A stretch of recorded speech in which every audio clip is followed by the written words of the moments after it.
Volume 5, Chapter 202, Duel Part 1, thousands, no, it must have been tens of thousands of droplets flying in. They were moving so fast that their shapes seemed to elongate. It was as if arrows were being shot, not droplets. That's what I thought. Javier sneered inwardly as he watched the scene. Once one reached high class, one could protect one's body with mana. And when one reached master class, this technique became even stronger. People called it the aura armor. Aura, magic spells, monsters, etc. Nothing could penetrate the aura armor. It was enough to call it an invincible shield. But the moment the droplets hit his body, Javier had a gut feeling that something was wrong. It felt like iron balls were slamming into him, not droplets. The shock made his body stagger. With thousands of them pouring down, Javier's body was gradually pushed back. What the hell kind of magic is this? Javier covered his face with both arms. He dug his feet into the ground. Only then did his torso stop being pushed back. The sound of the droplets hitting his body continued incessantly. After a while, the attack ended. Javier lowered his arms that had been covering his face. Then he heard the sound of something collapsing behind him. He turned around and saw the shattered cliff and the trees that had disappeared from the top. A single dark magic spell had turned everything to ashes. That was a bit dangerous, Javier said, looking back at Damien. He was a little taken aback by the power that exceeded his expectations, but that didn't change anything. After all, this dark magic didn't penetrate his aura armor. What the hell are you? How can a high-class knight use dark magic at the level of a grand dark mage? Javier had met and fought many mages so far, so he could tell. Only a grand dark mage could wield dark magic of this scale. No, even an ordinary grand dark mage couldn't exert this much power. Vision. Damien must have reached a higher level by completing the dark mage's long-cherished dream. There was no other way he could have completed such a large-scale dark magic in one breath. I don't know what your identity is, but it's a truly coveted talent. Not only did he have talent comparable to the Sword Saint or Imperial Supreme Sword, but he was also a grand dark mage. I promised to wait 3 minutes, but I changed my mind. There was so much he wanted to ask. He wanted to take that talent to his son as soon as possible. It was too dangerous above all else. A dark mage who had completed vision was someone even a master class couldn't take lightly. Javier tore off the necklace and held it in his hand. With a flash of light, a longsword was in Javier's hand. It was a sword with a slightly longer blade than a longsword and a concave shape in the middle. Don't worry, I'm not going to kill you. Javier infused mana in the blade. A green aura burst out and then compressed around the blade. Soon, a blade with a deep green hue was created. Aura blade. Javier lowered the blade. The pebbles that touched the aura blade crumbled and turned to dust. But I'll have to cut off your arms and legs so you can't cause any more trouble. That's quite scary, Damien shrugged. He didn't look scared at all. I guess I'll have to face you with all my might. A pattern glowed on the back of Damien's hand. Then a magic circle appeared at his feet. No, you don't, Javier lunged at Damien. He kicked the ground and released mana from the soles of his feet. In that instant, Javier's body disappeared. He leaped over the distance and appeared right in front of Damien's nose. Let's start with your right arm. Javier swung the blade down at Damien's shoulder. The aura blade traced a green trajectory and slashed Damien's shoulder. But just before the blade could cut through his muscles, Damien's figure disappeared. He raised his head to see Damien standing a short distance away. Acceleration. Acceleration was a magic that allowed one to move a short distance in the blink of an eye. It was one of the magics that mages had created to fight knights, and its speed was so fast that even master-class knights had a hard time keeping up. It was a great magic, but most mages didn't use acceleration. This was because the difficulty level was too high. Acceleration was a 10th-tier magic. To use such a difficult magic in the middle of a battle, and against a knight who moved much faster than mages, that's impressive. But how many times do you think you can dodge my attacks? Javier moved again. He seemed to vanish and then was suddenly behind Damien. Javier swung the blade at Damien's forearm. But Damien used acceleration again to dodge the attack. Just as Damien was about to vanish, Javier immediately spread his senses and pinpointed Damien's location. There you are. Javier immediately stomped on the ground. The moment Damien appeared, Javier brought down his blade. Just as the aura blade was about to slice off Damien's shoulder, Damien's body disappeared again. Let's see how long you can keep dodging. Javier chased after Damien again. The afterimages of the two men multiplied and soon filled the area. Even in the midst of the fierce chase, Damien activated dark magic and attacked Javier. Black flames engulfed Javier's body. Shadows turned into sharp blades and attacked Javier. It's useless. However, no amount of dark mana could penetrate Javier's aura armor. Javier broke through the dark magic and chased after Damien. Then at one point, Javier couldn't help but be taken aback. How is he continuing to dodge? Acceleration was a very difficult magic to activate. The magic itself was also of high difficulty. It was even more difficult to use it in the middle of a battle. No matter how high a Grand Dark Mage's concentration was, there was no way he could use it this often without making a mistake. However, Damien was using acceleration without a single error. No, how is he even reacting to my attacks? At first, Javier thought that Damien had dodged the first 1 or 2 times as luck. However, as the number of times exceeded a few dozen, Javier's thoughts couldn't help but change. It was then, because he was lost in thought, he missed Damien's movement. Javier quickly spread his senses. And then he felt something above his head. He looked up and saw Damien standing in the air. Around Damien, countless black droplets were floating. It was the same dark magic that had attacked Javier earlier. He has good battle senses too. Javier twisted the corners of his mouth. Not only did he dodge his attack, but he was also prepared with dark magic. However, there was one thing that was a bit disappointing. Do you think you're going to use that dark magic again, even though you know it won't work on me? As soon as he finished speaking, the second dark magic manifested. Red lightning began to spark between the black droplets. The lighting grew stronger and stronger. In an instant, the smile that had been on Javier's lips disappeared. Bring it down. Lighting and sound filled the air. When the world finally fell silent, the ground was charred black. Javier emerged from the wreckage, his body covered in crimson marks. A vision spell indeed. Damien's dark magic had failed to penetrate Javier's aura armor, but it couldn't shield him from the sheer impact. Javier had felt like his entire body was being pummeled just moments ago. Dangerous, far too dangerous. Javier's eyes darkened. He had lost all sense of composure. In that instant, he recognized Damien as an enemy. You've surprised me as well, so it's only fair that I return the favor. Javier took a deep breath. He retracted the aura that had been radiating from him, calming his surging mana. Javier no longer exuded an intimidating presence. Instead, an air of tranquility enveloped him. I warn you, few have ever escaped this. Javier took his stance. So don't bother struggling. More than 50 meters separated Javier and Damien, yet Javier swung his sword, the longsword sliced through the air. In that instant, blood erupted from Damien's shoulder. Just before his shoulder was about to be completely cut in half, Damien used acceleration. He was pulled backward. Instead of Damien, the ground was cut open for a long distance. You dodged that? Javier looked at Damien with a surprised expression. Damien touched his shoulder. Fortunately, the wound was not deep. It was thanks to his quick use of acceleration. That was close. Damien was able to avoid Javier's attack thanks to the amplification of his eyesight and reaction speed by the authority of wrath. But something was different about the attack just now. His shoulder was cut as soon as Javier swung his sword. Cutting things regardless of distance. No, is it cutting things regardless of distance? Javier made a round mouth and exclaimed at Damien's words. You've got it exactly right. My realm, formless sword, has the ability to cut things that are far away. This is just my theory to solve your doubts. Swordsmanship that cut enemies by flying sword energy was called intangible swordsmanship. Then what is the true intangible sword? When Javier was young, he always had such questions in his mind. Then he reached master class and got the answer. You were lucky to dodge it just now. But you won't be this time. Javier prepared his swordsmanship again. Damien looked at Javier and fell into thought. I see, it's also possible to cut multiple things at the same time. Javier stopped at Damien's words. What are you talking about now? Your realm, I think you can cut multiple things at the same time with one swing of your sword. Damien was right. Formless sword had no limits in terms of distance, let alone number. Javier could cut all the leaves on a tree at the same time with just one swing of his sword. Not only that, but you should be able to freely change the direction as well. That was also true. Javier could swing his sword horizontally and cut it vertically. That's not all. He could also create afterimages by drawing various shapes with one swing of his sword.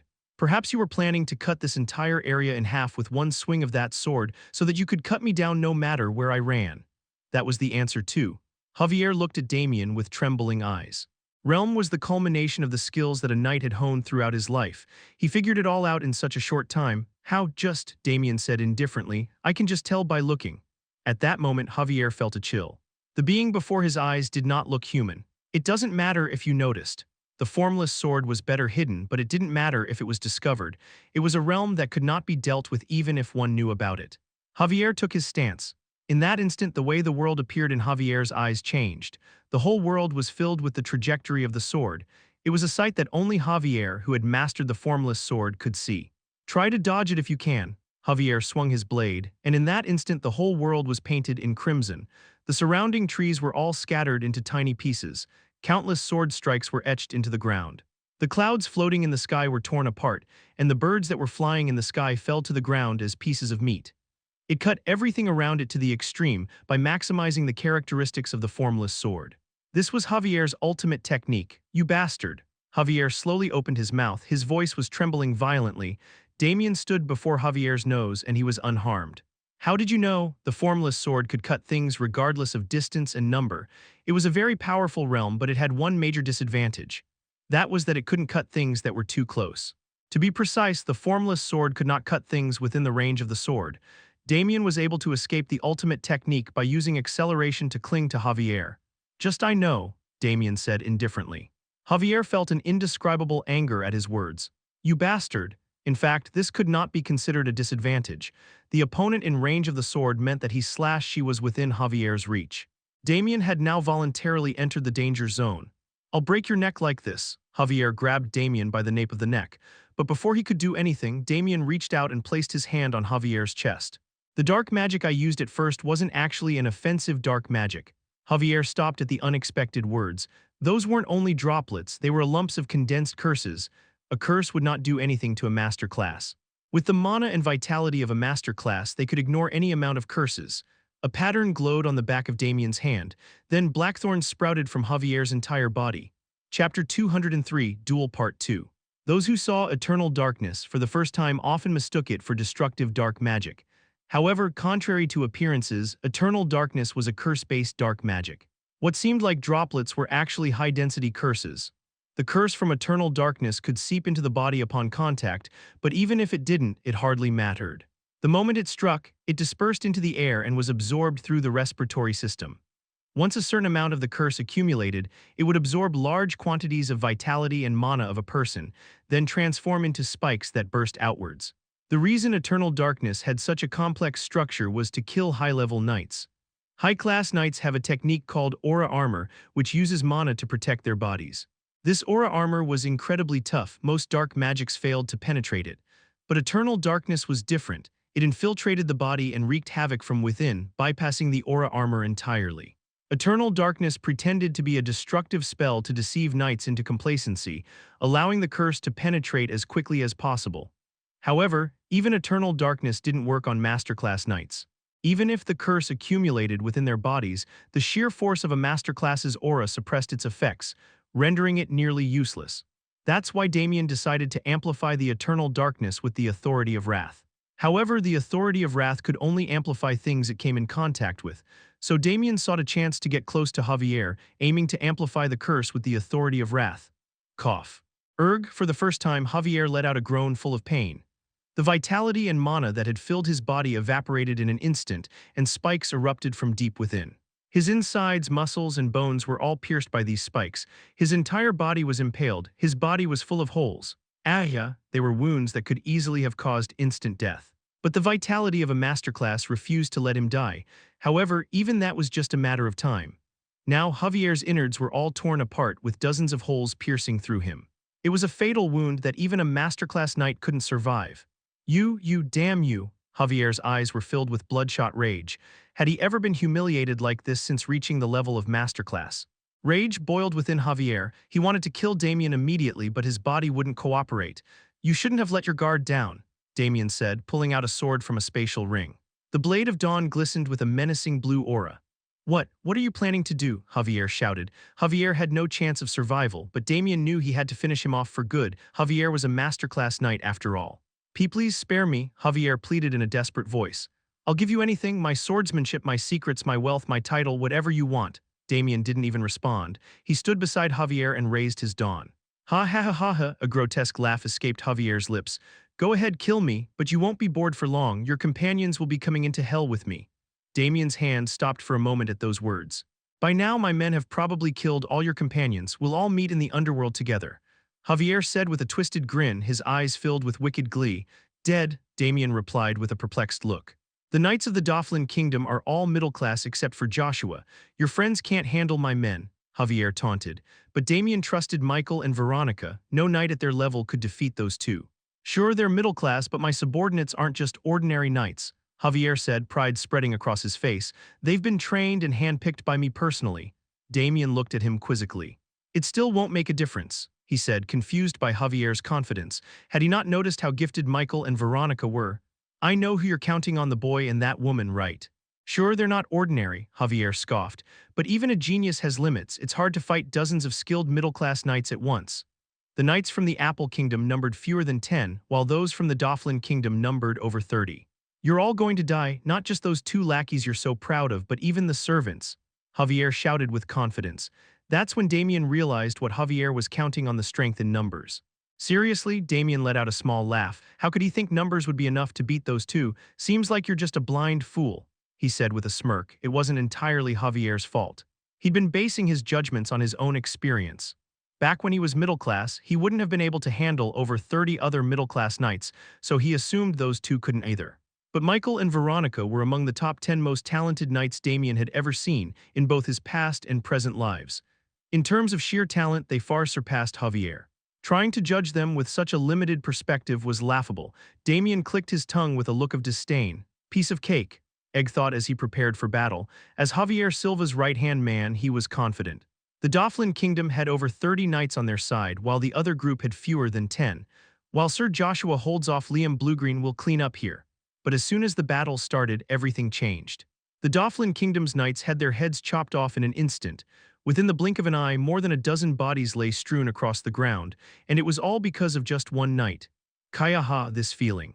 I've been waiting for this, a crazy woman shouted with hands filled with blood. With each swing of her twin swords, blood sprayed and limbs were severed. Arg, aha, Arun, the witch. The witch is coming. The swordsmanship of the woman sent the knights from the Dauphin Kingdom into a panic. Hey, where do you think you're going? Get back here. I'll let you live if you let me cut off an arm. As a result of being outmatched in skill, the morale of the Dauphin knights plummeted, leaving them at the mercy of the ruthless woman. Who is that woman? No time for chit-chat. A greatsword came down from above, and Egg barely parried it with his longsword. A blond young man wielding the greatsword stood in front of him. Egg frowned and shouted, "Kid, get out of my way." Egg lunged at the young man. The greatsword and the longsword clashed in the air several times. You're not bad for a rookie. Despite his words, Egg was getting desperate.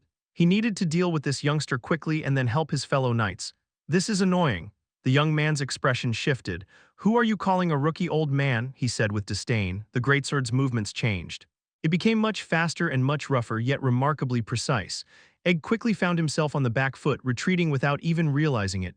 This rookie. I told you not to call me that. The greatsword flashed, and in an instant the arm holding Egg's longsword was severed. Arg Aara, Egg clutched his shoulder and staggered backward. A monster like Damien Haksen, there's another one, he exclaimed in pain. Another one, Michael scoffed. Don't compare my brother to someone like me.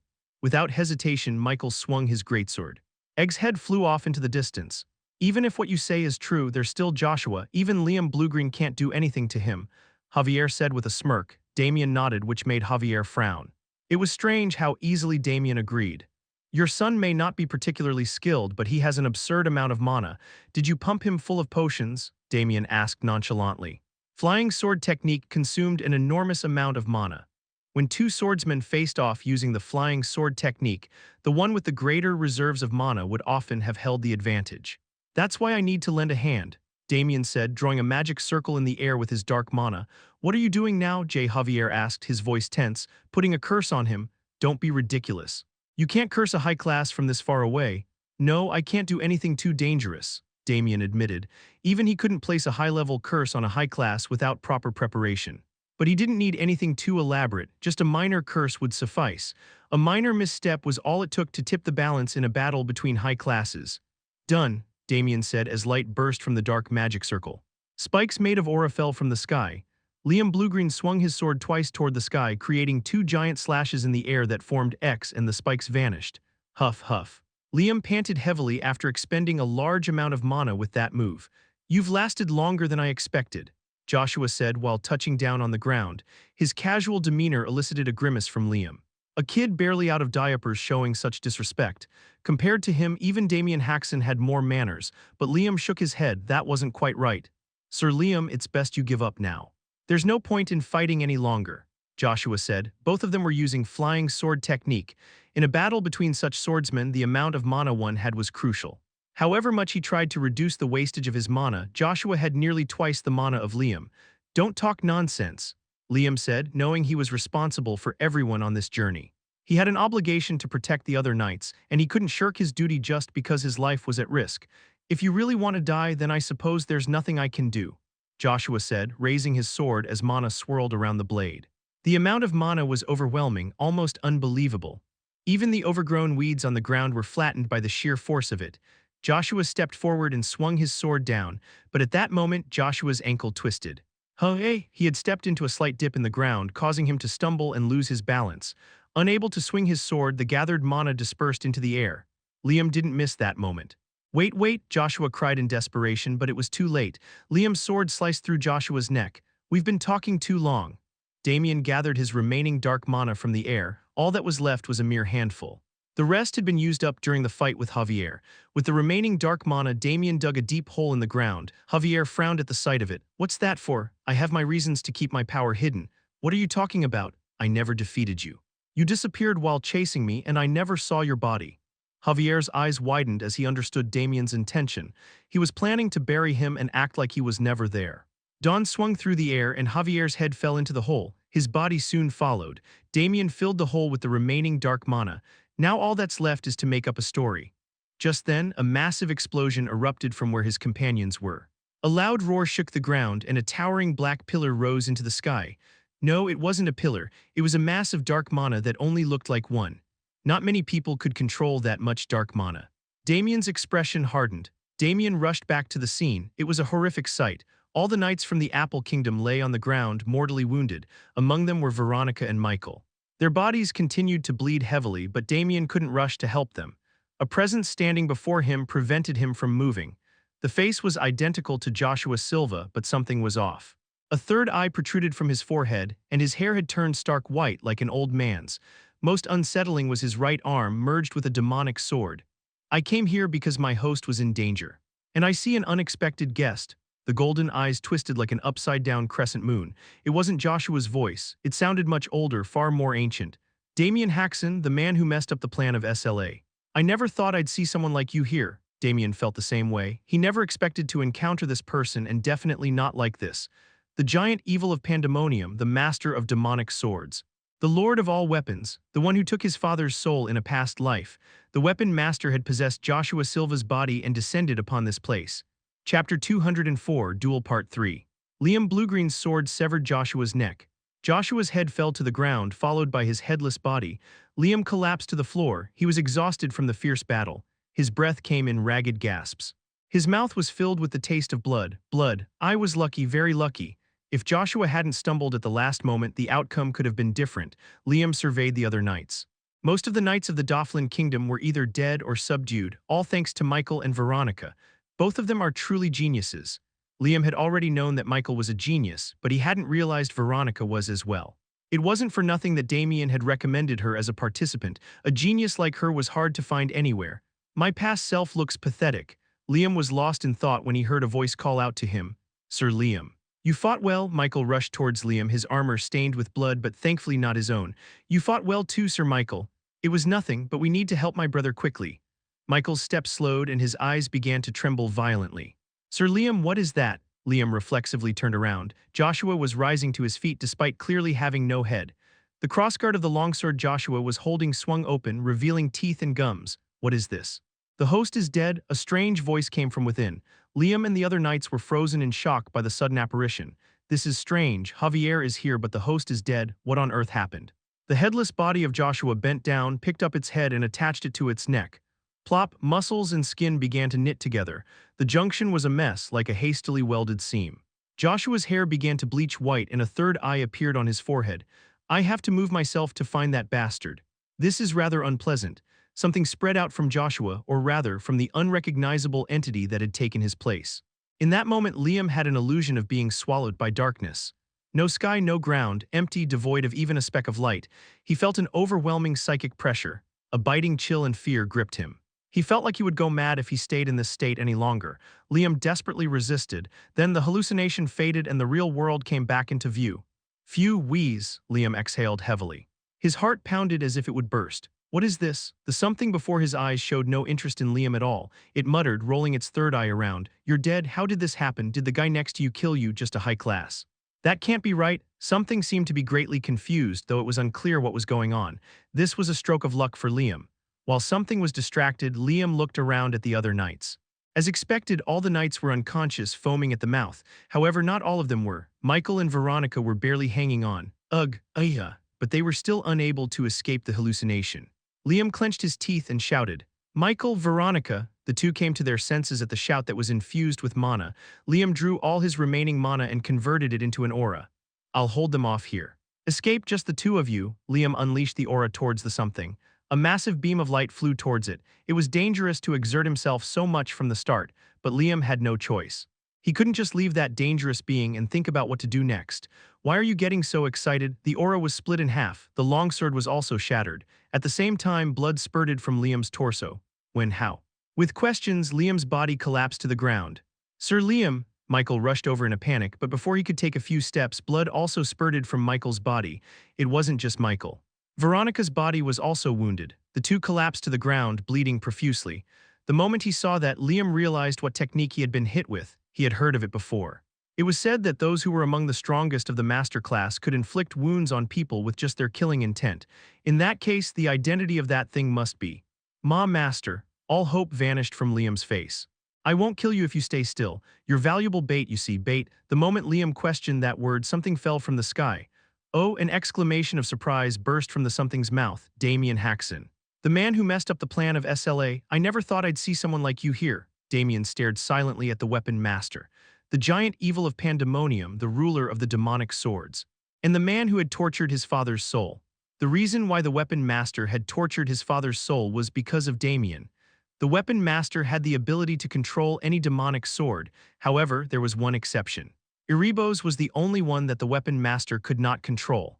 On the contrary, whenever the weapon master tried to touch it, Erebos resisted and even inflicted fatal wounds on him. In the end, the weapon master was forced to give up Erebos, his pride severely wounded. After that, when Erebos chose Damien, the weapon master went berserk with anger.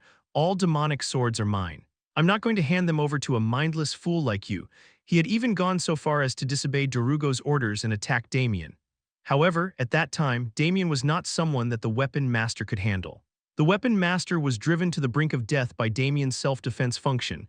If Darugo hadn't stopped him, the weapon master would have lost his life right there. This damn bastard, how dare he to my body. And not long after that, the weapon master came to see Damien again. He brought with him a rotting undead dog. See, this is your father. The weapon master had forcibly stuffed Damien's father's soul into the body of a dog. Inside, his father was tormented by the horrific pain of his body rotting and maggots eating his flesh. Crack, just thinking about it made his teeth grind together. Damien suppressed the rising killing intent. It was no use to be angry. What was before him was not real. It was just Joshua's body being controlled through the demonic sword. I should have seen that bastard's face myself. Not being able to do that is the regret of my life. Unlike the angry Damien, the weapon master spoke in an excited voice. It's such a waste to leave a guy like you alone. Come under me, I'll make you have all the power in the world. The weapon master stretched out his hand. Damien stared at the hand blankly and said, I don't think that's going to happen. What? Why? Are you not a dark knight? Don't worry. There are many ordinary knights and mages in Pandemonium who have joined us to destroy the Empire. How on earth can a supposed man stoop to the level of associating with lowly dog like you? I refuse to degrade myself by even considering such a ludicrous proposition. The weapon master's face contorted slightly at Damien's refusal. Oh, I see, you were a servant of the church, weren't you? I'm rescinding my recruitment offer. The weapon master calmly retracted his offer. Instead, I will rip your head and spine ripped out. There are plenty of dark mages who covet you. You'll be a very expensive commodity. Dark mana was supplied from the demonic sword. As he absorbed the dark magic, the weapon master's aura grew even stronger. Brother. Michael, who was lying on the ground, raised his head with difficulty. You must escape. Michael was right. The situation was too bad right now. He had used up all his dark mana fighting Javier. Damien had no dark mana or way to use his past peak state. Right now, Damien had no way to fight the weapon master. I feel it every time, but you guys are really like cockroaches. Even so, Damien didn't seem to be in a hurry. You're invisible when I'm looking for you on purpose, but that doesn't mean you're not there. You're just hiding in dirty places like sewers and garbage cans hatching your eggs. He just continued speaking with a tired expression. That's why I'm always prepared for the worst. I never know when, where, or how I'll meet you guys. Damien muttered as he stretched his hand into the air. Erebos. A long pole appeared. Erebos was tied to the end of the pole with wire. The moment Erebos appeared, the weapon master's body froze. What is that? Damien pulled out Erebos, which was attached to the end of the pole. The blade was very short because he hadn't been able to collect many pieces. I've never seen a demonic sword like that. What is that? The weapon master couldn't take his eyes off Erebos. As an expert in weapons, he quickly realized what Erebos was worth. Give it to me, give it to me, give it to me. Shut up, Damien opened a subspace. He took out two objects from it. The moment he did, the temperature fluctuated. It rose rapidly like he had entered a lava field and then dropped to winter levels. Mithra Holy Water and Flower of Fire. The weapon master's eyes widened as he saw it. He couldn't help but react, even though he was completely focused on Erebos. The two elixirs were that precious. You have some extravagant things. Are you seriously thinking of offering those to me and begging for your life? Damien had knowledge and experience beyond that of a master class. But even so, Damien still couldn't reach master class. This was because of his physical abilities and mana. He had not reached that level. Less than a year had passed since his regression. He had become too strong in too short a time, and he couldn't help but lack those two things. I was originally planning to reach master class in a safe way. Thanks to the Mithra Holy Water and Flower of Fire, his mana problem was solved. All that remained was to train his body and consume the two elixirs. Then Damien would finally be able to reach the master class he had so desired. I guess there's no other way now. He had no choice but to forcibly raise his peak state, even if it meant taking some risks. Damien put the two elixirs in his mouth. Elixirs with different auras went down his throat. What the hell is this crazy bastard doing? The weapon master said with a bewildered expression, swallowing elixirs with opposing auras at the same time. If you want to kill yourself, you should just hang yourself or something. The elixirs reached his stomach. The two elixirs dissolved instantly. It turned into pure mana. Then the two mana collided and exploded. A huge mana shock shook his whole body. It was as if his whole body was being torn apart. No, it wasn't as if. Damien's body was actually collapsing. Cracks spread throughout his bones. His muscles swelled to the point of bursting. Endless pain struck him and the fear of death enveloped his entire body. Damien suppressed all of that. At the same time, he used 3 mana cultivation techniques. Supreme Absorption Technique, Cotton-Lined Forbidden Needle, Art of Sacrificial Raging Demon Manifestation. He absorbed all the aura with the Supreme Absorption Technique and made the flow of mana smoother in his blood vessels with Cotton-Lined Forbidden Needle. And he used the Art of Sacrificial Raging Demon Manifestation to grow his muscles. His muscles, which were about to burst, instead absorbed magic power and grew rapidly. His body, which was about to burst, instantly stabilized, but he couldn't relax yet. If he left it like this, his body would eventually burst from the expanding magic power. To reach Master Class, he had to use the Art of Sacrificial Raging Demon Manifestation to its limits. He needed a life-or-death battle. Art of Sacrificial Raging Demon Manifestation was a mana cultivation technique that grew stronger in battle. Damien looked at the Weapon Master. The Weapon Master was staring at Damien with a hardened expression. What the hell is this crazy bastard doing now? Third ring. Damien used his 4th mana cultivation technique. Combined Infinity Cycle, 3 rings were activated simultaneously. The resonance sound shook the whole world. Damien pushed off the ground with both feet. The rapid increase in his physical abilities thanks to the Art of Sacrificial Raging Demon Manifestation, and the increase in power of his mana due to the combined Infinity Cycle were combined. Damien's body stretched out. He broke through the wall of air. A series of sonic booms echoed. Damien appeared in front of the Weapon Master's nose. In that moment, a look of bewilderment passed over the Weapon Master's face. Did I miss my move? Damien immediately swung Erebos. Erebos sliced through the air and tried to cut off the Weapon Master's body. A high-class dares. The Weapon Master gathered dark mana into the demonic sword. A black and purple aura blade covered the demonic sword. To charge straight at this body, no weapon was any different from a piece of paper in front of the aura blade. So Damien's choice to approach the Weapon Master was the worst possible choice. I'll cut your waist in half. The Weapon Master swung his demonic sword at Damien. The aura blade drew a black and purple trajectory and collided with Erebos. And then in the next instant, Erebos pushed the aura blade back. What? The demonic sword was knocked up. At the same time, Damien twisted his waist and swung a second slash. Erebos cut through the Weapon Master's torso. Chapter 205, Master Class Part 1. As the blade sliced into his flesh, the Weapon Master was flung backward. The wooden pillar shattered when he hit it and he landed heavily on the ground. Weapon Master thought as he buried beneath the rubble. What just happened? He ingested both Mithra Holy Water and the Flower of Fire and survived, not to mention amplifying his physical abilities to this extent, and even surpassed my Master Class dynamic vision. But what was most surprising was the demonic sword he was wielding. An unmarked sword deflected my aura blade. That's an impossible feat, even for a demonic sword crafted by a Duke-class demon. A series of inexplicable events unfolded, but the emotion that now colored the Weapon Master's mind was not curiosity or wonder. This impudent bastard! Rage surged from his chest and his jaw clenched. Even though it wasn't my full power, a mere high-class dares to lay a hand on this body. The weapon master was currently in a state of possession, using the demonic sword as a medium to inhabit Joshua Silva's body. Compared to his true form, he could only unleash about 30% of his power. However, even in this state, the weapon master was confident that he was stronger than any ordinary master class. So the fact that he had barely taken a blow from a mere high class was hard to accept. It's been a long time since I felt this feeling. The weapon master got to his feet, his body unscathed despite the cut. Apparently that demonic sword could withstand the aura blade, but it wasn't strong enough to pierce his aura armor. You've reminded me of a long-forgotten emotion. I suppose I should return the favor. The weapon master lunged forward and swung his demonic sword. The black-purple aura blade aimed for Damien's head. Damien immediately blocked the slash with Erebos. In that instant, the muscles in his sword-wielding arm exploded and blood gushed forth. The force was too powerful for his body to withstand. Is that all you can do? You dared to challenge me with that level of strength. The weapon master swung his sword repeatedly, aiming for Damien's vital points. Damien relentlessly blocked the attacks. Each time he received an aura blade, the shock caused the muscles all over his body to tear.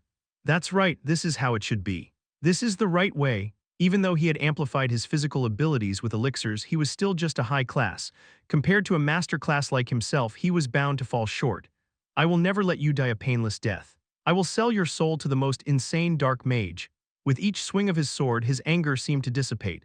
The weapon master let out a loud cheer and pressed his attack on Damien. Then he suddenly realized something strange. Given the gap in power between him and Damien, the battle should have been over already. However, Damien showed no signs of falling, enduring every attack with unwavering determination. Your expression isn't very pleasant. Why? Are things not going your way? Damien opened his mouth, his voice filled with mockery. At these words, veins bulged on the weapon master's forehead. I was just going easy on you. Don't get cocky. Just then, Damien bent his waist forward. Dodging the slash, he swung Erebos at the same time. The Erebos swung in a diagonal line from bottom to top. It sliced across the weapon master's face. This bastard, thanks to his aura armor, he wasn't cut, but the weapon master couldn't help but feel enraged. A mere high class dares to touch my body again. The weapon master let out a roar of anger. He pressed his attack on Damien even more ferociously. I'll kill you, I'll tear you to shreds right now. A flurry of slashes rained down. Both the weapon master and Damien moved with frantic urgency, but something was strange. Even though he was pressing the attack harder than before, Damien was not being pushed back. He was not only effortlessly blocking the weapon master's attacks, but he was even dodging them. He even took a few hits on purpose. No way, he's getting stronger. With each passing clash, Damien's physical abilities were soaring. The fact that he was keeping up with the weapon master's movements was proof of that. How is this possible? Right now, Damien's insides were completely mangled from ingesting the supreme elixirs. And yet with that body, he was not only fighting against a master class like himself, but he was also growing his physical strength. This monstrous bastard. Goosebumps rose all over his body. It was enough to make him feel terrified. It was absurd. He, the giant evil of Pandemonium, was actually feeling fear from a mere high class. That can't be, the weapon master screamed. He put more strength into his arm without realizing it. As a result, he swung his sword with great force. Damien did not miss the opportunity. Dodging the attack, he plunged into the weapon master's chest at the same time. He stabbed his Erebos into the weapon master's throat and detonated his mana. With a deafening roar, the weapon master's body was sent flying and slammed into a cliff. Useless after all. Damien clicked his tongue as he observed the weapon master's state. He had used all his might to attack the weapon master's vital point, but not a single scratch appeared. This was because Erebos alone was insufficient to break through the aura armor of the master class. If I use my authority, I might be able to break through. The current power of Erebos was still too low. It wasn't at the level to confront a master class. Moreover, there were other people lying unconscious around him. They might lose their lives if they were caught up in the authority, just then. A fierce killing intent emanated from the weapon master, who was stuck in the cliff. Dark mana erupted from the weapon master's body. The dark energy shot up towards the sky like it would pierce the heavens. This insolent bastard, the weapon master roared, his voice filled with rage. How dare this body the being known as the Great Evil, unforgivable, absolutely unforgivable. The weapon master raised his head, his eyes gleamed with madness. The sword that had been lying at Damien's feet began to tremble violently. It was a weapon originally used by soldier. The sword rose into the sky, and it wasn't alone. All the weapons lying on the ground soared high into the air. Swords, spears, axes, and so on. The number of weapons exceeded several dozen. Dark energy gathered around the weapons, and aura blades covered their surfaces.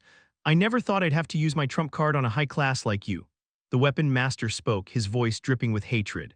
"This time I'll definitely kill you." The dozens of weapons fell simultaneously.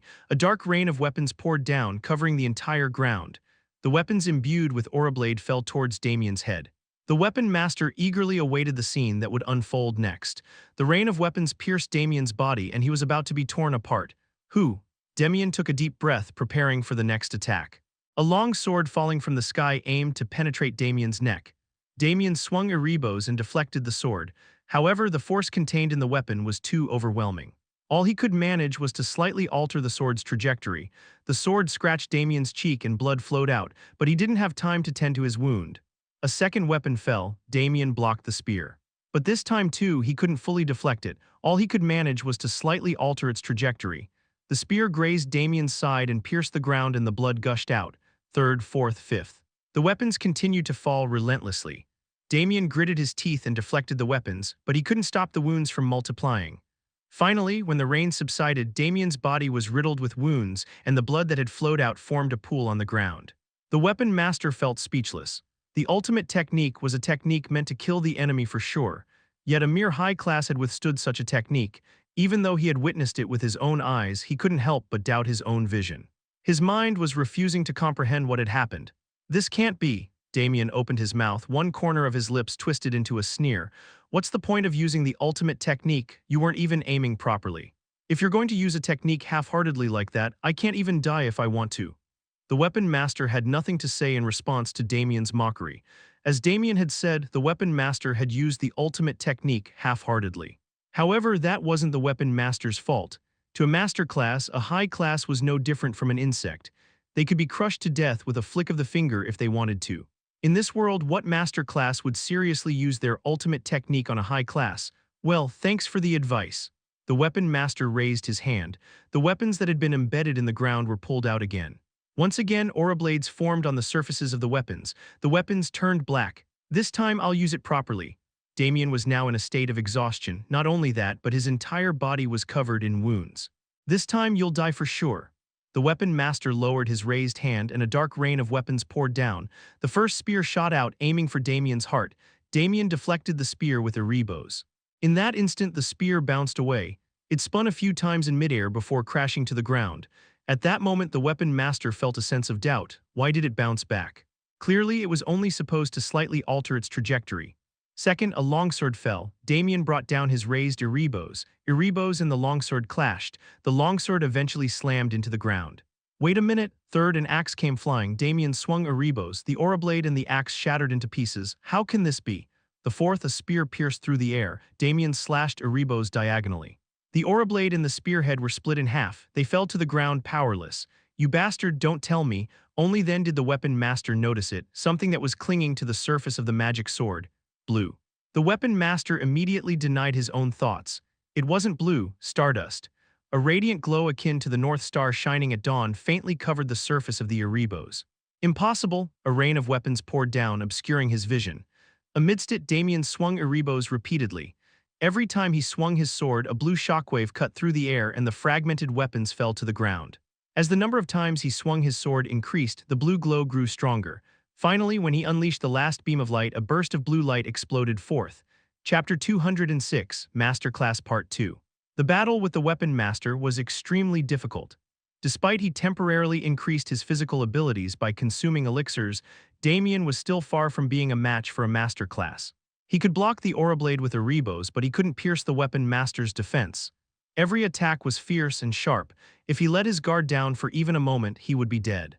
In the process, he came close to having his neck sliced off several times. He endured and endured again, but even that had reached its limit. "This time I'll use it properly." The weapon master unleashed his second phase. The Aurablades wielding weapons poured down to cut off Damien's breath. In that moment, Damien forgot everything. He simply swung Erebos to block the attacks. First, second, third. As he repeated his attacks, Damien noticed that the hand holding Erebos was growing lighter. It wasn't his imagination.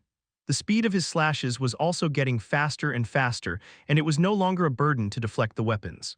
He felt it instinctively. One step, only one step was left, and that one step was completed when he cut through the weapon master's final weapon. The mana that had been surging through his body, threatening to burst him at any moment, suddenly subsided and then spread throughout his body. His exhausted body, which had been pushed to the limit, absorbed the mana. Soon, a transformation began. The wounds that had been deeply entrenched began to regenerate. His muscles, organs, and everything else began to become even stronger. His stamina, which had been drained to the bottom, was fully replenished. A vast amount of mana was stored in his body. Damien gripped Erebos with both hands. A blue light spread out in all directions. The broken blade was used as a wick, and a blue light extended. The blue light eventually took shape. A sword, an intangible blade of light stretched straight up towards the sky, Aura Blade. The symbol of the master class had materialized in Damien's hands. The Aura Blade made from dark mana was dark and ominous. Just looking at it made one feel uneasy. But the Aura Blade forged from mana was different. It was beautiful and pure. Finally, I've reached it, Master Class. He had succeeded in setting foot in that realm of transcendence. The weapon master watched Damien in a daze. Who the hell are you? It was a voice that he had barely managed to squeeze out, as if it was incredibly difficult. A high class, who fought against a master class and survived, and even reached a master class in middle of fight I've never seen. Anyone like you? The weapon master's voice was filled with sheer dread. No, that's not important right now. A spark of life returned to the weapon master's clouded eyes. His will to fight surged back. If I let you live, you'll surely become a great threat in the future, so I must kill you here. He raised his demonic sword Murger as he spoke. This sword's name is Murger. It has the ability to absorb the souls of those it kills and connect them to its wielder. Damien knew. Thanks to that sword, Joshua Silva was able to act like a genius. I was also able to possess Joshua's body because this sword connected this body to my soul, but the abilities I can manifest through Murger are very weak. The weapon master slowly drew out the sword. My realm, all weapons beloved, can draw out the potential of weapons. Using this realm, I can also increase the abilities I can manifest through Murger. A thin, thread-like tendril emerged from the hilt of Murger. The tendril pierced the weapon master's wrist and dug into his body. The weapon master's entire body began to pulsate and his veins bulged out. Originally, I could only summon about 30% of my abilities through Murger, but the weapon master's body began to shrink rapidly. His muscles withered and his skin clung to his bones. But now it's different.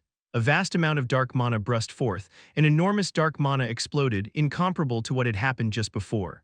Now it's 50%. The weapon master's body disappeared. There was no sound or presence. Damien was stunned. Behind you, the weapon master, who had appeared behind Damien, swung his aura blade. A black and purple shot forth to cleave through Damien's body. However, the weapon master's slash didn't reach Damien. Damien had blocked the attack by flipping Erebos behind his back. The weapon master's face was filled with surprise. Damien was currently not even turned his body, only swinging his arm back to block the attack. Was it even possible to block his attack in such an awkward position? What's going on? Damien said, turning his head back. Why is it so light? The weapon master's face distorted in anger at Damien's provocation. I haven't even started yet. The weapon master put strength into his arm and pushed Damien back. Damien flew back and quickly regained his stance. At that moment, the weapon master charged forward from the front. He swung his sword repeatedly to kill Damien. Damien responded immediately. The two Aurablade blades clashed in midair several times. Every time they collided, a terrifying sound echoed through the air. However, as they continued to clash, the weapon master grew increasingly frustrated. It wasn't working. Damien was standing in the same spot, blocking all of the weapon master's attacks. This is ridiculous, impossible. Damien had just reached Master Class, and yet he was able to hold his own against the weapon master's 50% power. Then I can't let you live. The weapon master put all his strength into his sword and swung it down. Damien did not dodge and blocked it head-on. A loud crash and shockwave occurred. The weapon master's body was pushed back. It's not over yet. The weapon master tried to charge forward again, but then suddenly realized that his aura blade was broken. A crack had formed in the part of the blade that had clashed with Damien's aura blade. The aura blade became stronger the more it was tempered. In other words, it would be weak when it first reached Master Class. But how could this be? How did my aura blade get broken? Did you lose focus? A voice came from right in front of him. Damien was charging towards him. Damien swung his aura blade, drawing a blue slash parallel to the ground. The weapon master quickly raised his sword to block the attack, but his body was pushed back in the process. Don't you have a stance? Damien continued to press the weapon master. Blue slashes rained down relentlessly. The weapon master swung his sword mindlessly to block the attacks. Left side, Damien passed by the weapon master's side. At the same time, his side was slashed and blood burst out. Thigh. Block it. As soon as the words were finished, his thigh was split open. The wound was deep. This motherfucker. The weapon master gritted his teeth and resisted. He tried to regain the upper hand. Neck. I'll spare you just once. But it was a futile effort. There was no chance of counterattacking. It wasn't a matter of speed. His swordsmanship was being read perfectly. He had wielding his sword for decades, and yet he was being technically outdone by a brat who had just reached master class. No way, the weapon master desperately tried to read Damien's movements, but it was no use. Shoulder, I'll spare you from being cut off. Fingers, one was about to be cut off just now. The wounds on his body just kept increasing. He couldn't keep up. A huff. The weapon master breathed heavily. His entire body was covered in wounds and blood was pouring out. Fortunately, it wasn't his real body, so he didn't feel much pain. Have you already shown your bottom line? Damien said from a short distance away. His emotionless eyes were fixed on him. Clack, weapon master clenched his teeth, but it was useless. He couldn't kill Damien like this. Facing the harsh truth, the weapon master decided to abandon his pride. Murger. The reason the weapon master was able to ascend to great evil because he could control the demonic swords and use them without any cost. In other words, it was when he wielded the demonic swords that the weapon master's true power was revealed. I'll have to sacrifice you. The weapon master brought out Murger's full potential. Cracks began to appear on the surface of the demonic sword. And then it shattered and crumbled, and darkness burst out from within. $, number at percent, a terrifying cry echoed, and the darkness covered the sky, taking the shape of a massive monster. This is the power of the demon that Murger possessed. The demon was a powerful being that humans couldn't fathom. Even Damien would have a hard time resisting the demon's power. Damien silently looked up at the monster. The monster was taking deep breaths as if it was about to devour Damien at any moment. Come to think of it, I've never used Erebos like this before. What did he mean? As the weapon master wondered, Damien released the aura blade. And he stroked Erebos. Erebos, it's time to wake up. In the next moment, a scream echoed through the air. A strange sound reverberated throughout the world. The heavens and the earth shook. It was as if they were trembling with fear. The weapon master stared at it like a ghost, mesmerized. A demonic sword. At first he thought it was that, but seeing that sight his mind changed. No, this is, what in the world? At that moment, black waves spread out from Erebos. Everything that touched the waves evaporated instantly, not even dust remained. At number percent at number dollar at, the monster cried out in great pain as it was touched by the waves. It writhed and shrank, screaming, "No, this can't be. Other people will get caught up in it." Damien raised Erebos high. The waves subsided. A gray storm raged around Erebos. In that moment, the weapon master's instincts warned him. Murger, attack! The monster charged towards Damien. Damien swung Erebos. The monster and the gray storm collided. Immediately afterward, the gray storm engulfed the monster. The monster's body was completely annihilated. Ah, the weapon master let out a short sigh at the spectacle. Immediately after, the gray storm engulfed the weapon master as well. Chapter 207, Shocked Part 1. Damien surveyed the scene Erebos had wrought, his tongue clicking in amazement. The gray storm had swept through, leaving nothing behind. The ground was carved out in the shape of the storm's trajectory, and the objects that had been there were nowhere to be seen. The devastation wrought by the gray storm did not end there. The mountain peaks visible in the distance were torn apart as if carved by a sword. The technique Damien had just used was to compress the power of corrosion and then release it. Thanks to compressing the power, the corrosion's strength had increased, and as a result, it was able to eliminate even the demon's power. I didn't know it would be this powerful. In fact, current Erebos' power was not enough to destroy the demon's power. No matter how much it was compressed, the power of the ability was too weak because the recovery rate was low.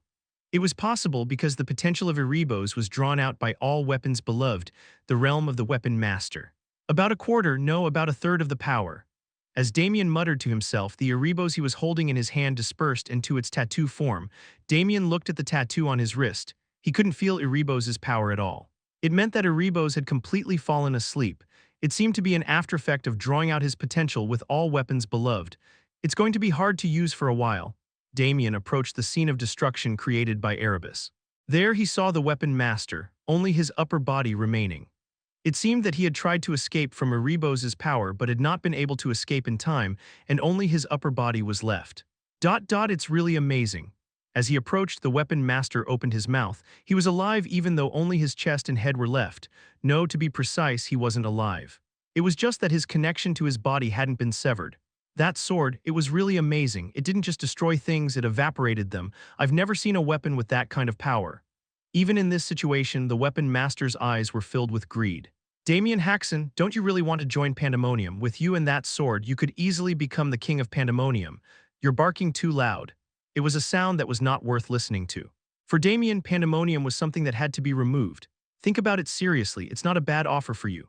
It was getting hard to listen to him anymore. Just as Damien was about to draw Dawn from subspace and cut off the weapon master's head, "What if you don't accept my offer? Your family will be in danger." Damien's hand, which was about to draw Dawn, stopped abruptly. "No one in Pandemonium doesn't know you. Not only you but also your family. Damien Haksen, born in the Kingdom of Apple, your parents are alive and you have an older sister and a younger brother, right?" Information about his family poured out of the weapon master's mouth.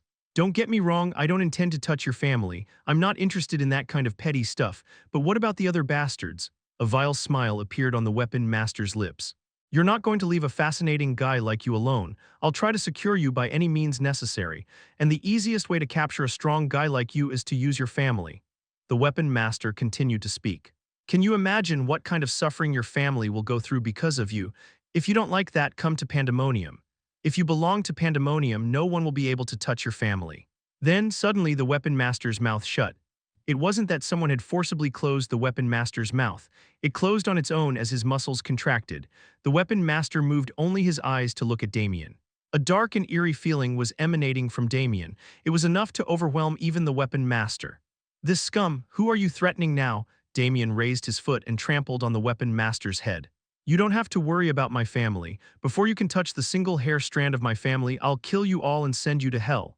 Damien's killing intent intensified. The intermittent chirping of birds and insects ceased completely. The whole world fell silent. It was as if it was watching Damien's every move. "Wait, I'll come find you soon. I'll pay you back for your nonsense." Even without that, he had planned to eliminate all the giant evils. The only question was who to go after first. It was just decided. He would kill the weapon master first. This cheeky bastard. "He's going to come find me." It wasn't just Damien who was enraged. "You think you've won because you beat me, not my main body. Don't get cocky, my true power is not just this." The weapon master was incomplete right now. As he was possessing someone else's body, he couldn't use his full strength. Above all, he didn't have his demonic swords. The weapon master's true power was revealed when he wielded his demonic swords. His strategy was to overwhelm his enemies by using dozens of demonic swords simultaneously. In other words, the weapon master without his demonic swords was weak. It was no exaggeration to say that he was the weakest among the giant evils. Without your demonic sword, you're nothing more than a useless blabbering fool, incapable of anything beyond running your filthy mouth. Those words touched the weapon master's reverse scale. The weapon master's face twisted. "You son of bitch!" At that moment, Damien swung Dawn at the weapon master's forehead. The blade of Dawn pierced the third eye. The weapon master's body collapsed. The connection between soul and body was completely severed. Damien pulled out Dawn. He wiped the blood off the blade and thought, "I may have revealed too much information to him, but it doesn't matter." Thinking about what kind of person the weapon master was, there was nothing to worry about. That greedy bastard isn't going to tell anyone else about Erebos. The weapon master's greed for demonic swords was beyond measure. No wonder he attacked Damien in his previous life, because he was chosen by Erebos. On top of that, the weapon master was now deeply wounded in his pride because of Damien. He would definitely want to kill Damien with his own hands. So there was no need to worry about the information about himself and Erebos being leaked. The weapon master would definitely keep it under wraps. "Well, now then," Damien looked around. He saw people lying unconscious with wounds. Damien sighed deeply and muttered, "When am I going to heal all this?" Liam Bluegreen screamed and jumped up from his spot. Everyone run away, it's dangerous if you stay here." He looked around frantically and shouted. In his vision, he saw knights and soldiers lying down wrapped in bandages. What happened?" "Oh, you're the first to wake up." A familiar voice was heard. He turned his head to see Damien. Unlike others, Damien was unharmed. Liam Bluegreen was extremely surprised by this fact. "Sir Damien, what happened?" "J. Joshua Silva, that master class. I killed him. Phew, that's a relief. Thanks to you, I'm alive." Liam Bluegreen sighed in relief and lay back down again. But then he opened his eyes wide and jumped up abruptly. "What, you killed him? How? That monster was a master class, wasn't it? Don't get too excited or your wounds will open up again." But my wound isn't important now. I saved his life, but he's complaining like this." Damien clicked his tongue and muttered. "Look carefully." Damien drew Dawn. Aurablade emerged from the blade of Dawn. As soon as he saw the Aurablade, Liam froze. "I ascended to master class in the middle of the fight and took care of everything. I couldn't find out what the hell he was. I didn't have time for that." Liam couldn't take his eyes off the Aurablade. "Sir Damien, how old are you now?" "I entered my 20s a few years ago." Master class was a level that even a handful of geniuses among geniuses would only barely reach in middle age after a lifetime of effort. And he reached it at this young age. Such a case was rare in history. No, it wasn't just about age. Damien had been holding the sword for less than a year, and he became a master class in such a short period. Liam Bluegreen looked at Damien with a face full of reverence. "He always been helping me," Liam Bluegreen said with an embarrassed face. "If it weren't for you, I would already be dead. Don't worry about it. I had to kill him to save myself anyway. Even so, I can't help but be grateful. Thank you very much." Liam let out a long sigh, then a question suddenly popped into his head. "Speaking of which, since you've become a master class, I guess I'll have to change your tournament category. The Imperial officials will be shocked if they see it." Liam laughed wryly. It's inevitable that everyone will be surprised when someone who is going to participate in the high-class tournament becomes a master class. It's a shame that a high-class participant seat has become vacant, but there's nothing we can do. Liam Bluegreen couldn't participate in the tournament due to his age, so it seemed like he had to give up on the high-class side. Do we need a participant? It's not necessarily required, but it's a crucial position second only to master class, so it's a shame. High-class knights were second to only master-class knights, but they were also crucial in determining a kingdom's power, so they received a lot of attention and interest in the Hellion tournament. If there's a vacancy, we can just fill it again. Is there a way? Damien turned his gaze. There, Michael and Veronica were lying down. We can just make one of them a high-class knight, can't we? Liam Bluegreen burst into laughter. But Damien's expression was dead serious. You weren't joking, were you? I was completely serious. Oh no, those two may be geniuses, but making them high class in such a short time. We can just beat them up. Liam Bluegreen momentarily doubted his ears. What did you say? We can just beat them up and one of them will become a high-class knight. Are you kidding? I'm completely serious. Damien opened a subspace and took out a club. He tapped his palm with it and added, with proper guidance and discipline, anyone can become stronger. Liam Bluegreen looked at Damien with a flabbergasted face. There's no need to worry, I've done it a few times before. Ah no. I'm not worried about that. But on second thought, it wasn't a bad idea. If the plan succeeded, the Apple Kingdom could participate in the tournament with both a master class and a high-class knight. Even if they failed, the two people's skills would increase, so it was a good thing. I'll leave it to you. Leave it to me. Without knowing what kind of conversation was going on between the two, Michael and Veronica were fast asleep. Chapter 208, Shocked Part 2. The next day, the injured people began to wake up one by one. Thanks to Damien's generous use of medicines and the addition of his divine power by dawn, the party's wounds were all neatly healed. Wow, whoa, Michael and Veronica couldn't take their eyes off the aura blade that Damien had created. When Damien tilted the aura blade to the left, the two of them followed. When he tilted it to the right, they moved in the same way again. Do you believe me now? With that, Damien deactivated the aura blade. A look of longing appeared on the two people's faces. Brother, you've really become a master class. You're truly amazing. Michael's eyes sparkled with admiration. When they first met, both of them were low class, but now Damien had become a master class in less than a year, so Michael's sense of awe was greater than anyone else's. Master class. You're already too strong, and now you're even farther ahead. Veronica, on the other hand, grumbled as if she didn't like it.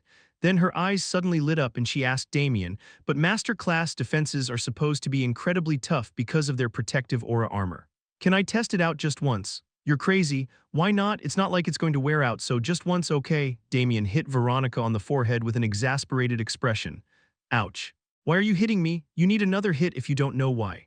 Ow. After he hit her a few more times, Veronica finally shut up. Brother, so you're going to participate in the Hellion tournament as a master class? That's right. Wow, wow, wow, Michael exclaimed again. The master class category was so important that it was called the flower of the Hellion tournament. To think that Damien would be participating in such a prestigious event. As a fellow knight, he couldn't help but be impressed. So I have something to ask you too. At Damien's words, Michael and Veronica tilted their heads. Now that I've become a master class, the high class spot is empty, so one of you will have to become a high class and fill the vacancy. The moment they heard the request, a look of dismay appeared on the two people's faces. Brother, is it that easy to become a high class? Of course not. Then how exactly are we supposed to become high class? Don't worry, I'll help you. Damien opened a subspace and took out the club again. As soon as Veronica saw the club, she recoiled in fear and hid behind Michael. Michael looked back at Veronica with an annoyed expression. From today until the day we arrive in the Empire, I plan to personally train you too. In reality, even if Damien was extremely talented, it was impossible to turn a middle class into a high class in such a short time. However, these two were different. Michael and Veronica were talented enough to make it happen. Brother, even so, becoming a high class by the time we arrive in the Empire. Why do I have to become a high class even if it means getting beaten by you? Michael seemed insecure, and Veronica seemed to dislike the decision itself. Damien added another condition to boost their motivation. Michael, if you become a high class, I'll grant you one wish. At those words, Michael's eyes lit up. A W wish? Yes, by any chance the range is anything. Michael's eyes grew even wider. Veronica, why? If you become a high class, I'll let you stab me with your sword. At those words, Veronica's face turned blank. Anywhere. Yes, anywhere, Damien nodded easily. He was planning to protect himself with his aura armor anyway. However, I will only grant the wish of the first person to reach high class. Michael and Veronica glared at each other, their eyes burning with determination. Get out of here, Hess, who asked you to step aside, you get out of here. You still don't get it, do you? You're weaker than me. What nonsense are you talking about? In a real fight, you'd already be dead by my hand. The two of them glared at each other, seething with anger. Damien watched them with a relieved expression. I was worried about them, but they're both fine. Michael and Veronica, as middle-class knights, had almost been killed by the monster known as a master class. An ordinary knight would have had their spirit broken, but these two were even more enthusiastic and motivated. These two definitely have talent. Damien valued mental strength just as much as swordsmanship. That was because he had seen many talented individuals who had been ruined by weak mental strength. Let's start now while we're at it, Damien said, tapping his palm with the club. Yes, brother, I will work hard. Can I use a real sword, please? Damien nodded. All right, then both of you attack at the same time. Today, let's just get a general idea of your skills. Michael and Veronica immediately charged at Damien, and they got their asses handed to them. Yug. Michael and Veronica collapsed to the ground, beaten to a pulp by Damien. Michael, your senses are dull. Sharpen them a bit more. Veronica, your field of vision is too narrow. Widen it a bit more. Damien pointed out the problems of the two people one by one. I'll give you until tomorrow to fix them. Make sure you get it right. From that day on, Damien trained them rigorously all the way to the Empire. Michael, I told you to step back there. Veronica, why aren't you blocking? He helped them fill in their technical gaps. You're out of your mind. I told you to open your eyes wide. He helped them gain more experience through sparring. As a result, the two of them had to be beaten up by Damien every day. Brother, please take care of us today too. Today I'll definitely cut you. Their attitudes were polar opposites. Michael cheerfully accepted any harsh training Damien threw at him. In contrast, Veronica attacked Damien with a vengeance. She's kind of annoying. Damien secretly put more force into his club when sparring with Veronica. You honestly tell me, are you only hitting me hard? Of course not. Don't lie, I said I didn't. Ack. Stop hitting me, Veronica occasionally rebelled, but it didn't become a big problem. That's because Damien would refresh her each time, and after a few weeks the party arrived in the imperial capital. Damien sat on his horse, gazing out at the distant view. A massive wall stood tall over a vast grassland. It was on such a scale that the royal castle of the Apple Kingdom would look like a rural village. It's still incredible to see it again. Even though he had seen it once in his previous life, Damien couldn't help but be impressed. This is the second time I've seen this place. Liam Bluegreen murmured with a nostalgic expression. Have you been here before? I came here at a similar age to you to participate in the Hellion tournament. Liam Bluegreen stared at the capital city for a moment, his face lost in memories. Then let's go in. There were only 12 gates leading into the capital. People were crowded at every gate, all of them trying to enter the city. Damien's group was able to enter relatively quickly because they were flying the flag of the Apple Kingdom. We should split up for now. You guys go find some accommodations. We'll go to the Colosseum and change the registration list. The Hellion tournament was an event on such a scale that all the kingdoms of the continent participated. There were so many participants that they couldn't expect any help from the Empire. They even had to find their own accommodations. Liam Bluegreen divided the group. The soldiers and knights went off to find accommodations. Liam took Damien, Michael, and Veronica to the Colosseum, where the tournament was held. The inside of the Colosseum was filled with knights who were eager to participate in the tournament. Brother, look over there. They're wearing strange armor. Michael looked around with a curious expression. Meanwhile, the group arrived at the imperial official who was taking applications. The official, wearing large glasses, spoke. Where are you from? We come from the Apple Kingdom. At Liam Bluegreen's words, the official began to rummage through the paperwork. Ah, here it is. Michael Ryanbloom, Veronica Sanchez for middle class, and Damien Haksen for high class. Is that correct? The attention of the surrounding knights was drawn to the name Damien Haksen. Damien Haksen, is it that guy from the Apple Kingdom? I heard he became a high class even though he hasn't been holding a sword for very long. People began to murmur as they looked at Damien.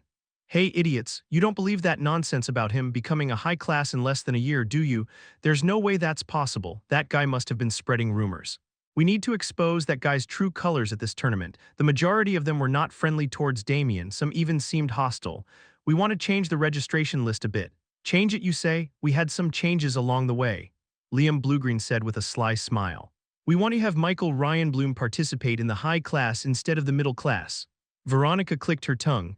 Michael looked down at her with a smug expression.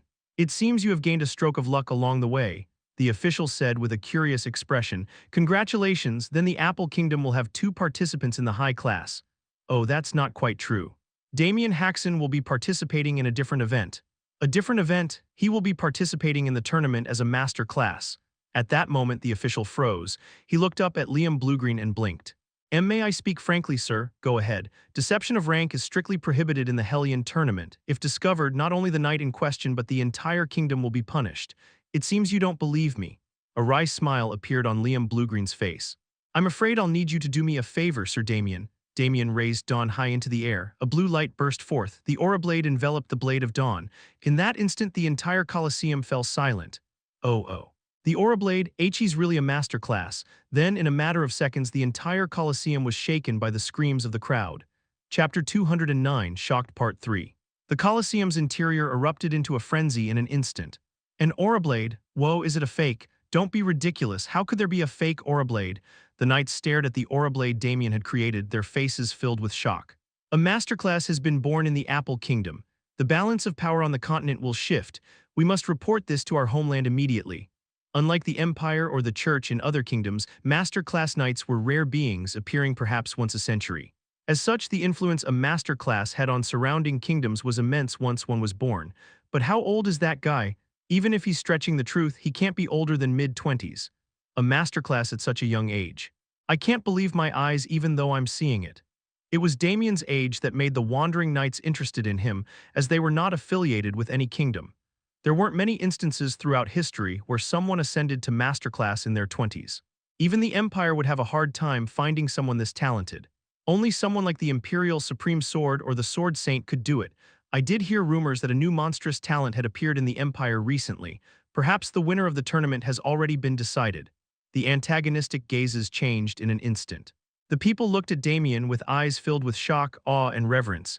It seems the proof is complete, so we'll be taking our leave now. Liam led his group out of the Colosseum. Even after they left, the Colosseum buzzed with talk about Damien.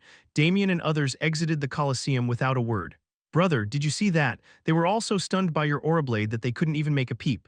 As soon as they stepped outside, Michael rejoiced as if it were his own achievement. It seemed he was in a good mood after giving those who had initially ignored Damien a taste of his power. Why don't we go in and rest quickly instead? I'm getting tired now, Veronica said, yawning. Michael glared at her and scolded her. Everything is decided by brother and Sir Liam. Middle-class people like you should just stay quiet. What, are you done talking? No, there's more. Don't complain about being middle-class. Veronica's face turned beet red at Michael's teasing. However, she couldn't bring herself to argue with him. Ignoring the two of them, Damien asked Liam. Sir Liam, where should we go now? Just wait a moment. I told them to send someone here once we got a room. As if on cue, a soldier wearing the armor of the Apple Kingdom came running from a distance. I apologize for the delay. It took us a long time to find a room. It's fine. Did you find a room? The soldier's expression hardened. All the high-class inns and even the decent ones are fully booked. Is that really true? Yes, there are some inns left. But they are all of low quality. Liam's expression turned troubled at the soldier's words. He had come to the Empire as an envoy of the Apple Kingdom, so he couldn't just choose any inn. What's more, if they stayed in a bad inn, they wouldn't be able to recover from their fatigue properly. It could have a negative impact on the Hellion tournament. What should we do? Liam fell into deep thought. While observing Liam's troubled expression, Damien recalled something he had forgotten.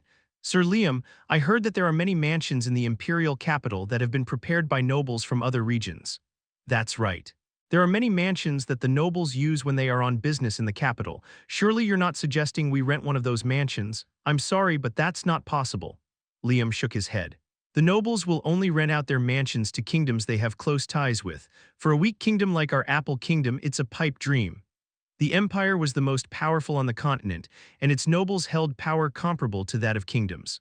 You don't have to worry about that. Damien opened his subspace and took out an old silver ring. What's that ring? Liam asked with a curious expression. This is a ring that symbolizes the successor of Duke Lichtiwer. Ah, I see. It's quite valuable for something so old. In the next instant, Liam's eyes widened as if they were about to pop out of his head.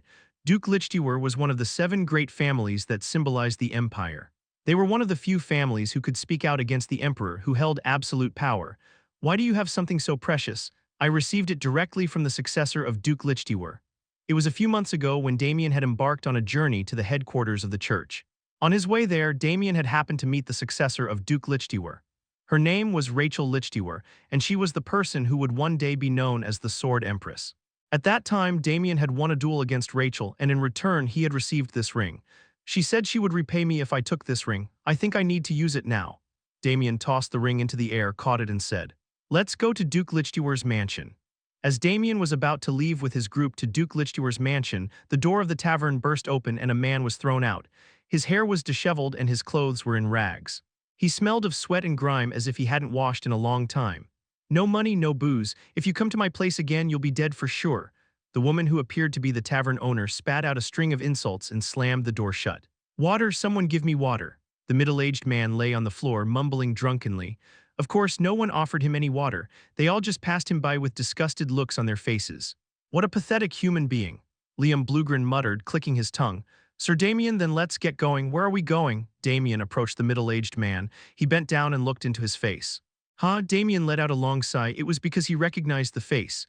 Damien took out a water bottle from his subspace and handed it to the man. "Water, water." The man opened the bottle and gulped down the water. Then he lay back down on the floor and fell asleep again. Damien sighed again and called over a soldier. "Carry this man." This beggar?" the soldier asked in surprise. Damien nodded. "Yes, carry him. Treat him with respect, don't just throw him around." At Damien's command, the soldier reluctantly picked the man up on his back. "Sir Damien, why are you picking up this beggar?" Liam asked with a puzzled expression. Damien answered casually, "You'll find out soon enough." Bored, the future Sword Empress, Rachel Lichtiwer was currently battling intense boredom. "It's an honor to meet you, lady." It was because of the man sitting in front of her. A large build like a bear, overly developed arms, and a face full of beard. Despite his bandit-like appearance, the man was blushing in front of Rachel. "Why, you're even more beautiful than I heard you were. You're flattering me." "No, I'm not. I've never seen anyone as beautiful as you, Lady Rachel. And not that I've seen many women, though." Rachel suppressed the urge to jump up and leave immediately. Rachel was not originally a very patient person. However, she needed to be patient with this man. Bradley Heath, the second son of Marquis Heath, a genius who had ascended to master class at a young age in his late 20s. Even Duke Lichtiwer's family could not ignore such a person. "Lady Rachel, have you been seeing anyone lately?" "No." Bradley's face brightened considerably. Rachel couldn't help but smile wryly at his expression. It was all too clear what this man wanted. Most of the men who met Rachel had the same reaction, so it was impossible not to know.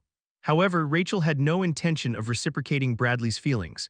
It wasn't just that Bradley wasn't her type, but she also had no plans to get married at all.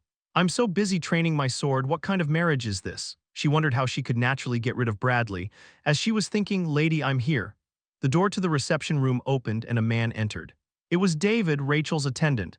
"David, don't you see that we have a guest?" Rachel said with a feigned stern expression, but her true feelings were completely different. "David. Thank you for coming in when the time is right."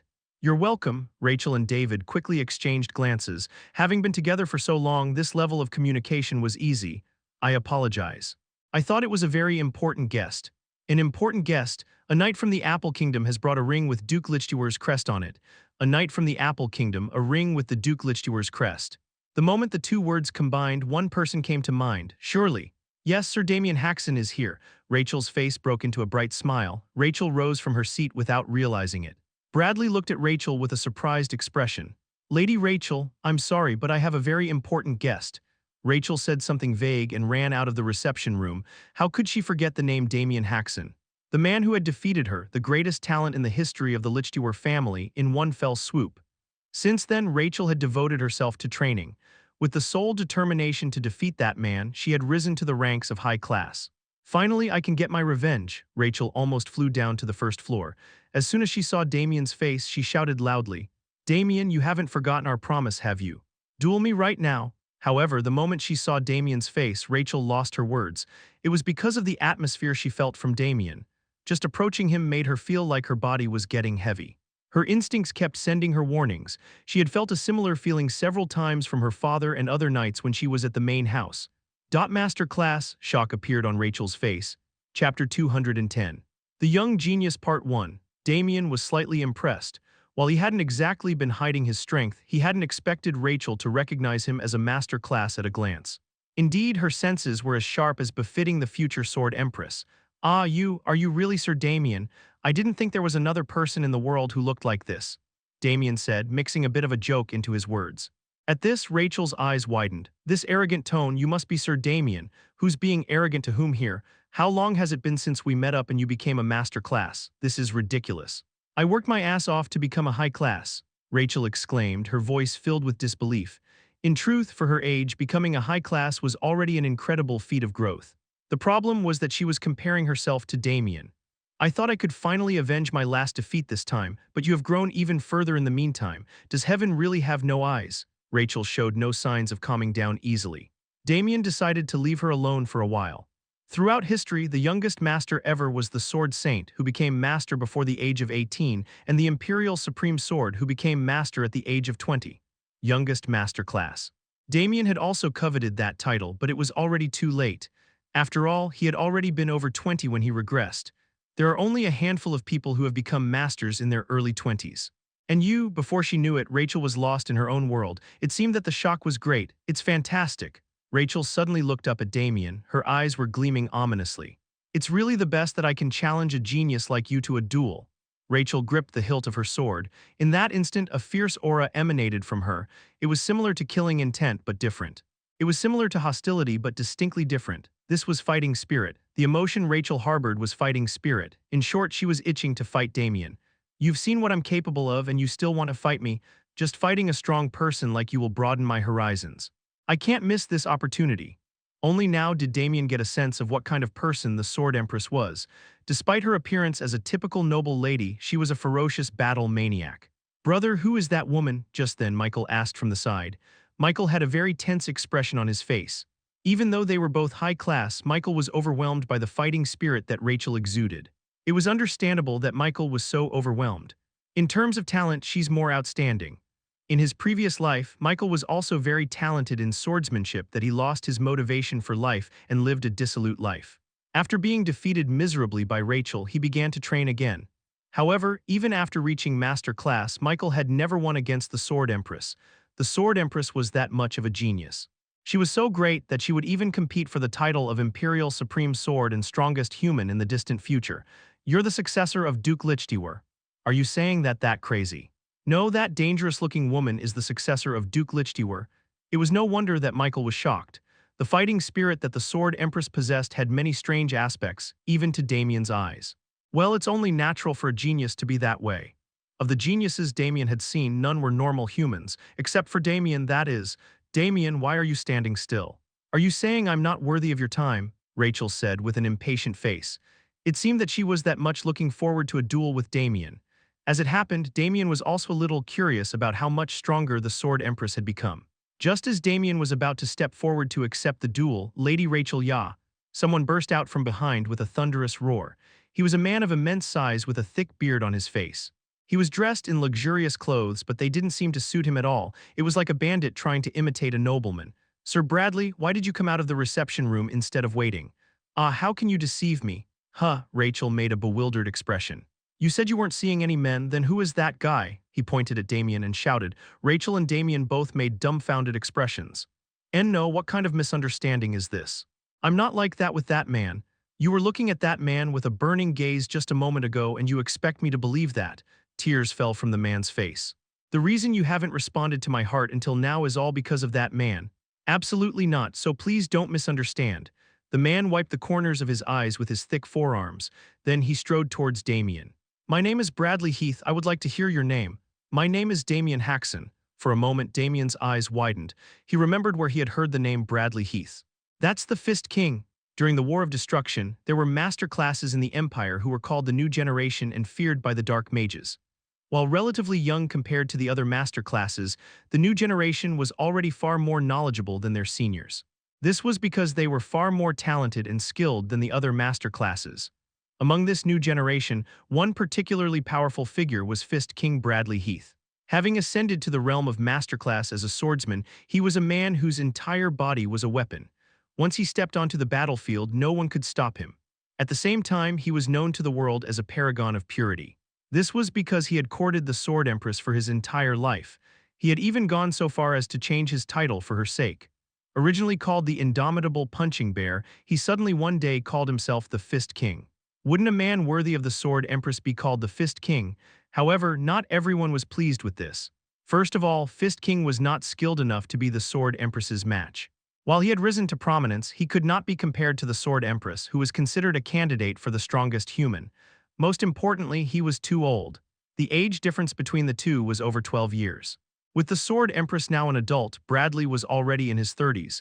Other than that, Damien had no information about Fist King. This was because Fist King had been killed by Pandemonium before he met Damien. Damien Haksen.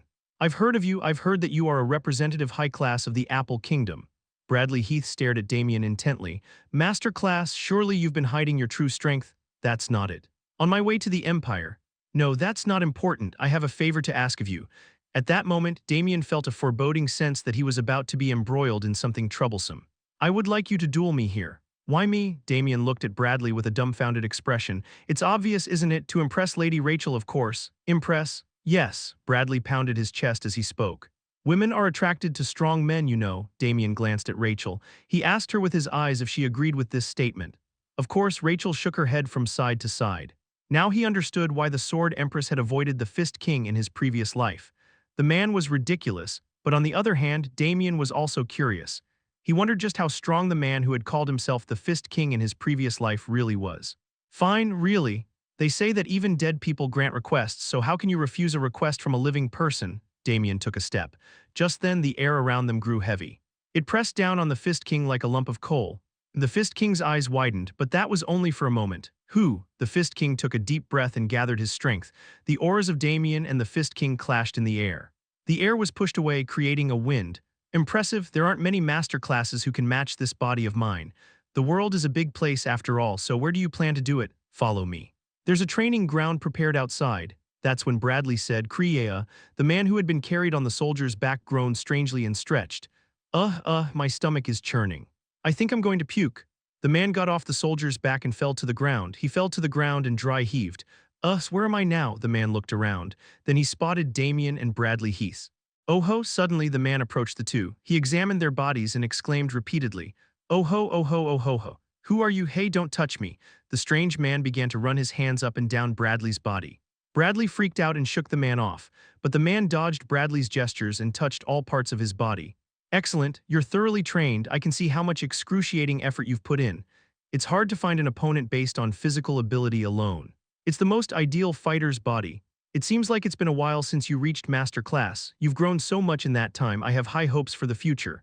The man nodded and exclaimed. Only then did Bradley realize that the man was no ordinary person.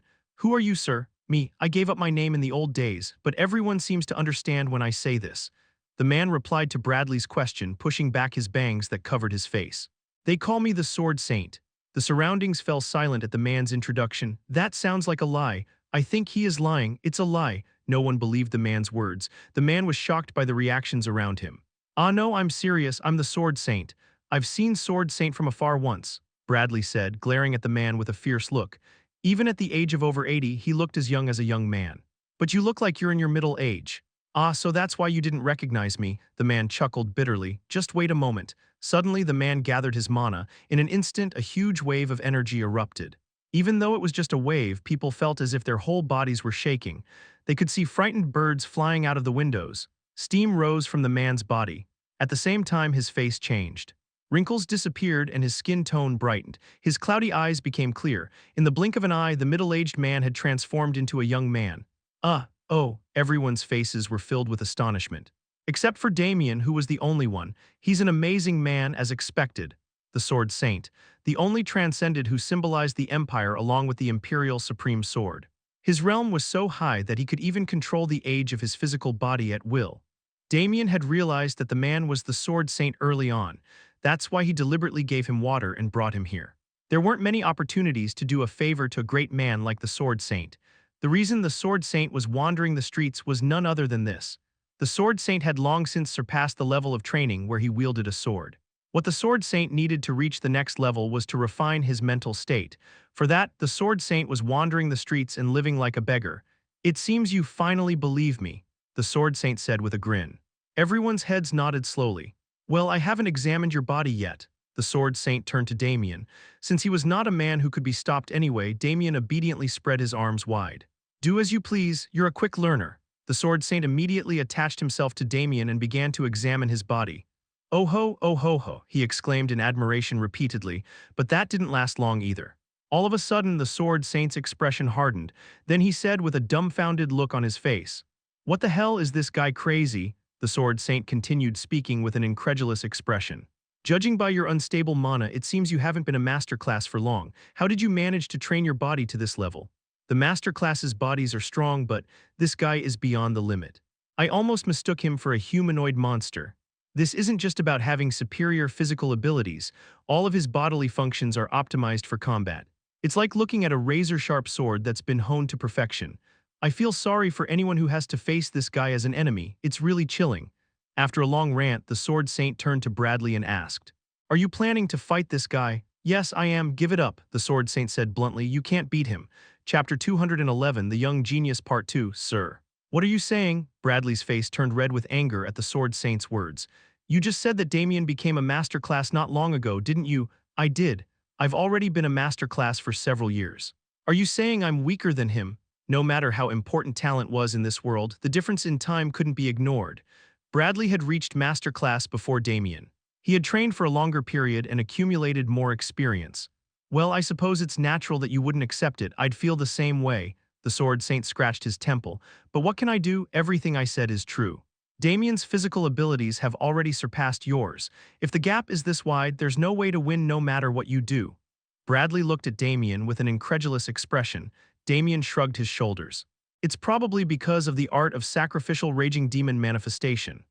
The mana cultivation technique Damien was practicing, the art of sacrificial raging demon manifestation, had the ability to strengthen the body. The technique's effectiveness increased as the battle intensity increased. During the battle with the Weapon Master, Damien had used it to its limits, and on top of that, he had also consumed legendary elixirs. As a result, Damien had acquired a physical body that was different from other masterclass individuals. "I suppose it's true, Sword Saint." Despite his words, Bradley's face was filled with discontent. "But that doesn't mean I'll accept defeat without a fight." "Are you saying you'll duel with him after listening to me?" Bradley nodded his head. "Foolish guy, but you're right. As a knight, how can I accept defeat without even fighting?" "It's unthinkable." The Sword Saint turned to Damien and asked, "What are you going to do? Are you going to accept this foolish guy's duel request?" "I'll accept it." Damien, being a natural-born knight, often felt a sense of competitiveness when facing a famous knight. Moreover, the man in front of him was a future figure known as the Fist King. He was curious about how strong he was at this point, what techniques he used, and what kind of realm he had reached. "Thank you, Sir Damien, for granting my request." Bradley clenched his fists and a heavy sound echoed. "Then let's go outside. Let's compete with each other at the training grounds." "Who gave you permission?" Rachel spoke up with a stern voice at that moment. "Do you think I'd let you fight with master-class individuals in my family's estate, knowing it would destroy everything around? Do you think I'd permit that?" "Haha, Lady Rachel, don't worry about it. Even if the estate gets destroyed, my family will compensate for all the damages." "Oh, so you're planning to fight anyway?" Rachel's lips curled up in annoyance. Bradley's face stiffened at the instinctive anger. "Sir Bradley, please leave for today." "No, Lady Rachel, we're men who are going to fight for our honor and pride. If you don't leave, I'll tell Father about it." As soon as Father, the Duke Lichtiwer, was mentioned, Bradley's face turned pale. "I suppose the duel will have to be postponed, Sir Damien." Bradley looked disappointed. "Will you be participating in the Hellion tournament?" "Yes." "Great, then let's compete at the Hellion tournament." Bradley puffed out his chest confidently. "The Sword Saint said I'm weaker than you, but I won't accept that. From today on, I'll prepare fully and meet you at the Hellion tournament. I'll definitely win." "Are you not leaving?" "Do you want me to complain to Father about the you?" "Let's just see each other at the Hellion tournament then." Bradley left, almost as if he was being chased away. "Why aren't you leaving, Sword Saint?" After Bradley left, Rachel glared at the Sword Saint. The Sword Saint coughed awkwardly. "This kid has become so arrogant. She used to call me uncle and follow me around like a puppy, but now it's like she's a different person." "Don't talk nonsense." "I'll tell grandfather about it." "Ah, well, that's a bit of a problem. Then please leave as well, Sword Saint." Rachel pointed to the door, her tone very firm. "All right, calm down. Before you leave, I'll just wrap up my business with Damien." "Yes, please do. Thank you." Then Damien, the Sword Saint, turned to Damien and asked, "I don't need it." Damien rejected him outright without a moment's hesitation. "You're rejecting me even after hearing who I am? It's you, old man, who's being strange. By the time a person reaches the level of a master class, you should know that he doesn't need a teacher." The master class was already walking his own path. He was not in a position to listen to someone else's advice. "That's exactly why I want to be your teacher." "What do you mean? You'll become a big shot even without my help." So when you become famous, my name will become famous too, right? Everyone looked at Sword Saint with a dumbfounded expression at his unimaginably materialistic reasoning. It was as if they were looking at trash. Ah, that's right. He was always this brazen kind of person. Even in his previous life, Sword Saint was known as an eccentric. Since he was impossible to pin down, even the Dark Mage Alliance had a lot of trouble dealing with him. I'm kidding. As you say, the master class doesn't need to learn from anyone else, but even so, there's a lot I can teach you. I don't think so. Do you know, maybe you'll find the clue to becoming a Grandmaster in one of the pieces of advice I give you. At the mention of the Grandmaster, a look of doubt appeared on everyone else's face. It couldn't be helped, it was because very few people even knew the word Grandmaster. You're really confident, talking about a Grandmaster. Oh, what is it do you know about Grandmasters? The more I look at you, the more interesting you are. Grandmaster meant the next level above Master Class. However, it couldn't be defined in such simple terms. It was a level that could only be reached after jumping over several high walls as a Master Class. There were very few knights who had reached the level of Grandmaster. Even knights who were called heroes or legends had not reached the level of Grandmaster and remained at the level of Master Class. This was precisely why so few people knew about Grandmasters. It was because it was not well known since there were very few people who had reached it.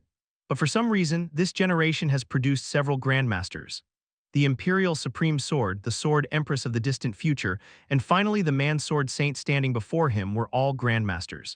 In addition to them, there were also Grandmasters in the Church and Pandemonium. I don't need it. However, Damien did not need Sword Saint's advice. Damien had already reached the level of Grandmaster in his previous life. No, he had even surpassed that level and was looking ahead to the next stage. And old man, you don't have to test me in such a way. What are you talking about all of a sudden? You're just trying to see if you can trust me with the title of disciple. At that moment, Sword Saint's expression changed dramatically. His expression, which had been continuously feigning ignorance, suddenly turned fierce. Damien approached Sword Saint. He whispered in a small voice, "You don't have to be so suspicious. The very name Pandemonium makes my blood boil. Please feel free to call upon whenever the extermination squad is on the move." Sword Saint's eyes widened. It was as if he was asking how Damien knew that name. I can't forget. The extermination squad was a secret armed force operated by the Empire. Their goal was to annihilate Pandemonium. Sword Saint had been the leader of the extermination squad for a long time. I heard you were an honorary paladin of the church. Surely you can't know about the extermination squad. I heard it myself when I went to the church.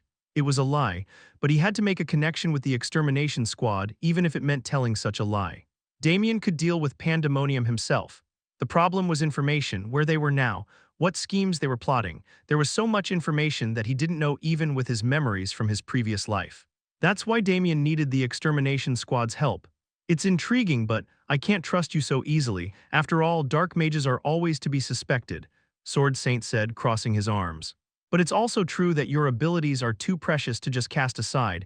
Would you like me to take some time to think about it? Do as you please. Sword Saint turned and walked out of the mansion. Oh right, before completely going outside, he turned to Damien and said, "Thank you for the water, I will never forget what happened today. My excitement has died down," Rachel muttered, exhaling a sigh. "Damien, why did you come here? I came to participate in the Hellion tournament, but I don't have a decent place to stay. I would be grateful if I could stay here for a while." "All right. That's not too difficult," Rachel readily agreed. "Compared to the ring engraved with the family crest, it was nothing, but you have to train me whenever I want." "That's not difficult either." Rachel's expression brightened immediately upon hearing the answer. "Really, you promise?" "Of course. Wait a minute, I'll call some servants to guide you," Rachel hummed and went inside the mansion. Michael let out the breath he had been holding as Rachel disappeared. "Brother, is the Empire really this great?" "What do you mean? I thought there was no one my age who was stronger than me except for you, brother." Michael looked at the direction where Rachel had disappeared with a complicated expression. "And that woman too. And that man named Bradley Heath just a while ago, didn't they become master class when they were young?" Among the knights, there were many who lost their confidence when they came to the Empire. Even knights like Michael, who were called geniuses, were no exception. This was because the Empire was so vast and there were so many powerful people who were difficult to approach. The number of master class knights was too large to simply accept that there were many geniuses because there were many people. Damien didn't know exactly about this either. However, he had heard Dorugo's story that it was because of the oath placed on the Empire. "You're thinking about all sorts of useless things. You're a genius no less than them." "Really? Trust me. I'm good at seeing people," Damien said, patting Michael on the back. "In a few years, you and Veronica will become very powerful. By then, you won't envy the knights of the Empire." Michael's face brightened with confidence. "Veronica, did you hear that? You and I. Michael turned his head, and he saw Veronica sound asleep standing up. She was standing still, her head tilted back, snoring. "That's my equal." A look of great displeasure appeared on Michael's face. After that, Damien and others stayed at the villa of Duke Lichtiwer and prepared for the Hellion tournament. Damien spent his time sparring with the sword Empress, Michael, and Veronica in turns, and so time passed and the day of the tournament arrived. Chapter 212, Hellion Tournament Part 1. As the day of the tournament arrived, all the citizens of the capital gathered at the Colosseum. The tens of thousands of seats were filled in an instant. Vendors selling food and drinks were hawking their wares everywhere. "Surely the strongest contender is Archbold, right?" The spectators engaged in heated discussions, anticipating the upcoming tournament. The hottest topic was who would win the Master Class event. Archbold made it to the finals last tournament. He lost, but it was a close call. The winner cannot participate in the same event again, so he had a high chance of winning this time since he came in second in the last tournament. "I don't know about that. Bradley Heath wasn't there that time." The man sitting next to him raised an objection. The Hellion tournament was held every 4 years. In the last tournament, Bradley Heath was still in the high class, so he couldn't participate in the Master Class event. After the tournament, Bradley Heath was promoted to Master Class. It was much earlier than Archbold. There was no doubt that Bradley Heath's talent was superior to Archbold's, so the man thought Bradley Heath was the more likely winner. "Well, Bradley Heath is a genius, but Archbold has much more experience as a Master Class. Have you only watched the tournament once or twice? How many times has a talented knight surpassed their seniors?" The two men continued to argue heatedly. Then the man sitting in front of them turned around and said to them, "It seems you two are behind on the news." "Who are you? Does it matter who I am? You were talking about Archbold and Bradley as winners. I think differently. There's a knight who's been absolutely amazing lately." The two men listened intently to the man's words. "Another person, this knight is said to have reached Master Class at the age of just over 20. "What? Early 20s? The two men looked incredulous. Bradley Heath, whom the two men had just been discussing, had reached Master Class in his late 20s. And yet, Bradley Heath was being hailed as a prodigy who had appeared in the Empire after decades.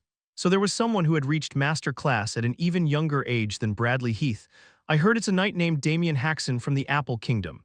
However, the two men's expressions turned grim at the mention of the Apple Kingdom. "The Apple Kingdom? He's not an imperial knight. A knight from another kingdom as a contender for the tournament? That's the most ridiculous thing I've ever heard." In the Hellion tournament, regardless of the event, most of the winners were imperial knights. This was because imperial knights were simply better than knights from other kingdoms. This was also a source of pride for the imperial citizens. It meant that the imperial knights were the strongest on the continent. "Anyway, Archbold is going to win. What are you talking about? It's Bradley Heath." The two men started arguing again, raising their voices. The man clicked his tongue and turned his attention back to the front. "Hey, you there. Bet on the winner and test your judgment and luck." Then a boy was seen walking around with a makeshift stand around his neck. "Hey, come here. Yes, are you taking bets?" "Yes." The man took out a gold coin and placed it on the stand. 5 gold coins on Damien Haksen. It was a considerable amount of money, but there was no hesitation on the man's face. Inside the Colosseum's waiting room, Michael looked around at the other knights and said, "They sure are different from the knights of the kingdom. Even if they're wearing the same armor, I think you can tell the difference. The knights of the Empire have a lot more presence." The waiting room was filled with knights who were participating in the tournament. Of course, not all of the knights were there. Some of the knights from the Empire, T-Jose from powerful families, were given private rooms. "There are a lot of old families in the Empire," Damien said nonchalantly. It wasn't really surprising that the knights of the Empire were better.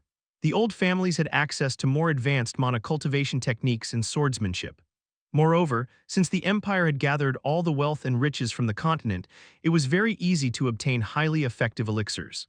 "And don't act like you're weak. Don't you think I can't tell? Everyone is looking down on you." At Damien's words, Michael scratched the back of his head. Michael was originally a very arrogant knight. He was so confident that he believed there was no genius under the heavens who could surpass him. Although he had changed since meeting Damien, his character couldn't completely disappear. "To be honest, if it weren't for Lady Rachel, I think I could win against anyone." During his stay at the estate, Michael often sparred with Rachel. The result was Michael's defeat. He didn't even get to fight properly and lost. Considering Rachel's skills, it was only natural. In his past life, Michael had never beaten Rachel even once. "So are you going to give up easily?" "There's no way I would. I'll definitely get my revenge." Michael's eyes turned sharp. Damien smiled wryly. According to his expectations, Michael would likely lose again this time. However, one never knew what would happen in life. Moreover, Michael's abilities couldn't be underestimated. But how is the tournament going to proceed? It will be held 6 times a day, divided by category. With many participants, the number of matches held per day was also high. I'm not worried about the middle-class group. There's no one who seems stronger than her, Michael said, looking at Veronica. In the Empire and among the knights of other kingdoms, there was no one who seemed stronger than Veronica. However, it wasn't a situation where one could let their guard down completely. I'm bored, Veronica mumbled, leaning against the window. I want to cut off his ears and nose and make them round. I want to insert a blade under his skin and peel it off slowly.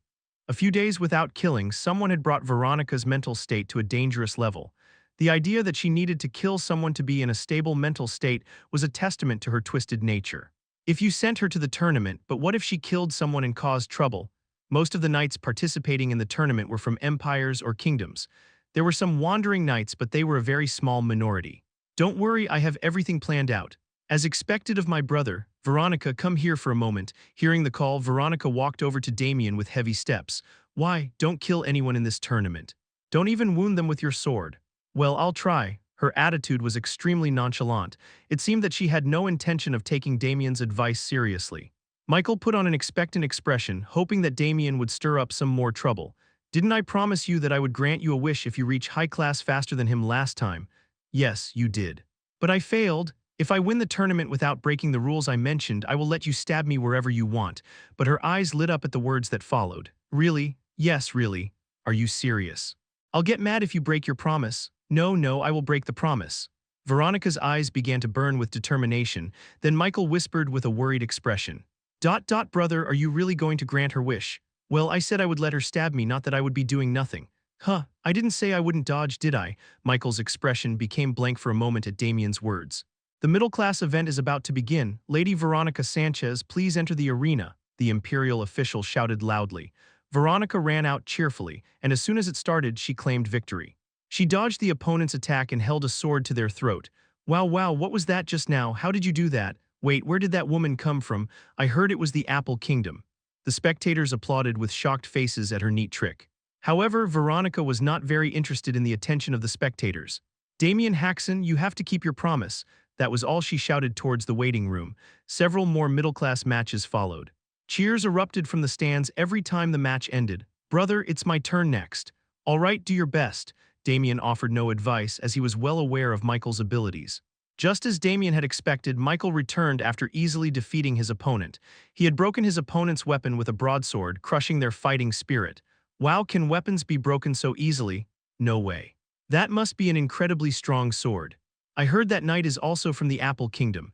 The Apple Kingdom, didn't they never make a mark in the tournament before? The spectators cheered while also gossiping about Michael. The next event will begin in 30 minutes. Soldiers standing around the Colosseum shouted to the spectators.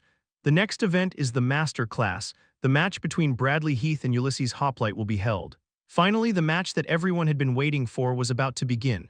Bradley climbed up to the arena. Bradley Heath, the glory of the Empire, win for sure. The cheers of the spectators poured down, but Bradley was indifferent. This was because all his attention was focused elsewhere. Bradley looked at the waiting room. To be precise, he glared at Damien, who was standing by the window of the waiting room. You can't beat this guy. Since that day, Bradley had intensified his training. He pushed himself to the limit every day. To defeat Damien? No way. Bradley Heath thought he was stronger than Damien. Even so, the reason Bradley Heath was so devoted to training was because of the Sword Saint.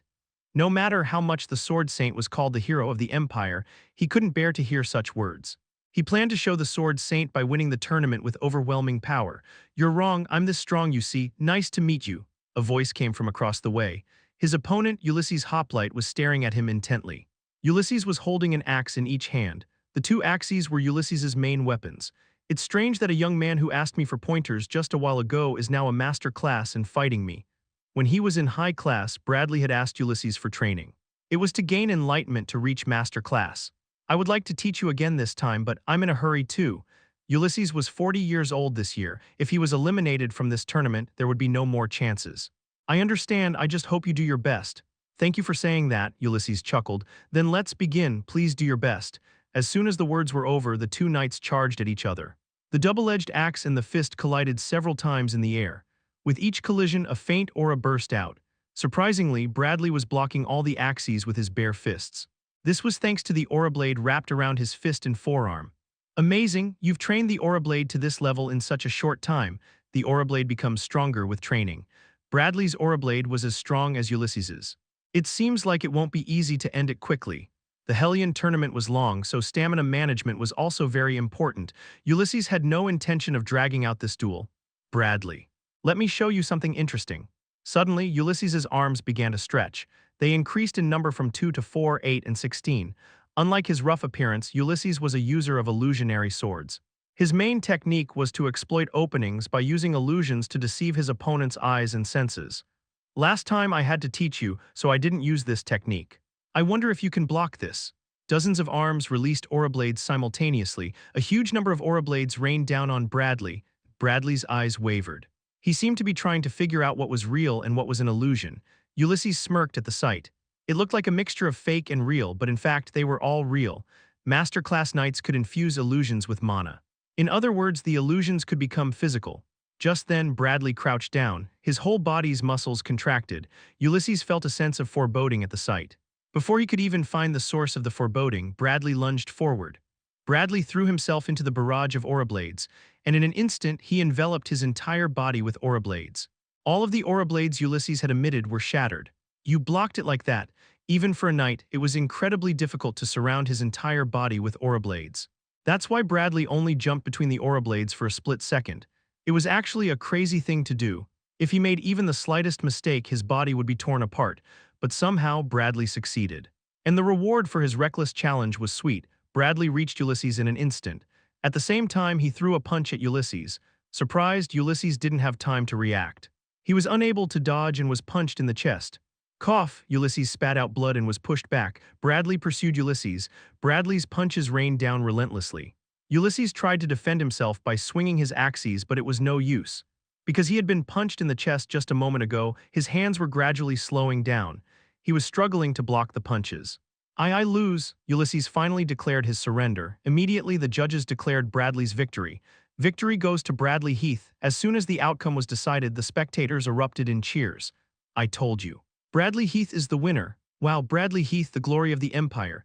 The crowd's reaction was overwhelming. Everyone was cheering his name. Bradley Heath spread his arms wide and basked in the cheers of the crowd. So they call you the glory of the Empire. Impressive indeed. Ulysses watched the scene with a bitter expression and then left the arena. The cheers of the spectators showed no sign of ending. Let's proceed to the next match. In the end, the referee had to come out and calm them down. This was because they had to proceed to the next match according to the schedule. Please come up to the arena, Mr. Jose Brendan and Mr. Damien Haksen. At the referee's words, Damien climbed up to the arena. Looking around, he saw the densely packed spectators. He shifted his gaze a little further and saw the special seats. In the best position in the Colosseum, a table and chairs were luxuriously prepared. There, a blond man was sitting with a tired face. Howard Adelard, Damien muttered the man's name to himself. The Emperor of the Empire, the man blessed with gold. Damien had only seen the man once in his previous life. He was the man who was standing next to him when he killed Dourgo. You're much younger than I thought. A stranger's voice came from behind him. He turned his head to see a portly man standing there. It was Jose Brendan, Damien's opponent. You just became a master class, huh? And you have to face this body. Jose Brendan shook his head from side to side. It was a strangely irritating gesture. My name is Jose Brendan. People called me the Iron Wall. Jose Brendan raised his weapon. He showed a large shield that was big enough to cover his body and a short sword. This is my specialty. Jose Brendan raised his shield and slammed it down to the ground. A gray aura blade covered the shield. Wow, Damien had never met a master class named Jose Brendan in his previous life. However, that didn't mean Jose Brendan's skills were nothing.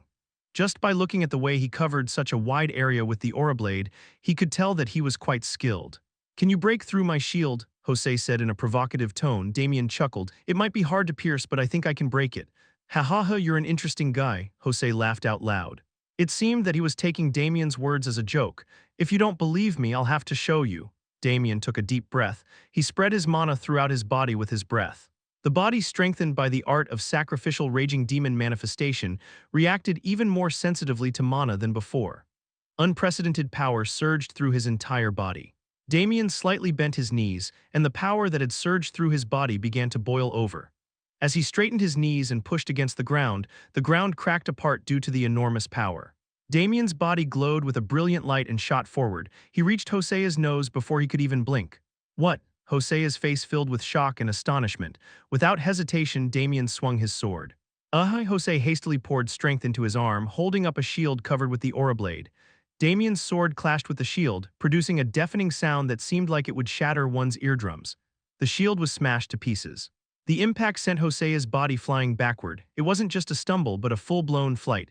Coup! Jose quickly regained his composure and turned to face forward. When he did, his eyes widened to twice their size. Damien was right in front of him. Jose had been sent flying and Damien had immediately pursued him. It was a speed that defied common sense. Is this guy crazy? Jose was taken aback, and at that moment Damien swung his sword again. Jose hastily raised his sword to block the attack. Two swords, two aura blades clashed with each other. Damien's sword dug into Jose's sword and it was broken in an instant. Damien's sword continued to target Jose's neck. Just before it reached its target, Damien stopped his sword. Jose's skin bled when the aura blade touched it. Do you admit defeat, do you? Jose nodded his head with a dazed expression. Only then did Damien sheath his sword. There was no applause, only silence fell over the Colosseum. Even the judges who were supposed to declare the winner were stunned. Damien Haksen wins. One of the judges finally managed to scream out the result. Only then did the audience erupt in cheers. The match had started and in under a minute Damien's victory was decided. Chapter 213, Hellion Tournament Part 2. The Knight of the Iron Wall was defeated. His shield was completely shattered. That's the shield that even withstood the blow of an ancient golem. The audience could only be in awe. Sir Jose Brendan, the Knight of the Iron Wall, was a fairly famous knight within the Empire. While there might be stronger knights than Jose Brendan, there was no knight who could pierce his shield. True to that evaluation, Jose Brendan's shield had never been broken once. Even among the knights who had defeated Jose, there was no one who had pierced his shield. They had all won by exploiting his weaknesses or using trickery. But Damien had shattered Jose's shield in one blow. Perhaps a new legend is about to be born. The majority of the spectators looked at Damien with awe-filled eyes. However, not everyone was like that, so what? He still can't beat Archbold and Bradley, right? Some spectators were busy belittling Damien. No matter how great he is, he's just a knight from the kingdom. He can't possibly defeat a knight from our empire. That's right. And Archbold and Bradley are such great knights, but their arguments were quickly buried. Those two don't seem to be as good as Damien Haksen. That's right, Damien Haksen shattered the Iron Wall's shield in one blow and even cut him with his long sword. It was all over in the blink of an eye, literally. This was because the battle Damien had shown was so impressive. He had crushed Jose Brendan head-on without any trickery or strategy. In the end, the spectators who had been trying to belittle Damien had to shut their mouths. It seems like the winner of the Master Class event has been decided after all. Everyone agreed at someone's words. Truly astonishing. The Emperor of the Empire, Howard Adelard, was genuinely impressed. As the Emperor, he had met many knights, but he had never seen a knight like Damien. Did that young man just become a master class? Yes, your majesty, it's undeniable, as it was said by the Sword Saint himself. The Imperial Guard standing beside the Emperor replied. Did the Imperial Supreme Sword and the Sword Saint show such a performance in the tournament too? The Imperial Guard who stood by the Emperor's side was also a master class. Despite appearing young, he was actually quite old. Unlike the Emperor, the Imperial Guard had personally seen the Imperial Supreme Sword and the Sword Saint participate in the tournament. If I may evaluate the two, they also showed an amazing performance in the tournament, but they couldn't win as quickly as Damien Haksen did. The Imperial Guard's words made the Emperor exclaim in wonder once more. The two knights had an immense reputation. The number of legendary feats they had accumulated was like the grains of sand on the beach. Take a good look, perhaps the world will revolve around that man in the future. The Emperor spoke to his children sitting on either side of him. The Prince and Princess stared at Damien with varying emotions in their eyes. Damien Haksen, Damien Haksen. The Emperor seemed to be trying to remember the name. Suddenly, the Emperor's brows furrowed slightly. Damien Haksen. Damien entered the waiting room, leaving behind the cheers of the crowd. Brother, you are amazing. You won the fastest out of all the matches that took place today. What the heck, how did you do that just now? How did you break his shield? As soon as he returned to the waiting room, Michael and Veronica rushed over to him. Michael, needless to say, and even Veronica, who was only interested in killing people, were bombarding him with questions. Damien Haksen, then another voice was heard. Rachel was running towards him. What's up? I thought you were watching from the stands. Rachel had come as a spectator since she was not competing today. It was said that she had been assigned the best VIP seat, befitting the successor of Duke Lichtiwer. How could you just sit there after seeing something like that? Rachel pushed her way through Michael and Veronica and stood in front of Damien. More than that, what was that just now? How did you do it? Why didn't you show me when we were sparring? If I did that to a high-class knight, you would be dead. I don't care. If I could die from such a tremendous blow, it would be a blessing. This is crazy. Damien looked at Rachel with a dumbfounded expression. Despite her appearance, which suggested she was raised in luxury, her words and actions were not much different from Veronica's. He couldn't help but think that she might be the same type of person as Veronica. Ah, by the way, Damien, are you interested in making more connections on the Empire's side? Why are you asking that all of a sudden? Before Rachel could answer, there was a sudden commotion outside. Is it certain that Damien Haksen is here? Get out of the way. That man has already been marked by our family. A letter, I just need to deliver one letter. The footsteps were not of 2 or 3 persons. At least several dozen people were approaching this place. This is the perfect time to make connections. What do you want to do? I'm too lazy to do it. Damien answered immediately. One connection with Rachel was enough. Besides, he didn't like politics or making more connections, and it would only be a hassle. Then I guess I'll have to help you. Did you hear that, David? Yes, my lady, a man answered coolly. He was Rachel's attendant. He always followed Rachel like a shadow. Everyone, please follow me, David said, leading the way. The group followed Damien into the depths of the Colosseum. David guided the group through a secret passage inside the Colosseum. The secret passage was connected to a civilian house outside the Colosseum. Thanks to this, Damien was able to return to Mansion without encountering any other nobles. However, the nobles' obsession was persistent. In a short while, they all gathered at the mansion. We came after hearing that Sir Damien Haksen is here. Just give us a little of your time. It won't be a bad conversation for either of us. A letter, just one letter. However, the nobles were blocked by Lichtiwer's soldiers and could not enter. Thanks to this, Damien was able to relax comfortably. The next day, the group entered the Colosseum through the secret passage, just like yesterday. The area around the Colosseum was teeming with nobles looking for Damien. Today, none of Damien, Michael, or Veronica had matches. So they headed for the stands instead of the waiting room. You can use this one. Rachel guided the 3 to the VIP seat she had been assigned. The VIP seats were divided into sections, befitting a place only for high-ranking nobles. Damien, I have a match today, so please watch me carefully. If you see any problems, please let me know. Okay, I got it. Rachel was the only one of the 3 who had a match today. Absolutely. Absolutely. After giving her instructions, Rachel went down to the waiting room. Damien sat in the VIP seat and watched the matches. The middle-class matches ended and the high-class matches began. Brother, it's Lady Rachel. Rachel's match began. Michael watched Rachel's every move without missing a beat.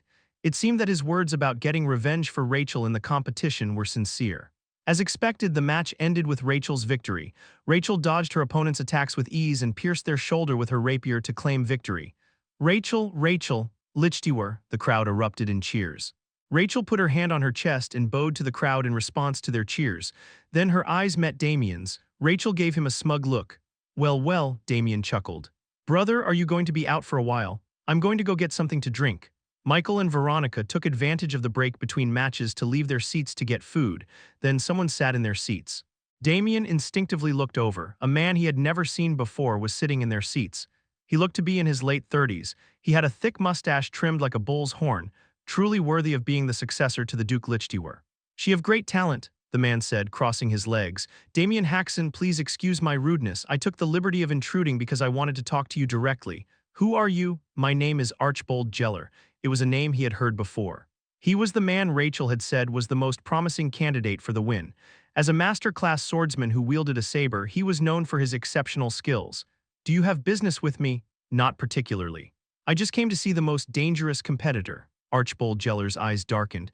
I didn't think there was anyone to be wary of besides Bardley Heath, but a monster like you suddenly appeared. As the runner-up of the previous tournament, Archlich exuded an immense pressure. I'm 39 years old this year. This is my last Hellion tournament. The Hellion tournament had different age limits for each category. While other categories allowed participation up to 25 years old, Master Class was open to those up to 40 years old due to its extreme difficulty. The number of matches was also fewer compared to other categories. While other categories had 6 matches per day, Master Class had only 2. You, as a Knight of the Kingdom, wouldn't know. The Hellion Tournament is an extremely important event for the Empire's Knights. The tournament was held in commemoration of the Empire's first Emperor, and the winner would have an audience with the Emperor and receive a title directly from them. For the Empire's Knights, the Hellion Tournament held an immense reputation. I will definitely win this tournament. I'll do whatever it takes. A faint hint of malice was detectable in Archbold's voice, revealing how obsessed he was with the Hellion Tournament. Are you here to threaten me? I'm here to give you advice. This tournament is very dangerous, so it's better to give up beforehand if you can. Archbold turned his gaze to Damien. You never know, you might unwittingly drink poison or... Such an accident might happen. Damien laughed at the veiled threat. Let's start the next match. Archbold Jeller and Malinka Hibikers, please come up to the stage. At that moment, the judge's shout was heard. Archbold stood up from his chair. It's my turn. I ask that you don't ignore my warning. Archbold lightly tapped his foot on the ground and jumped over the audience seats to land on the stage. Whoa, the audience erupted in amazement at the sight. Archbold Jeller, win this time. Archbold Jeller spread his arms wide, enjoying the audience's cheers. Meanwhile, another knight came up to the stage. He was the man the judge had called Malinka Hibikers. You should make a less flashy entrance, Malinka said with a sulky face. Your attention-seeking nature never gets better. I think I'm 100 times better than a stiff man like you. Just shut up and get ready. Malinka grasped his sword, taking his stance. This time I'll crush you. It's going to be tough, though. Archbold Jeller slowly drew his saber and smiled. Don't get careless like last time. You almost lost your wrist. Or have you forgotten how you almost lost an eye to my sword? The two men glared at each other, their tension palpable. Thud, thud, a strange sound echoed from afar. Thud, thud, it sounded like someone was hitting the ground with a cane-like object. The two men turned their attention to the direction of the sound. A young woman was approaching the stage from a distance. It was strange, as only participants were allowed to enter the stage, and outsiders were strictly prohibited. She had a large cross-like object on her back, covered in black cloth, making it impossible to identify. However, what caught the attention of the two men wasn't the object she was carrying. The woman had bandages over her eyes, and with a wooden cane she was tapping the ground, taking slow steps. Blind? Archbold asked in a puzzled tone. The woman stopped in her tracks at his voice, bowed her head and said, Ah, hello, I'm Everis. I'm so nervous. Everis had covered her mouth with both hands, her face contorted in pain. Archbold's expression was incredulous. What are the guards doing? Why did they let an outsider onto the stage? Oh, please don't scold them. I couldn't be stopped anyway. What nonsense. I came from Pandemonium. Everis's words made Archbold's eyes widen in disbelief. He stared at her with an I can't believe this face. You're saying your master ordered you to participate in the Hellion tournament and die. Everis put down the object on her back, and a heavy thud echoed. When she removed the black cloth, a two-handed sword was revealed. The blade was relatively thin, but its length was an astonishing 2 meters, twice Everis's height. Oh, it's fine. If you kill me here, it's a win for the Empire. Everis grasped the two-handed sword with both hands, but the blade was so long and heavy that she couldn't lift it. I won't resent you even if you kill me, so please don't. Chapter 214. Hellion Tournament Part 3. The faces of the spectators turned pale upon hearing Everis's words. No one among the imperial citizens could have not heard of the atrocities of Pandemonium, and so they couldn't help but feel a great deal of fear. The sworn enemy of the Empire. Those who wanted to overthrow the Empire, a group of the most dangerous dark mages, to the extent that Pandemonium was involved in most of the major crimes that occurred in the Empire. How did the scum of Pandemonium get in? Right now, the Hellion Tournament, one of the Empire's biggest events, was being held in this Colosseum, and since even the Emperor was present, security had to be tight. Did a traitor appear? The dark mages were like cockroaches, and you never knew when or where they would spread if you left them alone. After all, dark mages are masters at stimulating human desires. As expected, they're not the kind of people you should leave alone. It wasn't for nothing that Pandemonium was called the sworn enemy of the Empire. While they were no match for the Empire in terms of power or size, there were many times when the Empire had to backtrack or change its national policy due to their interference. The Empire had continuously dispatched elite pursuit teams to eradicate Pandemonium root and branch, but had not achieved satisfactory results. And even while hiding from the Empire's pursuit, Pandemonium was not only constantly plotting evil schemes, but also taking advantage of any opportunity to inflict damage. Your Majesty, there is no need to worry. I will guard your side, the guard knight whispered in a small voice. Right now, the Imperial Knights were surrounding the Emperor. Even if the main force of Pandemonium came, they could not threaten the Emperor. Moreover, the Colosseum was thoroughly separated into the arena and the spectator seats. In preparation for any unforeseen events, protective magic spells were cast around the arena in multiple layers. I will give the order to the knights to subdue the Dark Knight. No, stop them. A look of doubt appeared on the guard knight's face. It won't be difficult to capture a Dark Knight of that level if we mobilize the knights. But won't that shame to us? They dared to ruin the Hellion tournament and only sent one filthy scum. This was a provocation from Pandemonium. One man here is enough for the Empire. The corners of the Emperor's mouth twitched. It had been a long time since he had seen such a blatant provocation.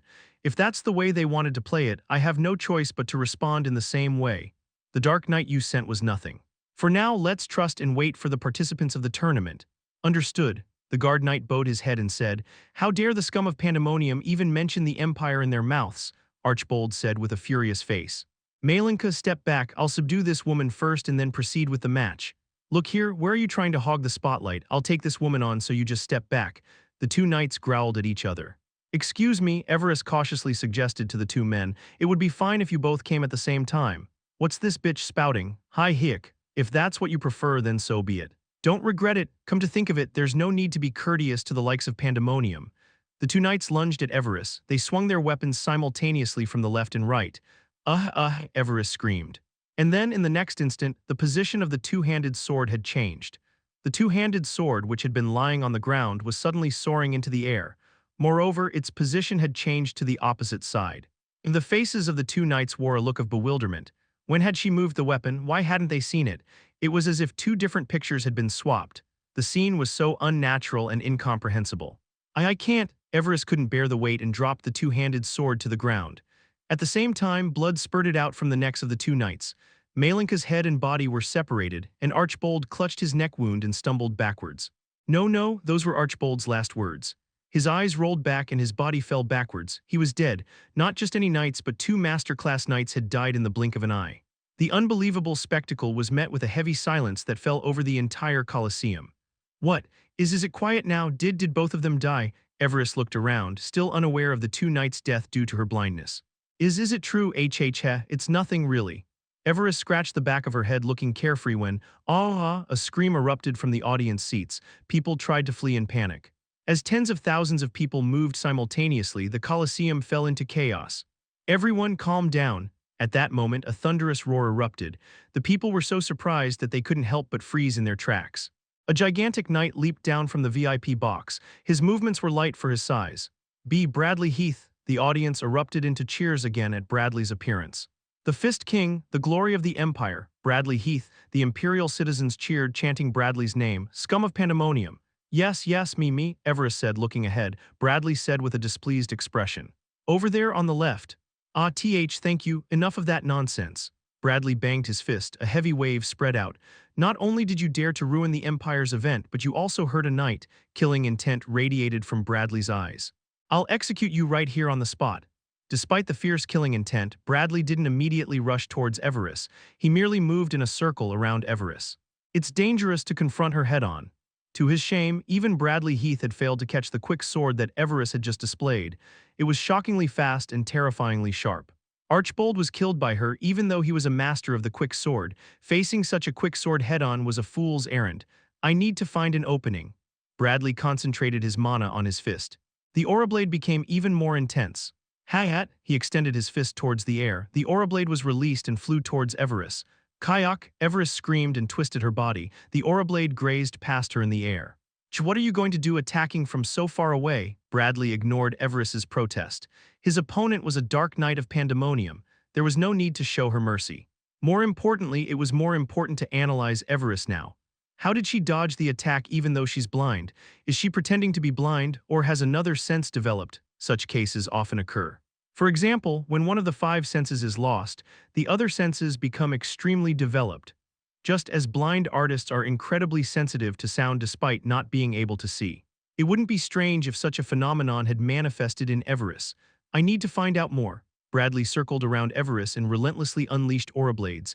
Kayak, every time Everest narrowly dodged the attacks. Holes were punched in the ground where Everest had been standing. She's not seeing, she's dodging purely by instinct. Even when he released the aura blade from behind, Everest managed to dodge it. Her reaction speed was the same. The blindness is certain, instead other senses must be developed. It will be difficult to find an opening, then I have no choice but to take a risk. Bradley crouched down, the muscles in his entire body contracted. The quick sword is dangerous, but that's okay. I can block it by surrounding it with the aura blade. He planned to reuse the method he had used to block a barrage of aura blades in yesterday's match. Bradley put strength in his legs. If I charge straight ahead. At that moment, Everest's arm tensed up. The next instant, the position of the two-handed sword changed. What had been on the ground was now soaring into the sky. The moment he realized this, Bradley's stomach burned. His abdomen burst open and blood spurted out. His internal organs spilled out. Bradley's face contorted in pain and bewilderment. What had just happened? Why the hell did I cut myself? Bar, you fool, my strikes, have a lot of range, but do you know why I let you go? Everest let out a strange and eerie laugh. It was because it was funny to watch you make a fool of yourself. Bradley's body crumpled to the ground like a broken doll. I must escape. Although he knew he had to flee, his body wouldn't move. I'll cut your throat this time. Everest grasped the two-handed sword again. Perhaps due to being on the brink of death, Bradley was able to observe Everest's technique in detail. The moment Everest twisted her waist, her entire body's muscles expanded. The massive two-handed sword suddenly sliced through the air. At the same time, the aura blade attached to the two-handed sword extended. The extended aura blade sliced through Bradley's neck. Just before that, something grabbed Bradley by the back of his neck. His body was pulled back and the aura blade grazed past his nose. Bradley felt his bones cracking. Who? He looked up and saw Damien's face. Thank you. Michael, take this woman and heal her. Damien wasn't even listening to Bradley. All of Damien's attention was now focused on Everest. Everest's eyes widened at the sight of Damien. Damien Haksen, I know, you're the man who fucked the plans, Mrs. SLA, you're really famous. That's strange. Damien cut Everest off abruptly. His voice was full of displeasure. Who the hell are you? I introduced myself earlier, I'm Everest. I've never heard that name before. Of course you haven't, I've only been by my master's side until now. I haven't had a chance to introduce myself. Could it be an alias? No, even so, I can't not remember a master class of this level. Just because he's Damien doesn't mean he knows all the master classes in the world. The world is a big place and there are many hidden masters. However, it was no exaggeration to say that he knew most of the master classes on Dorugo's side. In particular, this woman, Everest's quick swordsmanship, was so impressive that even Damien was amazed.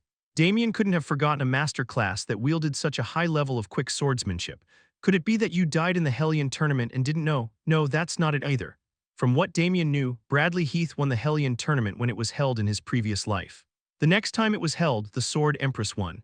He had never heard a single story about a dark night of pandemonium ruining the Hellion tournament.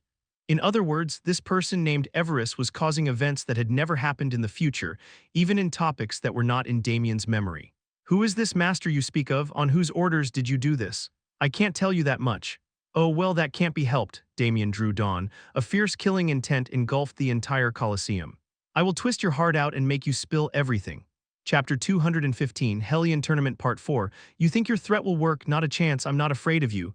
Everest trembled as she brandished his sword. At that moment, Everest felt a surge of power in her arm. Damien had quickly read Everest's movements and the flow of her mana. The neck. As soon as he raised the dawn to block two-handed sword, Damien's body was pushed back slightly. How did you block it? Everest asked with a surprised expression. Damien caressed the hilt of the dawn, a tingling sensation lingered on his palm. The speed and power are incredible. Damien hadn't even seen the sword. He had been able to block the attack because he had read and predicted Everest's movements. Is it because of the level of the realm? No, that alone can't explain the speed. Realm was not omnipotent. It needed to be backed up by physical strength and mana to truly show its power. This meant that Everest, despite pretending to be weak, had a physical body that far surpassed even some master classes. If she had trained that much, it wouldn't be hidden. However, Everest's arms and legs were too thin, her body was untrained and had never exercised. There was a technique to transform muscles and bones, but that was a stealth technique. It wasn't something to be used in the midst of battle. I need more information. Damien lunged forward. He didn't run in a straight line, he zigzagged, kicking off the ground left and right. This time you won't be able to escape. Everest swung her sword again. Damien blocked the sword with the dawn. At that moment, the back of his neck felt cold. Damien bent his knee slightly. The second sword strike grazed the spot where Damien's head had been. How did you dodge that too? Damien was just as surprised. He had no idea that Everest could use a sword of this speed in such succession. What was even more surprising was the accuracy. Damien had moved erratically to prevent Everest from pinpointing his location, but Everest had accurately tracked Damien's movements and swung her sword. She's too accurate to be blind. Damien had met a blind master class in his previous life. He had compensated for his lack of sight by enhancing his other senses. However, even with these methods, he couldn't completely make up for his lack of vision. There was a clear difference in his accuracy compared to other knights. Can she actually see? No, that can't be it. But from my perspective, there are no blind spots on that woman. The blind master class that Damien had seen had other senses that were extremely sharp to compensate for their lack of sight. Therefore, they had no blind spots. No assassin could hide from them. A master class with high accuracy and no blind spots. A hypothesis came to mind. Let's check it out. His deliberation was over. Without hesitation, Damien kicked off the ground. Who is that guy? Everest thought to herself. My master said that there's no one in this world who can block my quick sword. But that guy not only blocked it but also dodged it. Everis erased the doubts that had risen in her mind and only remembered her master's words. My master's words are the truth, so failure is impossible. But if that guy was right, her master's words would become a lie. There was only one way to make her master's words true again. I'll kill him this time. Everis gripped her sword hilt more tightly. Dark mana began to emanate from deep within her body. At the same time, the scenery Everis saw became even clearer. In the world filled with darkness, colorful lights flickered to life. Some were white and some were blue. Everis was blind, but not really blind because she could see people's mana. If she could see mana, she could read people's movements and predict their next actions. Thanks to that, Everis could wield her sword with accuracy surpassing that of sighted people. Let's confirm at once. Just then, Damien ran forward. Everis didn't immediately strike with her sword. Her sword's accuracy and speed dropped with distance. About 10 meters, the moment Damien entered the optimal range, Everis swung her sword. No, she had already cut him down by the time she thought she had swung it. Everis's quick sword was too fast for even her to see. Did he dodge again? There was no feeling of impact. Moreover, Damien's mana was still visible. I'll strike him with everything I have.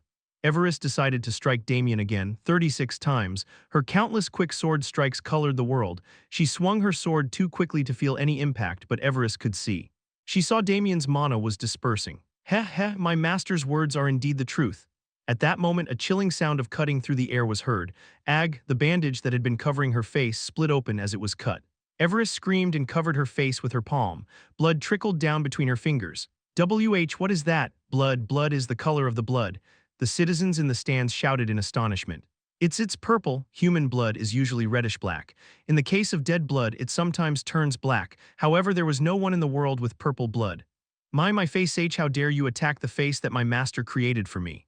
Everis removed her hand from her face and spat out her anger. At that moment, the audience could not help but be shocked once more. What are those eyes? Those aren't eyes, are they? Everis's eyes were different from those of ordinary people. There were several small pupils attached. It was like looking at the compound eyes of an insect. Damien wasn't particularly surprised. After all, he had already expected it. So you were wearing the Eye of the Night. The Eye of the Night. The Eye of the Night had the ability to sense and visualize mana. Being able to see the opponent's mana was a tremendous advantage. Whether it was a knight or a mage, they had no choice but to use mana to use their skills. In other words, the Eye of the Night was an eye that allowed the user to fully grasp the opponent's movements.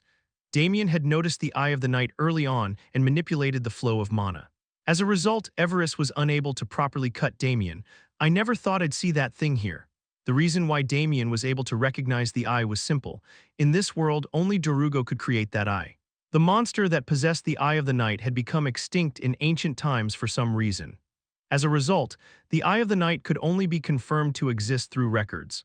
Darugo had thoroughly researched the cause of the extinction and after a long time succeeded in restoring the Eye of the Night. And there's the purple blood.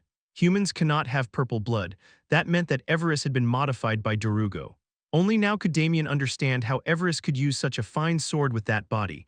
It was possible if she had been modified by Darugo. After all, Darugo had unparalleled skills in undead creation that no one could surpass. Of course, no matter how great Darugo was, he couldn't create a monster like this from scratch. He probably captured a master class somewhere and then modified it. A master class knight received a modification from Darugo and even had an eye transplanted. No wonder the master classes who participated in the competition were defeated so easily. Damien Haksen. Everis gritted her teeth and shouted, "You dodged my sword again, and you even wounded the body my master gave me." Everis no longer pretended to be weak. She raised the two-handed sword that she had been dragging just a moment ago with one hand. "I'm going to kill you right now. I'm going to tear your whole body into hundreds of pieces. You run your mouth so much it's as if your lips have hemorrhoids." Unlike the excited Everis, Damien was somewhat deflated. The thought of Darugo made his blood boil. He wanted to rip Everis's limbs off right now and then interrogate her about Darugo, but it was pointless. Darugo was a person who was very good at hiding himself. He would have put all sorts of taboos in place to prevent Everis from divulging anything about him during the modification process. In addition, Darugo never revealed his precious undead until the War of Annihilation. Everis was probably just a failed test subject. In other words, Damien would gain nothing from interrogating Everis, but there's always a chance. Let's try it once. "What are you talking about, you fucking bastard?" Everis spat out insults. The murderous aura she exuded grew even stronger. "I'm going to kill you right now." Everis swung her sword. The speed was even faster as her body had grown larger. Die. Everis swung her sword relentlessly. Countless sword strikes completely covered the arena. Why aren't you dying? However, Everest's sword strikes couldn't even touch the hem of Damien's clothes. The Eye of the Night was a fearsome thing, but it also had a glaring weakness. It could be easily deceived by simply manipulating the mana in one's body. He put the dawn into the scabbard while dodging Everest's sword strikes, and he grabbed both the scabbard and the hilt at the same time. I know everything I need to know, there's no need to stretch this fight anymore. Damien drew the dawn and swung it. In that instant, a flash of light erupted. The released aura blade cut the arena in half. At the same time, Everest's shoulder was sliced off. The arm that had been holding the sword fell to the ground whole. Huh. Everest muttered blankly and looked at her shoulder. The dark mana was cut off from her shoulder. She could no longer feel the weight of the two-handed sword. How? Damien, who had approached unnoticed, ruthlessly grabbed Everest's face. At the same time, he manipulated the dark mana within Everest's body.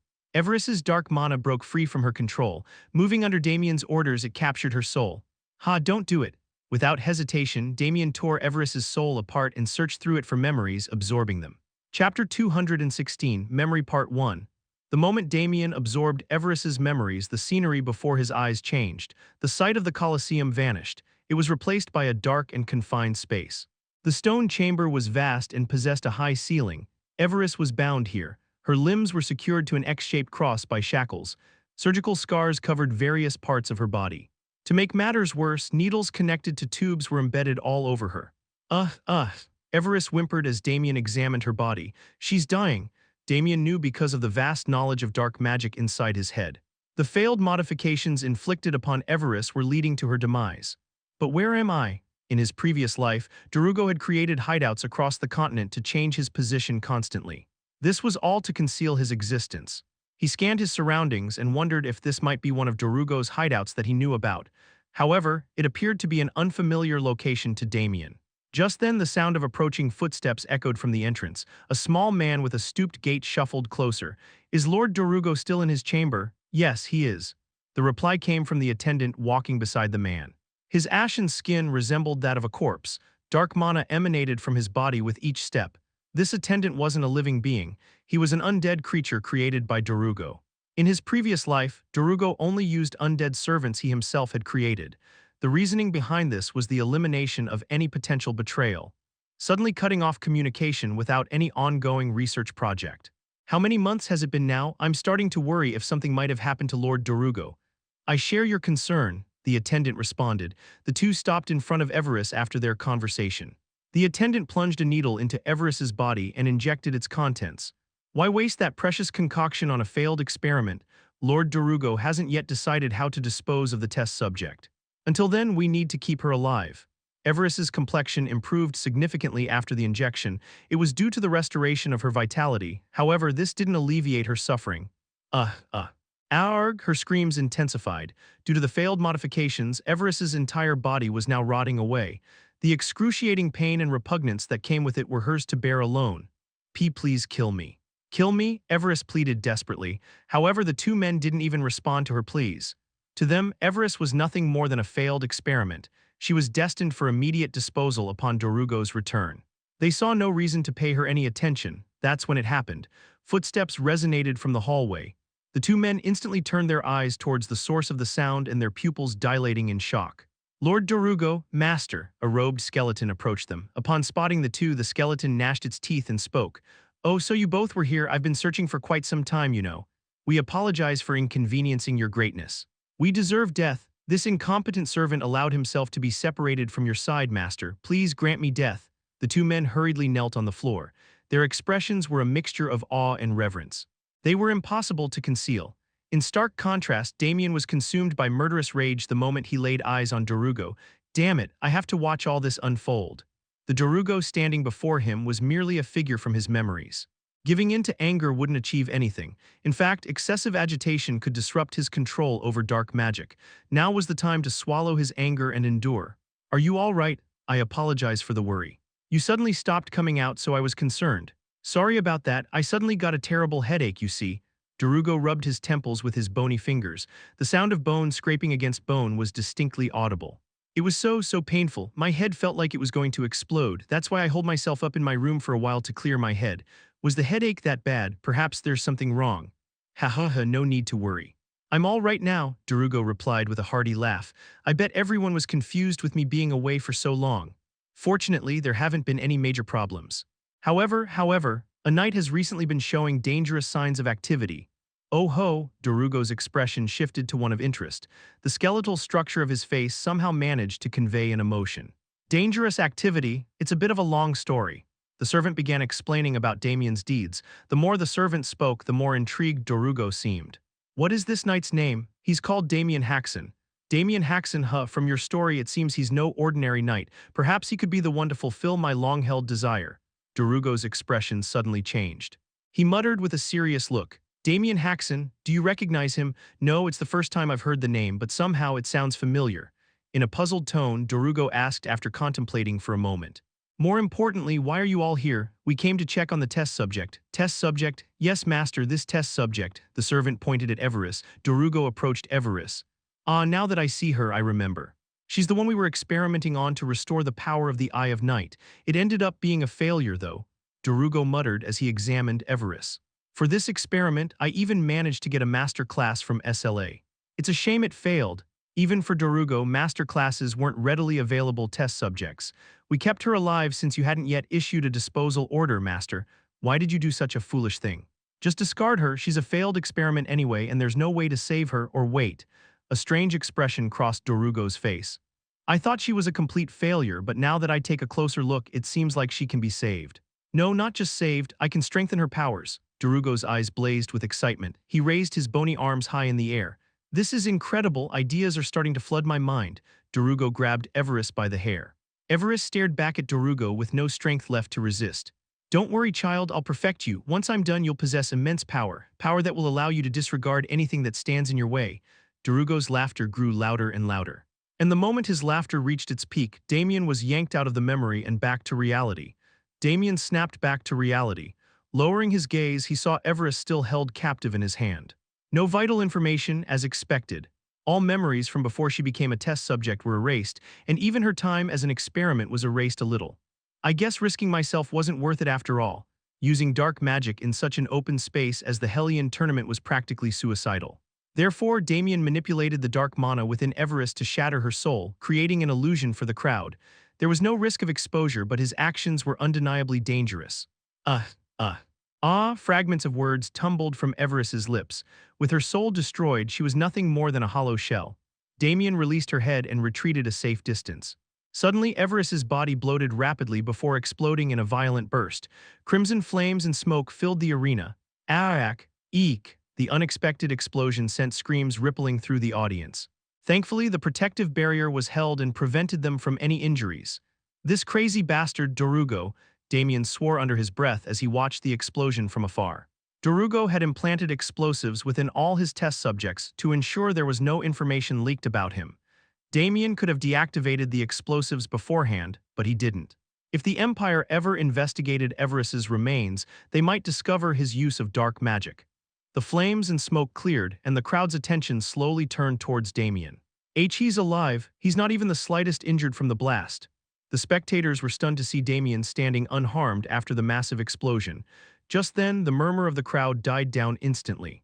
The Emperor himself had risen from his seat. The Emperor stared blankly at Damien as he stood there unharmed. He had not only defeated the dangerous master-class xperrif in one fell swoop, but he had also emerged from that explosion unscathed. Was that knight's name Damien Haksen? The Emperor inquired, and his voice laced with astonishment. Yes, your majesty, Damien Haksen, the Emperor furrowed his brow. The name was undeniably new to him, yet it felt strangely familiar for some reason he couldn't grasp. Should we evacuate the audience? A nearby captain of the guard suggested with his voice filled with tension. Hold on a moment. The Emperor commanded the guards to halt their actions with a wave of his hand. While the safety of his citizens was a top priority, something else seemed to take precedence in his mind at that very moment. Such a feat deserves a worthy reward. His voice boomed through the Colosseum as he declared.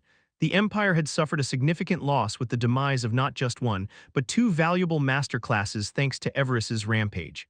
Thankfully, Damien's intervention had mitigated the damage considerably. It was an unwritten rule: those who serve the Empire with such distinction deserve to be acknowledged and rewarded accordingly. With that thought solidifying in his mind, the Emperor rose to his feet. Despite the chaos, all eyes instinctively turned towards him. Damien Haksen, I have seen what you have done. You have valiantly eliminated the threat posed by that filth from Pandemonium. At the Emperor's words, Damien Haksen immediately dropped to one knee and bowed his head respectfully. The Emperor couldn't help but feel a flicker of satisfaction at the young knight's courteous demeanor. I wish I could reward you now, but the circumstances are not favorable. I will invite you to the Imperial Palace sooner or later. Please do not refuse my invitation. With that, the Emperor added briefly, there I will reward you as you deserve. Chapter 217, Memory Part 2, Damien returned to the mansion with his companions.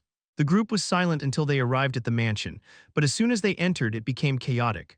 Brother, what on earth was that technique you used earlier? Whoosh, her arm flew off when you swung your sword. What was that? How did you do it? Please teach me too. How did you dodge those quick swords? The three of them grabbed Damien and showered him with questions. Damien put on a tired expression. After all, he knew that explaining it to these guys who weren't even in a masterclass would be pointless. Oh, come on, think about it. This isn't the time to be asking such questions. Fortunately, Rachel regained her composure quickly. As expected of the future Sword Empress, her judgment was quick. You were invited by His Majesty. What are you going to wear? Do you know all the imperial etiquette? That's right, brother. It's an invitation from the Emperor, so we can't prepare hastily. Emperor, is that important? Everyone's attention focused on Veronica's question. Veronica looked flustered. Why, what, did I say something strange? Of course. It's an invitation from the Emperor. Even if you're a knight of the Apple Kingdom, it's really shocking to ask such a question. Rachel sighed and shook her head. Many people are invited to the Imperial Palace. But Sir Damien was invited directly by His Majesty. In this case, there is an unwritten rule. What's that? You can receive one gift from His Majesty. Rachel's expression was dreamy and hazy. And it's not just any ordinary gift. You can receive one of the Empire's treasures. Of course, it will return to Empire after your death. The Empire was not only the oldest but also the most powerful force on the continent. The Empire's treasures were of incalculable value. Sir Damien has done a great service, so he may be able to ask His Majesty for a gift. What are you thinking of getting? An elixir? A weapon? Rachel asked with sparkling eyes. Her eyes were filled with anticipation. I haven't thought about it yet. Then that's not good. It's an opportunity that may only come once in a lifetime. Start thinking about it now. Rachel didn't let Damien go easily. Damien put on an annoyed expression. A gift. After a long thought, something came to Damien's mind. Come to think of it, I heard there's a demonic armor in the Imperial warehouse. Demonic armor was like a demonic sword made into armor. It was made by demons and had unique abilities. If it were an ordinary demonic armor, Damien would not have been particularly interested. However, the demonic armor in the Imperial warehouse was a little different. Chimera. It was the armor that Damien used during his time as a Death Knight. Inside a vast cave, Darugo was dissecting the corpse of a monster. The sound of his knife cutting through flesh echoed incessantly. HMPH, HMPH. He was humming a tune, seemingly in high spirits. Yes, now I understand. This is how it was structured. Why didn't I realize something so simple? Lately, Darugo had been enjoying a period of immense happiness. His research, which had been stagnant for so long, had finally begun to progress smoothly. It was as if a god had taken up residence in his head, constantly inspiring him. Ah, this is life. Just as Darugo was reveling in his joy, a man entered the cave. The man spoke to Darugo with an urgent expression. Lord Darugo, the death of xperrif has been confirmed. At those words, Darugo's body froze. He put down his knife and forceps and turned to the man. That girl, she died so quickly. xperrif was an experimental subject he had created with great effort. The eye of night she possessed was a testament to that. An eye that allowed her to see mana. With this alone, there were not many knights who could match xperrif. No matter what technique they used, xperrif would be able to read it, and that wasn't all.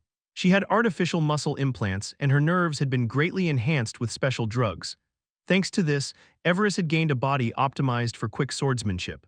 Her speed and power with the quick sword must have doubled compared to before. I thought she would last at least a few days. I guess the new talent that appeared in the Empire is much stronger than I expected. Despite the experimental subject's untimely demise, Darugo didn't seem particularly sorry. xperrif wouldn't have lived long anyway due to the side effects of the excessive modifications. He had sent her to the Empire to gather as much real-world data as possible before she died. As expected of the Empire. Monsters appear whenever they get bored, I hear. She wasn't killed by a talent of the Empire. She was killed by Damien Haksen, the one I mentioned before. Darugo's expression turned blank for a moment at the man's words. Damien Haksen. Didn't that guy just become a master class? How on earth did he kill xperrif? According to those who were planted at the scene, xperrif swung her quick sword dozens of times, but she couldn't even touch the hem of his clothes. Darugo's mouth fell open at the man's report. She couldn't even touch him? Yes, and then after her arm was cut off by him and she was attacked in the head and died. Dorugo's expression remained blank for a moment. That's interesting. A smile soon spread across Dorugo's lips. I had a feeling when I heard about him a few days ago, but he's a really interesting guy. Having lived for a long time, Dorugo had met countless geniuses. Among the geniuses he had seen in the past 100 years, the best was the Imperial Supreme Sword. That madman had risen to the top of the power with his overwhelming talent and was currently considered the strongest human being. However, even the anecdotes of the Imperial Supreme Sword were nothing compared to Damien Haksen. This won't do. I can't contain my excitement. I have to see this guy named Damien Haksen for myself. Dorugo's eyes gleamed dangerously. Perhaps I've found someone who can fulfill my long-cherished desire. The destruction of the Empire. Dorugo had been clinging to this goal for over 1,000 years.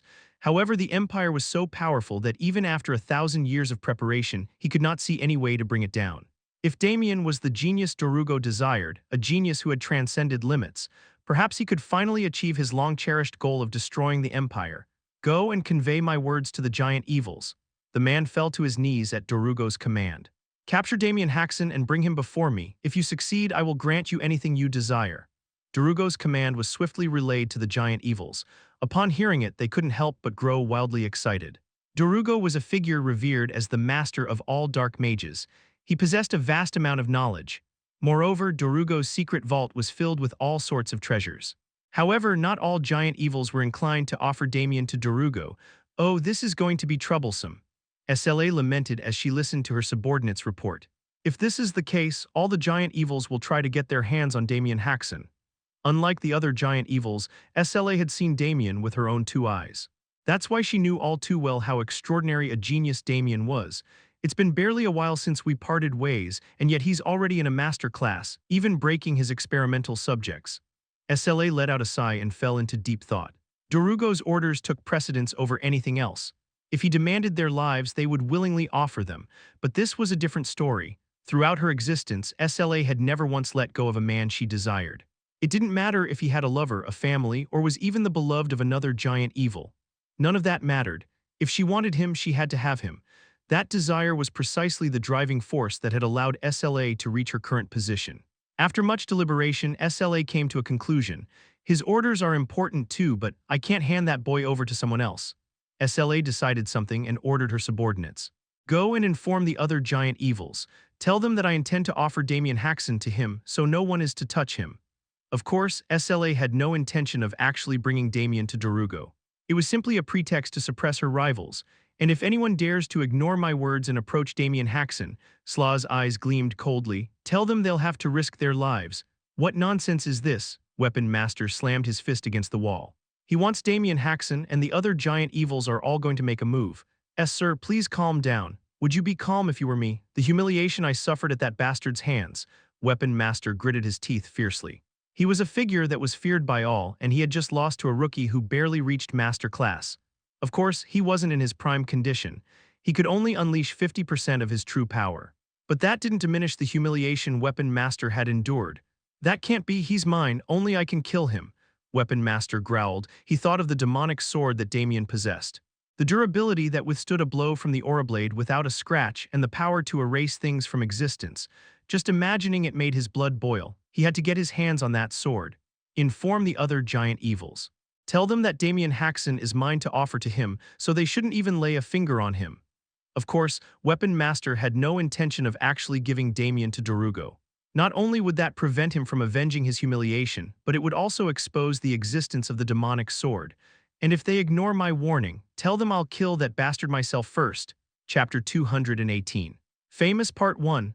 From the next day on, people began flocking to the mansion. The number of visitors was far greater than when Damien won a single match in the Hellion tournament, and it wasn't just the quantity that was different. The quality of the visitors also took a significant leap. I am from the House of Willoughby. I have a letter to deliver to Sir Damien. I am a knight of the House of Korsaka. I would like to see Sir Damien in person. Even the influential families of the Empire came to visit Damien. These were families with a solid foundation, having long been loyal to the Empire. Even in the name of Duke Lichtiwer, it was difficult to drive them out. As a result, Damien had no choice but to come out and greet the guests. Among the guests who came to see Damien, there was a familiar face. Sir Damien, thank you for your time. It was Bradley Heath. Unlike their first meeting, Bradley Heath looked completely deflated. It was as if a large bear had flattened its fur and was huddled up as tightly as possible. Damien glanced at Bradley's abdomen. It was thickly wrapped in bandages. Your injury must be severe. Are you already able to move around? I can't just lie down after all when I haven't even thanked you properly. Bradley bowed his head immediately. Thank you for saving me. If it weren't for you, I would be meeting my ancestors in the afterlife by now. Bradley's voice trembled faintly. To help me, someone I was rude to from the very beginning. Sir Damien, you are truly a model of a knight. I will never forget this kindness for the rest of my life. Damien couldn't help but smile wryly. The reason Damien saved Bradley was simply because he felt sorry for him. It was true that his first impression wasn't good and he was annoying, but that didn't mean he could just let him die. I wish I could have saved the other two as well. Before encountering them, you couldn't know what kind of abilities the Death Knights had. Because of that, Damien couldn't clearly assess the danger of xperrif, and he didn't expect a master class of the Empire to die so easily from a single sword. For those reasons, he couldn't stop the two from dying. I sincerely hope you will visit Marquisate of Heath. I will welcome you at any time. I will try to visit when I have the time. Please, please do. Bradley gripped Damien's hand tightly and urged him several times. Well, I'll be going now, and Lady Rachel. Bradley looked at Rachel, who was sitting next to him. Rachel had been sitting quietly beside him the whole time, not joining in the conversation. After all, she was the mistress of this mansion. Why are you doing this? Rachel asked in a puzzled tone. Bradley looked at her without saying a word. If you say anything else strange, I'll kick you out. Rachel spoke in a wary voice as the atmosphere became strangely awkward. Suddenly, Bradley burst into tears. Pearly tears trickled down from his large eyes. Ah, I will cheer you on from afar for your beautiful love, Bradley shouted loudly and ran out of the reception room. Damien and Rachel exchanged bewildered looks at the unexpected visit. The visits finally ended around dusk. It seems like all the famous families have come and gone now. That's a relief, Damien said it sincerely. He was exhausted from doing something that didn't suit his nature. Then from tomorrow on you can handle it on your own, Rachel asked with a puzzled expression at Damien's words. But Damien, don't you like to build connections? Knights from other kingdoms get restless when they visit the capital and can't meet other nobles. There were quite a few knights from other kingdoms who wished to be affiliated with the Empire. They would try everything they could to get in line with the Empire's nobles. What's the point of caring about that when I'm not even going to live in the Empire? Damien said as if he didn't care. Damien didn't have any particular romanticism about the Empire. It was enough if they could help each other when fighting against Pandemonium. Moreover, since his family was all in the Apple Kingdom, he couldn't settle in another place. Ah. You don't have any plans to stay in the Empire, Rachel said with a shocked expression. When did I ever say I was going to live in the Empire? You never did, but still most knights want that. So I thought you would naturally do the same, Rachel said with a regretful look. I think I'll miss you a lot if you go back to the Apple Kingdom. A faint smile appeared on Rachel's lips. Damien looked at her silently. Because you can't steal my skills anymore. Oh, how did you know? You keep grabbing people and asking them questions, so how could I not know? While staying at the mansion, Damien had been wholeheartedly training Rachel. It was in preparation for the possible war of destruction that was to come. Even the House of Lichtiwer should have plenty of master classes affiliated with them. Learn from them. I'd rather learn from you than what they would teach me. That's just because you're not learning well. Just then, someone opened the door to the reception room and entered. It was David, Rachel's personal butler. Lady, a guest has arrived. A guest at this hour, just turn them away. It was almost dinner time. There was no time to receive guests, even if the guest was a high-ranking noble. That's, David made a troubled expression. Who is it? The first prince has arrived. At those words, both Damien and Rachel's eyes widened simultaneously. What should we do? Let him in. A moment later, a young man entered the reception room with a knight in tow. Thank you both for allowing me to meet you, the young man said with a hearty laugh. The first prince, Cale Adelard, was a man who could charm anyone with his robust physique, good looks, and cheerful laugh. This is my knight attendant. Greet each other, the knight simply nodded with a sullen expression. I am truly honored to meet you like this. I was also at the Colosseum the day you were fighting, Sir Damien. I watched your performance from my father's side. The first prince showered Damien with praise as soon as he saw him. That refined swordsmanship, the swift movements, it was all so amazing that I can't forget it. You're overpraising me. Damien's response was lukewarm. At this, the knight who accompanied the first prince frowned. It seemed that Damien's behavior was not to his liking. So I see you're a man of few words. However, unlike the knight, the first prince showed no signs of displeasure. Then let's get to the point. I have a very important request to make of you, the first prince said with a very serious expression.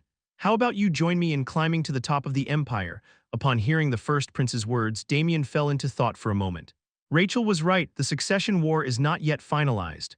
Before the first prince entered, Rachel had strongly advised Damien, "The first prince will definitely try to pull you under his wing. The Empire is currently in a fierce battle for the throne between the first prince and the second prince. Neither side has the upper hand, so they're desperate to increase their allies. You're practically a hero of the Empire right now. You've saved the Empire's prestige by single-handedly defeating the Pandemonium who disrupted the tournament. Be sure to refuse. There's nothing good that will come from getting involved in this complicated fight." When he first heard that, Damien couldn't help but be surprised. This was because in his previous life, the first prince had already been appointed crown prince a long time ago. "So I was half and half, but..." It was true, it was welcome news for Damien. This was because the first prince was an extremely incompetent person. During the War of Destruction, his reckless commands resulted in the deaths of countless soldiers and knights. And in the end, he even sold out the Empire's important secrets in order to save his own life. He had revealed information about the extermination squad's next operation area. As a result, the extermination squad, including Sword Saint, was caught in Dorugo's trap. On that day, Damien annihilated the extermination squad and killed Sword Saint. But why has the future changed? Damien was puzzled by that. Was there anything he had done that could have affected the imperial succession? "Sir Damien, why do you look so unhappy?" the first prince asked, staring at Damien intently. "It's nothing, so you want me to support you." "That's right. With you on my side, I have nothing to fear, my disgusting younger brother. I'm sorry, but I don't want to get involved in the Empire's affairs." All Damien wanted was the annihilation of Pandemonium. He had no intention of getting involved in the Empire's power struggles. Above all, he didn't like the idea of supporting a scumbag like the first prince. "I'm a bit embarrassed because I didn't think this would happen," the first prince asked with an apologetic expression. "Is it because the conditions are uncertain? If you support me, I promise you my right-hand man position." "No, it's not that. I just don't want to get involved in your fight." Damien's cold refusal hardened the first prince's expression slightly. "Sir Damien, I am a prince of the Empire. I know, you can gain all the power if you join me. I suppose so, but if you refuse my request, you may face misfortune accordingly." Rachel was furious at what was essentially a threat. "Your Highness, Sir Damien is a guest of Duke Lichtiwer. Watch your words. My apologies, but I think we need to make this clear." The first prince looked at Damien intently and asked, "Sir Damien, are you prepared to be my enemy?" Whether he would be an ally or an enemy, Damien chuckled at the demand to decide on the spot. "You should save that threat for when you ascend the throne, Your Highness." The first prince's expression hardened instantly. Just moments ago, Damien had openly mocked the first prince. It was meant to convey that he had no fear of the words of a mere prince who was not even an emperor. "How dare you make such insolent remarks to His Highness?" The knight erupted in anger on behalf of the first prince. "A knight from a small, insignificant country dares to be so arrogant. I'll make you kneel before His Highness right now." "Enough." The first prince raised his hand. The knight had no choice but to shut his mouth. "I see there's no point in trying to persuade you to join me. Let's just end this here," the first prince said as he rose from his seat. "But remember this one thing, from today on you and I are enemies." The first prince left the reception room without looking back. The knight glared at Damien as if he was going to kill him and then followed the prince out. "Hugh." As soon as the two left, Rachel let out a deep sigh. Did you really have to say that? I can't help but get annoyed by things like that." Damien just laughed at Rachel's concern. In this world, there was only one absolute truth. The strong were treated with respect. Even the emperor couldn't mess with the Imperial Supreme Sword and Sword Saint. That was how strong they were. And Damien was confident that he would soon be in the same level as those two. Let's see if he can still act the same way later. "That damn country bumpkin," the first prince exploded in anger as soon as he returned to the palace. "What? Don't be rude, who does he think he is, lecturing me?" The first prince stomped around, throwing things. The knight waited until the first prince's anger subsided. "If you wish, I can deliver that man's head to you, Your Highness," the knight said with a confident face. However, the first prince shook his head. "No, there's no need for that. I'll punish him myself. I'll make sure he understands what it means to anger a member of the imperial family." At that moment, the first prince made a vow to use all his power to destroy the knight named Damien Haksen. However, the first prince's plan was completely shattered in less than a week. It was the day Damien Haksen was invited to the palace by the emperor. The emperor knelt before Damien. Chapter 219, Famous Part 2. A few days later, an invitation from the emperor arrived at the mansion. "Hey brother, it's here, it's here. Damien clothes, you have the clothes I prepared ready, right?" "Wow, this is a letter from the palace." "It's nothing special." The people around Damien were more excited than Damien himself. It was only natural as it was an invitation from the emperor. "Finally, I can get Hemera, the armor that Damien used during his time as a Death Knight.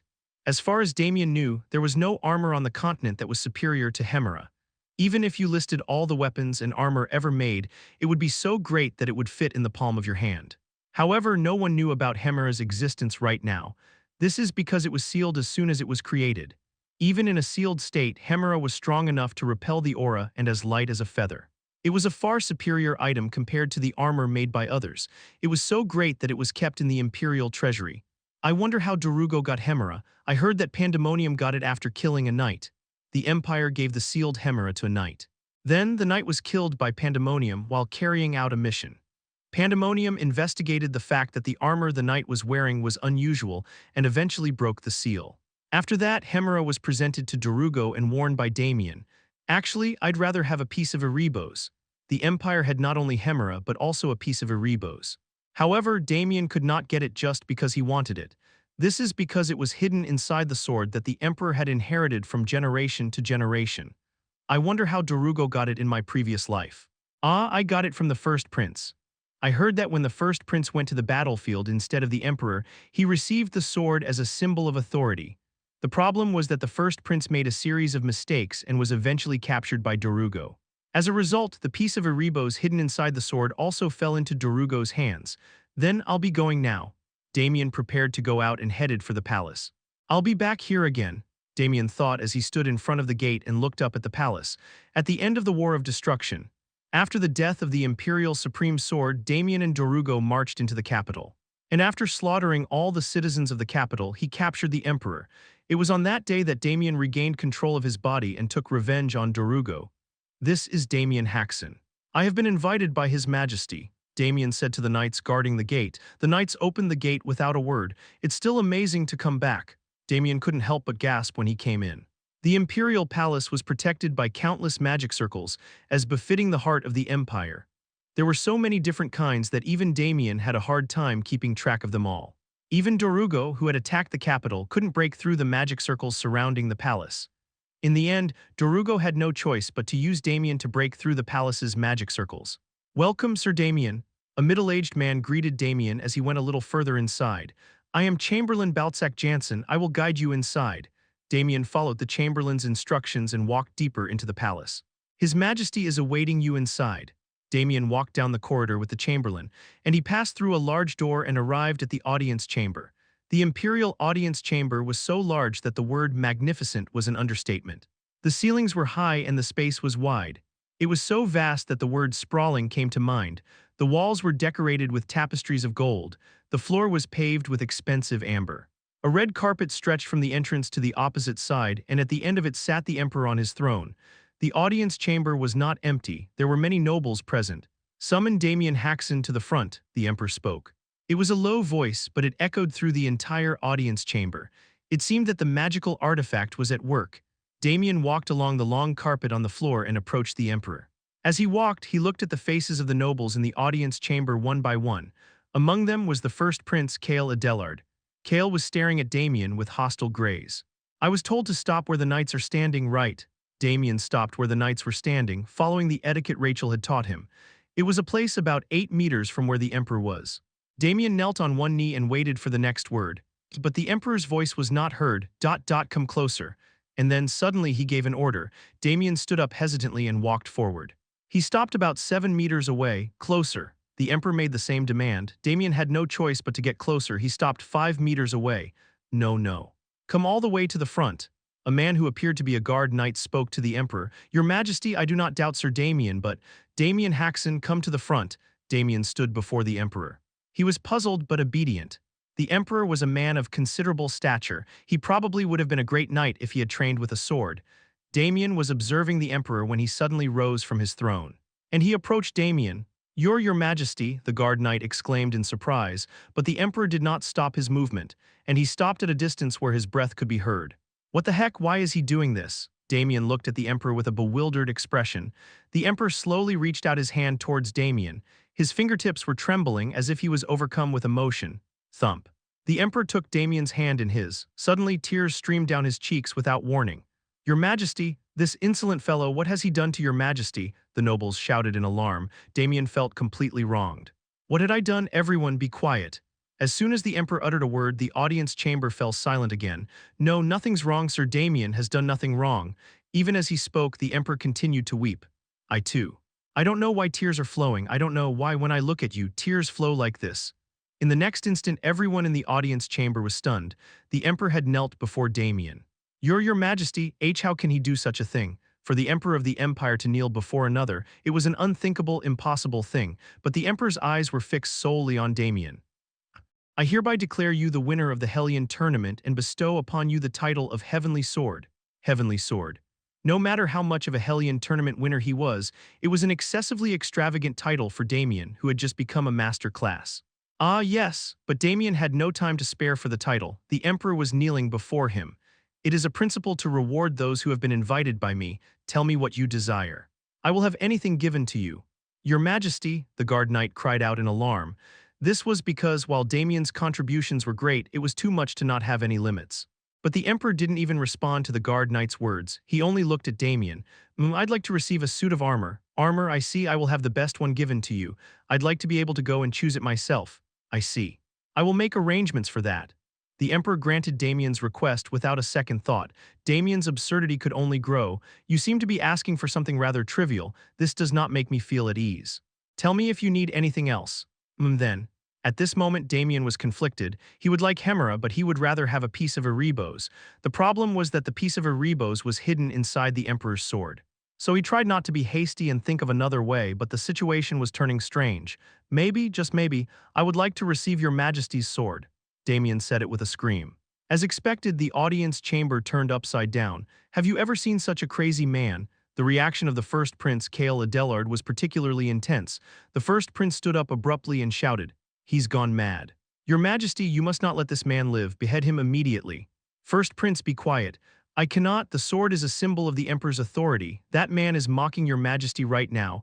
The emperor looked back at the first prince. His eyes were blazing with anger. It seems you don't listen to my words. Do I have to cut off your tongue for you to come to your senses? First prince was startled by the emperor's roar and shut his mouth. The sword. I don't know why you would want such a thing. The emperor stood up. He drew the sword from his waist and held it out to Damien. It's nothing special, take it. At that moment, the audience chamber turned upside down once again. After that, Damien went to the treasury and chose an armor before returning to the mansion.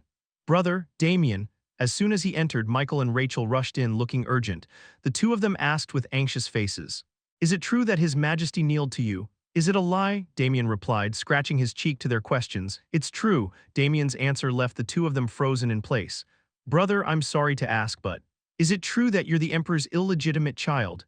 What the fuck? Damien furrowed his brow at the mention of the rumor. What was this nonsense about him being the emperor's child when his parents were alive and well? What kind of ridiculous rumor is that? No, right now there's a rumor going around that you're the emperor's illegitimate child, and that's why the emperor was so moved to tears. Damien looked at Michael with a disbelieving face. Don't believe such an absurd rumor. Then why did the emperor kneel to you? Damien felt his words getting stuck. He himself had no idea what was going on. Perhaps it's just a misunderstanding. Damien chose his words carefully. There's someone you need to meet, Damien. I left them waiting because you have to meet him yourself. Damien headed to the reception room with Rachel. Oh, Damien Haksen. The Knight of the Heavenly Sword, a drunk sword saint, was waiting for Damien. What's going on? The sword saint downed a drink before answering Damien's question. I saw you looking interested in joining Extermination Squad last time. The sword saint's eyes sparkled as he spoke. I'm going to go kill giant evil. Want to come with me? Chapter 220, Famous Part 3. Amidst the pandemonium where only the strong could belong, there existed the giant evils who had established their own power. The power that a single giant evil possessed was comparable to that of a king of an entire kingdom. They have recently confirmed the location of the giant evil we've been tracking for a while now. All that's left is to kill them, and just in time, this unfortunate incident has occurred, hasn't it? He must be referring to the incident that took place during the Hellion tournament. I cannot fathom how enraged His Majesty must have been. He declared that this humiliation must be avenged without fail. And so, it seemed that the Empire was planning to kill the giant evil this time. Damien fell into a brief moment of contemplation. The Extermination Squad was a top-secret military force made by the Empire. If they were going to be involved, it meant that this was a top-secret operation. For them to so easily reveal such a mission to an outsider like himself. Do you trust me? Half-half, Sword Saint said as he took a sip of his drink. Killing the Scourge of Pandemonium was impressive, but that alone is not enough for me to trust you. It's possible that they sacrificed the Dark Knight to plant a spy on our side. Considering the underhanded tactics of the Dark Mages, it wasn't an unreasonable assumption. There were even cases where they had sacrificed their own families to infiltrate the Imperial Palace, so I want to use this opportunity to confirm the other half, and to assess your skills as well. What is the name of the giant evil? It's Vainixia of the Deadlock. Damien had never heard of this giant evil before. It seemed like a giant evil that had killed before the War of Destruction, so she must be one of the weaker giant evils. Not all giant evils were equal. They were divided into tiers based on their own strength and influence. In the case of SLA and Weapon Master, they were one of the strongest giant evils among the rest. I will participate. That's good to hear, but why don't you think about it a little more? This time we're dealing with a giant evil. You might lose your life. Sword Saint's voice turned serious. It was hard to believe that he was drunk. It doesn't matter, I won't die anyway. Ha ha ha ha, what a cocky reply. A smile spread across Sword Saint's face when he heard the answer. All right, come to the northern gate before sunrise tomorrow. Yes, I understand, at dawn. The operation is tomorrow, so we need to depart as early as possible. Damien looked at Sword Saint with a somewhat dumbfounded expression. Isn't that a bit too rushed? That's how things work in this world, isn't it? Well, I'll see you later. With that, Sword Saint left the room. Even after Sword Saint had left, Damien continued to stare at the door with a bewildered expression. Damien explained the situation to the people in the mansion. When he said they had to leave immediately the next day, the people in the mansion were greatly shocked. The activities of the extermination squad were top secret, so they couldn't tell them the whole truth. They had to mix in some lies. After that, Damien headed to his room and took out the Emperor's sword and armor he had brought from the palace. He first examined the Emperor's sword. It was about 1.2 meters long and had a pointed shape towards the end. The surface of the sword had a pattern made of rare metal. Small gems were embedded in the crossguard and hilt. It was more of an art piece than a weapon. In reality, this sword wasn't made for battle. This Emperor's sword symbolized the Emperor's authority. Originally, it was only for the Emperor's use. Occasionally, it was lent to those who acted on the Emperor's behalf. Why did they give me such an item? What's the reason? If Damien were to abuse this sword, it could cause great chaos in the Empire, and yet the Emperor handed it over to Damien without hesitation. And why did you kneel to me? Why did you cry? No matter how much he thought about it, he couldn't understand. Damien didn't know much about the Emperor. He had only seen him twice, including in his past life. I saw him when Darugo attacked the palace. After winning the War of Destruction, Darugo attacked the palace and captured the Emperor. It was then that Damien first saw the Emperor. At the time, Damien was busy taking back control of his body and exacting revenge on Darugo, so he didn't have time to pay attention to the Emperor. After exacting his revenge, he immediately committed suicide and regressed, so he couldn't remember the Emperor's existence. Was it that grateful to have my help during the Hellion tournament? Even so, it's ridiculous to give me the Emperor's sword. He thought about it for a while, but he couldn't find an answer. Damien decided to put his thoughts aside and focus on what he had to do now. Damien summoned Erebos and brought it close to the Emperor's sword. Erebos, absorb it. Black droplets began to seep out of the sword's surface. It was reacting to the fragments of Erebos hidden inside the sword. The droplets stuck to Erebos like magnets. The more it absorbed, the longer Erebos' blade grew. It was now a little longer than the axe's blade. Damien swung it through the air. The slashing sensation had improved considerably. I guess I can use it as a weapon now. The length was a little disappointing, but it would work well enough as a sword. Damien changed the Erebos back into a tattoo, then he examined the Emperor's sword. Weakened indeed. The sword was much weaker than it had been before, thanks to the shards of Erebos it had spit out. Still, from the looks of it, no one can tell. Damien slid the sword back into subspace. He might need to borrow the Emperor's authority in the future, and he decided to save it for then. Next, he examined his armor. The sealed hemera was a breastplate in the form that could only cover the torso. First, I need to break the seal. Damien scraped out all the dark mana that remained inside the bracelet. He hadn't recharged his dark mana since the last time he used it. As a result, the amount of dark mana left on the bracelet was very small. Fortunately, it didn't take a massive amount of dark mana to wake hemera. It was enough to just stimulate it. Damien infused hemera with dark mana. At first, nothing happened, but after a while hemera turned red. A voice came from hemera's soul offer. Unlike other demonic swords and armors, hemera couldn't speak properly. This was due to hemera's past. The demon who created hemera was no less than a Duke-class demon. Excluding the king, it was the most powerful demon in hell. However, the Duke-class demon was killed as soon as he created hemera. Right before he died, the demon poured all of his power and soul into hemera. In other words, hemera was the Duke-class demon itself. You soul offer. The problem was that its soul was severely damaged when it was killed. As a result, Hemera's intelligence was no better than that of a beast. The problem arose there. Like demonic swords, demonic armors were also avatars created by demons to exert their influence on the continent. That was why demonic swords and demonic armors didn't destroy their users immediately and tried to keep them alive for as long as possible. However, Hemera lacked the intelligence to make such judgments. In order to become the owner of Hemera, one had to offer their soul. However, Hemera, who had lost its intelligence, couldn't exercise restraint. Unlike other demonic armors, it didn't spare its followers and absorbed all of their souls. That was why Darugo couldn't properly utilize Hemera even after acquiring it. He who wore it would lose his life on the spot. First, I need to subdue it. The method to subdue Hemera was very simple. Damien spread his mana to cover the room. This was to hide the uproar that was about to happen. Hemera, I will be your master from now on, Soul offered. Damien raised his fist. After gathering all his mana, he slammed down on the armor. With a loud bang, Hemera crumpled. The mana that Damien had spread beforehand absorbed all the noise. Unable to withstand the shock, Hemera groaned in pain. Damien clenched his fist again and said, I will be your master from now on. Ah, it hurts. Damien slammed Hemera again. With the second bang, the armor crumpled again. I am your master, ye soul. Soul has. Damien slammed his fist down again. This time he didn't stop at one. He kept pounding until Hemera became scrap metal. Master, master. In the end, Hemera surrendered first. Even its awkward pronunciation was completely corrected. Master, I acknowledge, master. The moment it was recognized as the master, Hemera's appearance changed. It turned into a necklace and fell to the ground. Damien put the necklace around his neck and said with a satisfied face, as expected, you have to beat humans and demons when they don't listen. The Emperor stood before the window, gazing up at the night sky. There was no better way to calm his troubled mind. What on earth made me do such a thing? The one who was currently troubling the Emperor's mind was none other than Damien Haksen. Today, the Emperor had knelt down before a knight from another kingdom named Damien Haksen.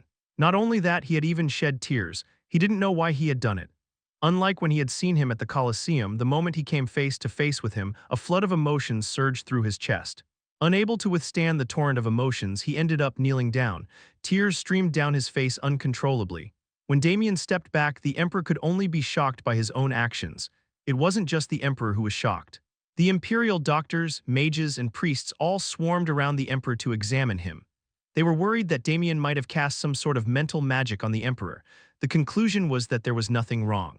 That's why the Emperor was even more confused. Your Majesty, are you all right? The knight asked with a worried expression. The Emperor slowly nodded his head. It's not too late. Why don't you send someone to retrieve the sword? No, it's fine. But Your Majesty, that sword is a symbol of your authority. If Damien were to misuse that sword, the value of the sword was immense. Even if Damien were to kill a high-ranking noble with that sword, he would not be punished. That was how powerful the sword was. All right, just leave it. Despite knowing this, the Emperor didn't feel like taking the sword back from Damien. It was because he didn't care. He didn't care if Damien misused the sword. In fact, the Emperor wanted to give Damien even more. He wanted to give him anything. He wanted to take out the most precious things from the imperial treasury and give them to him in a heap. No, even beyond that, he had a desire to give up the empire itself. I'm crazy. To feel this way towards a knight he had never seen before in his life, it must be because he was going senile. All the more reason to clear my head. The Emperor was in a position to lead the empire. He couldn't be swayed by such unknown emotions. Your Majesty, there are ominous rumors circulating in the streets right now. Rumors that Damien Haksen may be Your Majesty's illegitimate child. At those words, the Emperor burst into loud laughter. No matter how absurd it was, an illegitimate child, he swore to the heavens that he had never had an illegitimate child. He had only had one empress. Wait a minute. The rumor of an illegitimate child was ridiculous. However, there was a possibility that their blood was somehow connected. Could it be that the blood of one of the previous emperors or of the collateral imperial family had been passed down to Damien Haksen? If that were the case, if that were really the case, let's have it investigated. At those words, the night guard's eyes widened. In no way, could it be true that he's really an illegitimate child? What are you talking about? Emperor's eyes narrowed in response and said, I'm telling you to investigate whether or not Count Haksen has imperial blood. Oh, I understand. The Emperor looked back up at the night sky. What if Damien really did have imperial blood, then what? Maybe I should adopt him. He was startled by his own careless muttering. Chapter 221, The Extermination Squad Part 1. The next day, Damien left the mansion at the appointed time by Sword Saint. It was dawn and the streets were deserted. All that could be seen were soldiers patrolling. As he arrived at the north gate, he saw 3 people gathered together, 2 men and 1 woman. All 3 were dressed simply and wore swords. They were an unremarkable group, but Damien couldn't ignore them. Each of them was exuding an enormous aura. It was so strong that he could feel it even from a distance. All three were undoubtedly master class. Oh, there he is, this way. This way, one of the three waved at Damien. It was a woman with her hair tied up in a ponytail. Damien headed towards the three of them. As he got closer, he could see their faces clearly. Judging by their faces, all three were quite young. However, that alone was not enough to determine their age. The aging process slowed down once one reached the master class. You're Damien Haksen, right? I've heard a lot about you. No, I mean, a lot is not enough. It's all about you these days. The woman seemed to be quite talkative. She started talking as soon as she saw Damien without a moment's pause. They say His Majesty knelt before you. I couldn't believe my ears when I heard it. I wondered what kind of person you were. I never thought I'd meet you as a member of the extermination squad. As Damien had expected, the three were members of the extermination squad. The extermination squad. Their full name was the Extermination Knights Squad. However, since not only knights but mages and alchemists were also part of it, it was more often called the extermination squad. My name is Rain Bell. This is Wilhelm Wilson. That sullen guy over there is Roger Crimson. Damien tried to recall the three names, but he could not remember them. They were names he had never heard in his previous life. He had never seen their faces either.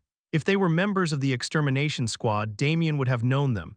After all, he had killed them himself in his previous life. It seemed that they had probably died before the War of Destruction, so he hadn't seen them. I am Damien Haksen. Wilhelm greeted him with a wide smile. Roger, on the other hand, simply spat on the ground. Wilhelm can't talk. He had a bit of a bad experience when he was young. Roger is just a grouch, so don't mind him. Sister, do you really have to talk like that? Roger said sullenly. Rain clicked her tongue. Excuse me, master. Sword Saint has been talking about you a lot lately, so he's been getting on my nerves. I can't believe how old he is and still acts like such a child. Who said I was getting on your nerves? Roger protested loudly. But Rain just pretended not to hear him. So they were Sword Saint's disciples after all. He had guessed as much from the mana they possessed, which was similar to Sword Saint's. It wasn't surprising. After all, the Extermination Squad was a group the Sword Saint had formed by gathering his disciples. I have so many questions for you, but we're on a tight schedule, so let's get going quickly. If we dawdle, the giant evil might escape. Understood. Okay, Rainbell tilted her head in curiosity at Damien's response. The Sword Saint hasn't arrived yet. Are we really supposed to leave without him? Rain smiled mischievously as she spoke. Indeed, there were only 4 people present. The Sword Saint was nowhere to be seen. It didn't make sense to go fight a giant evil without the Sword Saint. Even so, Damien nodded and said, I don't think the Sword Saint will be joining us. Huh. Why? Because the 2 of you are more than enough. At his words, the 3 of them widened their eyes slightly, looking a bit shocked. How did you know? I have a very keen eye for people. Among the 3, Rain and Wilhelm were no ordinary master class. They were strong enough to take down a giant evil that had died before the War of Destruction. Impressive, you're right. The Sword Saint isn't coming. Wilhelm and I can handle Vainixia by ourselves. Why am I always left out of these conversations? Hey, where do you think you're fitting in? I'm ranked 4th in the extermination squad and Wilhelm is 3rd, but you, sigh. Rain sighed and shook her head, making Roger's face flush red. Just wait, I'll be in the single digits within a year. Sure, keep at it. Listening to their conversation, Damien was impressed. No wonder they're so strong. They're the 3rd and 4th ranked in the extermination squad. Among the 3, Rain Bell and Wilhelm Wilson had already surpassed the Master Class level. The next stage after Master Class was Grandmaster. However, the journey from Master Class to Grandmaster was incredibly difficult.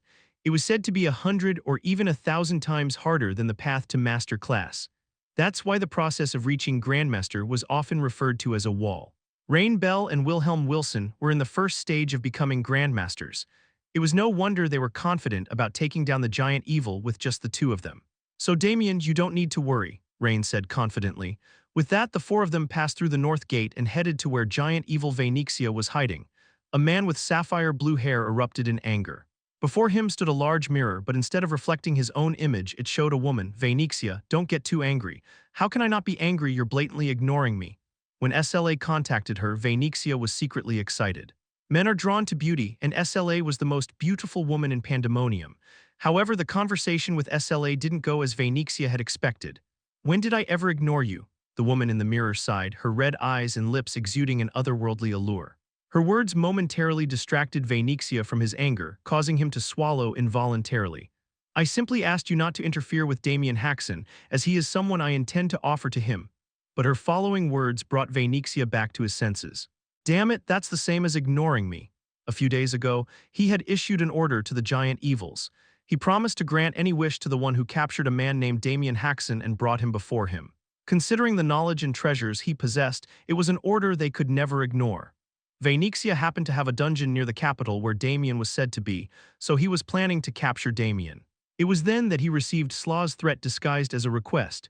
Vaenixia, so you're not going to grant my request after all, SLA narrowed her eyes in displeasure. While both were giant evils, SLA and Vaenixia were not on equal footing. SLA was one of the most powerful figures in Pandemonium. Yes, I'll do whatever I please. However, Vaenixia was also prideful as a giant evil. He couldn't back down here. Sigh, then I have no choice, I'll just have to exert my power directly. Ha, go ahead and do whatever you want. I figured as much, so I've already sent someone. They'll be there soon. Vaenixia cut off the communication. He couldn't bear to listen to her any longer, damn it. After venting his anger, his head cooled down a bit. Then a sense of unease crept in. No matter how he thought about it, he couldn't stand up to SLA with his own strength. That's how powerful Slaw's forces were. Who the hell is he planning to send? Slaw's lovers were all incredibly powerful beings. Vaenixia was particularly worried about Slaw's concubines, who were known to be monsters on par with giant evils. If a concubine came, even Vaenixia couldn't guarantee his victory. As Vaenixia was pondering over this, the surface of the mirror suddenly changed and the figure of a man appeared. "Weapon Master, why are you contacting me?" Vaenixia asked in an irritated voice. He was already having a headache because of SLA, and now he was getting a call from someone he wasn't even close to. "Vaenixia, I heard you're planning to capture Damien Haksen. Damn it, now even the dogs and cats know. So what do you want to say? I've already claimed Damien Haksen, so don't touch him if you ignore my warning." At that moment, Vaenixia's temper flared. "You damn bastards are both pissing me off. Get out of here and don't make me look bad." Weapon Master blinked at Vaenixia's shout. "You seem to have become a bit more hot-tempered lately." Weapon Master was a giant evil with power comparable to Slaw's. However, that fact didn't matter at all to Vaenixia, who was filled with rage. "Screw your temper, get out of here right now. If that's the case, I don't have to hesitate anymore, be prepared. My disciple will come to collect his payment today." "Oh yeah, do whatever you want." With that, Vaenixia cut off the communication again. He couldn't suppress his anger for a while and grumbled. "Lord Vaenixia." At that moment, a dark mage entered the laboratory. Vaenixia screamed, "Why, there's an intruder has entered the dungeon." "What, who is it? SLA or Weapon Master?" Vaenixia shouted in surprise. Then his subordinate replied with a flustered face, It's neither of them. What are you talking about? The Imperial Knights have appeared." At those words, Vaenixia's eyes widened as if they were about to pop out of his head. Chapter 222, The Extermination Squad Part 2. Vaenixia is a dark mage from the Annihilation sect. As they were moving towards the dungeon of the giant evil, Rain explained to Damien what kind of giant evil Vaenixia was. "Do you know where the Annihilation sect is? It's a sect that branched out from the Doom sect. While the Doom sect deals with dark magic related to flames and destruction, the Annihilation sect deals with dark magic related to ice and wind. The Annihilation sect was a sect that created ice to tear apart their enemies or summon storms to blow them away." Of course, Damien's mind was filled with knowledge about the Annihilation sect's dark magic. The reason Vaenixia is called Deadlock is because he specialized in ice magic within the Annihilation sect. The ice created by Vaenixia is as sharp and hard as the Aura Blade, so it can even penetrate the Holy Shield. Rain's explanation continued, showing that she had thoroughly researched Vaenixia. It wasn't surprising, considering the Extermination Squad was receiving support from the Empire, a dark mage who has mastered all kinds of ice-related magic. "Oh, you're smart. Hard ice is good for both offense and defense, but the real problem is something else." Rain clicked her tongue. "Vaenixia can create ice anywhere, on walls, on the ground, even in midair. And their speed is so fast that even knights can't react in time. If that was true, then from the moment they entered Vaenixia's dungeon, they couldn't afford to let their guard down.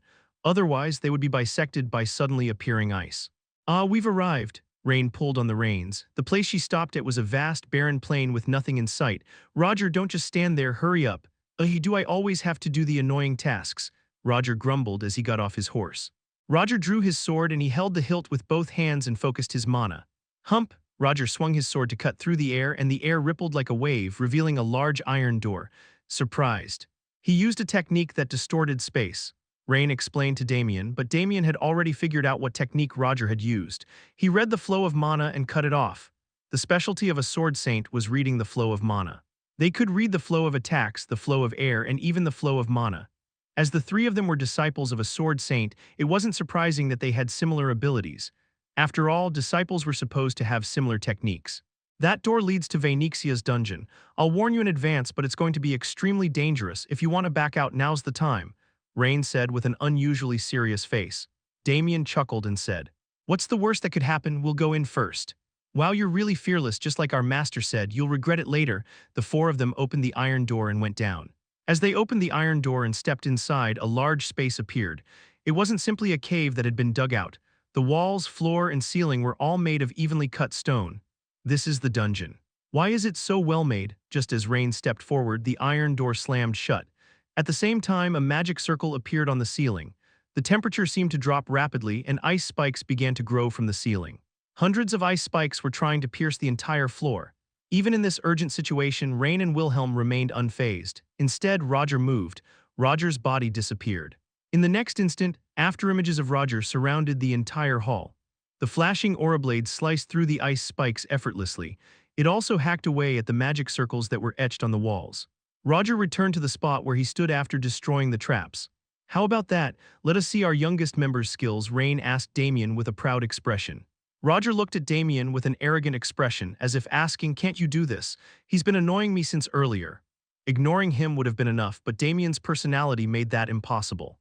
He had to trample on this guy who kept picking on him. "Hey, I can feel a dangerous enemy ahead of us. They must be well prepared," Rain said as she pointed to the corridor that led inside.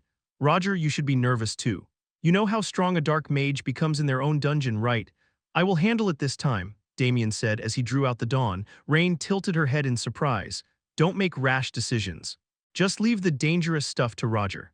Isn't the reason I came on this hunt to gain the trust of the extermination squad. I need to work hard and prove that I'm reliable." "Oh, I didn't know you were thinking like that.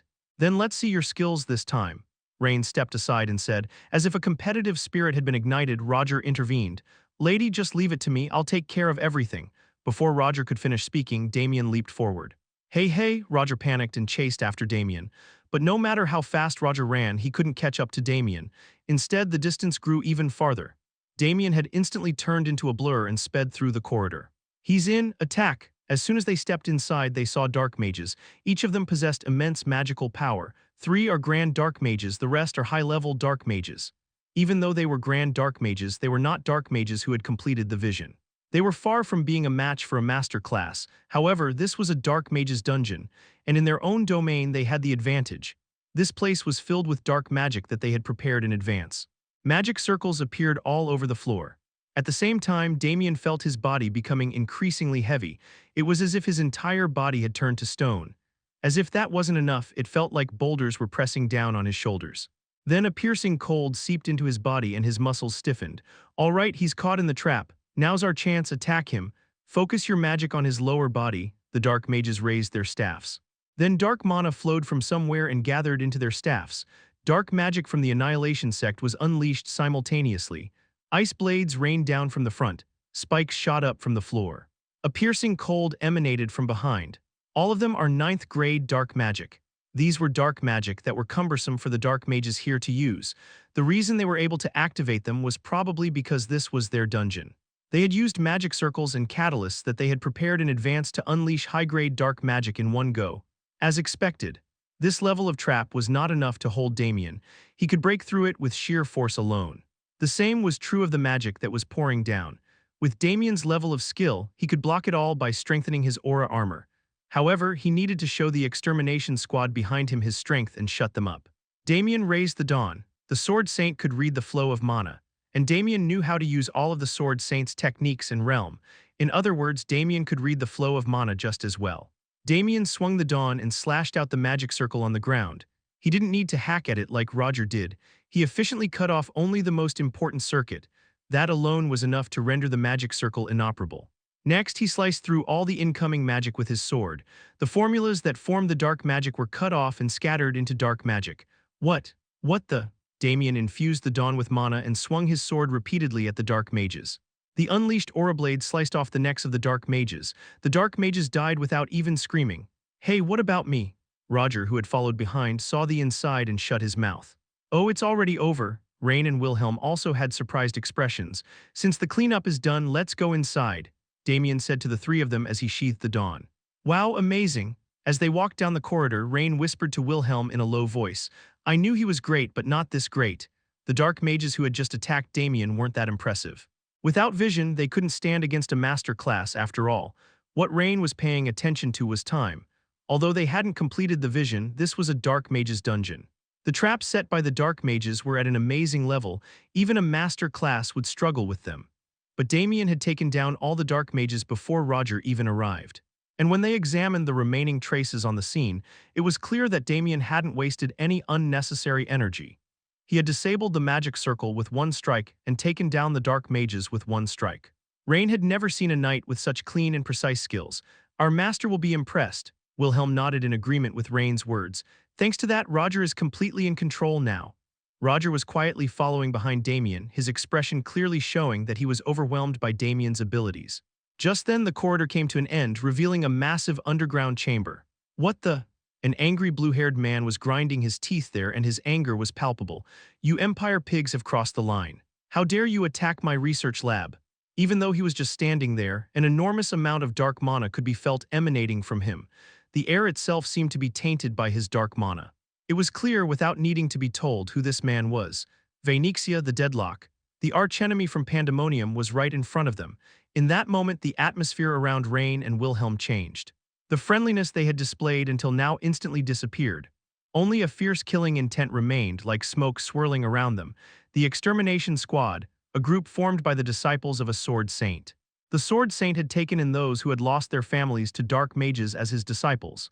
The name Extermination Squad was a manifestation of their hatred. While the trash is talking, shut up, bitch. It seems you still don't understand the situation considering how carelessly you're talking. Rain glanced at Damien and Roger as she said this. Step back, both of you. Rain and Wilhelm gripped their weapons and stepped forward, unleashing their aura simultaneously. Two master-class swordsmen who had transcended their limits. Their powerful energy pushed back against the dark mana and filled the space. Vainixia's expression stiffened at the sight. The Sword Saint, that fucker sent monsters after me. Don't speak disrespectfully of my master or I'll rip your tongue out. Your arrogance knows no bounds. I was already in a bad mood and now it's even better. Killing all four of you will clear my head. The giant evil used his magic. In that instant, the entire chamber was covered in ice, and to make matters worse, snow began to fall. The wind was like a sharp blade, relentless in its attack. It was like being caught outside on a cold winter day. He's indeed a great evil. Grand Dark Mage who had completed the vision could become strong enough to rival a master class. And if they went one step further, they would gain a special ability, domination of space. They could perfectly control a certain range of space, making it their own. I wish I had worn thicker clothing. Even seeing this, Rain and Wilhelm didn't lose their composure. It's cold, so let's quickly finish this and go back. Rain and Wilhelm charged towards Vainixia. Chapter 223, The Extermination Squad Part 3. Numerically, the Extermination Squad had the advantage, but still, Vainixia had the upper hand. Come on, you pigs of the Empire. As Vainixia chanted a spell, more than 10 dark magic spells were simultaneously activated. A fierce cold rushed in like a storm, and ice blades poured down incessantly. Sharp spikes erupted from the ground. Damien recognized all the dark magic spells that Vainixia had used. They're all 10th tier dark magic spells. A single cast of any of these high-tier dark magic spells could kill thousands. Moreover, with the help of the magic circle pre-installed in the dungeon, Vainixia's dark magic had become even more powerful. However, Rain and Wilhelm were no pushovers either. As their hands blurred and the countless slashes were unleashed, all the dark magic spells were sliced apart by these slashes. Vainixia's brow furrowed as he watched this scene. Roger watched the two with a nervous expression. On the other hand, Damien observed the battle with a calm face. Both of them are incredibly skilled. Even in a battle against a giant evil, Damien hadn't stepped in because he wanted to assess their abilities. These two were raised by the Sword Saint and were strong enough to be ranked 3rd and 4th in the Extermination Squad. It was impossible not to be curious. To think they died before the War of Destruction with such skills. No matter how strong one is, if they're unlucky, they can die suddenly. That's the way of the world. In Damien's view, these two were too talented to die so early. You're fighting well for a bunch of piglets, Vainixia shouted and struck the ground with his staff. Then, with a heavy snowfall, a blizzard began to rage. A single snowflake brushed Rain's cheek and her cheek split open and caused blood to spill out. What? Rain looked up at the ceiling in shock. The snow falling from the sky wasn't just ordinary ice crystals. Each flake was a lethal weapon sharp enough to cut through aura armor. You seem surprised. This is my vision. I make it snow with extreme sharpness. Vainixia raised his staff high into the sky. The storm gathered all the snowflakes. I'll kill you without leaving your bodies intact. Vaynixia pointed his staff at the two. The white blizzard surged towards them. Brother, sister, Roger shouted in panic. A single snowflake had already cut through their aura armor. Such a blizzard was about to engulf the two of them. Wilhelm, it seems we need to put in some effort. At Rain's words, Wilhelm nodded. At that moment, their eyes changed. They stared at the blizzard without even blinking. Just before the blizzard reached them, they both swung their swords simultaneously. An unusual phenomenon occurred. The storm split to the left and right, avoiding them and flying in other directions. Impressive. To alter the flow of the wind with the Sword Saint's realm. The realm of the Sword Saint, 10,000 flow perception, was a realm that could read and change the flow. The two of them used 10,000 flow perception to change the flow of the storm and escape the dark magic. The Sword Saint, that drunkard, truly raised a monster. Even Vaynixia couldn't help but be shocked at how easily his vision was blocked. This became the deciding factor of the fight. Rain seized the opening and swung her sword. An aura blade flew towards Vaynixia. Kraya, the aura blade slashed at Vaynixia's shoulder, the same one that held the staff. Blood splattered as his arm was severed. Vaynixia grabbed his shoulder in agony. Rain and Wilhelm rushed towards Vaynixia to finish him off. Rain immediately tried to stab Vaynixia's heart with her sword. At that moment, Damien noticed something. An immense amount of dark mana started emanating from the blood Vaynixia had shed on the ground. "Watch your feet, both of you," Damien shouted instantly. In the next moment, ice spikes erupted from the bloodstains. The ice blades slashed through both of them, reaching up to the ceiling. Blood spurted from various parts of their bodies. The bleeding was severe, indicating deep cuts. However, thanks to Damien's warning, they managed to avoid fatal injuries. With a bit more leeway, Wilhelm endured the pain and swung his sword at Vaynixia. A sky-blue aura blade severed Vaynixia's neck. But Wilhelm's attack didn't stop there. He sliced through his face, splitting his body into multiple pieces. Only then did he stop his attack.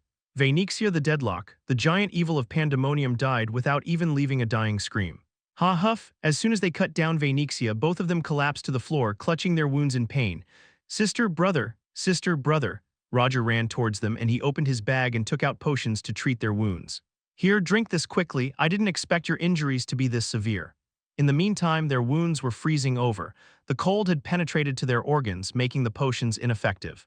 Damien Haksen, Rain spoke to Damien as she suppressed her pain. Thanks for earlier. If it weren't for you, we would both be dead. Victory was within sight and their vision had narrowed momentarily. Vaynixia had laid a trap during that lapse. The two almost fell for it. I owed you at least that much for the great show you put on. I guess we've already paid the price with our lives. Today we're lucky. Rain burst into laughter, but she was sweating from the pain. Suddenly, Wilhelm grabbed Damien's collar. Damien turned to look at him, puzzled. Wilhelm quietly gave him a thumbs up. Since he couldn't speak, it seemed this was his way of expressing gratitude. Sister, brother, we don't have time for this. We need to find a priest quickly. Potions can't heal these wounds, Roger cried out. Rain patted his back and said it was all right. At that moment, footsteps echoed from the entrance where the four had come in. Roger and Rain fell silent instinctively. As time passed, the footsteps grew louder, increasing the group's sense of foreboding. Eventually, someone appeared in the corridor. It was a burly woman, but the group couldn't be sure at first if she was a woman. Judging by her beautiful face, she was indeed a woman. However, she was incredibly large and muscular. Her muscles were so massive that they looked like they had been carved out of stone. What's going on here? Seeing the scene inside, the woman tilted her head in confusion. I was asked to teach Vaynixia a lesson, but she's already dead. And there are Imperial Knights here. What is this situation? The woman kept tilting her head in bewilderment. Rain scrutinized the woman's face. Suddenly her expression hardened. Salik the Fallen. You know me, a dark knight who was bewitched by the succubus SLA and abandoned her position of giant evil. Why are you here? Rain's voice was filled with shock and fear simultaneously. SLA asked me to. She told me to teach Vaynixia a lesson for being arrogant. But since he's already dead, what should I do? Salik scratched her head as she spoke. Unlike her relaxed demeanor, the group was far from calm. Their strongest members, Rain and Wilhelm, were already in tatters from the battle with Vaynixia. In this condition, they couldn't possibly fight Salik. I won't get my reward from SLA now. I had the chance to spend a night with her. Salik sighed deeply in disappointment. But I can't lie, instead I'll take your heads as proof. At her words, the group's faces stiffened. However, there was one exception, Damien Haksen. From the moment Salik entered, Damien had been staring at her intently. His gaze irritated Salik. Why are you so calm? It's annoying, so I'll kill you first.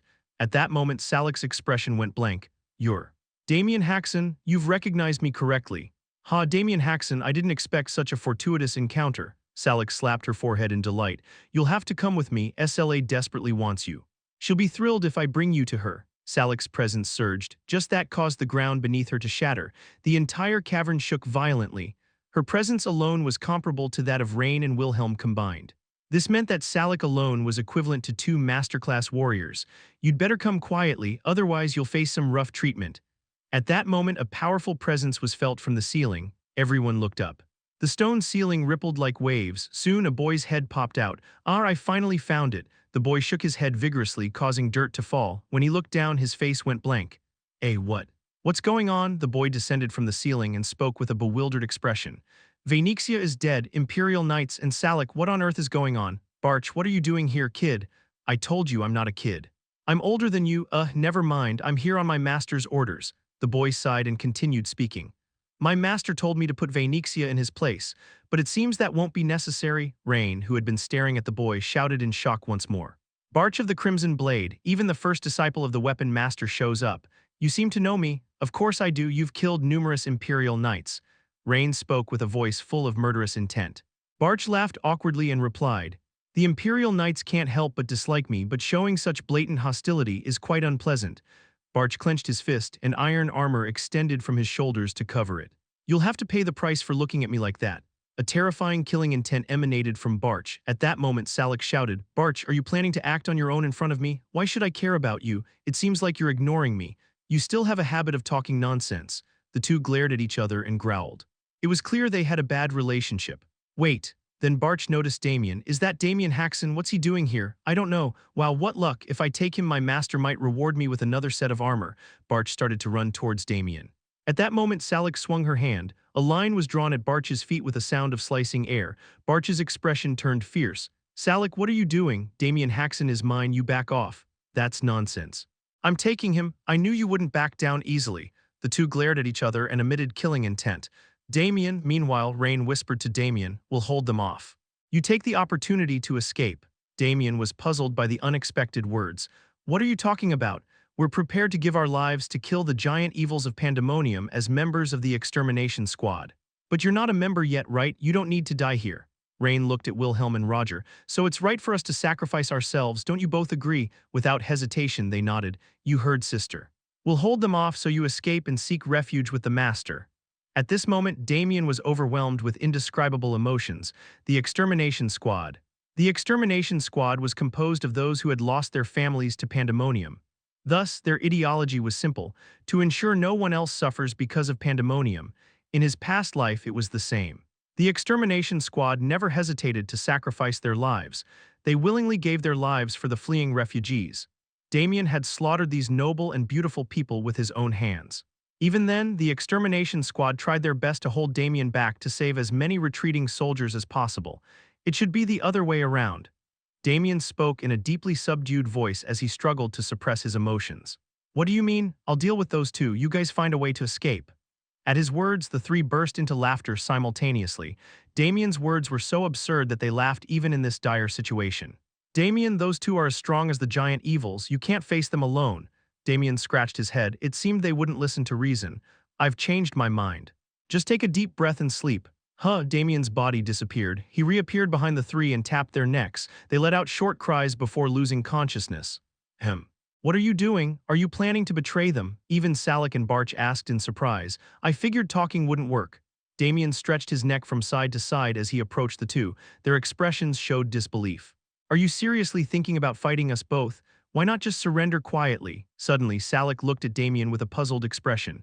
"Why are you smiling?" As Damien stood before them, a clear smile was etched on his face.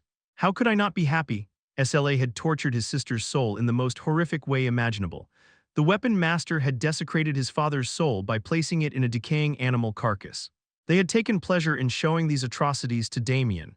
Being trapped within his own body, he could only watch helplessly. No one could understand the depth of Damien's rage and guilt at that time. Meeting Slaw's lover and the Weapon Master's top disciple, how could I not be thrilled? Even if the extermination squad hadn't been willing to sacrifice themselves, Damien had planned to kill these two with his own hands. As Slaw's lover and the Weapon Master's top disciple, they surely held a special place in their master's hearts. Killing you two will make SLA and the Weapon Master suffer, even if just a little. The thought filled him with joy. He could barely contain his laughter. "This guy's seriously crazy. I really hate being disrespected like this. Salik grasped the air and created a massive greatsword with her aura blade. Barch clenched his fist and iron armor enveloped his entire body from the void. In that instant, Damien's body vanished. He reappeared between the two. What? Huh, Damien extended his arms and struck them both. Simultaneously, he unleashed his aura. Two were sent flying into the walls and embedded deeply with explosive force with a deafening crash.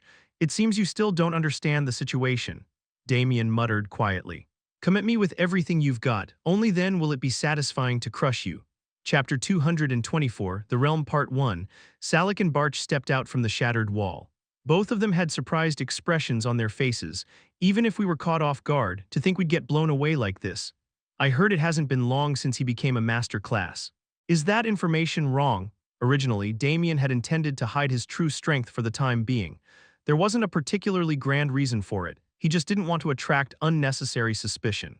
However, he couldn't just stand by when there was an opportunity to torment both SLA and the weapon master even if it was a little. By the way, this is really starting to piss me off. Salik, I didn't think we'd be on the same page. The two of them narrowed their eyes sharply. It seemed like they were about to pounce on Damien at any moment. Wait, hold on a moment. Suddenly, they glared at each other. I'll take care of that asshole first, so wait your turn. Where does a kid like you get off giving orders? You back off. Instead of focusing on Damien, Salik and Barch growled at each other. If you keep acting high and mighty, I'll kill you first. That's what I want to say to you. Damien couldn't help but chuckle at the sight of the two about to explode. Maybe I hit both of you too softly. It seemed neither of them grasped the situation. This was not a pleasant development for Damien. No one likes being underestimated by trash. I guess I need to make them snap out of it. Damien drew out the dawn. A blue glow enveloped the blade. As a killing intent emanated from Damien, both Salik and Barch briefly turned towards him. Damien Haksen, stay put. I'll deal with this guy first. Damien's body vanished. In the next moment, he appeared right in front of Salik. What? Damien brought dawn down on Salik's head. A blue flash split Salik in two. Salik hurriedly blocked the attack with her greatsword. The greatsword made of aura blade exerted physical force despite its lack of form. When the two weapons collided, a sharp sound echoed as Salik's body was pushed back. Are you out of your mind? The sudden attack ignited Salik's anger. But before she could unleash her fury, Damien's attack began. His sword strikes were terrifyingly precise, aiming for Salik's vital points. She frantically blocked the attacks. This bastard. Salik's face was filled with panic. Damien's swordsmanship was far more refined than expected. There was no room for counterattack. Salik was struggling just to block. No, she wasn't even blocking properly. Damien's attacks occasionally grazed Salik's body. Her clothes and skin were slashed and blood flowed out. Barch. Eventually, Salik had to swallow her pride and call for help. Are you just going to stand there and watch? At that shout, Barch snapped out of his daze. In fact, he had been in a stupor until just now. Salik, a madwoman who gave up her position as a giant evil to become Slaw's lover. Her skills were on par with any giant evil. Such a person was being overpowered without being able to put up a proper fight. It was unbelievable even when seen with his own eyes. What the hell is going on here? Barch shouted as he rushed towards Damien. Ha! Barch swung a huge punch at Damien. Damien dodged by leaning back. At the same time, he swung his sword, aiming to cut Barch. But there was only a scraping sound. Barch's body wasn't cut. Do you think such a lukewarm attack can pierce my carcass? The disciples of the weapon master were all given demonic weapons and armors. In Barch's case, he was given demonic armor instead of a weapon. Although no armor could withstand an aura blade, it was a different story when the armor was imbued with aura. With the armor's capabilities enhanced by aura, Barch was almost invincible. Hayat! Barch continued his assault by swinging his fists and feet at Damien. Damien had no choice but to retreat to avoid Barch's attacks. It gave Salik a moment to catch her breath. Damn it, to think I'd be pushed back by such a brat. As she regained her composure, Salik's rage flared up again. She clenched her other hand. Aura blade gathered and took the form of a long axe. I will kill you. Salik charged at Damien and swung both her greatsword and axe. Weapons made of aura blades had no weight, so it made Salik's attacks light and fast. Barch stuck close to Damien and continued to throw punches. Every time his fists moved, the sonic booms were created. The two attacked in unison. Damien's eyes moved rapidly. Damien blocked all their attacks with a single sword. A fierce battle continued, neither side gaining the upper hand. Damn it, this is impossible. From their perspective, it was a humiliating experience. They weren't just ordinary master classes. They were powerful enough to rival the giant evils. SLA and the weapon master had sent them to punish Phoenixia for a reason. It was already a blow to their pride to work together, and they couldn't even gain the upper hand. Let's see if you can withstand this. Salik threw the weapons in her hands. The greatsword and axe flew towards Damien like boomerangs. Even while fighting Barch, Damien easily dodged the attacks. But Salak's throws didn't stop with just one attempt. Salak continuously threw weapons made of aura blades. Weapons rained down on Damien, causing explosions every time they hit the ground. Salak, be careful where you throw. Can't you see I'm here? You're wearing demonic armor, so you're fine. Thanks to this, Salak could attack Damien without worrying about Barch getting hurt. This is getting annoying, Damien muttered softly, but Salak heard it clearly. Annoying. Let's see if you'll still say that when my axe cleaves your skull open. Salak shouted confidently as she threw her weapons. 2 axes flew straight at him. Damien bent backward to dodge Barch's attack and swung his sword at the incoming axes simultaneously. At that moment, something strange happened. The axes, which had been flying straight, suddenly veered off course and shot into the air. What? Salak's face filled with confusion. Throwing weapons was Salak's specialty. She had honed this skill all her life. As a result, Salak had reached a level where she could split a cliff with a thrown weapon. The title Fallen was given to her by those who were awed by her overwhelming power. And yet Damien had deflected her thrown weapon so easily. It was an extraordinary feat that couldn't be accomplished with ordinary skills. Salak knew of only one person capable of such a feat. Are you a disciple of the Sword Saint? Salak shouted, but Damien didn't answer and continued fighting Barch. Damn it, that brat can counter my technique. Having her signature technique so easily countered was a blow to Salak's pride. Salak gathered dark mana into both hands. She then combined her hands. The dark mana transformed into an aurabade, creating a massive axe.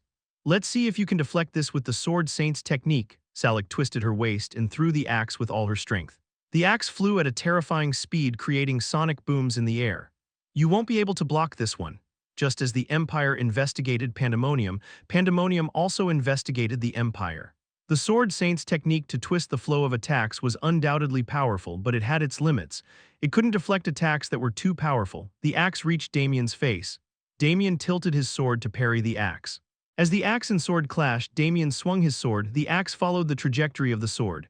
What? Damien swung his sword towards Barch. The axe flew towards Barch. The axe struck Barch's back. The aura surrounding his armor prevented his body from being cut. But it couldn't block the impact. Barch spat blood and crashed to the ground. Damn it, Salak shouted in panic. Damien didn't miss the opening she showed. Damien swung his sword. A blue flash streaked as the aura blade was released. There was no time to dodge or block. The aura blade severed Salak's neck and embedded itself in the wall. Gah! Blood sprayed out and drowned out Salak's scream. As Salak's neck was severed, Barch, who had been sprawled on the ground, let out a scream. Salak, I told you, be careful when you throw. Damien swung his sword. The sword and the demonic armor clashed. It's useless. As Barch shouted, Damien's sword pierced the armor. Simultaneously, he severed Barch's neck. Blood spurted from the cracks in the armor. No matter how strong a masterclass is, they can't survive with their necks severed. The victor was decided at this point. If they were ordinary masterclasses, that is, Salak pressed her head with her hand. Moving despite having her neck severed was not normal, but the real bizarre event was yet to come. Suddenly, the wound area began to swell as if it were rotting. Soon, the flesh began to stick together. The wound healed instantly. Carcass, Barch struggled to utter a name. Suddenly, the armor around his neck started to flow like liquid. The liquid armor covered the wound. The armor, which had turned to liquid, sealed his wounds. We almost died there. Haha, Carcass, you truly are the best. The two sighed in great relief. Despite the bizarre sight, Damien didn't look particularly surprised. It was as if he had known they wouldn't die from such wounds. Damn it, this is insane. Where did such a monster come from? Our master made a mistake, that thing is not normal. Even after escaping death, they couldn't shake off the shock. In the recent exchange of attacks and defenses, they had clearly realized something. They finally understood what kind of being stood before them and the true nature of the hierarchy among the three of them. Damn it, how could I suffer such humiliation? I won't accept this. With intense anger, dark mana erupted from Salak's body. It was far more massive than before. I'll show you. My true power, the dark mana transformed into aura blades. Soon 9 swords formed from the aura blades. The 9 swords hovered freely in the air as if they were alive. She finally used it. Barch looked at the 9 swords with a face full of reverence. He had heard of it. It was said that Salak had reached the rare realm and could produce 9 swords. Back when Salak was a giant evil, no one could stand against the 9 swords she created. At that time, Salak was a figure of fear not only in Pandemonium but also in the Empire. I can't just stand by either. Barch also drew out his mana. He used the realm that he had learned from his master, all weapons beloved. It was a realm where the potential of weapons was drawn out and it was applied to his demonic armor. The armor carcass began to pulsate like a living creature. Spikes sprouted all over and it emitted immense dark mana. Impressive. Salik briefly admired the sight. The all-weapons beloved realm itself was not extraordinary, but its effects when combined with demonic weapons and armor were terrifying. Confidence surged back into Salik and Barch's hearts. What is it called? Suddenly Damien asked the two. The unexpected question brought puzzled expressions to Salik and Barch's faces. What do you mean suddenly? I asked for the name of that realm you used. Damien looked at Salik and asked. Salik was bewildered and replied, It's called Azure Sky's Flight. Thank you for telling me, otherwise I would have had to come up with a name for it myself. Damien flicked his finger. At that moment, swords made of aura blades were created in the air. Salik's eyes widened as if they were about to burst. It seems this is the first time I've seen a realm related to the Nine Swords. You've acquired a useful realm, Damien declared with a satisfied expression. Then shall we start again? Chapter 225 The Realm Part 2. Salik stared at the 9 swords created by Damien with trembling eyes. While her own swords emitted a dark gray hue, Damien's swords radiated a blinding blue light. Despite this, Salik could recognize it. Those were swords produced through the same realm she possessed. Impossible. Despite knowing this, Salik struggled to deny it. She desperately tried to reject the idea that Damien had used the same realm as her. It was clear that Damien was using the same realm as a sword saint. No master class possessed more than one realm. That wasn't just common knowledge, it was an unquestionable truth. This had to be a trick. She didn't know how Damien did it, but it had to be a vile deception, a ruse to break her will to fight. I can see exactly what you're struggling with. At that moment, Damien's voice reached her. She looked at Damien with a dazed expression. Don't bother denying it. What you're thinking is correct. Salik stared at Damien with a face full of disbelief. What? That's nonsense. I have a special talent. Any technique or realm I see with my own eyes, I can mimic it. Salik tried to comprehend Damien's words. Then anger began to boil within her. Are you trying to deceive me with such obvious lies? There was no need to ponder. Such a person couldn't exist. I'll kill you right now so you can't spout any more nonsense. Salik reached out toward Damien. Her 9 swords shot towards Damien. 9 black lines instantly converged on Damien.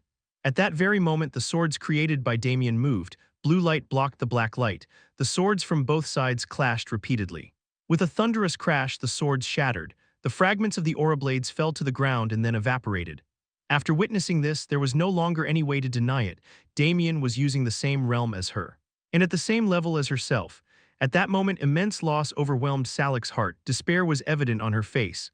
This can't be. Did you steal my realm? To a knight, their realm was a source of pride. It was the culmination of a lifetime's worth of training and skill. To have such a precious treasure stolen right before her eyes. That can't be possible. Salik's face twisted like a ghost. Deep despair filled her eyes. That's a familiar expression, Damien remarked as he looked at Salik. Back when he was a Death Knight, the knights who fought and lost their realms to Damien all had that same expression. The problem back then was that Damien's enemies were knights fighting for humanity. Seeing those noble individuals fall into despair because of him filled Damien with guilt. Now he felt immense joy at being able to return that despair to the scum of pandemonium. How long do you plan to stay in shock? Damien charged at Salik. It was only then that she snapped back to reality. How dare you? Use my realm against me? Damien and Salik clashed their weapons. They swung their swords to kill each other. Die! Damien and Salik hurled their 9 swords at each other. The swords collided in midair. The two people and their 9 swords entangled in a complex melee. In a blink of an eye, thousands of strikes were exchanged. With each clash, the shock Salik received grew. The Azure Sky's Flight was not an easy realm to master. Even as the original owner, it took Salik considerable time to handle it skillfully. Just controlling the 9 swords was challenging enough, but fighting simultaneously, that was a task of significantly increased difficulty. Yet Damien was executing it all too effortlessly, as if he originally possessed the Azure Sky's Flight realm. Don't mess with me. That fact fueled Salik's fury. This caused a lapse in her control over the 9 swords. Damien didn't miss that opening. He immediately commanded his 9 swords. Salik's 9 swords shattered completely. A look of dismay crossed her face. Wait. Salik hastily tried to recreate the 9 swords. But before she could, Damien swung Dawn towards Salik's neck. At that moment, someone rushed at Damien. Don't forget about me, Barch intervened. He was aiming a punch at Damien's face. Damien withdrew his sword and stepped back. Barch's punch missed its target. Damn it, he dodged again, Barch shouted as he began pressing his attack on Damien. Thanks to all weapons beloved pushing the potential of his armor to its limits, Barch's movements were extraordinary. Every time Barch attacked, a loud explosion erupted and black lightning flashed. But Damien dodged Barch's attacks as if it were natural, almost as if he could foresee the future.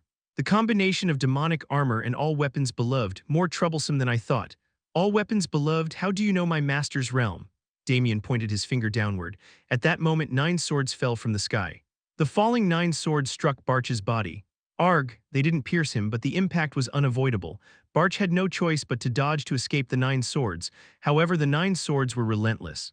They pursued Barch and continued to deliver slashes. Salak, Barch shouted loudly. Salak immediately created and launched 9 swords. Salak's 9 swords blocked Damien's. Only then did Barch catch his breath. Damn it. How is this happening? Why is Damien using 9 swords? I don't know, so don't ask, damn it. The two hurled curses at each other, yet despite their words they were obviously cooperating seamlessly. Enough, let's go, we have to kill that bastard here and now. Got it. The two charged at Damien. Salak's 9 swords held back those created by Damien. In that case, they had the advantage with their greater numbers. This isn't going to work, I'll have to make a few more. 7 more swords appeared around Damien. What? Huh? Salak and Barch's faces filled with astonishment at the sight. Damien pointed his finger at Barch. Immediately the 7 swords enveloped Barch. W8. The 7 swords falling from the sky struck Barch. Explosions and loud bangs followed. Barch was driven deep into the ground. The 7 swords pierced through the dust and soared back into the sky. Damien pointed at Salak. The tips of the 7 swords turned towards Salak. Damn, Salak sensed her fate and cursed briefly. 7 flashes of light pierced Salak's body. Blood spurted from her mouth. Salak looked down at her body with a pale face. 7 swords had pierced her body. They had penetrated not only her limbs but also all her vital organs. The dark magic preemptively cast by SLA was useless. Aura blades can destroy everything. Even as she continuously coughed up blood, Salak glared at Damien. How? Just a moment ago, Damien had created more swords. Even though Salak, the original owner of the realm, could only manage 9 swords, Damien had created 16. You ask useless questions, Damien said nonchalantly in response. I just use it better than you. At those words, Salak let out a bitter laugh. She didn't even have the energy to get angry. She was in too dire a situation to be enraged by such a statement. If I'd known someone like you existed, I wouldn't have come here. As Salak laughed self-deprecatingly, immense dark mana burst out from above. Both Damien and Salak looked up. Barch, who they thought was dead, was standing in a mangled state. The areas directly hit by the 9 swords had turned his armor and flesh into a mess. Damien Haksen, nevertheless, Barch was still alive. Not only that, he was gathering an enormous amount of dark mana. You shouldn't let your guard down. Barch kicked off the ceiling, dropping straight toward Damien. At the same time, he launched his fist at Damien. At that moment, the aura blade expanded gigantically. This is my victory. Barch's ultimate technique struck Damien's body. Damien's clothes were completely torn apart. What lay beneath was revealed. A pitch-black armor dark as the abyss had covered Damien's body. The armor was so thin that it was unnoticeable beneath his clothes. For a moment, Barch was captivated by the sight of the armor. As disciples of a weapon master, they all had a deep knowledge of all demonic weapons and armors. Thus, he could recognize it. He could see how extraordinary the armor Damien wore was. I was curious about what you were planning, so I left you alone, but it turns out to be nothing. Damien had long been aware that Barch was alive. Even so, he left Barch alone, a luxury afforded by having Hemera. One of Hemera's main functions was the ability to absorb all external impacts. Even the technique Barch had used with all his might was fully absorbed by Hemera. Of course, Hemera's functions weren't limited to impact absorption. Damien placed his hand on Barch's chest. Enchanted by the armor, Barch didn't notice. Hemera, release it. Hemera trembled. In the next moment, Barch's body, armor, and all was shattered. Chapter 226, The Realm Part 3. The moment Hemera released the damage, Barch's body vanished without a sound. In the place where Barch had stood, there was only a long trail of blood and shattered pieces of his armor. Damien looked at the scene with an indifferent expression. There was nothing to be surprised about. After all, Hemera had absorbed Barch's attack and then released it back at him. The result was inevitable. Black smoke began to seep from the shards of the armor. Is this demonic essence? When demons painstakingly crafted armor, it sometimes contained their essence. Damien reached out towards the essence. The demonic essence was completely absorbed into the symbol engraved on the back of his hand. One of the symbols lit up. Damien looked at it. This time, the authority of envy has been unlocked. The authority of gluttony can absorb the mana from techniques and spells. The authority of wrath can amplify anything, and the authority of envy can change properties. For example, by using the authority of envy, one could transform mana into dark mana or divine power. Additionally, it was possible to imbue mana with attributes like fire or ice properties. However, there was a downside. The authority of envy was not very efficient. The amount of mana consumed during transformation was significant. I need to increase my mana. Despite its drawbacks, the authority was extremely versatile and could not be ignored. Moreover, there were special techniques that Damien knew of that required the authority of envy. Techniques like moving across the sky like lightning or using swordsmanship that could freeze the sea. The authority of envy was essential to using such techniques. I'm hungry. At that moment, Hemera spoke up. It seemed to be hungry due to the energy it had expended. Damien reached out towards the shards of the armor. The shards floated into the air and attached themselves to Damien's palm. Eat. Damien brought the shards close to Hemera. Hemera's surface became gelatinous and absorbed all the shards. It was another function Hemera had. It could absorb any metal to strengthen itself. Rare metals were more effective than ordinary metals, and the remnants of demonic armor were even better. Delicious, Hemera spoke contentedly after absorbing all the shards. After Hemera finished its meal, Damien looked back at Salak. Salak stared at Damien with wide eyes. What did you just do? How did you kill Barch? And what did you just absorb? No need for you to know, Damien replied coldly and raised Dawn high. The blue aura blade stretched across Dawn. Salak looked at Dawn with trembling eyes. But then, as if accepting her death, her expression became calmer. I have a final request, just listen to it. No, Damien flatly refused. He had no intention of wasting time listening to the last words of such trash. Please tell SLA I have something to say to her, Salak pleaded desperately. It seemed she had a close bond with SLA enough to beg her enemy. Don't worry. I'll send that bitch to join you soon, Damien said in a dispassionate voice. Salak's face hardened. Send her? Are you planning to kill SLA? Salak's dying eyes began to burn with anger. Someone like you kill SLA? Impossible. Do you know how strong she is, and who is by her side? There are people far stronger than me around her, and you think you can kill them? A sneer appeared on her lips. Stop dreaming, you'll never kill SLA. Damien snapped his fingers. The aura blades piercing Salak's body disappeared. She slumped to the ground after her body was freed. She looked up at Damien with a confused expression. Cough. The next moment, Damien kicked her in the abdomen. It was an attack imbued with mana. Blood was coughed up by Salak as she lay on the ground. Already critically injured by the aura blades, the kick to the abdomen doubled the pain. Sorry. I have a personality that can't tolerate listening to nonsense from trash. Despite his apology, Damien lifted his foot and stepped on Salak's head. You said I can't kill SLA. I don't understand why you think that. Damien removed his foot from Salak's head and grabbed her by the hair and lifted her up. You bastard, Salak tried to curse, but when she met Damien's eyes, she couldn't continue.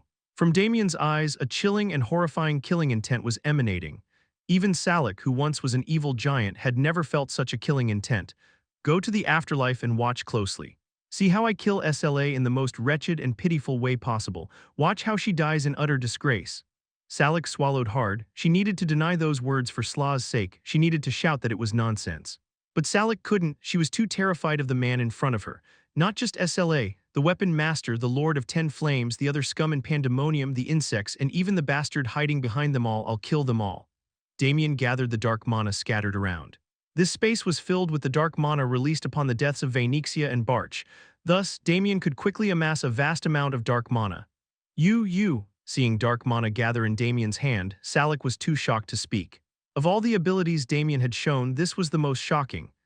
How can a normal knight use dark mana? Damien didn't answer Salak's question. Instead, he used the dark mana to shatter her soul. The moment her soul was destroyed, Salak experienced the most excruciating pain in the world. Damien had no interest in Salak's suffering.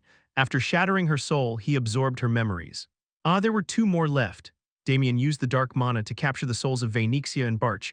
Both had died not long ago, so their souls still lingered in this space. Damien shattered their souls as well. Then he found and absorbed the memories within the remnants of their souls. Damien closed his eyes for a moment and read through the 3 people's memories. How much time had passed? Damn it. A curse escaped Damien's lips. Despite searching through the 3's memories, he could not find Dorugo's location. I had high hopes for Vaynixia since he was a giant evil. Even Vaynixia had no idea where Dorugo was. It seemed he was not qualified to approach Dorugo, being a low-level giant evil. At least I found out where the other 2 are. Instead, Damien succeeded in finding SLA and the weapon master's locations. The 2 were in completely opposite places. I didn't expect them to be there. A look of joy appeared on Damien's face. An uncontrollable smile crept across his lips. Now that he knew their locations, all that remained was to find them and kill them. Finally, he could avenge his sister and father. He could bury the bastards who had cruelly humiliated them. Moreover, through this incident, Damien had gained the trust of the extermination squad. He could now borrow the power of the Force who had the most knowledge about pandemonium within the Empire. Just wait a little longer. I will find you soon, a dry laugh echoed in the dark space. Rainbell groaned and then suddenly sat up. As soon as she opened her eyes, she looked around. She saw Wilhelm and Roger lying next to her. Fortunately, both were safe. Rain sighed in relief as she looked at them. How are you feeling? But her peace was broken by the voice she heard next. Damien was standing right in front of her. As soon as she saw Damien's face, she remembered what he had done just before she passed out. He had definitely struck their necks and caused them to lose consciousness. Why did you attack? Rain tried to get up but clutched her abdomen. The wound from her fight with Vainixia caused her severe pain. You shouldn't get up so recklessly, your wounds haven't healed yet. Never mind that, explain yourself. There's nothing to explain. You didn't believe me, so I had no choice. How could we believe you? Our opponents were not ordinary masters. You weren't supposed to be able to handle them. At that moment, Rain felt a sense of incongruity. Just before losing consciousness, Slaw's lover and the weapon master's top disciple were here. So how were they still alive? Rain looked at Damien with a face full of questions. Damien silently pointed to one side. There were 3 corpses. One was Vainixia the Deadlock. His shattered body had been haphazardly gathered like trash, and the other 2, Salik the Fallen and Barch the Crimson Blade, 2 powerful figures on par with the giant evils, lay dead. Rain pinched her cheek, wondering if she was dreaming. No matter how hard she pinched, she didn't wake up. How are they dead? I killed them. Don't lie, it's not a lie. If not me, who else could have killed them? Rain was at a loss for words. Damien was right. Of the 4 people here, he was the only one who hadn't been knocked out. If it wasn't Damien, no one else could have killed them. Didn't I tell you I could do it? Unlike the astonished Rain, Damien spoke as if it was no big deal, as if killing those 2 was not a significant matter. How did you kill them? How else? I killed them because I'm strong. Strong. How did you become stronger than them? Rain couldn't help but babble as she struggled to accept the reality. Damien responded to the confused Rain without hesitation. Because I'm a genius. At that moment, Rain's mood turned cold. She looked at Damien and thought, he's a rather annoying fellow, but despite how annoying he was, she had to say it. Damien Haksen, you still don't believe me. Thank you for saving us. At that moment, Damien's body twitched. He looked at Rain in silence for a while. I was just repaying a debt. Damien's eyes were filled with numerous emotions as he said that. Chapter 227 Temporary Instructor Part 1. Afterwards, Damien headed to the nearby territory of Count Alpin, along with the 3 others. Count Alpin, who could be considered the lord of this region, was actually one of the families secretly supporting the extermination squad. The injuries of the 2 are quite severe. Come in quickly.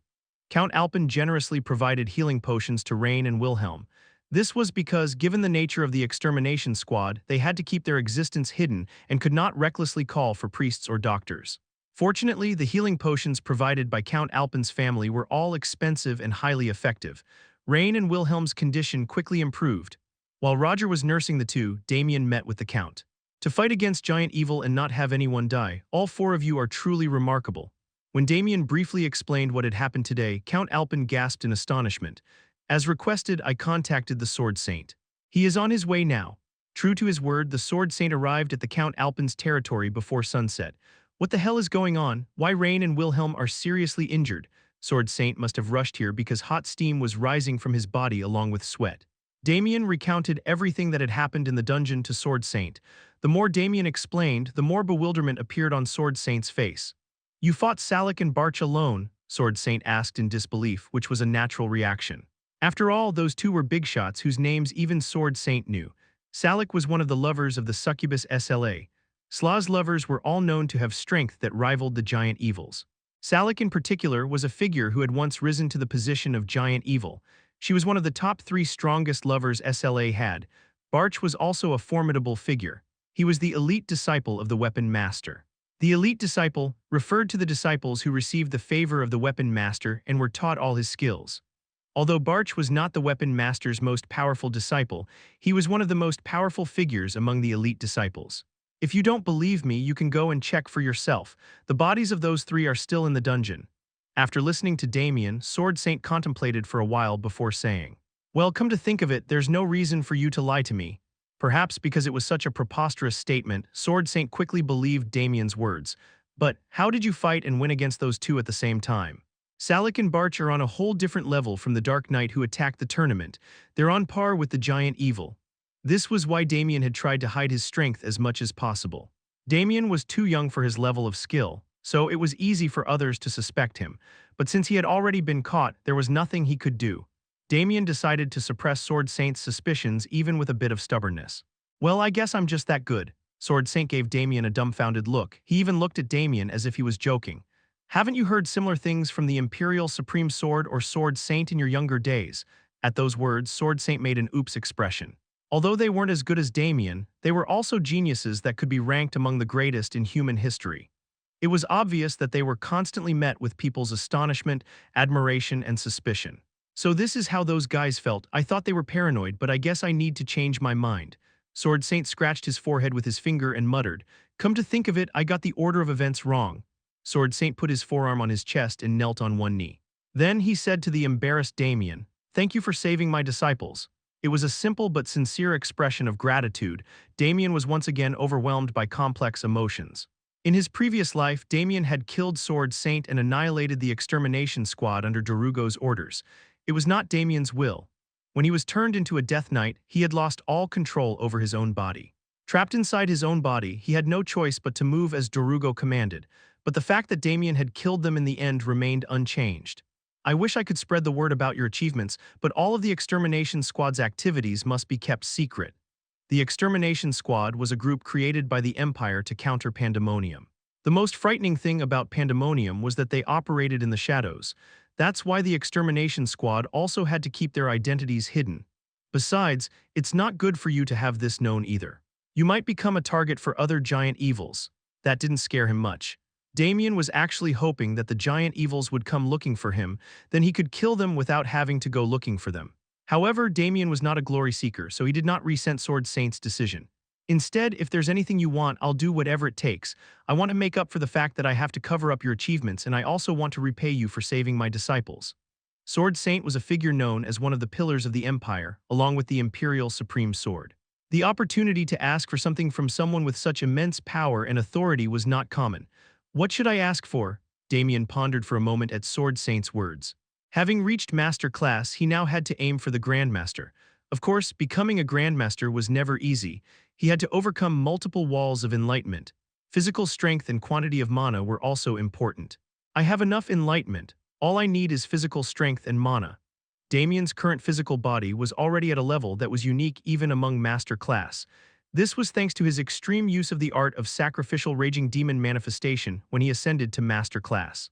However, he felt it was still insufficient to reach Grandmaster. He needed a stronger body and more mana.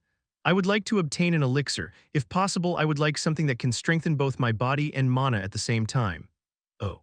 Are you thinking of aiming for Grandmaster? Damien nodded. Sword Saint looked at Damien with an amused expression. That's good, I happen to have an elixir that's perfect for you. What is it? Dragon Heart. Damien stopped and looked at Sword Saint.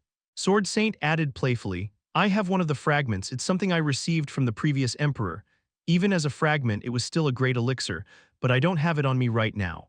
It's such a precious item that I keep it stored separately. I'll have someone send it to you later. I understand.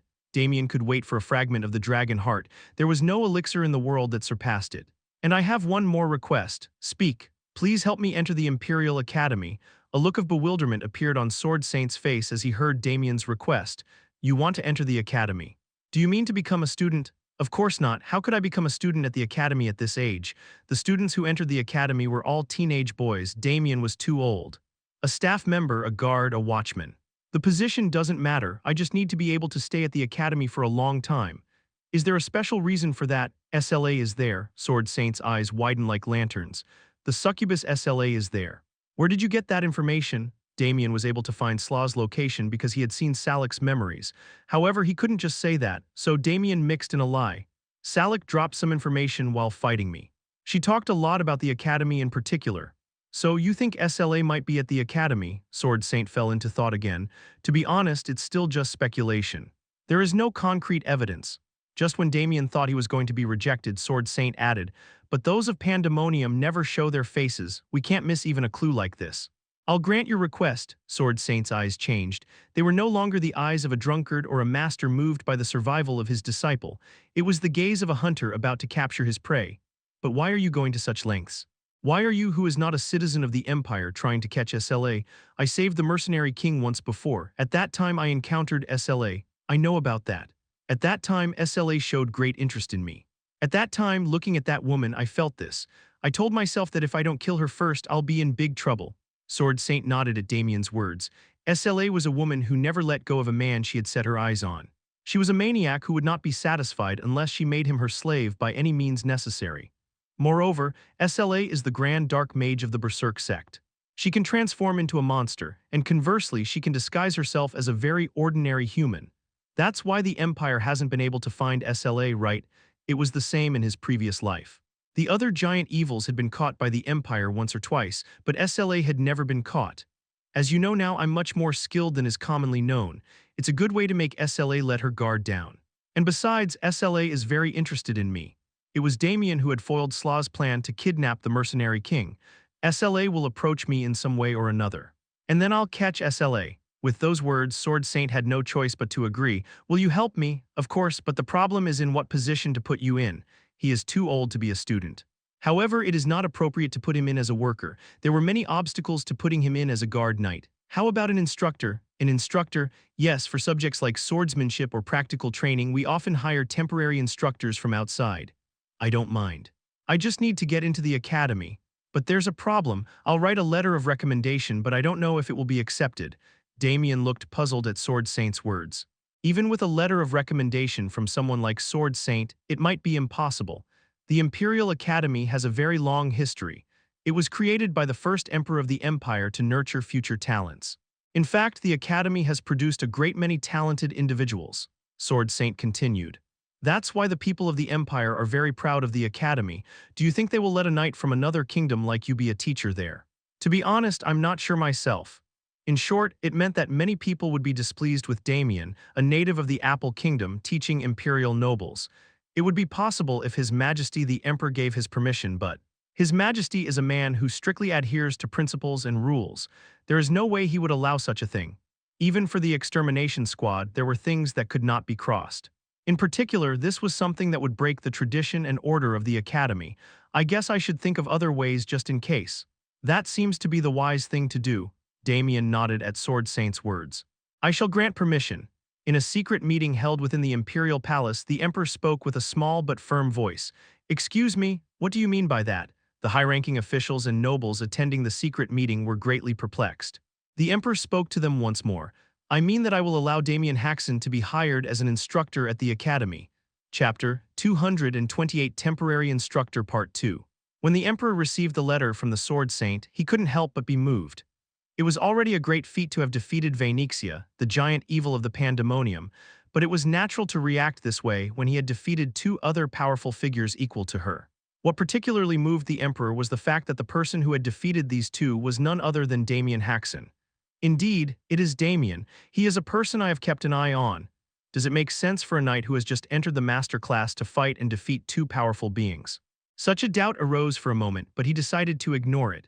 After all, there have been geniuses born in the world who sometimes break common sense. Moreover, it was none other than the Sword Saint's guarantee. There was no room for doubt. There's no doubt that Damien has imperial blood flowing in his veins. If not, he couldn't have such talent. At the end of the letter was the Sword Saint's special request. Your Majesty, it is presumed that the giant evil SLA is hiding in the Academy. Please allow Damien Haksen to be hired as a temporary instructor to find her. This is also Damien Haksen's request. Before he even finished reading the sentence, the Emperor had firmly decided to grant this request. Was it because it was the Sword Saint's request? No, it wasn't. It was because it was Damien's request. The Emperor immediately held a secret meeting. A small number of courtiers who knew about the extermination squad gathered. There the Emperor revealed the letter the Sword Saint had sent and declared, I will allow Damien Haksen to be hired as an instructor at the Academy. As expected, the courtiers protested vehemently. In the long history of the Academy, there has never been a time when a person from another kingdom was hired as an instructor. This is undermining the tradition of the Academy, the courtiers exclaimed, startled by the Emperor's declaration. Normally, he would have listened to their words. After all, that is the virtue of a true monarch. However, the Emperor had no intention of upholding that virtue now. Moreover, the Emperor now had a very good excuse to ignore the dissatisfaction of his courtiers. This is a request from the Sword Saint, the leader of the extermination squad. Do you mean to let the giant evil SLA go because of the Academy's outdated tradition? The courtiers were all forced to shut up at the Emperor's roar. The giant evil SLA was a particularly dangerous figure among the giant evils of Pandemonium. More than 300 nobles and talented knights had been deceived by SLA and turned against the Empire, and more than 50,000 citizens of the Empire had been sacrificed to Slaw's experiments. Your Majesty, if you hire a knight from another kingdom as an instructor, the dissatisfaction of the nobles who are currently attending the academy will reach the heavens. However, the courtiers did not give up easily. This is because the academy had such a high status. Then do you mean to leave SLA alone? The emperor was now in a position to hold the perfect justification. He could be as stubborn as he wanted. But Damien Haksen is from the Apple Kingdom. That's enough, I don't want to hear any more. When the emperor could no longer take it, he spat out his anger. So what if he's a knight of the Apple Kingdom? He might even be of imperial blood. Damien has not hesitated to do dangerous things for the Empire. He has even defeated two powerful figures who are notorious in Pandemonium. How can you refuse his request when we didn't reward him for his contributions? While speaking, the emperor thought for a moment. Yes, for such a great accomplishment, he should be rewarded. Thinking about what kind of reward to give, the emperor continued, above all, it is not permanent but only temporary. Didn't Damien ask to stay at the academy only until he catches SLA? The courtiers exchanged glances. There was nothing they could do to oppose the emperor's will when it was so firm. However, there was one courtier who still did not budge. Your Majesty, Chancellor Altman will not be happy with this decision either. At the name Altman, the emperor paused. Altman Bidipulity.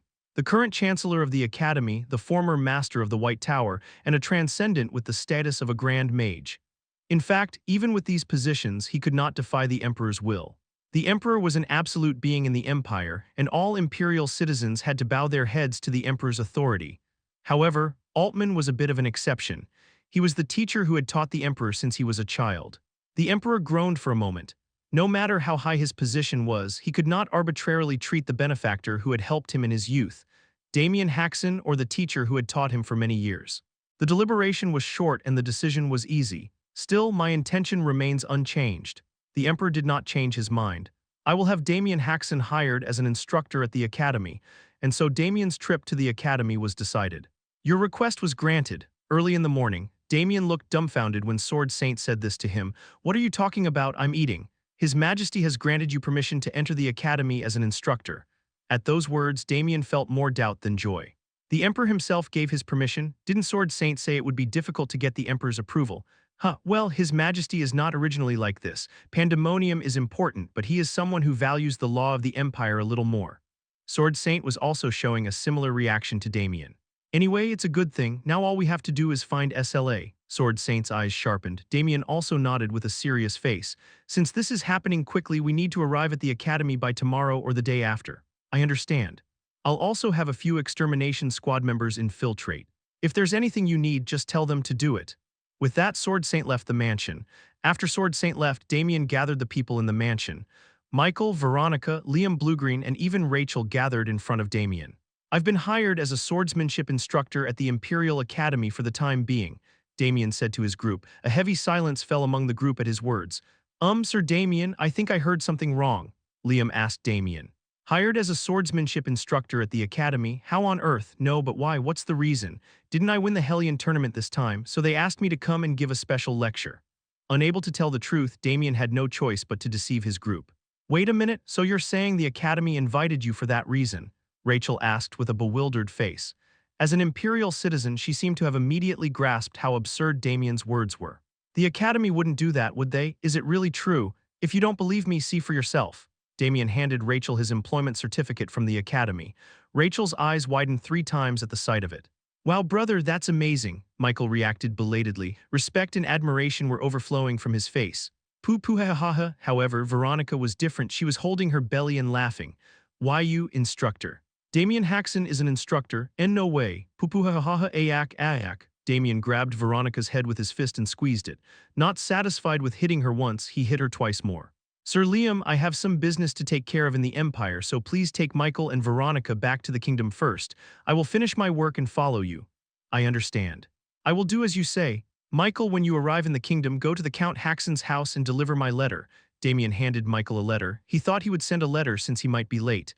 Veronica, you. Just figure it out yourself. Why are you only asking me to do things? Veronica immediately shut her mouth as Damien raised his fist again. Well, I'm going out now. I have to arrive at the academy by tomorrow or the day after. With that, Damien went out first. Sir Damien is being called to be an instructor at the academy. That's really a great achievement. As soon as Damien left, Liam Bluegreen exclaimed in admiration. Liam Bluegreen also knew how great the Imperial Academy was. It was a great achievement for a knight of the Apple Kingdom to be invited as an instructor at that place, which was a symbol of the Empire. But will it be okay? Then, as Rachel muttered softly, the eyes of the three men turned to her. Damien as a swordsmanship instructor. Well, his skills are certainly solid and he teaches well. But three of the four, except for Liam Bluegreen, had experience being trained directly by Damien. Damien's guidance itself was very high-level and profound. However, the problem was his teaching style. If they even showed a little laziness or lack of achievement, he would mercilessly pick up a club. I guess I need to rehabilitate your laziness. Oh, don't worry, I'll rehabilitate your bad habits for you. Every time he hit them with the club, their whole body ached. What was even more amazing was that no matter how much he hit, there were no signs of injuries. Since there were no injuries no matter how much he hit them, Damien Haksen beat them with the club without hesitation. Thanks to that, they improved their skills by leaps and bounds, but it was just as painful and horrible. And there are a lot of children of high-ranking nobles in the academy. The four of them looked at the door Damien Haksen had gone out of. All four of them had a common question. Was it really okay to send Damien off like this? Chapter 229 Temporary Instructor Part 3. The Academy's Chancellor Altman Bidipulity had been feeling uneasy since morning. "Ho Howard, what do you mean by that now?" Altman asked, looking at the large mirror hanging on the wall. This mirror was a magic tool created for long-distance communication. The mirror reflected the Emperor's face, not Altman's. For the Chancellor of the Academy to be so informal with the Emperor, it was something that would not have been possible under normal circumstances. However, Altman Bidipulity had been the Emperor's personal tutor in his youth. Thanks to that connection, he had the privilege of being able to speak freely when they were alone like this. "I would like to hire Damien Haksen as an instructor at the Academy," the Emperor said in a calm voice. Altman felt a strong wave of dizziness. "Sir, why are you not saying anything? Do you perhaps not know who Damien Haksen is? How could that be? I know very well." How could he not know? He was talking about the winner of the Hellion tournament, held in honor of the founding emperor. These days, the Empire was abuzz with talk about Damien Haksen. All of the past winners of the Hellion tournament had been knights of the Empire. All the citizens of the Empire took great pride in this fact. However, the appearance of Damien had shattered the pride of the Empire's people. "Howard, Damien Haksen is a knight of the Apple Kingdom. Bringing such a man in as an instructor at the Academy is against tradition." "Sir," the Emperor looked at Altman with a deep gaze. At that expression, Altman felt a sense of foreboding. The Emperor had been a stubborn boy. He knew that once he made up his mind, he had to do it to get his way. When the Emperor decided something, he always made that expression. "Those words have already been tiresomely repeated by my subjects. Then I suppose no matter what I say, you won't change your mind?" "Yes, that is correct." Altman let out a deep sigh. Altman was a benefactor of the Emperor, but he could not refuse an order. "I understand. I will do as you wish. Thank you very much for understanding my intentions." The Emperor nodded his head with satisfaction. However, Altman had no intention of simply following the Emperor's wishes. "Instead, I have a request. Speak." The Academy is a place of education. The founding Emperor established the Academy to provide an excellent education program for both nobles and commoners. The Emperor's brow furrowed slightly. He had an intuition that Altman was about to bring up an uncomfortable topic. "If Damien Haksen is found to lack the qualifications of an educator, I intend to dismiss him in accordance with the Academy's rules." The Emperor looked at Altman without saying a word. Through past experience, Altman could sense that the Emperor was now in conflict. Altman decided to fan the flames of the Emperor's conflict a little more. "Howard, this is a request from your teacher. Please do not forget the ideals of the Academy." "Very well, I will not interfere with that," the Emperor replied reluctantly. Altman smiled. "Then I will leave the rest to you, sir." With that, the communication through the magic tool ended. Altman called his secretary. "We need to call a special meeting. Please gather all the professors in the conference room." The secretary replied, "Understood," and left the study. 1 hour later, the Chancellor met with the professors in the conference room. "What's going on, Chancellor? What's with the sudden meeting?" The professors all had perplexed faces as they looked at Altman. Altman explained his conversation with the Emperor to the professors. "What are you talking about? The Emperor wants to hire the Knight of the Apple Kingdom as an instructor at our academy. That's absurd, even if it's an imperial decree." As expected, the professors were outraged. They were all proud of being professors at the academy and had lived their whole lives with that pride, so they couldn't easily accept the Emperor's order. Unfortunately, it seems the Emperor has no intention of backing down. Altman's words caused the professors to sigh. On the other hand, I did get a promise that if Damien Haksen's qualifications as an instructor are lacking, we can expel him from the academy. The professor's faces brightened at his words. That's good to hear. That young man doesn't know the meaning of education after all. His skills may be exceptional, but combat and education are completely different. The professors were greatly relieved. Then, Chancellor, how do you plan to test his qualifications? One of the professors asked. Since he had become an instructor by imperial decree, they couldn't pick a fight. They needed a clear reason. Don't worry about that. I already have a plan in mind. What is it? The professors asked, and Altman smiled meaningfully. I plan to put him in charge of Class 13. The professors' bodies trembled at his words. Oh, even so, Class 13 is. Yes, isn't that too harsh? The professors expressed their concerns, but some of them were very satisfied. Yes, if he's received the Emperor's special recommendation, he should be able to handle Class 13. That's right. He needs to have that kind of ability to convince everyone. Altman clapped his hands and said, Then let's consider it agreed upon. There's no need to continue the meeting. And so, the special meeting that the Chancellor had hastily convened came to an end. 2 days later, Damien arrived at the academy. It's enormous. That was Damien's impression when he first arrived at the academy. High walls surrounded the academy, which was the size of a city. And around the academy, shops and inns had been built, forming a massive residential area. It seemed they had gathered to do business with the students and staff. I heard it was a great place, but I didn't think it would be this big. In his past life, Damien had never visited the academy. This was one of the 4 great demon king cities created by Darugo. The 4 great demon kings were the greatest and most powerful undead created by Darugo.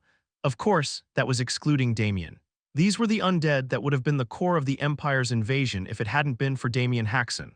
Their importance had diminished significantly since Darugo turned Damien into Death Knight. I should hurry. Damien passed by the buildings and arrived at the center. He showed the imperial seal he had received from the Emperor to the soldiers guarding the castle gate. The soldiers immediately opened the gate. Damien entered through the gate and went inside. The appearance of the academy was quite different from that of other cities. One could see ancient-looking buildings here and there were large playgrounds and training grounds where students could run around. Who is that? I've never seen him before. Naturally, the students' attention was drawn to him. They began to show great interest in Damien Haksen. Wait a minute, isn't that Damien Haksen? Then someone recognized Damien Haksen. Damien Haksen, don't tell me it's the guy who won the Hellion tournament. I was there at the stadium that day, so I know him well. It's Damien Haksen. The students all gathered around to see Damien Haksen. However, they did not approach him closely and watched from a distance. What is that human doing here? A knight from a small country like the Apple Kingdom becomes the winner of the Hellion tournament. Some students showed hostility towards Damien Haksen. It seemed that they didn't like the fact that a knight from another country had won the Hellion tournament. Anyway, Damien headed to the Chancellor's office in the center of the academy. I am Damien Haksen. I am here to see Chancellor Altman Bidipulity. He told the staff on the first floor his business. The staff immediately guided Damien to the Chancellor's office. When he opened the door and went in, an old man with a long white beard greeted him. So you are Damien Haksen. I heard from His Majesty. I welcome you to the academy. His eyes, expression, and tone of voice were all stiff. It was clear that he did not like him. I never thought he would be so blatantly hostile. Damien was a figure who, in many ways, undermined the traditions of the academy, so he had expected that the academy's professors would not look kindly on him. However, he had no idea that the Chancellor, a figure of authority, would openly show such hostility. Thank you for your hospitality, Damien said with a grin. His unexpected response made the Chancellor's expression flicker slightly. Damien didn't care if the Chancellor liked him or not. All he wanted was to stay at the academy long enough to find that damn woman. SLA. As long as he could stay at the academy while searching for that bitch, that was all that mattered. Why do you want to work as a swordsmanship instructor at the academy? With your skills, there are many places you could find a job. In fact, working at the academy was far from a path to advancement. The Empire strictly guarded against the corruption of the academy's professors and teachers. They didn't even allow them to take small bribes. There was even a saying that if you only wanted money and power, you should not go to the academy, and if you only wanted honor, then the academy was the best place. I have long admired the academy. I wanted to learn swordsmanship here. I would like to fulfill that dream, even if it's just a little, as an instructor. Damien lied without even blinking. The Chancellor was not a member of the extermination squad. He couldn't be honest and tell him he was there to find SLA. There are many who admire our academy. A look of pride appeared on Chancellor Altman's face. It seemed that Damien's praise had pleased him. However, that was only for a moment. The Chancellor then looked at Damien again with a cold gaze. It is customary for instructors invited from outside to teach special classes. However, I do not trust you yet. Are you doubting my skills? How could I doubt the winner of the Hellion tournament? What I am concerned about is your teaching ability. There was an old saying. It said that learning and teaching were completely different things. It said that in order to teach one, you need to know 10. In addition, the students currently enrolled in the academy all have a sense of pride in being citizens of the Empire. There will be no one who wants to learn from you, a citizen of the Apple Kingdom. The Chancellor's words also made sense. When he entered this place, didn't many students show hostility? They're just being a pain in the ass. In fact, Damien didn't really care. This was because he wasn't really trying to join the academy, he just wanted to find SLA and that was it. However, he needed to cooperate with the Chancellor in order to buy time to find SLA. How can I prove it to you? There is one class that doesn't have a teacher right now. If you prove your teaching ability there, I and the other students will trust you. I'll do that, Damien nodded readily. At that, Chancellor Altman's eyes took on a strange glint. I'm warning you in advance, you might regret it. The class you'll be assigned to, Class 13, is notorious for being a problematic class. Many teachers before you have given up on teaching them. Don't worry, I'll be a bit different, Damien said, thinking of the club he had stored in his subspace. That's strange, what's with the sudden chill? The Chancellor shivered. There's a midterm exam in a week. If the students in Class 13 get good grades in swordsmanship on that exam, I'll trust you. I understand. Then suddenly Damien asked the Chancellor. What if the students in Class 13 don't do well on the midterm exam? At that question, Chancellor Altman's eyes turned sharp. An incompetent teacher is not needed at the academy. I think that should be enough of an answer. After that, Damien went to the faculty dormitory and unpacked his belongings. Well, it shouldn't be too hard. I even rehabilitate Veronica. Damien had a lot of experience in this field. So he thought this would be easy too. However, the moment he arrived at Class 13 the next day, Damien realized that he had underestimated them. No one is here. Not a single student from Class 13 was present. Chapter 230 Academy Part 1. Damien looked around the empty classroom with a dumbfounded expression. I heard it was a problematic class, but I didn't expect it to be this bad. The Academy was recognized as the best educational institution not only in the Empire but also on the continent. It was unbelievable that students who attended such a place were so beyond saving. What was even more absurd was that the students belonging to Class 13 were all from high-ranking noble families. The higher the status of a family, the stricter the discipline was supposed to be. However, the appearance of the students in Class 13 was far from that. Did I read it wrong? Damien flipped through the student roster he had received from the staff yesterday again. The student roster included photos of the students as well as their detailed profiles. Countess Portina, Count Sand, all of them are from high-ranking families. As Damien was looking at the student roster, someone opened the classroom door and entered. He looked towards the door thinking it was a student. However, Damien's expectations were betrayed beautifully. The person who entered the classroom was a female knight dressed in full uniform. The red pike she was carrying on her back stood out particularly prominently. She must be quite skilled. Damien couldn't help but admire her as soon as he saw the female knight. The female knight was perfectly controlling her aura from leaking out. She must be stronger than Salik, whom I fought against that day. The fact that such skilled individuals were popping up as if it were natural was what made the Empire so fearsome. Still, no one came out. The female knight looked around the classroom and muttered in disappointment. Who are you? Oh, I'm sorry, I should have introduced myself first. The female knight apologized to Damien. Judging by her old-fashioned way of speaking, she seemed to be from a high-ranking noble family. My name is Blanca Roch. I am the commander of the White Blood Knights who are in charge of protecting the academy despite my humble abilities. Damien's eyes changed at the name of the White Blood Knights. Before leaving for this place, he had heard an explanation from Rachel.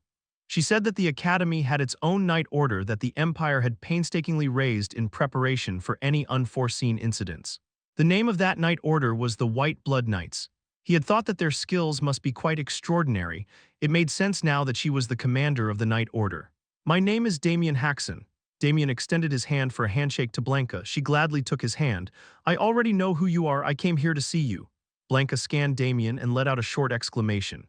Indeed, you are a remarkable young man, just as I've heard. It's truly amazing that you have such incredible energy at such a young age. Blanca released his hand and said, I also came to see you and to offer my assistance if possible. I couldn't stay still when I heard that you were in charge of Class 13. Do you know about Class 13? Of course I do. Anyone in the academy knows about it. It's the class where all the troublemakers of the academy are gathered. A bitter smile appeared on Blanca's face. Students who have no interest in academics, students who have gotten into violent incidents with other students.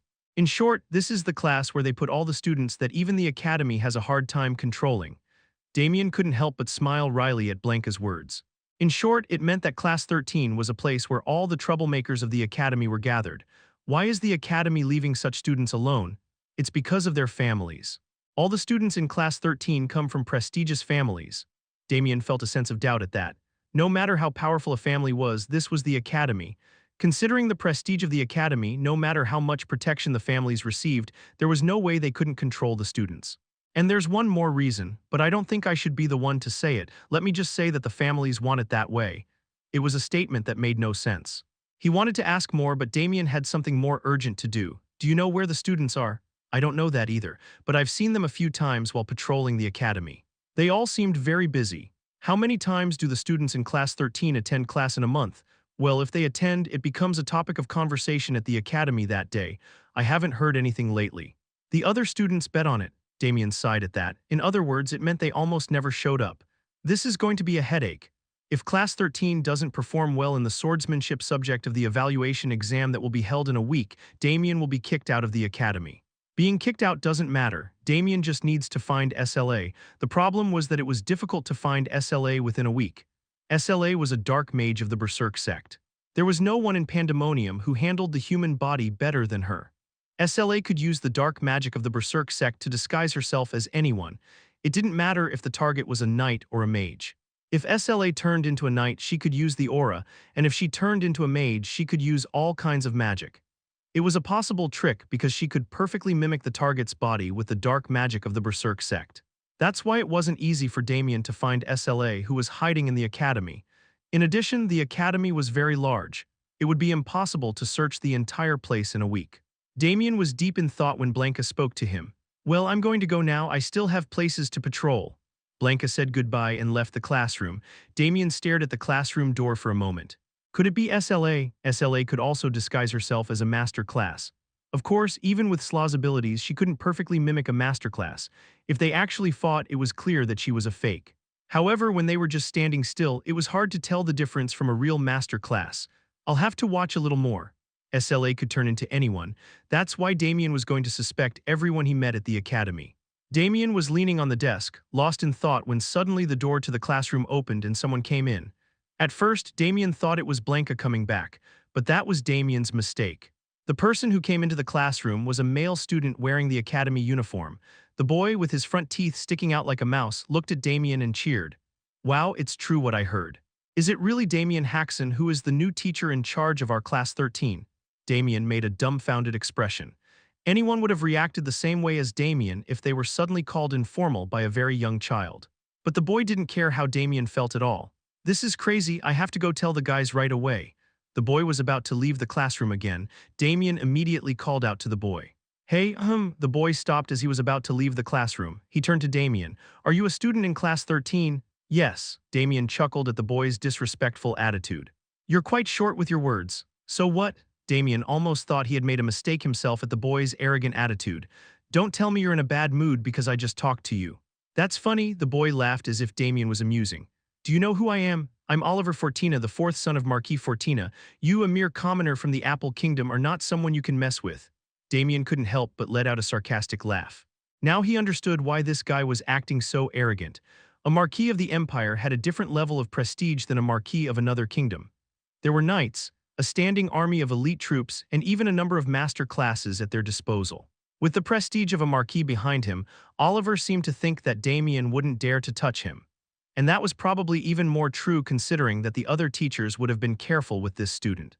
Well, that's good then. Damien strode towards Oliver. He reacted with a flustered expression as Damien suddenly closed the distance. What? Why are you coming closer? You just said you were going to tell the other kids about me, right?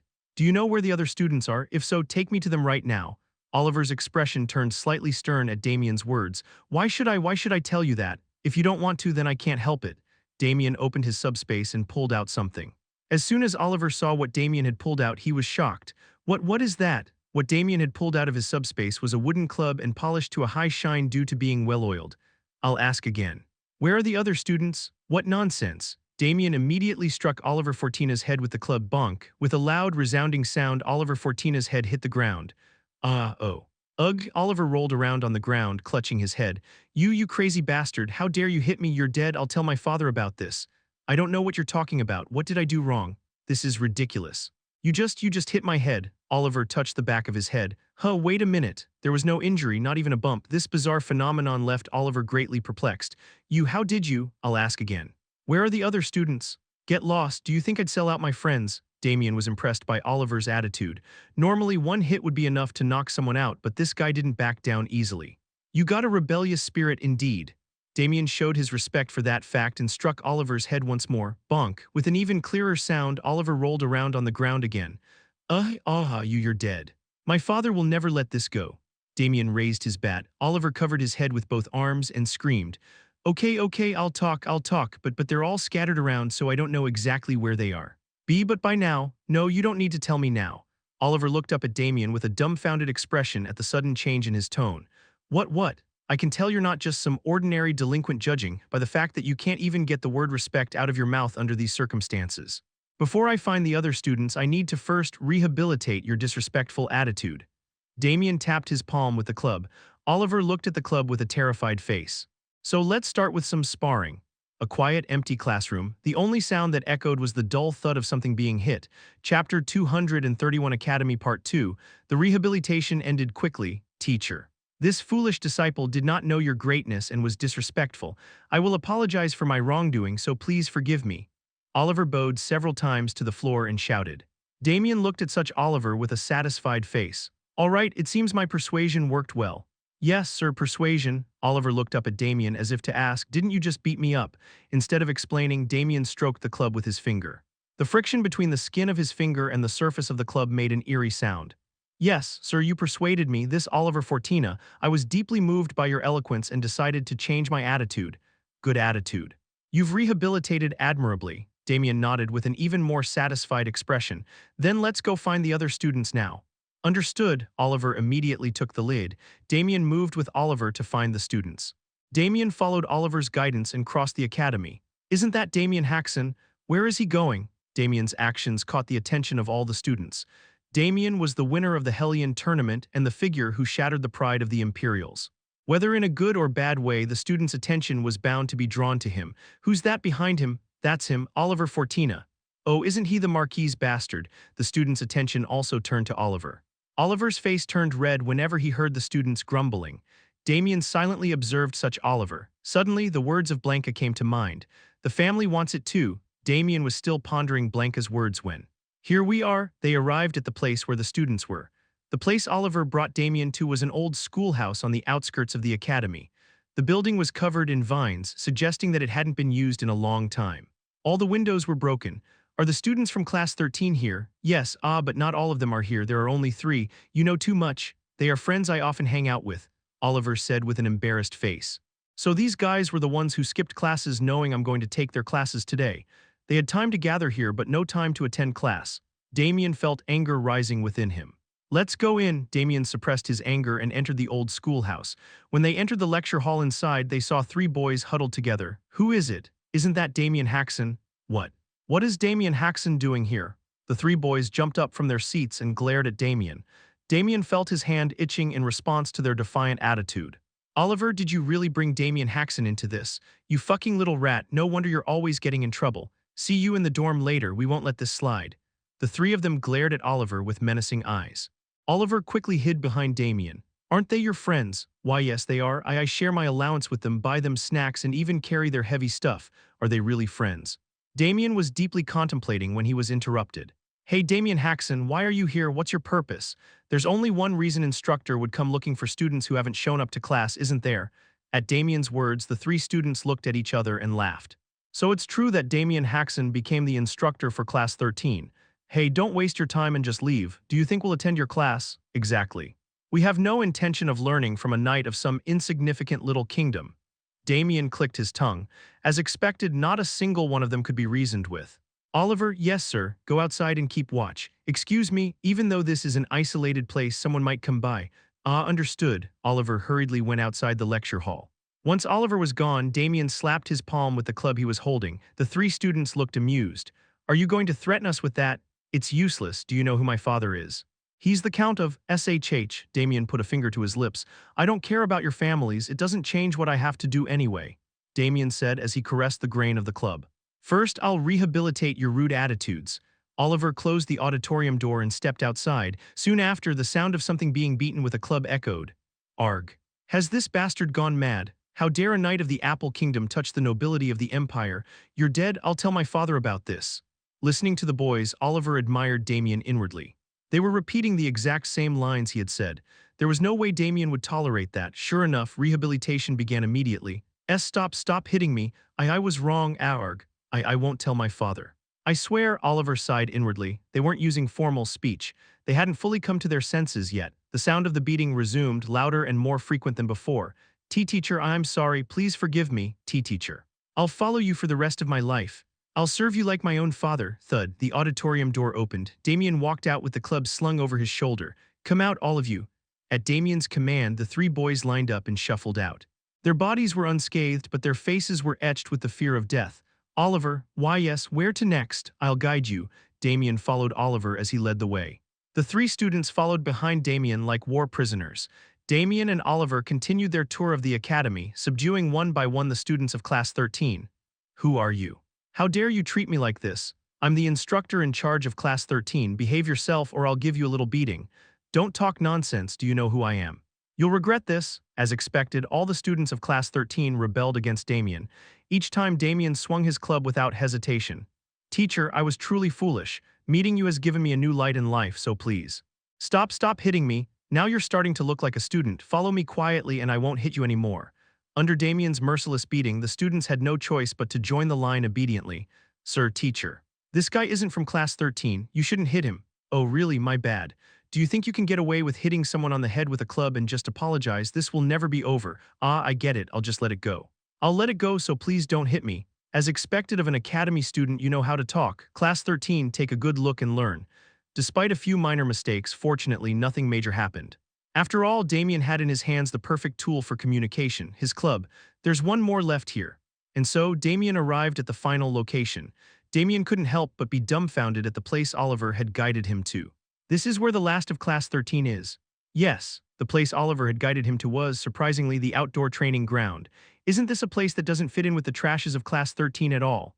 The students of Class 13 all used derelict and grimy places as their hideouts, such as old-school buildings, caves in the woods, and off-limits rooftops. Given that, even Damien couldn't help but be confused by the sudden appearance of an outdoor training ground. Teacher, the other kids are listening too, Oliver said as he glanced at the Class 13 students gathered behind him. Of course, Damien pretended not to hear. Teacher, you should be careful with the person inside. Careful? She's the most famous idiot among the Class 13 students. At that, Damien's face lit up with interest. All the Class 13 students he had seen were beyond redemption. So what kind of student could be called an idiot even among such a group?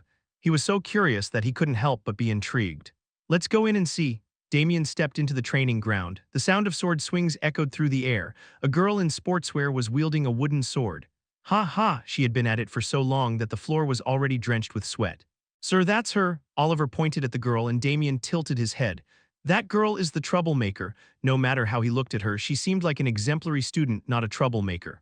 Who's there? Sensing their presence, the girl turned to Damien and shouted, spying on someone's training? Who do you think you are? It was clear she didn't know who Damien was. Penelope, this is Sir Damien Haksen. You've heard of him, right? Damien Haksen, the knight from the Apple Kingdom who won the Hellion tournament. Why is he here? He's been hired as the Academy's swordsmanship instructor and will be in charge of our Class 13 for a while. Penelope's face showed a look of surprise at Oliver's words. It was surprising enough that the winner of the Hellion tournament had suddenly become an Academy instructor, let alone been assigned to Class 13. So you're Sir Damien Haksen. I apologize for not being aware due to my ignorance of external affairs. Damien was shocked by the girl's use of formal speech. Class 13 using formal speech. Perhaps there had been some paperwork mistake that forced her to be assigned to Class 13. Your name is Penelope, right? It's Penelope Borgia. The surname Borgia surprised Damien. The Borgia family was one of only 3 ducal families in the Empire. Diligent, polite, and from a ducal family, why is she in Class 13? Based on what he had seen so far, Damien held Penelope in high regard. Penelope, your passion for the sword is impressive. Come back to Class 13 with me. With my guidance, you'll be even better. I don't need it. Penelope's response was immediate and firm, so much so that Damien wondered if he had misheard. If you've heard my name, you must know my skills too. I don't intend to accept anyone's help, especially not from teachers or instructors. Her eyes gleamed with intense hostility, as if she despised the very concept of a teacher. And the reason I train with the sword is not out of passion. I have someone I must avenge. Penelope pointed to the exit of the training ground. So leave immediately, I'm busy training. Damien turned to look at Oliver. Oliver wore a smug expression as if to say, see, I told you so. Indeed, it seemed there wasn't a single normal person in Class 13. Damien felt a bit disheartened. It seems you have your reasons. Well, it can't be helped. You understand. Of course, I also have someone I need to avenge, so I somewhat understand your feelings. Penelope's expression shifted slightly at this unexpected statement. But you see, I also have my circumstances. What? My situation is more urgent, so I'll be taking you with me. Before he even finished speaking, Damien struck Penelope on the head with his club. Bonk. Eek! With a strange scream, Penelope fainted. I don't have time for this nonsense. Oliver, carry her, we're taking her to Class 13. Oliver stared at Damien in disbelief. Damien frowned and asked, what's with that look? And nothing. Oliver hastily hoisted Penelope onto his back. Chapter 232 Academy Part 3. Penelope's eyes snapped open. Where am I? The familiar scenery of the training ground was gone, replaced by a strange classroom. Penelope was not alone. Other students, specifically those from Class 13, were also seated. Why am I here? Penelope was confused. She understood that she had passed out and then regained consciousness, but she had no memory of what had happened before she fainted. Trying to recall, she could only remember the excruciating pain as if her head was about to explode. She's awake now, so we can start the class. A voice that was unfamiliar yet recognizable reached her ears. Penelope looked up to see who was speaking. A man stood at the teacher's desk in front of the blackboard. Seeing his face, Penelope suddenly remembered what had happened. Damien Haksen. Penelope sprang to her feet and shouted. What is the meaning of this? How dare you hit someone on the head with a club? Do you think such an action will be tolerated? Damien struck the floor with the end of his club. With a resounding noise, the entire building shook and dust fell from the ceiling. Penelope swallowed dryly at the overwhelming display of power. She was reminded once again that the man before her was a master class. Be quiet. I am speaking. Penelope immediately sat back down. Any rebelliousness she had felt disappeared in an instant. Anyone who had witnessed that would have reacted the same way. Let me introduce myself. As you already know, my name is Damien Haksen. I am a knight from the Apple Kingdom. The nobles of the Empire often looked down on knights from other kingdoms, considering them insignificant compared to the Empire. However, there was not a single student in the room who dared to mock Damien Haksen. They had all been rehabilitated by him. Due to personal circumstances, I have become the Academy's swordsmanship instructor. I won't be here long. I'm only on a temporary contract. The faces of the Class 13 students brightened at this news. Some even silently cheered, clenching their fists in joy. However, to resolve my personal matters, I need some time. The Chancellor gave me a condition. If Class 13 does not achieve excellent results in the upcoming exam in 1 week, I will be immediately dismissed. The students' faces brightened even more. They might be freed from Damien Haksen sooner than expected, but their expressions darkened with his next words. So, I need your cooperation. What I require of you is very simple. Train diligently under my instruction for a week and achieve good results in the test. Understood? At the mention of training, the students' faces twisted. Until now, the students of Class 13 had lived as they pleased. Naturally, the idea of training was met with resistance. Wait, if we do terribly on the test, he'll be kicked out in a week, right? Exactly. Why should we go along with his training and take the test? Two boys sitting next to Penelope whispered to each other. Penelope was overhearing them and couldn't help but agree. Why should they obediently follow Damien's orders? So, if we refuse his orders, he can be kicked out of the academy in a week. Some of you might think that refusing my training will get me dismissed immediately. Damien's voice cut through Penelope's thoughts, making her look at him with a startled expression. And you might also be wondering why you should follow my orders. A few students nodded their heads. Damien immediately glared at them, causing them to lower their heads. The reason is simple. You are students and I am your teacher. Penelope felt a wave of disappointment. This sounded like the usual preamble to a lecture about how training was for their future or some other cliched teacherly duty. Students must obey their teacher's commands, except something felt off. Your opinions do not matter. I will make sure you all achieve excellent results in the exam no matter what. At that moment, Damien's eyes blazed with intensity. He looked around at the students, his gaze saying he would kill them if they disobeyed. So just follow my orders. The students looked at Damien with uncertain expressions, questioning if this was really happening. Thud. Damien struck the floor again with the end of his club, causing the building to shake. Answer me. Why, yes, sir, students must obey the teacher's orders. Give us any order. Will follow like dogs. The students' fear of Damien was already deeply ingrained. None of them voiced any objections. Teacher. At that moment, a boy sitting in the front raised his hand. It was Oliver, who had been with Damien all day. What happens if we don't achieve excellent results in the exam? You're asking the obvious. Damien grabbed the corner of the table and applied a little pressure. Crack. The wooden corner crumbled with a chilling sound. As Damien rubbed his fingers together, finely ground dust fell from his hand. You'll be begging me to kill you instead, and remember, that is not a metaphor. The students' faces went pale. They instinctively realized he wasn't lying. You have 10 minutes, go to the dormitory and change into your gym clothes. 10 minutes was barely enough time to reach the dormitory, but none of the students complained. They just bolted out of the classroom. Exactly 10 minutes later, the students who had hurried back were gathered in the training ground, catching their breath. But not everyone was present. The number of students had decreased slightly. Damien was also nowhere to be seen. What's going on? Where did he go? Did he call us here and not show up himself? As the students whispered among themselves, terrible screams came from outside the training ground. Arg. Ah. A group of about half a dozen students was being driven into the training ground by Damien, who was beating them with his club. Sir, we were wrong. We're terribly sorry. Even as they entered the training ground, Damien didn't stop his assault. He continued to beat them all over with his club. The merciless beating was so severe that the students watching could no longer bear it. The strange thing was that despite being struck so harshly, not a single scratch appeared on the students' bodies. These fuckers dared to skip training and try to run away. Damien finally stopped after a long while and said, "How dare you try to escape from master class? Listen up, everyone. There is no way you can escape from my hands. It is in your best interest to train diligently." Damien spoke to the students who were lying on the ground.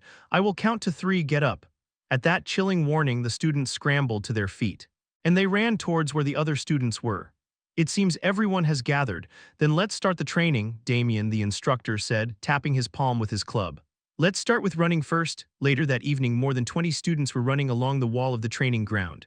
Ha, I'm dying. The students all looked like they were about to die. Their faces were all pale.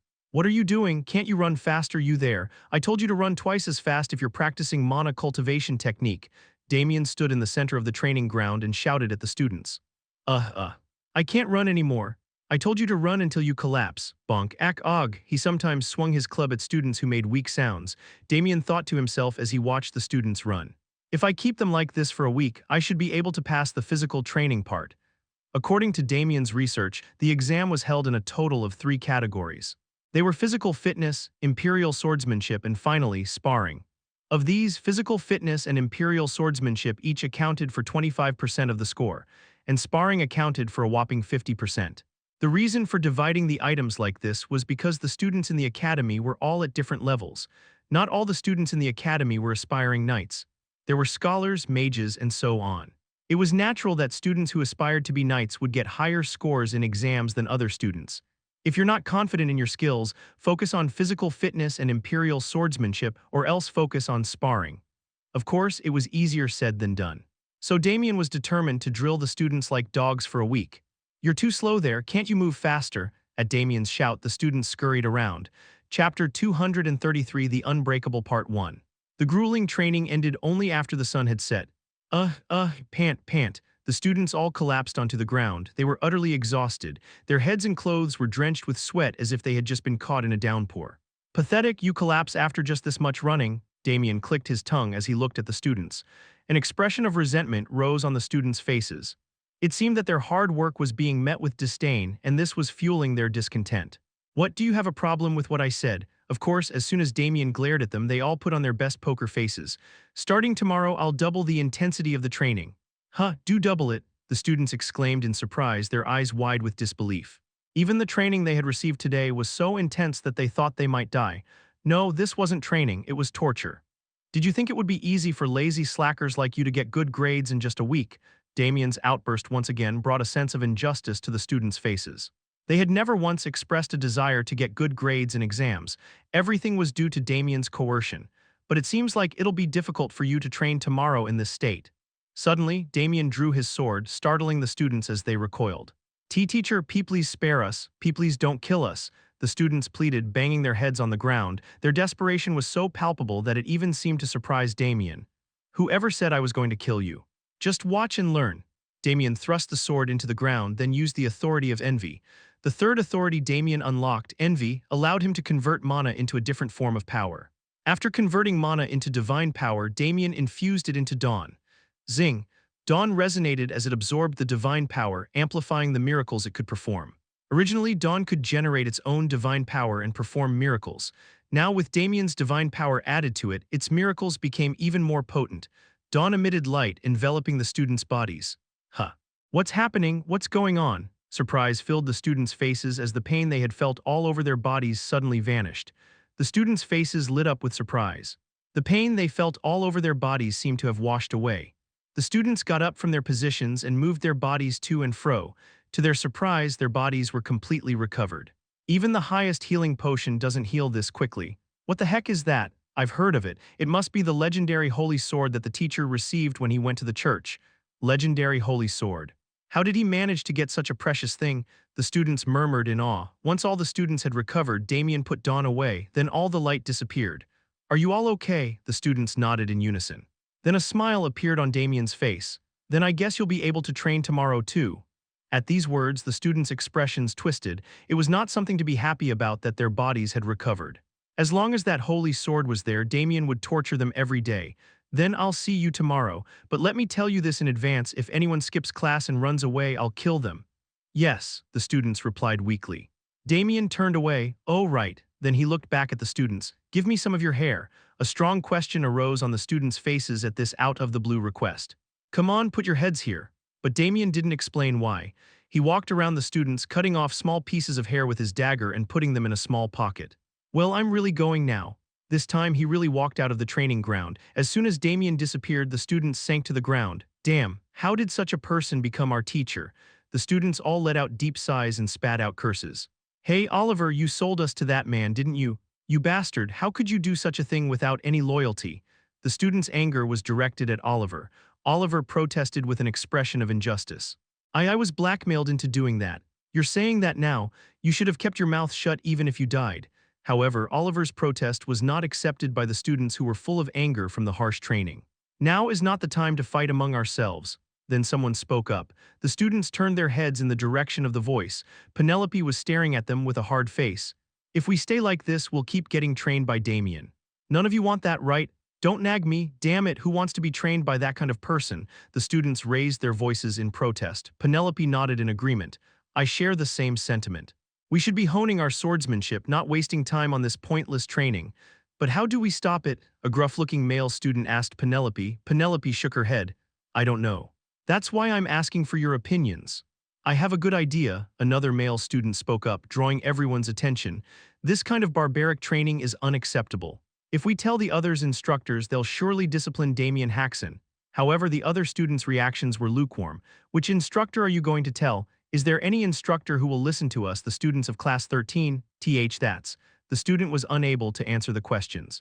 The students gathered here had been constantly clashing with the academy's instructors and were eventually abandoned in class 13. Most, if not all, of the instructors at the academy despised and disliked class 13.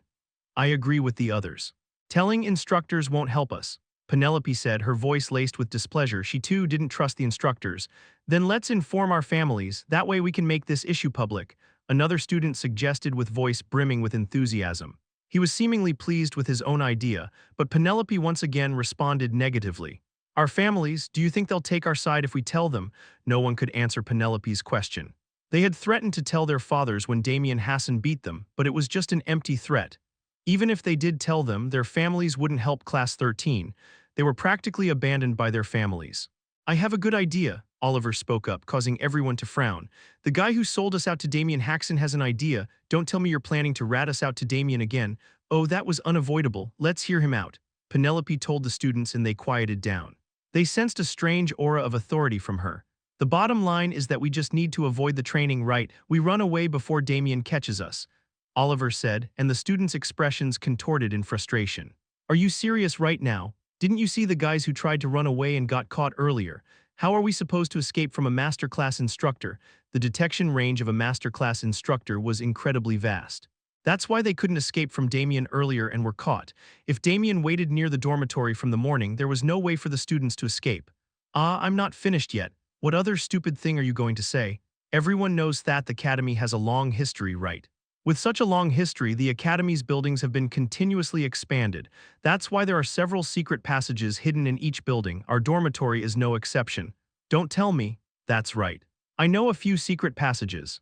Oliver's words cause students' faces instantly brighten. We escape through the secret passages at dawn and return a week later.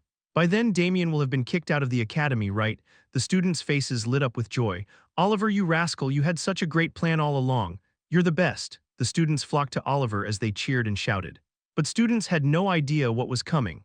All they could come up with was a secret passage. The truth was that Damien had been listening to their entire conversation from outside the training ground. With his master class level senses, he could even hear their conversation from this distance. Pathetic. Damien clicked his tongue. It was ridiculous that they thought they could escape him this way. I knew they would try this, so I've already made preparations. Damien pulled out a leather pouch from his pocket. It was the pouch he had just put the student's hair in. There was only one reason why Damien had collected the student's hair. It was because he could use tracking magic if he had a part of their body. Well, I could find them without this too. The so-called secret passage would eventually lead back inside the academy. Damien's detection range covered not only the academy but also the entire city. It was difficult to detect them if they were underground, but he could sense them as soon as they showed their heads. Still, there was a reason why Damien was determined to use dark magic. He needed to find SLA. He was already busy looking for SLA and he couldn't waste any time on the students. So he was looking for a convenient way and dark magic came to mind. I've got to get them for sure tomorrow. Damien mumbled in a small voice and clenched his fist. There was a cracking sound from his knuckles. The sun had set, but Damien's work was not yet over. Damien headed not to his dorm but to the library building. It was late, so there were no students using the building. Damien went inside the building. And he headed to the last classroom on the third floor. There was a man standing there. He had a plain face and wore large glasses. He didn't seem aggressive at all. Damien, you're right on time, the man said with a smile. Damien approached the man and asked, The extermination squad, right? Yes, my name is Jake. Please call me by my first name as I am a commoner. This man was the extermination squad member that had infiltrated in advance. He was a commoner by birth, but he was a true member of the extermination squad. May I confirm something for a moment? Damien took out a small monocle from his pocket and put it on. Then he saw the mark on Jake's forehead. SLA could disguise himself as another person. There was a chance that the extermination squad member who had infiltrated might have been replaced by SLA. Therefore, as a minimum safety measure, Sword Saint had placed a magic mark on the foreheads of the extermination squad members. The extermination squad members themselves did not know what shape the mark was. Only Damien had learned it in advance through Sword Saint. You're the right person. Have you investigated SLA? I tried my best, but I couldn't find any decent clues. Jake shook his head from side to side. Jake had infiltrated the academy as a staff member around the same time as Damien. It was a short time, so there was only so much information he could have found out. However, I have heard some strange things from the staff. Strange things? They say that the number of students disappearing has increased noticeably lately. Damien narrowed his eyes at these words. Students are disappearing, but why is the academy quiet? Ah, that's what I'm talking about. The students say they didn't disappear from inside the academy, Jake said, scratching the back of his head. They say they disappeared outside the academy. Chapter 234, The Unbreakable Part 2. They disappeared from outside, Jake nodded in confirmation. Yes, and it's not just near the academy. Students who return to their homes for vacation or family reasons have also disappeared. This explained why the academy was so quiet. It wasn't something that happened at the academy. Do you think it's Slaw's doing? Jake asked Damien. Damien fell into thought for a moment. In Salik's memory, SLA was inside the academy. Of course, that didn't mean she couldn't have kidnapped the students who went to their homes. She could have just ordered her subordinates to do it, but it couldn't be determined for sure that it was Slaw's doing. The students could have disappeared for different reasons. How many students are missing in total? Do you know who's missing? I haven't been able to investigate everything. I'll just tell you about the students I heard about. There were 8 in total. It was more than he had thought. They were all of noble birth. Count Philip, Viscount Glader, Viscount Wools, and Jake mentioned the students' families one by one.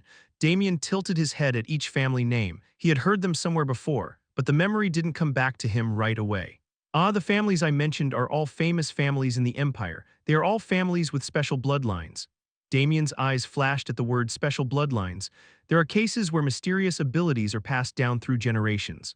For example, the ability to convert mana into a special attribute or the ability to move faster by absorbing mana into the body.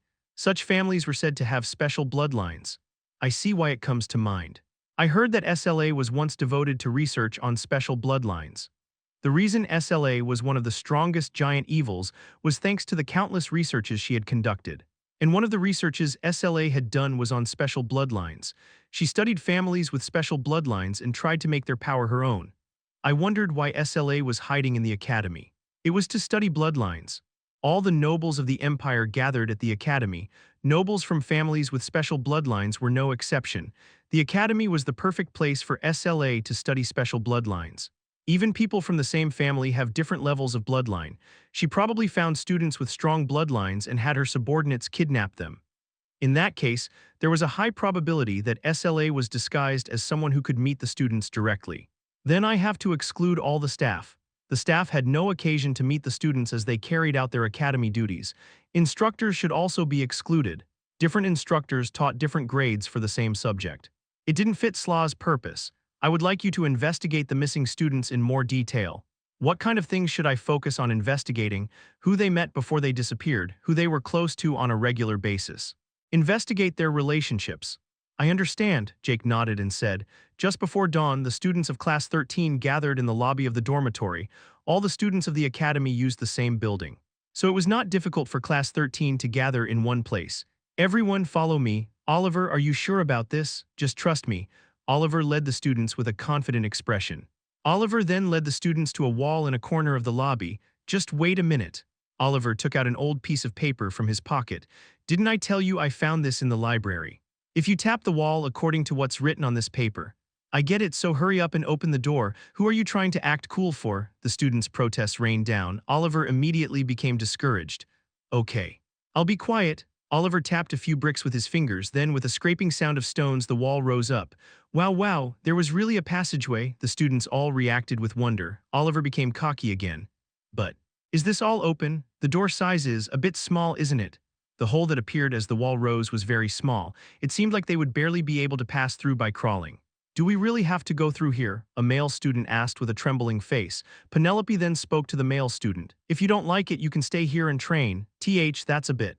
Anyone else have a complaint? The entire Class 13 shook their heads vigorously. Then let's go in. Oliver, since you're the experienced one, go first. Oliver crawled into the passageway first. The other students followed behind him. Penelope went in last. As soon as Penelope went in, the wall came down again and the door closed. The students were suddenly startled as the passageway became dark. What? The door closed. Is this okay? Don't worry, everyone. I went through this last time. There was no problem. It was only then that the students were able to regain their composure thanks to Oliver's words.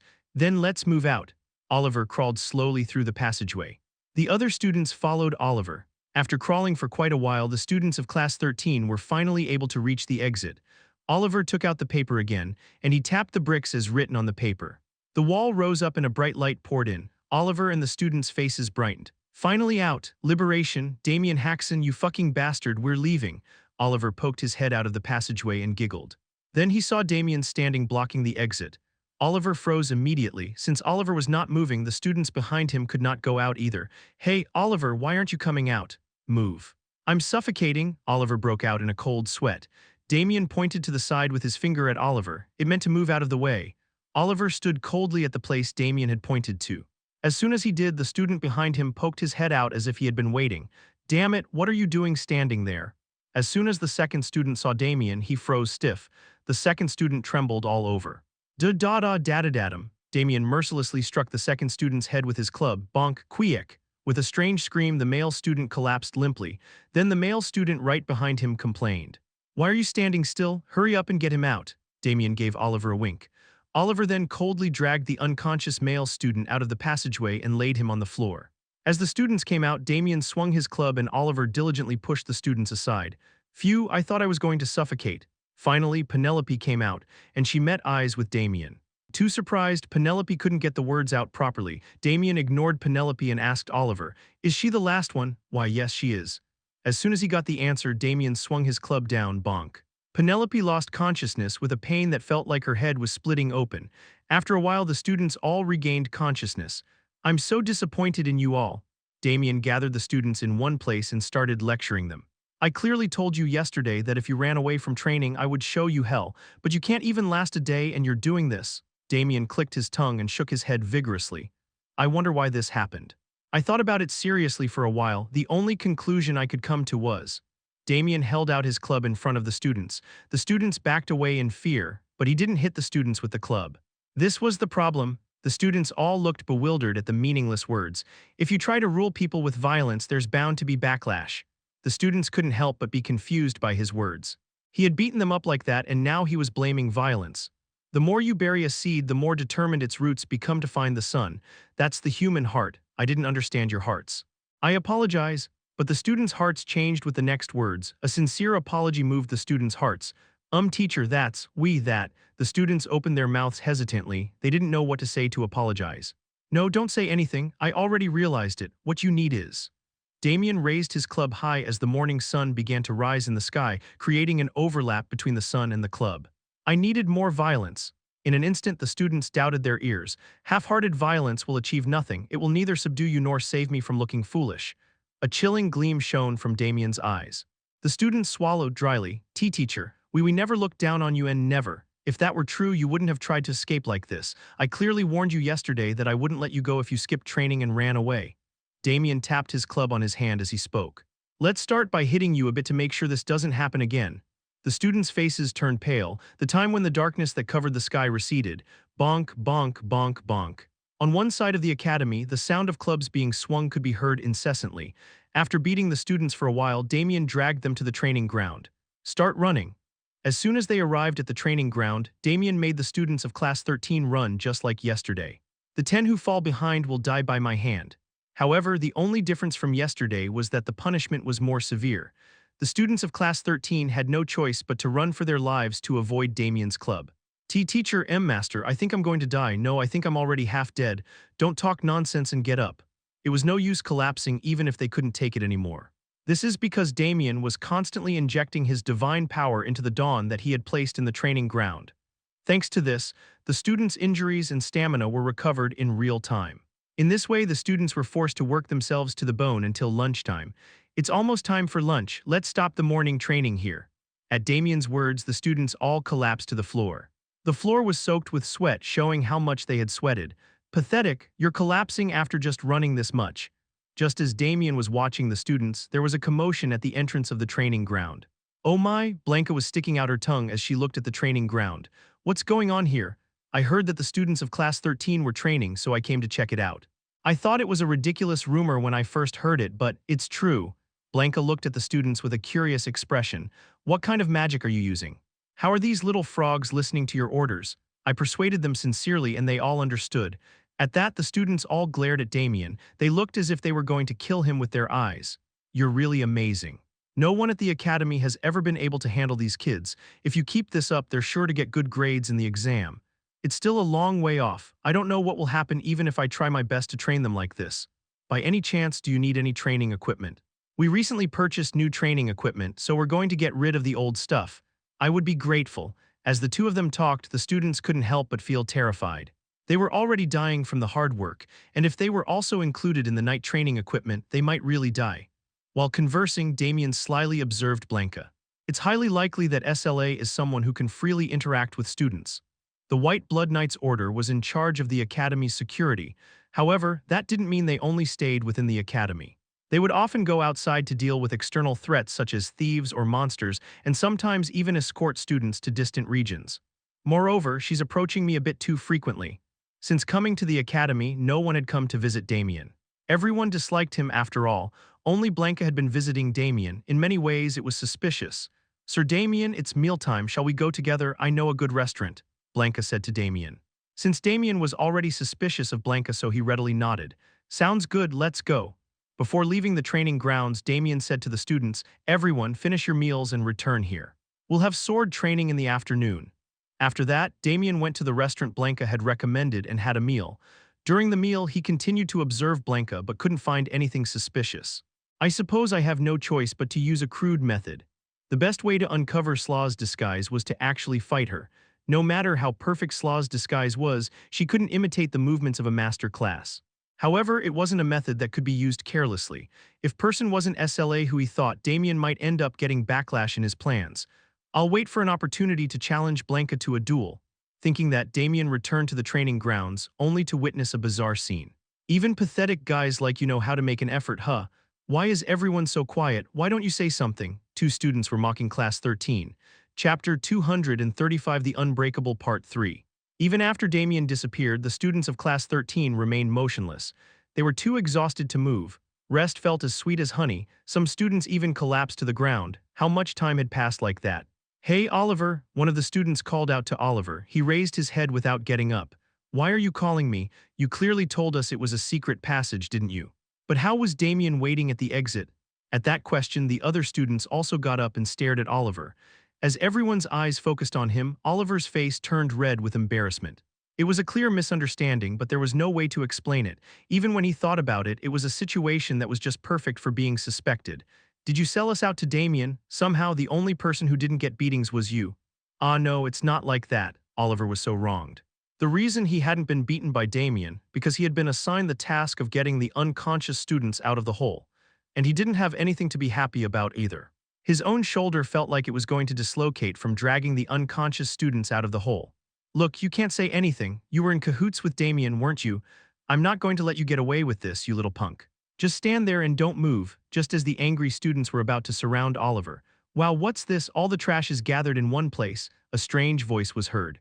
The students of Class 13 reflexively looked towards the entrance of the training ground. Two male students were walking into the training ground. The moment they saw the faces of those two people, the expressions of the students of Class 13 hardened. So the rumors were true that the trash of Class 13 is training here. Was the sun rose in the west today? One of the male students said mockingly, but none of the students of Class 13 got angry, or rather, they couldn't get angry. The two people standing before them were the top student and the second top student of the first grade, respectively. Even the students of Class 13 couldn't mess with these two. But where is that Oliver kid? H here. Oliver emerged from among the students. As soon as he saw Oliver's face, the male student scowled. You should have come out as soon as your older brother arrived. What are you mumbling about? Be big brother G. Jelliver, that's. Oliver, who had talked back to Damien earlier, couldn't even make a peep in front of the male student, Jelliver Fortina. He was the third son of the Marquis Fortina, a famous noble family of the Empire, and Oliver's older brother. What are you going to do if a dimwit like you can't even read the room?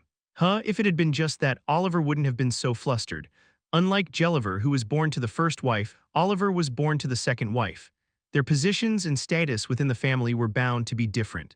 I'm so sorry. All right, why do you think I came looking for you? I don't know. Standing in front of Jelliver, Oliver couldn't even finish his sentences. Even at a glance, his nervousness was evident. I came here because I was afraid that a blockhead like you would tarnish the family name again. As he said that, Jelliver flicked Oliver's forehead with his index finger. You fucking stupid little brother, have you already forgotten? What happened when someone like you who has no talent or intelligence stepped up? I'm sorry. And on top of that, you're taking training from a knight like Damien who has no foundation. Do you think father will stay still if he hears about this? Oliver's eyes widened as his father's name was mentioned. B brother, please don't tell father P please. Oh, you trashy little bastard. Jelliver clicked his tongue and shook his head from side to side. You guys are the same, you blockheads. Even if you don't have any sense, you're taking Damien's class, Jelliver said, looking around the students of Class 13. The students of Class 13 bowed their heads deeply. Jelliver sneered at this. Pathetic brats, that's why you're called the scum of the family. Jelliver, stop it. At that time, the other male student who had come with Jelliver said, it's not like they'll understand even if you tell them. If they did, they wouldn't have been dumped in Class 13. Well, that's true. The male student walked forward. He walked through Class 13 and stopped in front of Penelope Borgia. Penelope didn't answer. She just stared at the male student. Didn't I warn you? I told you not to do anything useless. I would have said the same thing. I told you not to butt in where you don't belong, Penelope said in a sharp tone. But the male student didn't bat an eye. Useless meddling, you're talking nonsense. I'm Emilio Borgia. As the successor to the duchy, I have a duty to watch over you so that you don't do anything foolish. Emilio Borgia. He was the eldest son and next heir to the Duke of Borgia. Despite being the eldest son, Emilio was almost the same age as Penelope. There was one reason for this. Penelope, don't act like you're so important. Don't flaunt the fact that you're the daughter of a maid. Penelope was the illegitimate daughter of the Duke. Her mother, a maid with whom the Duke of Borgia had fooled around, was her mother. Unlike Oliver, whose mother was recognized as the second wife, Penelope's mother remained a maid. I told you this before I entered the academy, didn't I? I told you to learn etiquette and study instead of swinging a sword. The only devotion you can show to the family is to marry well. Penelope bit her lip and glared at Emilio. Emilio did not recognize Penelope as a member of the family. He only saw her as a target for a political marriage. If you keep ignoring me like this, you'll regret it someday. Regret? Do you think you can beat me and make father reconsider the succession? Emilio chuckled. You're dreaming, you can't beat me. Even if you did, there's no way father would make someone like you his successor. At Emilio's mockery, Penelope clenched her fists. I'm going to leave now. Penelope, make sure you take my warning to heart. Emilio Borgia turned around. Jelliver also moved to follow Emilio, but the two had no choice but to stop. Someone was standing at the entrance to the training ground. Who are you guys? Damien asked them.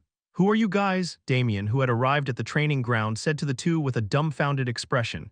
It was absurd that these strangers were spewing insults at Class 13. The two men exchanged glances. Then they both bowed their heads. It is an honor to meet you. My name is Emilio Borgia. I am Jelliver Fortina. Damien felt a sense of freshness at their polite demeanor. It was a stark contrast to Class 13, who had been chattering in informal speech from the very beginning. I apologize for not coming to greet you first. We came to see our younger siblings. Younger siblings? Come to think of it, the surnames of the two men sounded familiar. Damien pointed to Penelope Borgia and Oliver Fortina. Surely you're not talking about these guys? Yes, that's right. Damien looked at both with a curious expression. Unlike their siblings, the aura they exuded was no ordinary one. It meant that they were both talented and had the full support of their family. We have heard of your achievements. I heard that you are from the Apple Kingdom and won the Hellion tournament. The two men heaped praise on Damien with respectful expressions. I wonder if our clumsy younger siblings have caused you any trouble, Mr. Damien. Class 13 itself is known to be a bunch of trashes, so I imagine you've had a lot of trouble. Damien nodded at their words. The students in Class 13 are pretty hopeless. The two men made apologetic expressions at Damien's words. It is a great loss to the Academy for a capable man like Mr. Damien to be in charge of Class 13. If you wish, we would be happy to help you transfer to another class. No, there's no need for that.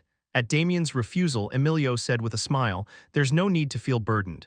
It's just a small gesture of goodwill from us. We have enough influence with the family to make that much happen. Damien was about to refuse again. Then the sight of Class 13 caught his eye. The Class 13 students who had been talking back to Damien earlier were all wearing dejected expressions. It was as if they had been abandoned by their master. Damien fell into thought for a moment. He couldn't transfer classes anyway. There was a condition set by the Chancellor. Like it or not, Damien had no choice but to stay with Class 13. Then he needed to not just rehabilitate them, but also give them a proper boost.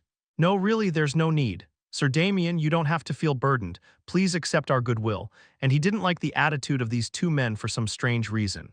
The fact that they called him Mr., even though he was the instructor, and the way they kept talking about goodwill was grating. But what annoyed him most was the look in their eyes. It was as if they were looking down on him. You're being a real pain in the ass. Damien said this and expressed his displeasure outright. At that, Emilio and Jelliver's eyebrows narrowed. What did you just say? You'll get the hint and leave soon enough. I don't know why you're talking so much. At his continued words, their eyebrows narrowed even more. Now get lost, both of you, because I have to start training. We're running out of time and I don't know what all the fuss is about. Damien waved his hand in the air. Mr. Damien, are you refusing our goodwill? Goodwill. Goodwill? Damien let out a laugh. The two men were only at the level of apprentice knights. Considering their age, it was a great achievement, but compared to Damien, they were nothing but dust on the floor. It was ridiculous that apprentice knights were talking about goodwill to him, a masterclass knight. Don't you know who we are? It's not going to be good for you to act like this. Emilio's words were cut off. It was because Damien was holding his index finger under his chin. What the fuck? Emilio's face began to turn pale. Somehow the finger felt like a blade. It seemed like if Damien raised his finger, his chin and brain would be pierced through. Goodwill, it's a very good word, Damien said with a face devoid of laughter. Then I guess you could say that it's also goodwill on my part to spare you two here. The students in Class 13 are pretty hopeless. When those words came out of Damien's mouth, the students of Class 13 were greatly disappointed. They didn't understand it themselves. Why were they disappointed? Because Damien didn't take their side, it was funny. They were disappointed that Damien, who they hated so much, agreed with those two.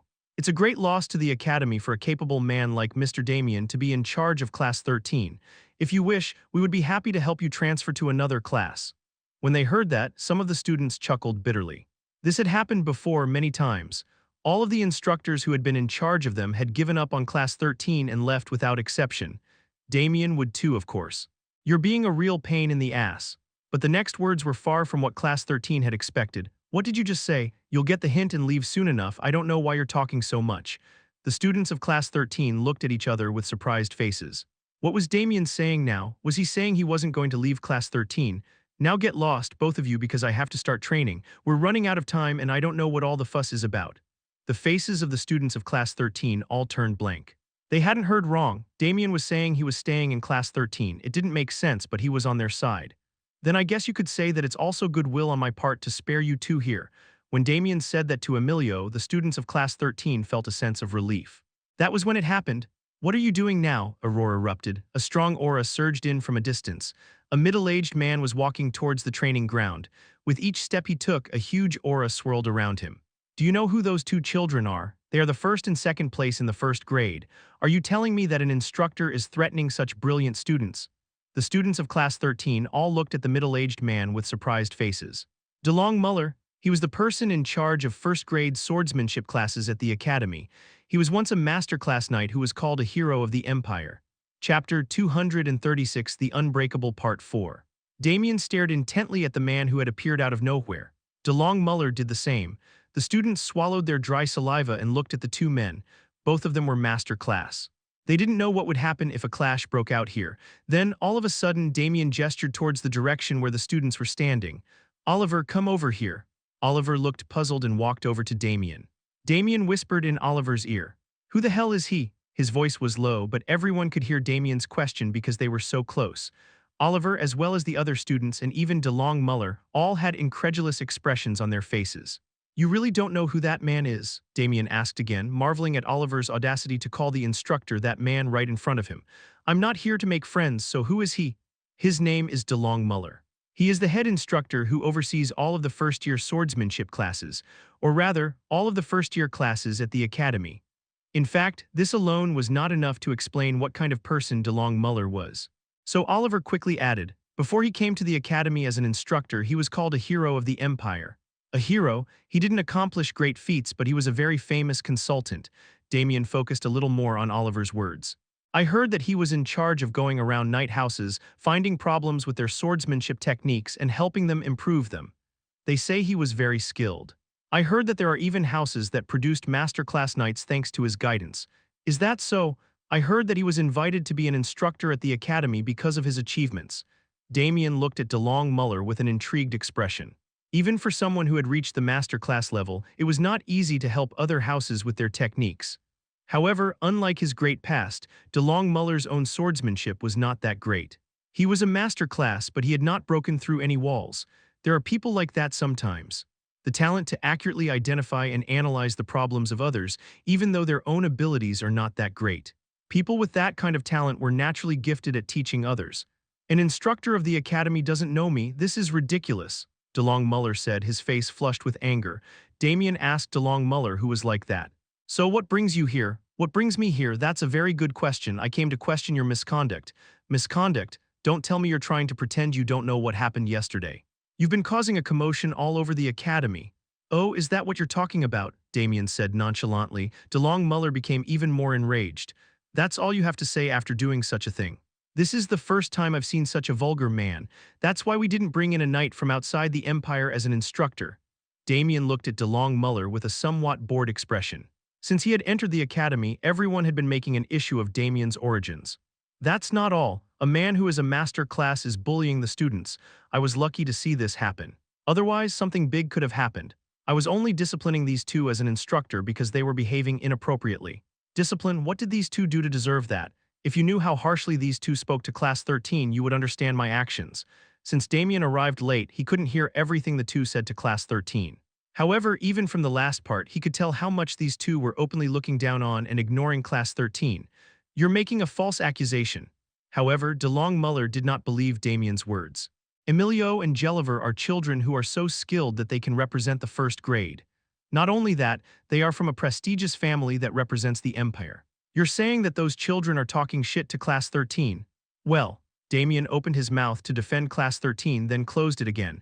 In fact, it was understandable that DeLong Muller didn't believe Damien's words. After all, Class 13 was a notorious class.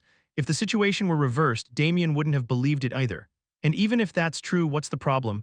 A deep frown creased Damien's face as he heard the following words. What did you just say? If there is trash lying on the street, it is inevitable that you will be offended, and if you are offended, it is natural that harsh words will come out. You're bullying those two for that. It's not that Damien likes Class 13. He was only in charge of them because of the conditions of the headmaster. But anyway, Damien was in charge of Class 13 now.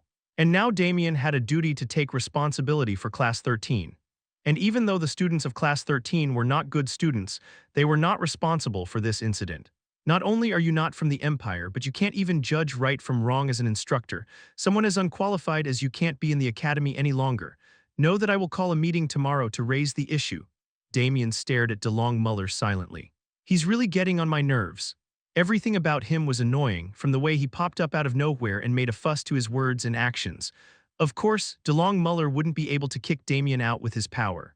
Damien had been hired to the academy by the Emperor's decree, but it was sure to be a hassle. Damien already didn't have time to educate the Class 13, so he couldn't waste his time on that. Well, why bother calling a council? I had to make this go away somehow. He wanted to smash that asshole's face. Just test my qualifications right here. Test you? How? I came to the academy as a swordsmanship instructor. So there's only one way to prove my qualifications, isn't there? Are you suggesting a duel? A moment of hesitation crossed DeLong Muller's face. DeLong Muller was not only excellent at teaching others, but also not very skilled himself. Moreover, Damien was the winner of the Hellion tournament. The gap between the two was clear. Only then can you say that you have proven your qualifications. It would be easy to defeat DeLong Muller. But winning a fight where the outcome was obvious would not give DeLong Muller the proper humiliation. How about we spar only with the Imperial swordsmanship? At those words, DeLong Muller's eyes lit up. Only with the Imperial swordsmanship. As far as I know, all swordsmanship classes at the Academy are based on the Imperial swordsmanship. So wouldn't it mean that you are qualified if you prove how well you understand it? DeLong Muller's expression changed strangely at Damien's suggestion. Can you promise that you will leave the Academy without a word if I win? I promise, but in return, Mr. Muller, you must acknowledge my right to be an instructor if I win. DeLong Muller thought for a moment and then said with a confident face, all right, then let's start right now. And so, Damien and DeLong Muller's duel was decided. The two stood opposite each other and prepared for the duel. Damien began flipping through the Imperial swordsmanship book he had brought with him. Instructor, why don't we change the rules now? Oliver said cautiously from beside Damien. Oliver is right, to duel DeLong Muller with the Imperial swordsmanship, it's too reckless. Penelope also stuck close to Damien's side. Instructor, that man is a man with an extraordinary mind, enough to touch the visions of other houses' swordsmanship. Not only that, but he has been an instructor at the Academy for a long time, so his understanding of the Imperial swordsmanship must be beyond imagination. Oliver and Penelope talked incessantly. Damien looked at them with a dumbfounded expression. Why are you suddenly pretending to be worried about me? At those words, both of them turned their eyes away with embarrassed expressions. Anyway, no matter how great you are, it's going to be difficult to beat that man in the field of Imperial swordsmanship. It's not that I'm disrespecting you. Well, that man knows more about it than I do, I just learned it yesterday. At those words, their expressions turned blank. What did you just say? I said I just learned the Imperial swordsmanship yesterday. And yet you challenged that man to a duel. Are you in your right mind? Oliver and Penelope shouted without realizing it. But when Damien stared at them silently, they immediately buried their heads in the ground. I'm so sorry, I made a slip of the tongue. I'll let it slide just this once. Thank you. The two of them breathed a sigh of relief and stood up. Watch carefully from behind. This is also part of the lesson. Just then, as DeLong Muller walked out to the center of the training ground, Damien also took a step forward. Are you really that confident, Damien? DeLong Muller said with a confident face. Damien chuckled. I think I know what you're thinking. You think the Imperial swordsmanship is just a basic swordsmanship, so you're underestimating it. As DeLong Muller said, the Imperial swordsmanship was considered a basic swordsmanship in the Empire. Many knights in the Empire considered the Imperial swordsmanship to be a stepping stone to be overcome. But that's a big misconception. The Imperial swordsmanship is a swordsmanship technique that was personally created by His Majesty the founding Emperor. The more you learn it, the deeper it becomes. DeLong Muller drew his training sword. As he twisted his wrist, the sword gracefully sliced through the air. Now I will show you that. Wait, what are you holding? Where is your sword? DeLong Muller asked, pointing to Damien's hand. The weapon Damien was holding was none other than a club. It's not a duel, so weapons don't matter, do they? Well, that's true, but DeLong Muller looked at Damien with a skeptical expression. Let's see how well an Apple Kingdom native handles the Empire's swordsmanship. With those words, DeLong Muller closed the distance in an instant. Imperial swordsmanship. Despite its simple name, it was a swordsmanship technique with a formidable history, having been created by the founding emperor of the Empire himself. Today, it was considered a basic swordsmanship in the Empire, but in reality it was quite deep. There are 5 movements in the Imperial swordsmanship. The movements themselves are simple, but all the movements are interconnected. Therefore, the number of possible attacks is endless. The power of the technique varies depending on how it is combined. How dare you challenge me to a duel with the Imperial swordsmanship? The Imperial swordsmanship was exactly what DeLong Muller emphasized whenever he taught knights. This swordsmanship contained all the basics that a knight should have. So a knight from another country challenged him to a duel with the Imperial swordsmanship. Let's see how well an Apple Kingdom native handles the Empire's swordsmanship. DeLong Muller swung his sword with a burst of anger. The first form of the Imperial swordsmanship. A one-hit kill technique designed for close combat, the sharp sword slashed through the air. At that moment, Damien struck down with his club. Seeing this, DeLong Muller sneered. A trajectory like drawing a circle. Are you planning to counter my attack with the fourth form? How dare you try to defeat me with such a textbook method? The moment Damien blocked his attack, DeLong Muller intended to continue with the third form. The third form was a technique to parry the enemy's attack and stab the vital point. If he tried to dodge this, then this time he would use the fifth form. At that moment, the club and the sword collided. In that moment, DeLong Muller managed to deflect Damien's attack. At the same time, he twisted his waist. Rotating his body, he thrust the tip of his sword towards Damien's vital point. At that moment, DeLong Muller saw it. Damien was staring at him with emotionless eyes. "You're full of tricks." Damien struck down the sword that was aiming for his vital point with the handle of his club. The sword bounced down. What? A look of bewilderment appeared on DeLong Muller's face. He had never calculated that his third form would be blocked in this way. MITH third form, in this way. The moment DeLong Muller was shocked, Damien Haksen struck his head with his club. Bonk! With the intense pain, DeLong Muller's vision turned black. "It's nothing," Damien said, looking down at the unconscious DeLong Muller. "The two of you over there." Damien spoke to Emilio and Jelliver. The two of them looked at Damien in surprise. "Take him away, understand." But the two of them looked at Damien with trembling eyes. Then Emilio asked in a questioning tone, "This is invalid. Invalid. Hitting an attack with the handle is a form not found in the Imperial swordsmanship. You broke the promise of the duel." Damien clicked his tongue at Emilio's protest. "When that man wakes up, ask him whether or not what I used was the Imperial swordsmanship." "Oh, of course it's not. It seems that you won't be able to reach a high level by sticking to formalities," Damien tisked. Then he suddenly distorted his expression. "But did you just talk back to me?" Emilio and Jelliver's faces turned pale. The two of them hurriedly picked up DeLong Muller and disappeared. As the three of them left, the training ground was filled with silence. "Oh my, a master class like that so easily," Class 13 muttered in astonishment. Damien looked around at Class 13 and said, "Now that the troublemakers are gone, shall we start training again?" The faces of all the students in Class 13 contorted. There were even those who looked like they were going to die. But there were also those who didn't. Oliver and Penelope. The two of them looked at Damien with determined expressions. That night, Damien found himself receiving unexpected visitors. "What brings you here?" Damien asked Oliver and Penelope, who were standing in front of the faculty dormitory. With determined expressions, the two shouted at Damien. "I want to beat my brother Jelliver in this year's exam, and I want to get revenge on that damn Emilio." The two simultaneously knelt on the ground. Then with earnest faces they shouted, "We'll endure any training, just let us win." Damien bent his knees. He leveled his eyes with the two. "Does that mean you want to give up physical fitness and swordsmanship and focus on dueling?" "Yes, that's right. All right, all right. I understand your intentions perfectly," Damien said as he patting their shoulders. Oliver and Penelope smiled brightly and looked at each other's faces. "No, you can't." However, at the following words, the smiles that had appeared on their faces couldn't help but disappear. "Are your minds gone crazy? There's not much time left for the exams, and do you want to change the exam subject in the meantime? And the reason is to beat the top and second place students of the first grade," Damien said, taking out his club from the subspace. "I can't. It's been a long time since I've had a chance to convince you." Chapter 237 Reason Part 1. It was evening. The sky, which had been blue throughout the day, was now bathed in the hues of sunset. The students of the academy, having finished their arduous studies and training, were returning to their dormitories, chatting amongst themselves.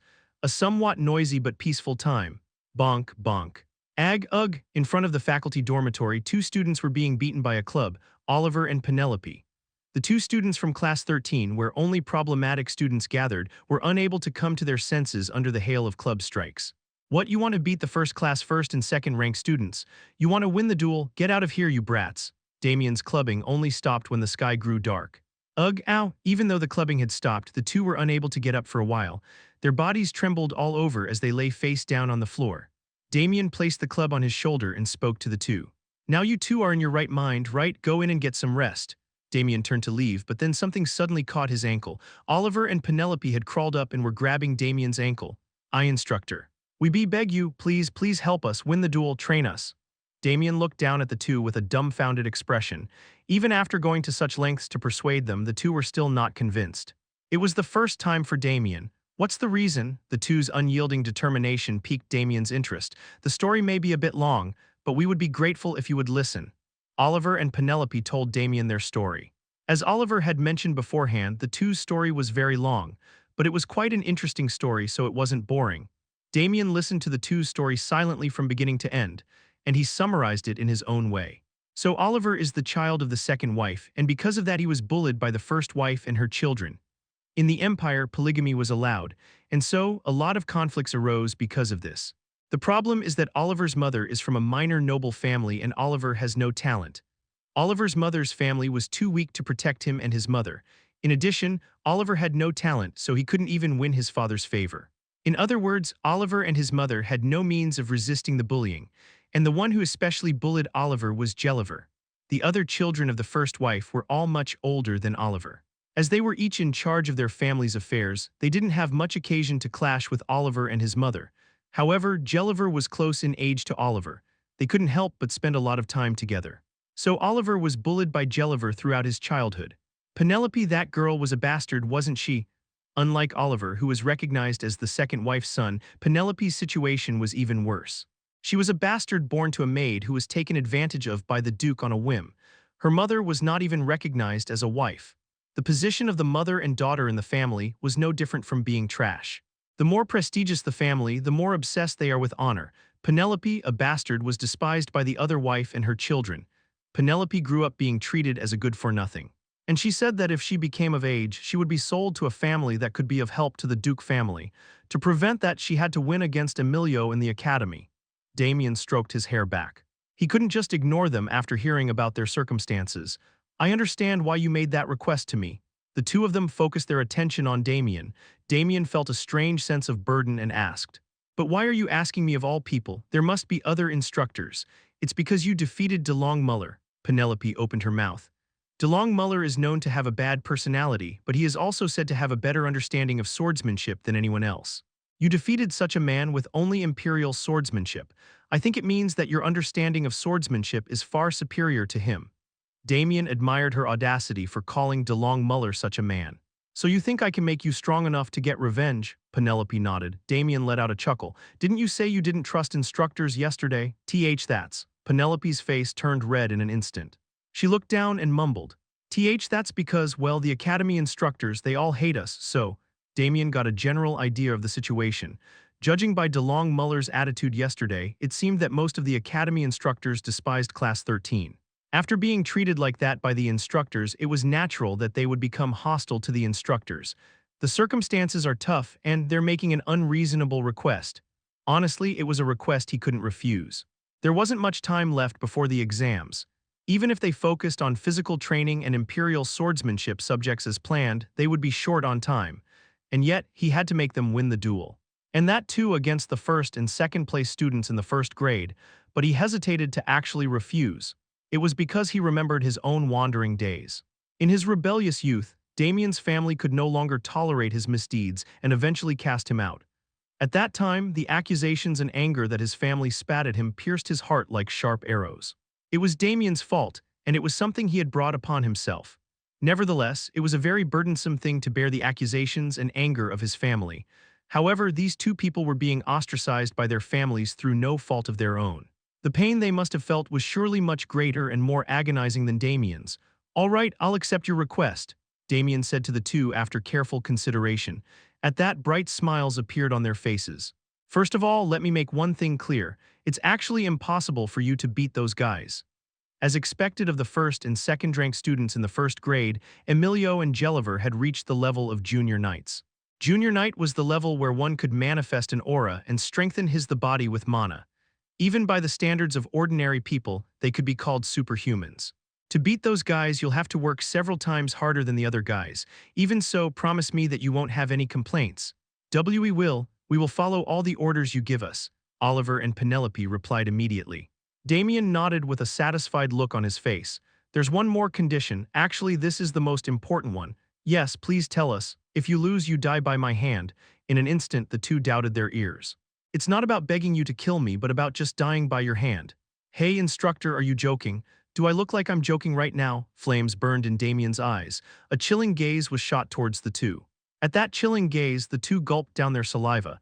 After sending the two away, Damien then made contact with a member of the extermination squad. Sir Damien, it's good to see you again.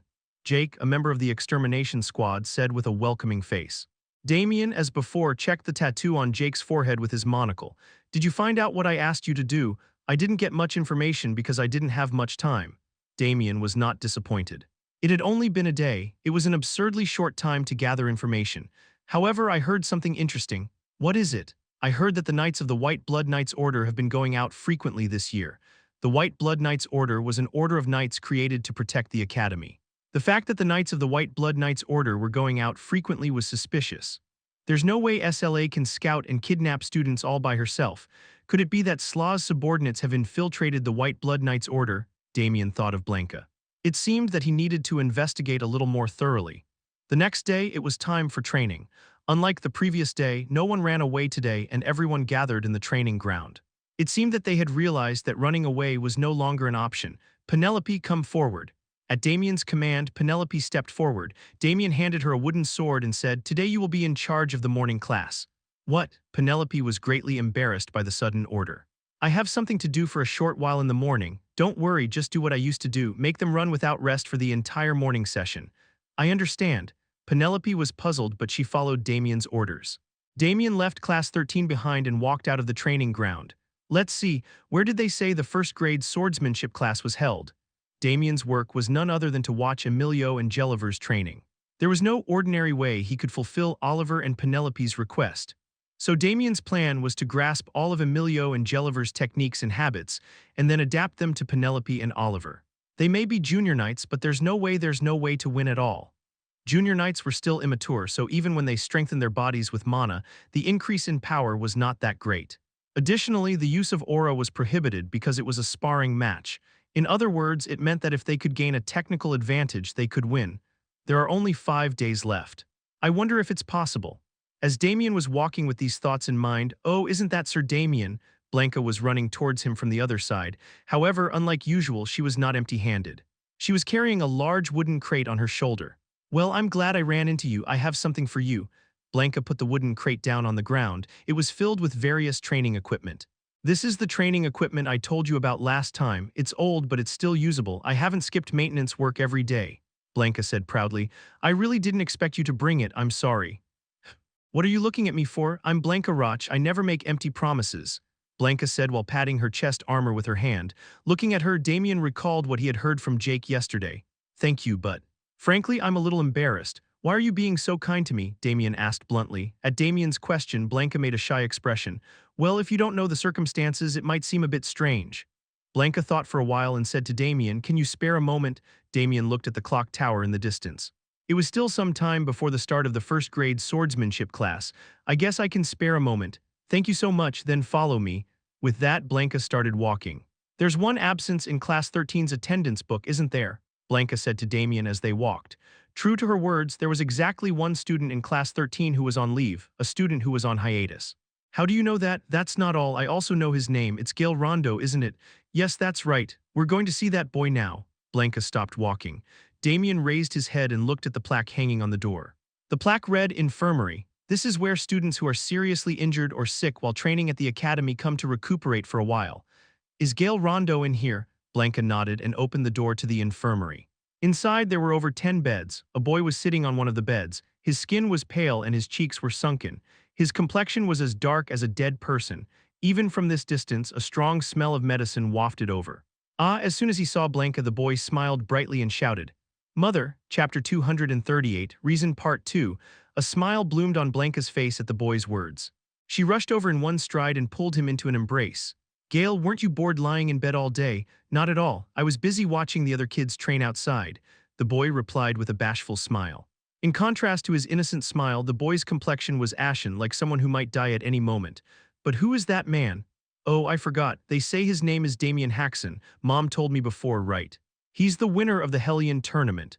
The boy's eyes widened like lanterns. He was so surprised that he even covered his mouth with both hands. Damien Haksen, I never thought I'd get to see that famous man in person. The boy reached for the bed with his hand to stand up. However, his frail arms couldn't lift his body properly. Instead, they went limp and buckled. The boy couldn't even perform the simple act of standing up. Gale, don't push yourself. I'm sure Sir Damien will understand your situation. Oh, I understand. In the end, Gale had no choice but to give up on standing up at Blanca's words. Sir Damien, would it be all right if you accepted my son's greetings? The atmosphere was such that he couldn't dare refuse. Damien approached the boy. Wow, you're really as handsome as they say. Thank you for the compliment. You won the Hellion tournament even though you're not from the Empire. How are you so strong? Gale grabbed Damien and started pouring out questions. Then Blanca slipped in quietly. Gale, I'm sorry, Sir Damien has something to do. He has to leave soon. Oh, then I guess I can't help it. If it's okay, would you please tell me more stories later? Gale said shyly. Damien said he understood and then left the ward. What happened? As soon as they were outside, Damien asked Blanca. She replied with a bitter smile. It's as you see, Gale Rondo is my son. Rondo is my husband's surname. Where is your husband? He died fighting the dark mage of Pandemonium. Blanca said it as if it were nothing. That child, he's got a disease. It's an incurable disease called 10 days thirst. Blanca continued calmly. They say that your whole body's muscles wither away and in the end you even die of dehydration. The cause of the disease and the cure are both unknown. Divine power had the ability to heal wounds. Depending on how it was used, it could even remove deadly poisons. However, diseases were an exception. Divine power could only heal wounds caused by external factors, not diseases. The reason he was assigned to Class 13 is because he can't attend classes properly. He's basically just enrolled in Class 13 for the sake of it. I don't understand. If he has a disease like that, shouldn't he be going to the White Tower or the Alchemy sect instead of the Academy? It was hard to find a place as knowledgeable about diseases as those two places. I've seen them, but there's no one at the White Tower or the Alchemy sect who can properly treat 10 days thirst. Blanca's lips twisted. Helplessness seeped from the corners of her mouth. I heard a rumor that someone who can cure this disease has been found. They're closer than I thought. Who is that? That's... At that moment, footsteps echoed from the corridor. A woman dressed in white approached the two of them. Oh my goodness, the woman looked at the two of them and exclaimed in surprise. Then she quickened her pace and approached Blanca. Blanca, you should have told me if you were coming. Oh, I'm sorry, it was an unplanned. I'm not angry. I'm just a little disappointed, that's all. The woman had long black hair. Her hair was sleek and shiny as if she had taken great care of it. Who is this? This is Damien Haksen, you know him, right? Ah. He's the winner of the Hellion tournament. Oh my, oh my. The woman flustered and grabbed Damien's hand. I'm Miriam, I'm the Academy's health teacher. I used to be an alchemist. Sir Damien. It's a pleasure to meet you. It's our first time meeting, but you feel so familiar. Is it because you're a celebrity, but you don't seem like one? All I hear about is you everywhere. Despite her calm appearance, the woman was quite talkative. Just then Blanca cleared her throat and intervened between the two. Sir Damien, you asked me earlier, right, why I'm keeping my son at the Academy. Miriam is the answer. She is the only alchemist in the Empire who can cure 10 days thirst. Damien looked at the woman with a curious expression. He had expected that someone who had been invited to be the Academy's health teacher would not be an ordinary person. But he never thought she would be an alchemist who could cure an incurable disease that even the White Tower and the Alchemy sect had given up on. Blanca, if you say that, Sir Damien will misunderstand. I'm still under research, so I can't cure it completely yet. All I can do is slow down the progression of the disease. Even that was a great thing. It meant that she was getting closer to the answer to curing the incurable disease. I'm at the Academy with my son because of Miriam. If it weren't for her, my son would have already lost his life. No, I'm the one who's getting a lot of help from you. I can't tell you how much easier it is to research because the White Blood Knights gets me a lot of rare medicinal herbs. What are you talking about? I'm the one who's more grateful. No, I'm more. The two of them praised each other without giving an inch. Then they laughed, each with an embarrassed expression. After exchanging greetings, Damien parted ways with the two. I never thought she would approach me because of her son. Even though he was only listed in name, Damien was considered his son's mentor. That's why Blanca couldn't just leave him alone. She said the White Blood Knights get her rare medicinal herbs. Was that why they were going out so often? It seemed very suspicious, but it turned out that all of his actions had a reason. Above all, the existence of his son had dispelled Damien's suspicions. Now I need to focus on what I have to do. Damien's steps led him to the outdoor training ground where swordsmanship classes for other grades were taking place. Damien hid his presence. It would not be a good idea to be caught snooping on another class's lesson. DeLong Muller, I see. The person leading the class was DeLong Muller. Unlike Class 13, which was practicing imperial swordsmanship, the other classes were conducting lessons tailored to each student's swordsmanship. I guess that's more efficient. The sword styles that each family practiced were all different. There was no need to force them to learn the same swordsmanship. I heard that the Duke of Borgia and the Marquis of Fortina used that sword style. Damien watched Gelliver and Emilio's swordsmanship from the tree. He observed everything in detail, including their swordsmanship, posture, habits, and the techniques they mainly used. After finishing his analysis, Damien headed back to Class 13. And when he arrived at Class 13, Damien couldn't help but be surprised. Hey, just a little more, just a little more. All the students in Class 13 were running like they were going to die. It was completely different from yesterday when they were forced to run away from the club. They were much more active and enthusiastic. What's gotten into you all? Did you eat something wrong? Damien was dumbfounded when he walked in. And then he shouted at Class 13, "Stop, that's enough so you can rest now." As soon as Damien's permission was given, the students of Class 13 all stopped running and collapsed to the floor. They were all panting like crazy. Penelope, Damien called Penelope. Penelope, who had been lying on the floor resting, immediately ran over. Hey, did you hit the kids? No. Then did you threaten them or something? Why are they all so obedient? I don't know either. Damien's grew more puzzled at her unexpected answer. Did you all eat something wrong together? The strange behavior of Class 13 didn't end there. The same thing happened during afternoon training. Connect the 3, 4, 5, 1, and 2 forms of the Imperial swordsmanship in order. Swing it 500 times from start to finish. After giving the instructions, Damien touched the club. That's because he was sure that Class 13 would rebel like yesterday, but Damien's expectations were completely off. Heya, all the students of Class 13 followed the instructions without a word. They all took their places and started practicing the Imperial swordsmanship as Damien had instructed. Why are you really acting like this? Damien looked at the students with a strange expression, surprised by their completely different behavior from yesterday. Then Penelope carefully said to Damien, "Could it be for the same reason as Oliver and I? The same reason? You took our side yesterday, didn't you?" Damien frowned at her words. "No way, I'm sure. No one has ever taken our side before," Penelope said with strong conviction. Oliver, who was standing next to her, nodded in confirmation. "So that's it." Damien looked at Class 13 with a strange expression. After a while he spoke, "Nonsense. If they were going to change because of something like that, they would have changed already." Damien didn't believe Penelope's words at all. It was because he knew what kind of kids Class 13 were. "All right, pick up your swords."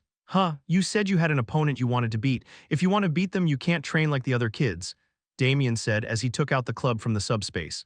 "I'm going to duel each of you one-on-one. Don't expect me to stop even if you beg for mercy." At Damien's chilling warning, the two students' faces hardened. But it was only for a moment, and then they responded to Damien.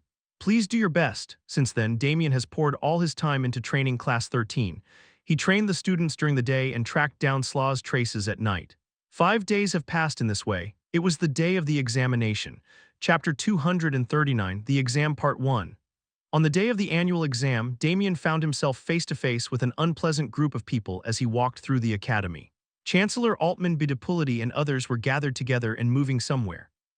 Altman noticed Damien and raised an eyebrow. "Mr. Damien, the annual exam is about to start. What are you doing here?"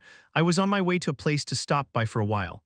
The instructors around the chancellor burst into laughter at Damien's words. "Mr. Damien, you seem very relaxed. Or have you already given up? Even though it's temporary, it's not right for an instructor to do that." Despite the instructor's taunts, Damien's eyes turned cold for a moment. "Mr. Damien, you haven't forgotten our promise, have you?" "How could I forget? You said I would leave the academy on my own if Class 13 didn't do well in the exam." "I'm glad you remember. I was worried you might pretend you didn't know." A strange smile appeared on the chancellor's face. "I'm looking forward to seeing what kind of grades Class 13 will get." The chancellor and instructors passed by Damien. As Damien walked away, the instructors spoke to Altman. "Chancellor, the day has finally come to get rid of that bastard. I was so angry that I was on fire watching that rootless bastard stir up trouble in the academy." The instructors were happy as if they had finally gotten rid of a thorn in their side. The chancellor also smiled. However, there was one person among the instructors who was not smiling. It was DeLong Muller. The chancellor glanced at DeLong Muller and said, "Mr. Muller, why do you look so gloomy?" "Oh, it's nothing." "Are you still holding a grudge against your defeat by Mr. Damien?" "Shake it off. He may have come from a puny kingdom, but he is the winner of the Hellion tournament. He must have some talent." Even at the chancellor's words, DeLong Muller's expression did not change.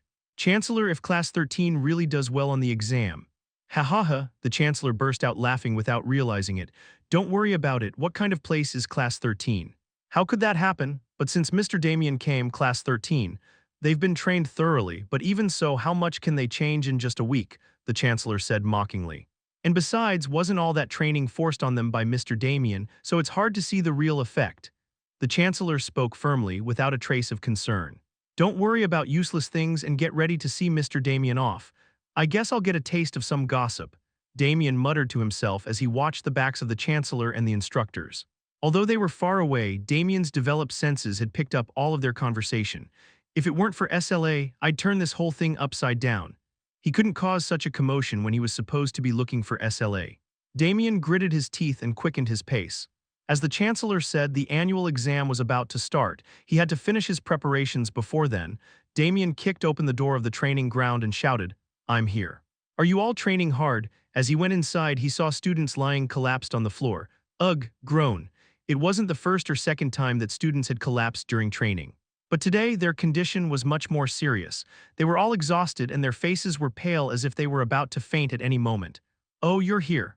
Blanca greeted Damien with a welcoming face from among the students. "Weren't you up all night watching the training? What do you think of me? One night is nothing." Damien had been training Class 13 all night without sleep for the 2 days before the exam. This was to bring the entire class up to the target level. Ugh. Oliver made a strange noise at Damien's feet. With dark circles under his eyes, he looked like a zombie. "You're overreacting after only 2 days of hardship." Of course, Damien didn't take the students' suffering seriously. "You're going too far, we've been through so much." "That's right." Other Class 13 students who couldn't bear it anymore started to protest to Damien. Damien silenced everyone with a stern look. "The exam is about to start. Get ready, everyone." The entire Class 13 looked up in surprise. Were they going to take the exam in this state, where they felt like they were going to die from exhaustion? "I guess I need to help you recover first." He grabbed the hilt of Dawn, which was stuck in the center of the training ground. He used the authority of envy to convert his mana into divine power and then poured it into Dawn. Zing. Dawn let out a satisfied roar as more divine power was infused than usual. Dawn, who had absorbed the divine power, emitted a dazzling light. As the light spread and fell on the students' bodies, their staminas were restored in an instant. Blanca exclaimed briefly at the sight. "It's amazing no matter how many times I see it, it's a truly great holy sword." This was not the first time Blanca had helped with training. Thanks to Blanca overseeing and supervising the training, Damien was able to go out and search for Slaw's trail. This should be enough to recover the students before the exam. "That's not enough. What else is there?" Damien shouted at the students. "Come one by one in front of me from now on." The students approached Damien hesitantly. Damien tapped his fingers all over the body of the student who stood before him. Smack, endure it. Immediately, the muscles of his whole body began to twist. There was a gruesome, chilling sound. Why is my body doing that? Save me. Mom, the Class 13 student screamed in terror at the horrifying sight. However, the expression of the person in question was relaxed. In fact, he even looked refreshed. "These cowards." Just then, Damien had used the cotton-lined forbidden needle to inject mana into the student's body. The injected mana neatly loosened the muscles that had become clumped and hardened due to training. Next, Damien touched the bodies of all the Class 13 students. And when the treatment was over, all the Class 13 students had a glow on their skin, as if they had just woken up from a good sleep. "Now you're all ready for the exam," Damien said with satisfaction to the students. "You all worked hard." At Damien's words, the students made tearful expressions. This was because all the hardships they had been through flashed before their eyes like a movie. "Thank you for following my training well." The Class 13 students couldn't help but be bewildered by this praise, which they had never heard before. Some even thought Damien was crazy. "The training you've received for a week could be called torture. You deserve to be praised for overcoming that." The students were all overwhelmed with emotion. They all held back their tears. "I don't have much to say to you," Damien said as he looked at each of the Class 13 students. "Anyone who doesn't make it into the top 60 overall will die by my hand." The Class 13 students all had blank expressions. Why was it different from what we expected? The students didn't know, but Damien had just been quite heated after encountering the Chancellor. What if Class 13's grades were not good enough and he was expelled from the academy? Just imagining it made his blood boil.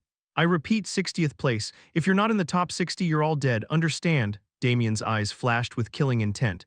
Cold sweat dripped from their heads as Class 13 only nodded. After that, Class 13 headed to the testing grounds. Physical endurance, imperial swordsmanship, and duel. Among the 3 test categories for the swordsmanship exam, the physical endurance test was the first to be held. The physical endurance test itself had several tests. The first test that the students faced was the long-distance running test.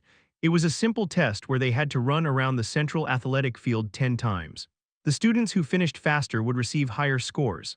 Although the central athletic field was large, all the first-year students at the academy couldn't run at the same time, so the test was divided into sections. 5 students from each class would come out and stand on the track. 5 students from Class 13 stood at the starting line, with students from other classes on either side. "Hey, Class 13." At that moment, a male student from Class 3 who was standing nearby sneered and said, "You guys didn't even show up for the test last year. Do you think you've got what it takes this time? Was Damien Haksen your instructor? Did you like that ignorant man's training?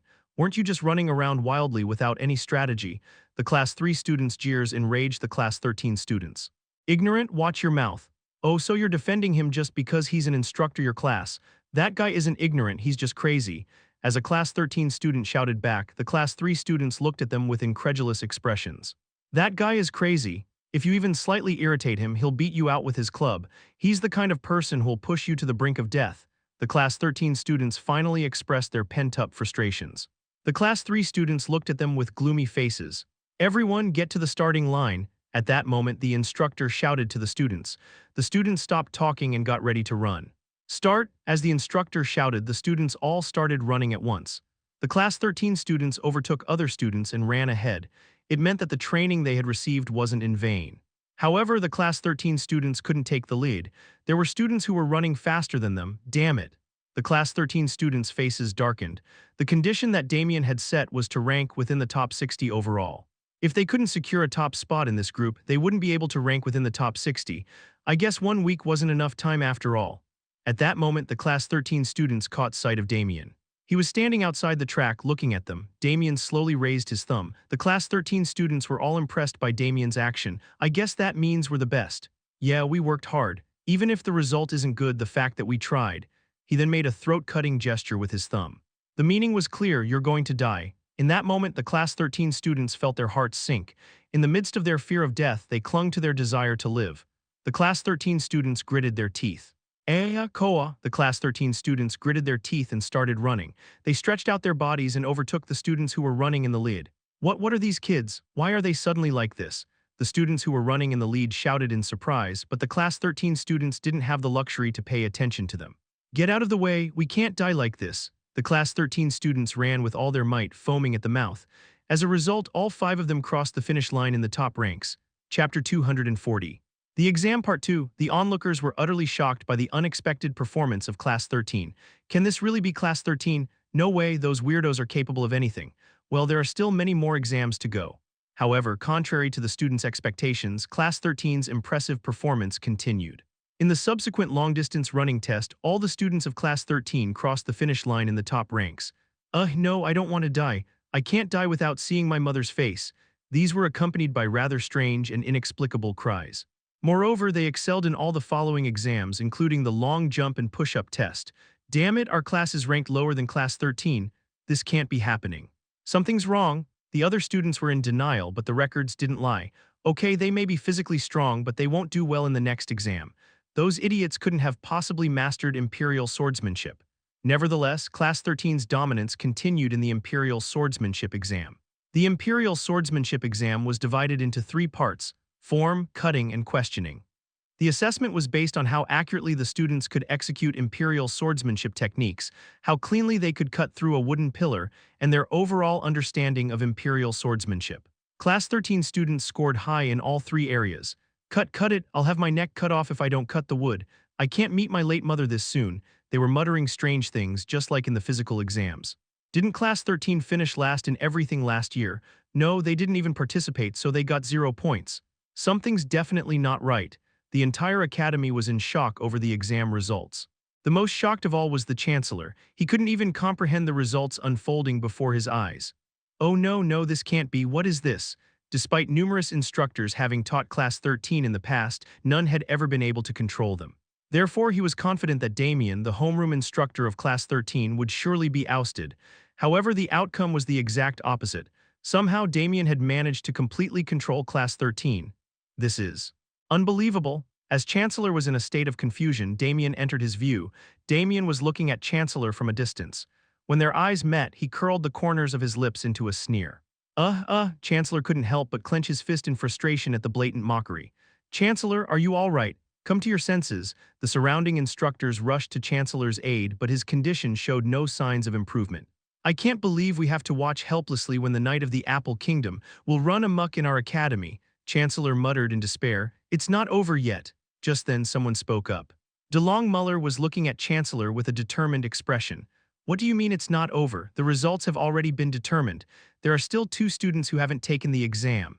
DeLong Muller was in charge of the entire first grade. Therefore, he couldn't help but know the situation in Class 13 well. Oliver Fortina and Penelope Borgia, these 2 students chose dueling as their exam subject. What?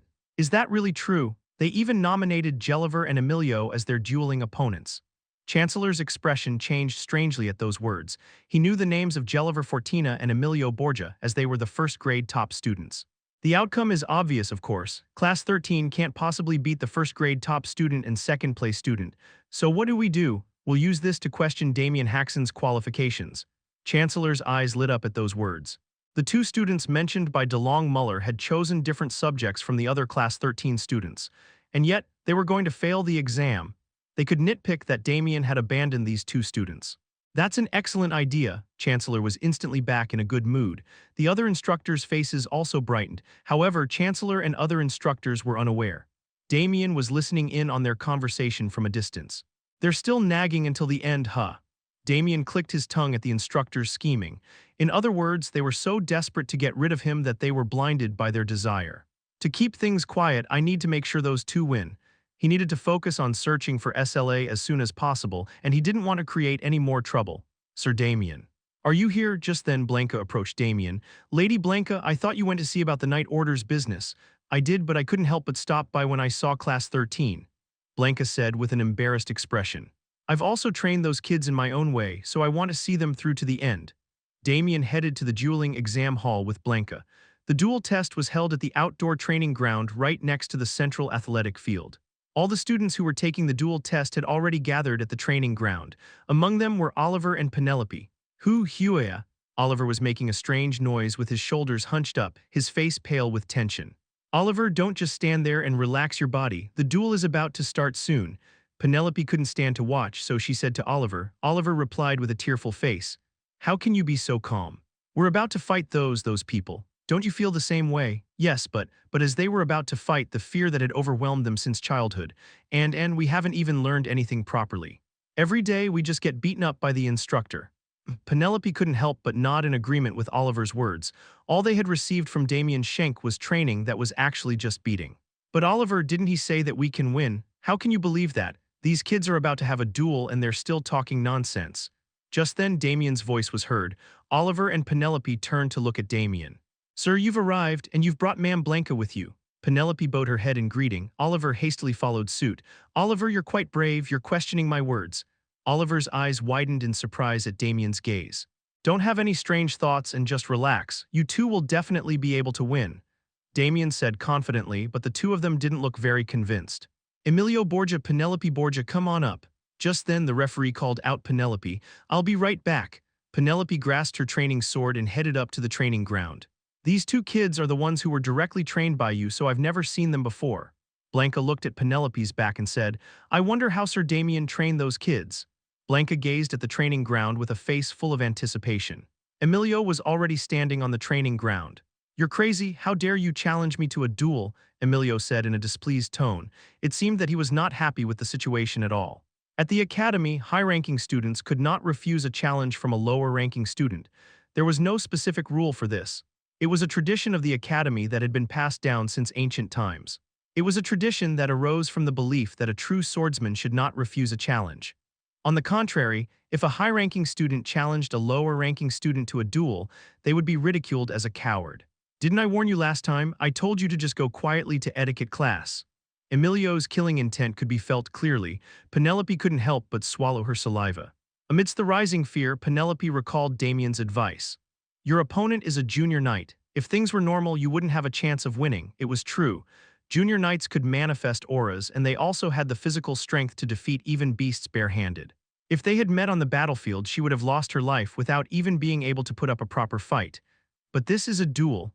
Emilio can't use his aura, so he's just a knight with slightly better physical abilities.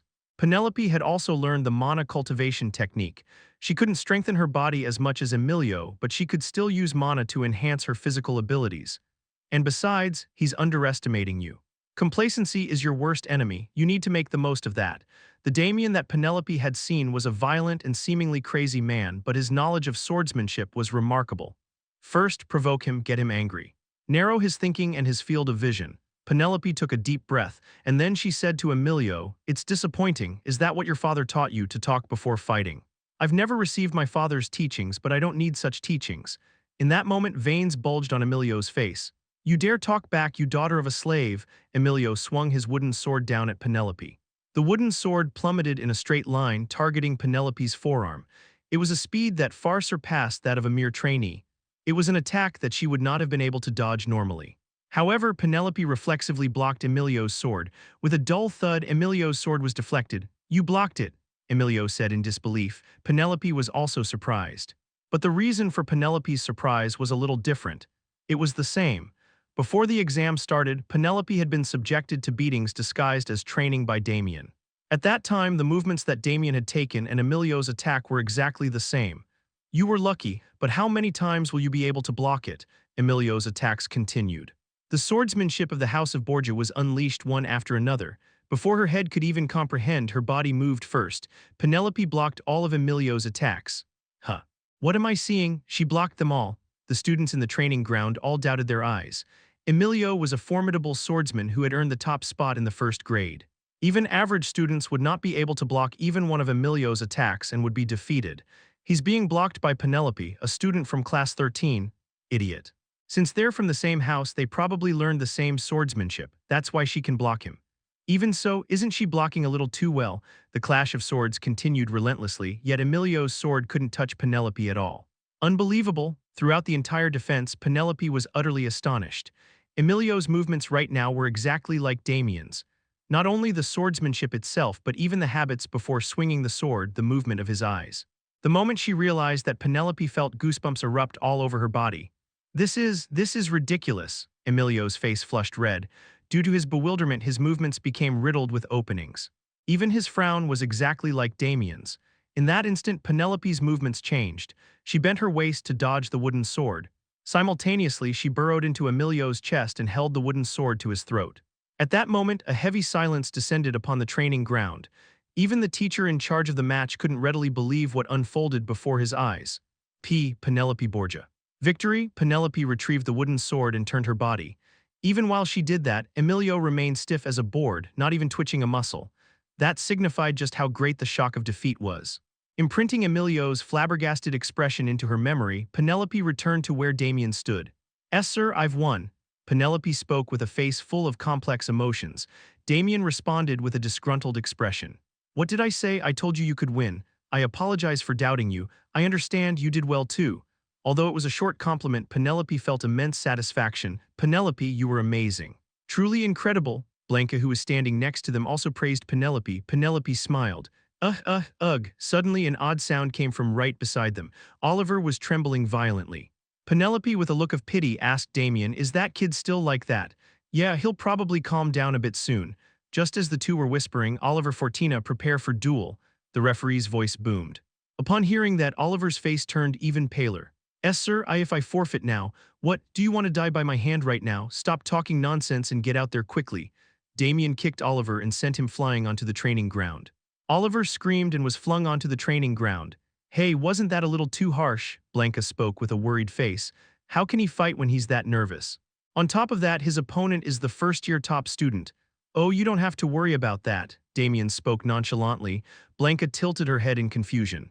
"How can you not worry when he's that nervous? I didn't know this, but that kid, he's a genius." "Huh, what are you talking about all of a sudden?" Just then, a booming sound echoed like a drum exploding. Blanca turned around in shock. There she saw an unbelievable sight. Jelliver was lying unconscious at Oliver's feet. Chapter 241, The Exam Part 3. Jelliver was not only knocked down but also completely fainted. Just one blow. A first-year top student was defeated with a single attack. How did that?" Blanca looked back at Damien in bewilderment. Damien shrugged and said, "Didn't I tell you he was a genius? Then why did the Marquis of Fortina keep ignoring him?" Oliver Fortina was a student who had been cast aside from the Marquis for his lack of talent. He was learning a swordsmanship style that didn't suit him. The Marquis Fortina's swordsmanship style was an illusionary swordsmanship that deceived the opponent through flashy movements. However, Oliver Fortina had no talent for illusionary swordsmanship. Instead, he had an uncanny talent for swift swordsmanship. Even Oliver's physical structure was suited for swift swordsmanship. Once Damien recognized this and taught him a few swift swordsmanship techniques, his skills improved rapidly. So much so that a mere trainee was now standing before a junior knight. "Then why were you so scared just now?" "That's because," Damien clicked his tongue briefly and said, "he's a coward no matter what, that personality never changes." Heh. "That's a shame." While the two were talking, Oliver came down from the training ground. Oliver had a mixed expression of relief and exhilaration. "See, I told you so, you could win." "Sir, I won." "I won," Oliver shouted loudly as soon as he saw Damien. "I defeated that damn brother of mine, that bastard of a human. I won." Soon, tears welled up in Oliver's eyes. Oliver wiped away his tears with his sleeve and then again burst into tears. Damien, who had been about to give him a brief scolding, had no choice but to change his mind. He patted Oliver on the back and said, "Yes, you won." Oliver wiped away his tears for a long time in front of Damien. After all the exams were over, Damien faced Class 13 in the classroom. "You all worked hard." At Damien's first words, the entire Class 13 looked bewildered. They had never been praised by Damien during their training. All they had received was insults, beatings, and death threats. "The exams are over today. The results are not yet out, but it is certain that our class will be in the top ranks." In fact, Damien himself had been unsure of himself when he first took charge of Class 13. However, the students of Class 13 had their own unique determination. Thanks to this, they did much better than Damien had expected. "You have kept your promise to me wonderfully. I will no longer interfere with you from now on." Even at Damien's declaration of liberation, the students only watched him warily. It seemed they didn't trust his words easily. "I'm not kidding. You can do whatever you want from tomorrow on." As Damien said it again, the eyes of the Class 13 students widened. Soon the students hugged each other and cheered. "Oh yeah, finally free. We're free, we don't have to do that hellish training anymore. We're free from that demonic human." Damien narrowed his eyes at the students' cheers. These kids, they're not afraid to say anything. But Damien just chuckled and didn't say anything to the students. He thought it was his duty as an instructor to allow Class 13 that much freedom. "I can't stay here any longer. I'm going out first." "Me too." Class 13 was about to run out of the classroom. Then Damien raised his voice. "Where are you all going?" The Class 13 students looked back at Damien with surprised faces.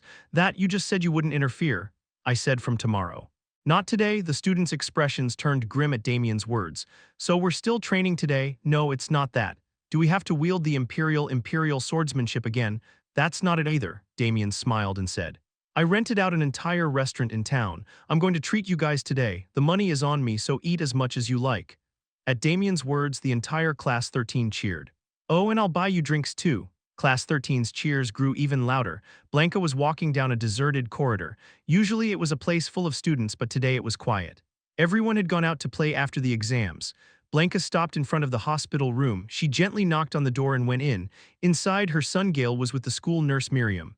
"Mother," Gale called out happily. However, he couldn't get up from his seat. This was because of the needles that were stuck all over Gale's body. Semi-transparent tubes were attached to the needles.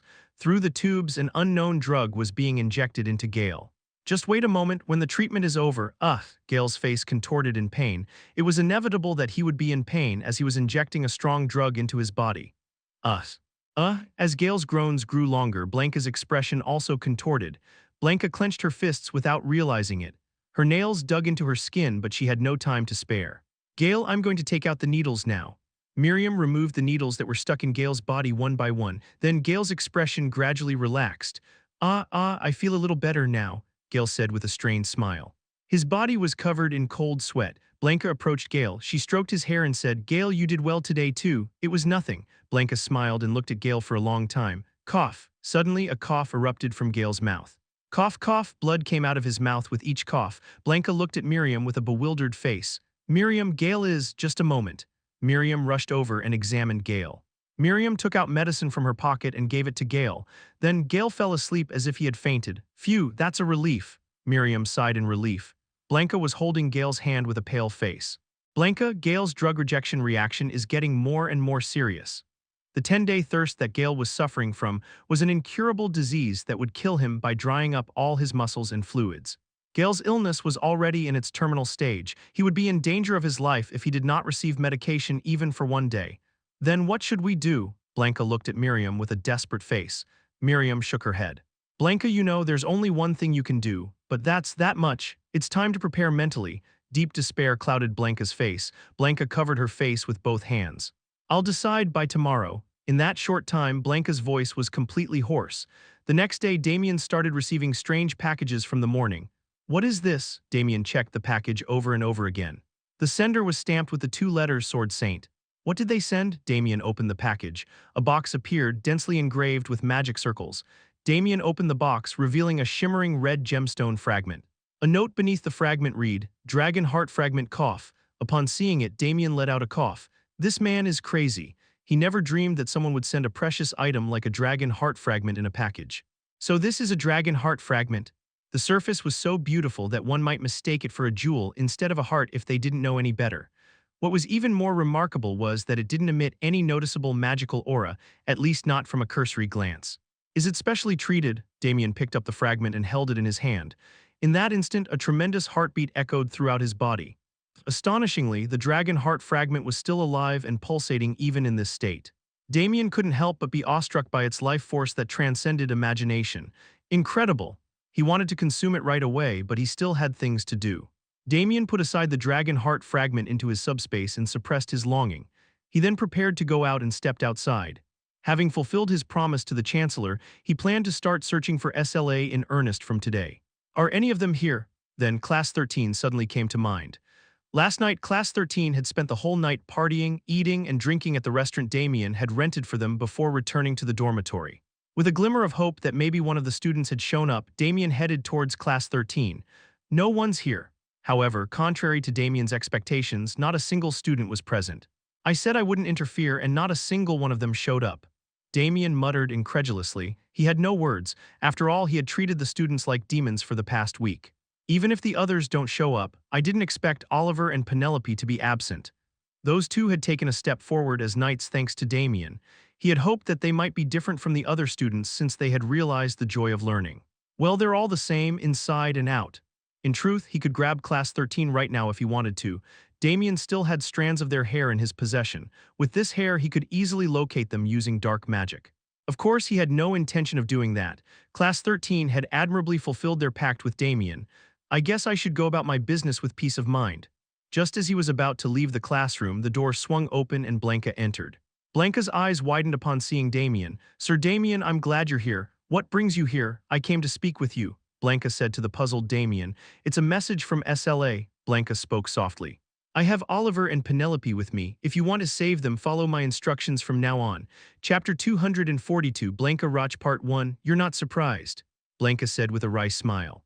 True to her words, Damien's expression remained unchanged. Did you think I was joking? What I said is true. SLA has been at the academy for a long time. She's been watching you all along. I know, Damien said in a hard voice. In the first place, the reason I came to the academy was to kill SLA. SLA could turn into anyone, and she could make anyone her ally. This was why Damien couldn't able to find SLA. You came here to kill that monster. That's ridiculous. It's an unrealistic goal. I was looking for who SLA was. I didn't realize you had joined forces with her. Unlike my words, you don't look that shocked. Were you suspicious of me? I wouldn't say I suspected, I just didn't trust anyone. From the moment he entered the academy, Damien didn't trust anyone he met. This was because he didn't know who SLA was. Since when have you been on Slaw's side? Long before I met you. Then you must have approached me on Slaw's orders too, Blanca nodded slowly. It was my role to find out about your situation, actions, and goals. Was it also your idea to kidnap Oliver and Penelope? Blanca nodded with a bitter smile. The veins in Damien's head bulged. I could see that you had a special affection for those two children. What did you do to those two? Don't worry, they're both safe for now. Damien suppressed the anger that was boiling up inside him. It wasn't difficult to let his anger out, but he still had a lot to ask Blanca. Why are you listening to SLA? I don't want to talk about that, it's for personal reasons. Is it because of your son? Whether he guessed right or was stung, Blanca kept her mouth shut. Did SLA promise you that she will save your son if you do her bidding? SLA is Grand Dark Mage, so she can easily cure an incurable disease like that. No, she could even create a whole new body. It was a very easy task for a dark mage like SLA. The problem was the number of people who would have to die for that act. Do you know how many people will die for SLA to use dark magic? You're going to sacrifice others to save your son. I don't care, Blanca said without hesitation. I can bear the burden of that sin if it means saving Gale. Bullshit, Damien said it with contempt. Bear the burden of sin how? How will you take responsibility for the suffering of those sacrificed to SLA? Blanca's expression hardened at Damien's accusation. Don't speak so rashly, you wouldn't understand. You have no idea what it's like to watch a child suffer like that every day. The one speaking rashly is you. Do you even know what happens to the souls of those who are controlled by dark mages? Dark mana was only created when a human soul withered in agony. That's why dark mages slaughtered countless people in order to obtain vast amounts of dark mana. Those who were killed by dark mages found no peace even in death. They were doomed to spew out dark mana while being tortured by the dark mages until their souls were extinguished. The one you've been cooperating with is SLA, the gain evil of pandemonium. Do you even know how many people have died or suffered because of that woman? Back in his days as a Death Knight, Damien was in a position where he couldn't disobey Dorugo's orders. For Dorugo's amusement, he forced Damien to kill his own family with his own hands. The sight of Damien as a Death Knight shocked his family, but Damien's family didn't find peace even in death. The uniqueness of Damien's family had attracted the greed of countless dark mages. The dark mages demanded the souls of Damien's family from Dorugo, and SLA was among them. Damien, can you see this? SLA took the soul of his sister, Louise, and then one day she suddenly appeared and showed Louise to Damien. This is your older sister. I've been thinking a lot about what to do with this soul. A small glass bottle. Inside it was Louise's soul. I decided to keep her preserved like this. Isn't it interesting? More interesting than I thought it would be. There wasn't just Louise in the bottle, it was full of naked men. Louise's soul was surrounded by them, subjected to all sorts of horrific humiliations. It's such a shame that you don't have your will. Louise's dignity was being trampled on in the glass bottle. The pride she had as a woman was being crushed. She would have gone insane from the pain and committed suicide if she had been alive. But a soul couldn't commit suicide, not unless it was extinguished by being tormented by a dark mage. You stupid woman, you just made the worst choice to save your child. You're going to lose your child because of this. Dark mages are all scum anyway, Damien shouted in anger. But Damien's anger didn't reach Blanca at all. It's just going to hurt my mouth to talk to someone who isn't even a parent. Blanca had her own reasons. Now decide, will you follow Slaw's demands? If you refuse, I cannot guarantee the lives of the two students. Damien responded by drawing his dawn. You don't care about the safety of those children. Don't waste my time on trash topics. Killing intent erupted from Damien's entire body. It was on a different level from the killing intent he had emitted when threatening the students of Class 13. I can just kill you here and then go rescue the children. You're quite full of yourself, but even if you kill me, you won't be able to find out where the children are. Have you said everything? Then shut up. I can't stand to listen to you anymore. Damien gathered his mana. The ground Damien was standing on cracked like a spider's web. You're too arrogant. Blanca opened a subspace and took out a spear from it. The spearhead and shaft were both made of a single metal. The overall blue hue indicated that it was no ordinary spear. I Blanca Roch, the commander of the White Blood Knights and once known as the Crimson Light, Blanca said as she took her stance. It is unfortunate that I have to face you like this. Enough with your blabbering. With that, the two knights simultaneously stomped on the ground. Their bodies seemed to vanish, and then they collided in midair. The sword and spearhead clashed. With a sharp sound, the bodies of the two persons were flung backward, but only for a moment, then they clashed again. The dawn and the crimson spear clashed repeatedly in midair. With an ear-splitting sound, sparks flew into the air. This body doesn't budge an inch, he's quite skilled. Blanca couldn't help but admire Damien every time their weapons clashed. Reaction speed, agility, technique, he was flawless in every aspect. He was fighting on an equal footing with me. Is this really the skill of a rookie? The fact that he was the winner of the Hellion tournament was certainly impressive. However, the difference in experience could not be ignored. Blanca was a master class knight who was already looking over the second wall. Even if he was the winner of the Hellion tournament, he was no match of Blanca. What a shame. If it weren't for this situation, I could have had a deep exchange as a knight. That's what Blanca was thinking when, it seems you're having vain and ill-fitting thoughts. Damien suddenly spoke up. His eyes were filled with strong contempt. Don't look at me with that kind of look, you trash who sold your children to a dark mage. I'm going to puke. Damien's angry words brought Blanca's mood down to rock bottom. He was right. Blanca had now abandoned both her pride as a knight and her duty as an adult in order to save her son. You're right, from now on I will only think about defeating you. No, you don't have to, I've read it all now. Read. What? The moment she questioned it, Damien's movements changed. He spun his body and dodged the spear Blanca had thrust. Then he closed the distance in one breath. What? Blanca quickly retrieved her spear to counterattack.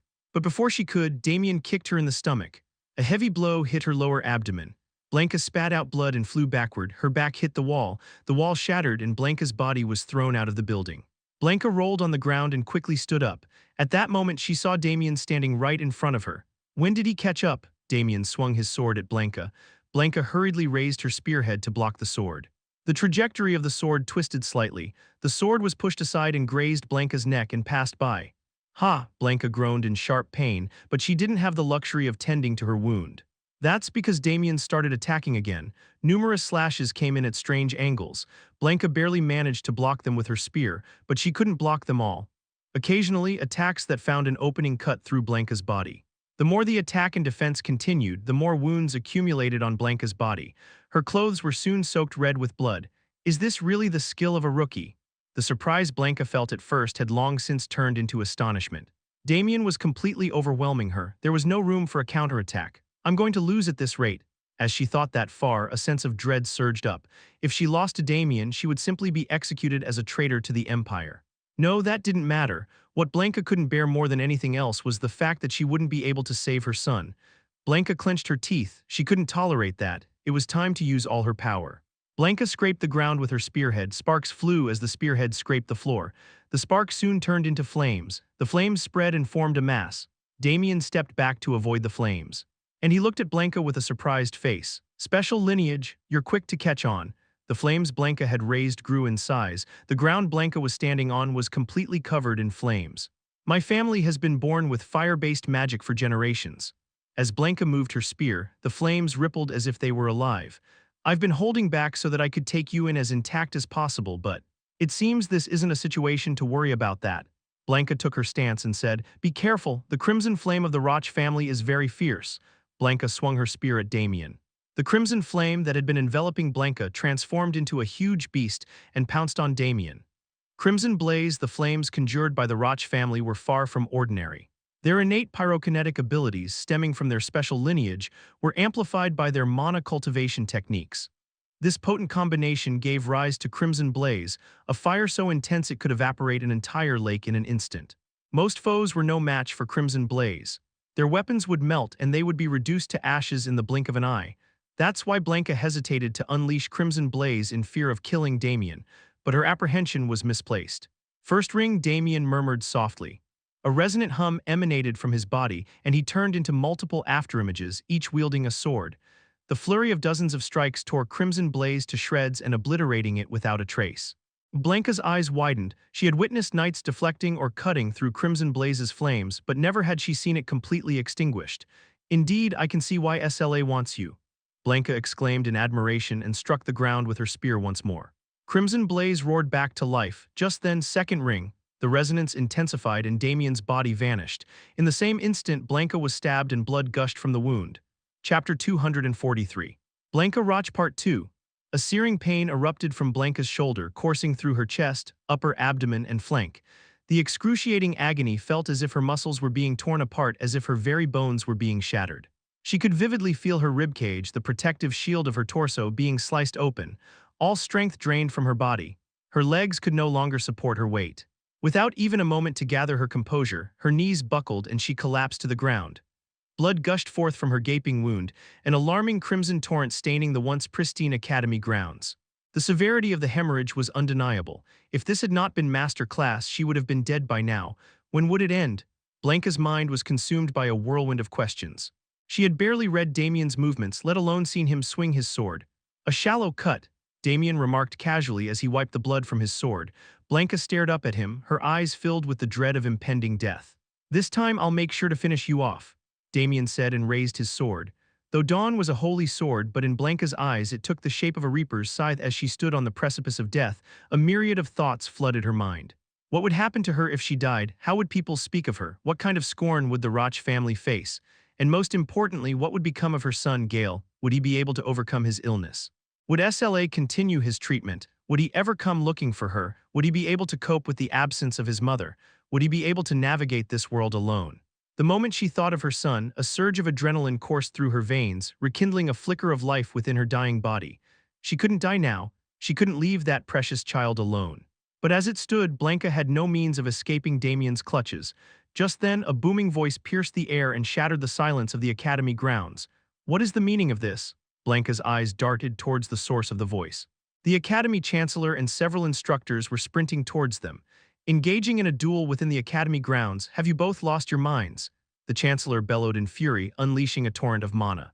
As befitting Grand Mage, his power was formidable. The sheer force of his mana blast sent shivers down Blanca's spine. The sight of the chancellor sparked an idea in Blanca's mind. Help me, Blanca cried out, and she pointed towards Damien. This man suddenly attacked me. If you hadn't arrived, I would have been killed. A wave of bewilderment washed over the chancellor and the instructors. Their eyes flitted nervously between Blanca, a figure as solid and familiar as the academy itself, and Damien, the unsettling stranger who had inexplicably appeared in their midst. It was clear as day who the chancellor and the instructors would believe. You insolent wretch, you dare commit such an act. Step away from Lady Roch immediately, the chancellor and the instructors shouted at Damien. Damien calmly addressed them with an unfazed expression. Please, everyone, calm down and listen to my explanation. No more excuses, the chancellor unleashed the spell. A beam of light materialized in midair and hurtled towards Damien. Damien raised his sword and deflected the beam with its sword. The impact sent him reeling backward, creating an opening for Blanca to escape his grasp. Apprehend Damien Haksen immediately. The chancellor's command prompted the instructors to swarm around Damien. They surrounded him from all sides. Blanca seized the opportunity and got up to her feet and hastily retreated from the scene. Damien sighed as he looked at the instructors who surrounded him. Chancellor, you will regret this later. You're the one who will regret it. What are you doing? Why aren't you all subduing him? The instructors' eyes sharpened. It seemed as if they were waiting for an opportunity to pounce on Damien. Most of the instructors were masters in their own right. Compared to Damien, they were far from being his match, so it wouldn't be difficult to defeat them. The problem was their position. The academy instructors were held in high esteem by the imperial citizens. They had come to the academy, abandoning their personal advancement to nurture the empire's talents. If he were to kill or injure them, Damien would be on the receiving end of all the blame. At that moment, Damien remembered the object he had stored in his subspace. Damien immediately opened the subspace. He took out a sword from within. As Damien raised the sword high, the instructors who had been charging in all recoiled in fear and stepped back. That's His Majesty's sword, isn't it? How did Damien get his hands on that? Damien raised his sword and shouted at the instructors. I am here under His Majesty's orders to capture the dark mage hiding in the academy. Anyone who stands in my way will be cut down with this sword. The instructors looked at the chancellor with their faces. Oh no, even the chancellor was so flustered that he couldn't finish his sentence properly. If Damien's words were true, then the chancellor had disobeyed the emperor's orders. This was something that could not be ignored. If you don't get out of my way, I'll cut your throats with this sword. As Damien threatened, the instructors hesitated and stepped back. At that moment, an explosion occurred in the distance. A deafening sound erupted, and red flames soared high into the sky. Damn it! Damien turned his body towards the direction of the explosion. The remaining chancellor and instructors could only stare at Damien's back like dogs chasing a chicken. What should we do now? One of the instructors asked the chancellor. The chancellor covered his face with both hands. After leaving the scene, Blanca hastily retrieved and drank potions from her subspace. Some of these potions were dangerous and could shorten her lifespan, but she had no time to worry about side effects. She didn't know when Damien might come after her. She needed to heal her wounds and recover her strength as quickly as possible. Right after recovering, the first place Blanca rushed to was the hospital room where her son was. Since she hadn't managed to capture Damien, things were bound to get worse. She needed to escape with her son before that happened. Gale, Blanca urgently shouted as she opened the door to the hospital room. Oh, why are you here, Blanca? There's commotion outside. Did you fight Damien Haksen? But her son was not alone. He was with two men. The two men were wearing the armor of the White Blood Knights. However, there was no respect for Blanca in their demeanor. Why are you here? That's what we should be asking. Did you fulfill Slaw's orders? Did you lose to Damien? At that moment, Blanca saw Gale being held by the two men. Gale's eyes were rolled back and his head was tilted back. What did you do to my son? Blanca saw this and erupted in anger. One of the men spoke with a tired expression. You stupid woman. Can't you see it's the opposite? Blanca, we're saving your son. Blanca had no choice but to hesitate at their words. More precisely, we're reactivating him. Watch closely. One of the men injected a substance into Gale's arm with a syringe. Gale's rolled-back eyes returned to their normal position and strength returned to his drooping head. Huh, Gale spoke with a bewildered expression. Mother, why are you here at this hour? Who are these gentlemen? Blanca felt a wave of relief as her son regained his senses. The two men then spoke to Blanca. Do you know, this is a fake. Your real son died a long time ago. Blanca felt an indescribable disgust at their words. Seeing her son alive and well, how could they say such things? Your son wasn't actually suffering from an incurable disease. His special lineage manifested too strongly. SLA approached you to study that lineage. Your son died during the research. Blanca's anger grew stronger. She glared at the two men as if ready to kill them. Stop talking nonsense. My son is dead. He's right there, alive and well. Suddenly, one of the men next to her ripped Gale's head from his body. No, Blanca screamed and threw herself towards Gale's head, catching it before it hit the ground. No, quickly if I attach it quickly. Mom, Blanca's body froze. She slowly lowered her head. Mom, are you okay? Why are you crying? There's no one who can live with their head torn off. Mother. Gale started to repeat the same words over and over. Gradually, he began to melt, revealing white bones amidst the dissolving flesh. Mother. Mother, his head slowly stopped speaking. The light faded from his eyes. Blanca stood frozen like a statue. Not even a breath was heard. Now do you believe us? That was a puppet created by SLA. They mixed in your son's memories. Doing it this way, no one could tell it was a fake. Isn't it amazing? Blanca slowly turned her head. In that brief moment, her eyes had become hollow, like a dried-up well. Blanca cradled her son's head in her arms. Awa, she buried her head in the ground and screamed, Awa, Aya. At that moment, the air heated up, flames erupted. Ag, Blanca unleashed a torrent of red flames, blowing the entire building apart in an explosion. SLA, Slaya, Blanca screamed in the endless blaze. I'll kill you right now. I'll kill you with nothing left of your flesh. But Blanca couldn't bring herself to let go of her son's head. You shouldn't speak her name so carelessly. Blanca froze at the man's voice. Right after, a black chain pierced through the flames and impaled Blanca's chest. Blanca coughed up blood but continued to stare at the flames. She saw the two men standing there unharmed. How? How is this possible? No one can withstand the flames of the Roch family. Moreover, Blanca had strained her mana to the point of injuring herself out of sheer rage. It's thanks to your son. Why do you think SLA studied your son? Because of your family's special lineage. Blood kept pouring from her mouth. In a weak voice, Blanca asked, then. The reason for kidnapping the children was, thanks to you we were able to secure quite a few special lineages. SLA also asked me to convey his thanks. The man grinned and yanked the chain. As it was pulled out, her heart and lungs were shredded. Blanca died on the spot. Her lifeless body crumpled to the ground. The head of Gale, which she had been holding, also fell on the floor. Due to the impact, the head, which seemed to have stopped, began to move again. Gale's damaged eyes looked at Blanca. Mother. With those words, the head finally ceased functioning completely. Shall we return to SLA now? Valentino asked the man beside him. Then Actor spoke up. Before that, it seems we have one more guest to welcome. What are you talking about all of a sudden? Valentino heard the sound of the wind by his ear. Soon, someone landed in front of the two of them. The moment he saw the face, a smile of delight spread across Valentino's lips. Damien Haksen. However, Damien wasn't looking at Valentino at all. His gaze was fixed solely on Blanca, whose body lay on the ground devoid of life. So it was a fake after all. After muttering that, Damien finally looked at Valentino and Actor. Damien Haksen, long time no see. Do you remember this old man? I've never seen such an ugly face in my life. Puhuhu, you're still amusing. Valentino grabbed his head with both hands and twisted it, crack. With a grotesque sound, Valentino's head turned 180 degrees. A normal person would have died at that angle, but Valentino did not. Instead, he casually returned his head to its original position. Soon his face began to change. A face so gaunt that it looked like only skin was stretched over bones appeared. The Iron Spider Valentino Michel, Damien muttered softly. I thought you'd been turned to ashes after challenging the Mercenary King. Looks like SLA saved you just in time. You still remember this old man? I'm embarrassed. Then the guy next to you must be Slaw's lackey too. I'm Actor. I was once known as the Knight of the High Wall. Oh, I remember now. You were a knight who protected the Imperial Palace, then you betrayed them and joined SLA. A shameful past. Actor spoke politely.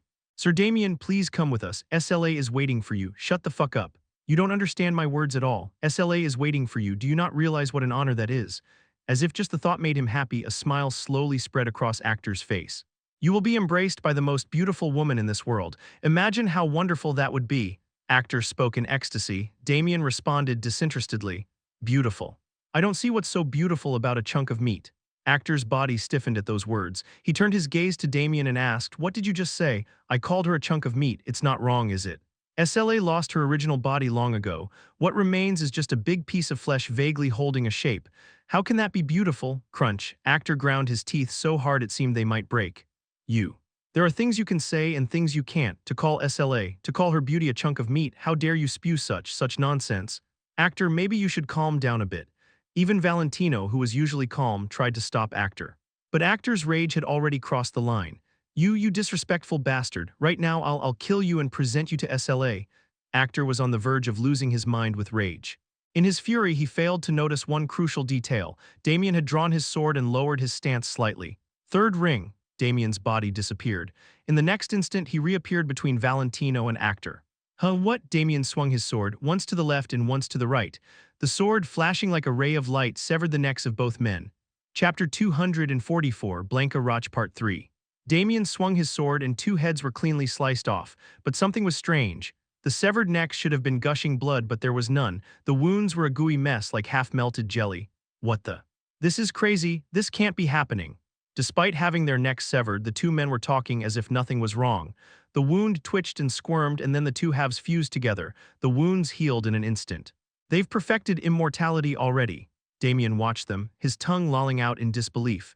Immortals were special bodies created by SLA through research on special lineages. By studying special lineages and concentrating their characteristics, they had created bodies that could withstand any attack and survive even fatal wounds. And so they were called immortals. Valentino, who is this guy? He won the Hellion tournament, but how can he be so skilled at such a young age? Despite his palpable excitement, Actor returned to his usual manner of speaking. I told you, didn't I? Don't let your guard down, that guy is a real oddball. I see, we need to take this seriously from now on. The atmosphere between the two men grew heavy. The faint gap that had been there before had completely disappeared. Damien made a disgusted expression. He had tried to kill them in one blow while they were off guard, but he had failed because of the immortals. Damien Haksen, I was going to take you back peacefully, but you attacked first, so I guess I can give you a little beating, right? We just need to keep him breathing until he submits. SLA will save him anyway. Valentino Michel spread his arms wide. Dark mana swirled around him, and he created dozens of iron chains. Actor pulled out a massive two-handed mace from his subspace. The Iron Spider Valentino Michel and the Knight of the High Wall Actor. Thanks to his past life memories, Damien knew exactly who these two knights were, Slaw's most favorite lovers, master-class knights who had surpassed two walls. The bounty on these two men's heads was far higher than that of any ordinary demon. That meant they were that dangerous. And now, these monsters had even gained immortality through Slaw's experiments. This is going to be a tough nut to crack. Damien scratched the back of his head and said. Valentino chuckled in response.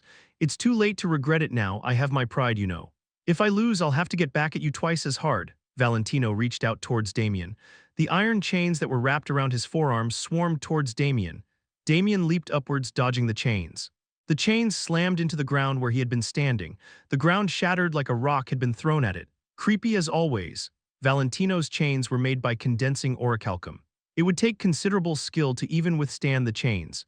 Valentino could scatter hundreds of chains with such incredible power. Just then, a shadow fell over him. He looked up to see Actor hovering high in the sky. Actor swung his mace down at Damien. Damien blocked the mace with Dawn. Damien's body fell to the ground. As his body collided with the earth, a cloud of dust rose up. Valentino peered into the dust cloud. Then he shouted, "Found him!" Valentino swung his arms. Dozens of chains pierced the dust cloud. Damien burst out of the dust cloud. Immediately afterward, Actor followed after him. Heh! Actor swung his mace at Damien. The mace, which was larger than an adult man's torso, slashed through the air relentlessly. This is indeed troublesome, Damien muttered as he blocked Actor's attacks. Actor let out a roar. Only troubled while facing the two of us simultaneously. How humiliating. Is this truly someone worthy of Slaw's attention? In that instant, Damien swung Dawn and sliced off the lower half of Actor's face. It also tore through Actor's body, but the wounds healed quickly. Actor didn't even pay attention as he said, "It seems you have no intention of engaging in conversation. Then we have no choice." Valentino, a surge of dark mana emanated from behind Actor. While the two were fighting, Valentino had been preparing something. "This should make things difficult for you too," Damien said with a dumbfounded expression. Actor sneered and replied, "I will not die anyway." Hundreds of chains rained down from behind Actor. The chains engulfed the two men. The earth was destroyed and dust covered the entire world. While Actor's attention was diverted, Valentino rained down chains. It was a simple but effective tactic. The problem was that Actor couldn't escape the range of the chains either. The chains that flew in from behind pierced Actor's body as well. But Actor didn't show any pain. The immortals not only regenerated any wounds quickly, but also eliminated pain. As a result, Actor only felt the unpleasant sensation of the chains piercing his body. "Actor, are you okay? What do you think? Who made this body?" Actor said dismissively. What happened to Damien? I can't see him yet because of the dust, but he's on the verge of dying since he's so quiet. There was no way he could have survived an attack of this magnitude. Actor spoke with a relaxed expression. Please take out a potion or something in advance. It would be a big problem if Damien dies on the way there. Even SLA couldn't save someone who was already dead. The only thing the two men could do was somehow keep Damien breathing and take him back. As the dust settled, Damien's figure emerged.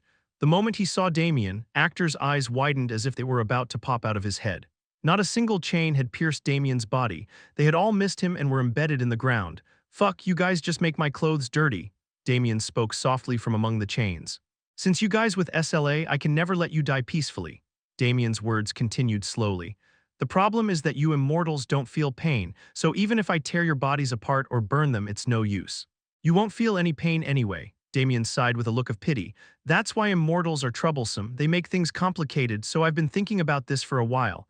Damien rose to his feet from among the chains. He looked at Actor and said, "But I found the way. I've decided to personally inflict pain on your brains." Killing intent radiated from Damien. It was on a completely different level than before. Actor felt a chill run down his spine. He shouted at Valentino immediately. "Valentino, bind Damien Haksen." At that, Valentino frantically waved his arms. The chains slithered like snakes and wrapped around Damien's body. Damien lowered his index finger. In that instant, something fell from the sky. Swords made of aura blades slammed down on the chains. The chains were cut effortlessly. "What?" Shock appeared on Actor's face. He immediately recognized the technique Damien had used. Azure Sky's flight, Damien pointed at Valentino. The longswords shot out like arrows. Before Valentino could even dodge, the longswords pierced his body. They then tore Valentino's body into pieces. "Valentino!" Actor cried out in dismay. In that moment, Damien moved. Damien lunged forward and kicked Actor in the face with his knee. Actor's nose was crushed and one of his eyes popped out. However, the immortal felt no pain. The area where he had been kicked returned to normal in an instant. "Now just sit still and be captured." Actor reached out with both hands to grab Damien. In that moment, Damien muttered, "Third ring." Damien's body disappeared before his eyes. Actor looked around in confusion. Where did he? A shadow fell over his face. Damien had leaped into the air and stomped on Actor's head. Actor's head was immediately slammed into the ground. Actor screamed and raised his head. You dare to step on my face with your foot." Actor roared and rose to his feet. In that instant, Damien reached out towards Actor's chest. Damien's hand pierced Actor's chest. He then injected his mana. The mana spread throughout Actor's body like needles. "What the hell?" Actor looked at Damien with a bewildered expression. Suddenly, the muscles throughout his body began to contract. Unable to withstand the muscle tension, his bones crushed. Every joint in his body was bent backwards. What is this?" Actor tried to resist with his dark magic, but it was futile. Damien Haksen. "What have you done to my body?" Damien's mana that had infiltrated his body began to move actively again. After a while, it found something hidden within Actor's body. A nerve. The nerves that had been severed were reconnected by the mana. The dead nerves came back to life. This was the secret of immortality. Then something struck Actor's brain, a sensation he hadn't felt in a long time but didn't miss. "Kuayak!" Actor screamed in excruciating pain. His eyes rolled back and foam dripped from his mouth. Ach. Even as he writhed in pain, Actor was puzzled. How could this be? Immortals are supposed to be immune to pain. Cotton-lined forbidden needle. Then Damien's voice came to him. "It's a technique that allows you to manipulate the body's blood vessels using mana. If you use it well, you can stimulate nerves too." Damien injected his mana again. Actor's body twisted even more. The pain intensified. Stop it. I can't believe how lucky I am to have learned this beforehand. Please stop. It's over now. You're just a dog of that whore. How many people have you killed and how many souls have you tormented just by being by that bitch's side? I don't even need to see to know." Damien's lips curled into a sneer. "Die like the vermin you are." Actor's arms and legs began to curl inward. His whole body shrank. When Damien removed his hand from his chest, Actor was turned into a ball. Damien left Actor alone and approached Valentino. Valentino was trying to attach his body back together. Even as an immortal, he couldn't regenerate a severed body. He had no choice but to reattach the severed parts. What did you do to Actor, that bastard?" Valentino spoke with a frightened expression as Damien approached. "Shut up." Damien stomped on Valentino's head. Trampled under Damien's foot, Valentino spat out his anger. This foot. Remove it." "Now that I think about it, there was one more way to kill an immortal. Wouldn't the body eventually collapse if I kept breaking it until it couldn't regenerate anymore?" At that, Valentino's face turned pale. "Wait, you don't mean?" Damien stomped on Valentino's head repeatedly. Shut up, stop it now, Kuok. The ground shook incessantly. A moment later, when Damien stopped his foot, there was something spread out on the ground, a mess of flesh and blood. I wasted too much time on these useless bastards. Damien took out a small pocket from the subspace. It was a pocket where he had collected the hair of the Class 13 students. He released a small amount of dark mana from the bracelet and manifested dark magic. Damien closed his eyes for a moment. When he opened them again, a ferocious smile hung on his lips. SLA, I finally found you. Chapter 245, The Succubus Part 1. Penelope groaned as she opened her eyes. Despite a long night's sleep, she still felt a lingering weariness in her body. I must have overdone it yesterday, she muttered and yawned softly. The previous night, she had joined her classmates from Class 13 for a boisterous feast and revelry at a restaurant sponsored by Damien, their eccentric homeroom instructor. The lingering fatigue refused to dissipate despite her long slumber, a testament to their excessive partying. As she tried to shake off the grogginess, Penelope realized something startling. Wait. Where am I? She asked aloud, finally noticing that she wasn't in her dorm room. The floor was covered in pristine white tiles and the walls were bare of any decoration. Unfamiliar tools and objects were scattered about, some draped in white cloths. As Penelope scanned her surroundings, she spotted Oliver was slumbering on the floor. Oliver, Oliver, she called out and tried to wake him. Oliver stirred groggily, his eyes fluttering open. Penelope, what are you doing in my room? He mumbled. Wake up, this isn't the dorm, what are you talking about? Oliver was still disoriented. He looked around the room, his confusion evident on his face. Oh wait, this isn't my room, where are we? I don't know either, but we need to find out. Penelope replied, her voice laced with seriousness. Oliver, however, didn't seem too concerned. I see, this must be another one of Sir Damien's tricks. He must have kidnapped us in the middle of the night, Oliver said nonchalantly, getting up from the floor. He wandered around the white room, inspecting the unfamiliar objects. Oliver, don't be so reckless. Why are these things covered in cloth? What's he hiding? Oliver tugged at one of the white cloths, pulling it off abruptly. A blood-curdling scream pierced the air as he recoiled in horror. Eek, ahak. Beneath the cloth lay a dissected human body, its organs, brain, and limbs splayed open in a gruesome display. What is this? Penelope gasped, her eyes wide with shock. What further horrified them was the fact that the body appeared to be that of a young person, not much older than themselves. They stood there, frozen in silence, the gravity of their situation finally sinking in. They were no longer in a playful prank, they were in real danger. Penelope, we have to escape. We can't stay here, Oliver stammered, and his voice trembling with fear. I know, calm down, but first we need to find something to defend ourselves with, Penelope replied. She was trying to maintain a semblance of composure. Just then the door creaked open, the sound of a metal lock was released. Both Penelope and Oliver turned towards the entrance, their faces grim and determined. Someone walked through the door and entered. Upon seeing the two people, she spoke with a surprised look. Oh my, you're already awake. I was worried because I used a strong anesthetic, but it looks like you both woke up quickly because you're healthy. As soon as they saw the woman who entered, deep confusion appeared on their faces. Both of them knew who she was. Miss Miriam. The person who came in was Miriam, one of the academy's staff. Although they didn't get along well with most of the staff, they knew about Miriam. Miriam was the person who was voted the most popular at the academy every year. Did you kidnap us, Miss Miriam? I didn't do it myself, but I gave the order, so I guess you could say that. Penelope was bewildered by Miriam's response. Why was it on Damien Haksen's orders? What did Damien Haksen ordered? Miriam burst out laughing. After laughing in a charming voice for a while, she spoke. Of course not. Ah, but he is related to this. What do you mean? I brought you here to draw in Damien Haksen. Penelope and Oliver couldn't understand Miriam's words at all. You see, I've been coveting Damien for a long time. But that man has an exceptionally nasty personality, doesn't he? I knew he wouldn't just let himself be captured, so I had to think it over. Then, you two showed up. Even as Miriam continued to explain, they couldn't grasp the situation. Among the students in Class 13, Damien has taken a special interest in you too, hasn't he? I thought you'd make suitable hostages, that's why I brought you here. Why do you covet Damien Haksen? Because he's handsome. Miriam said this as if it were the most obvious thing in the world. And he's strong too, how could I not desire someone like that? It was the first time they experienced such incomprehension in a conversation. So you're in love with Damien Haksen? In love, not quite. Miriam's lips curved into a smile, her eyes narrowed into crescent moons. With just that, Miriam's atmosphere changed. Her innocent face now seemed as seductive as a seasoned courtesan's. I want to own everything about him, his body, his mind, and his abilities. For some reason, Penelope felt deeply uneasy about Miriam.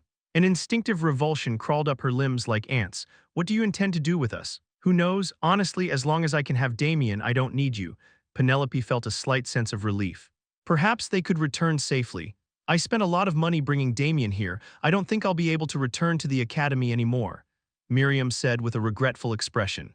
It's very difficult to get high-quality experimental materials like the students of the academy, so it's a shame to just let you go. Miriam added with a sly smile. So you'll have to help me with my experiments. Penelope felt a chill run down her spine. She immediately turned to Oliver and shouted, "Oliver, find a weapon." But there was no answer. Penelope looked at Oliver in confusion. Oliver was staring at Miriam, lost in thought.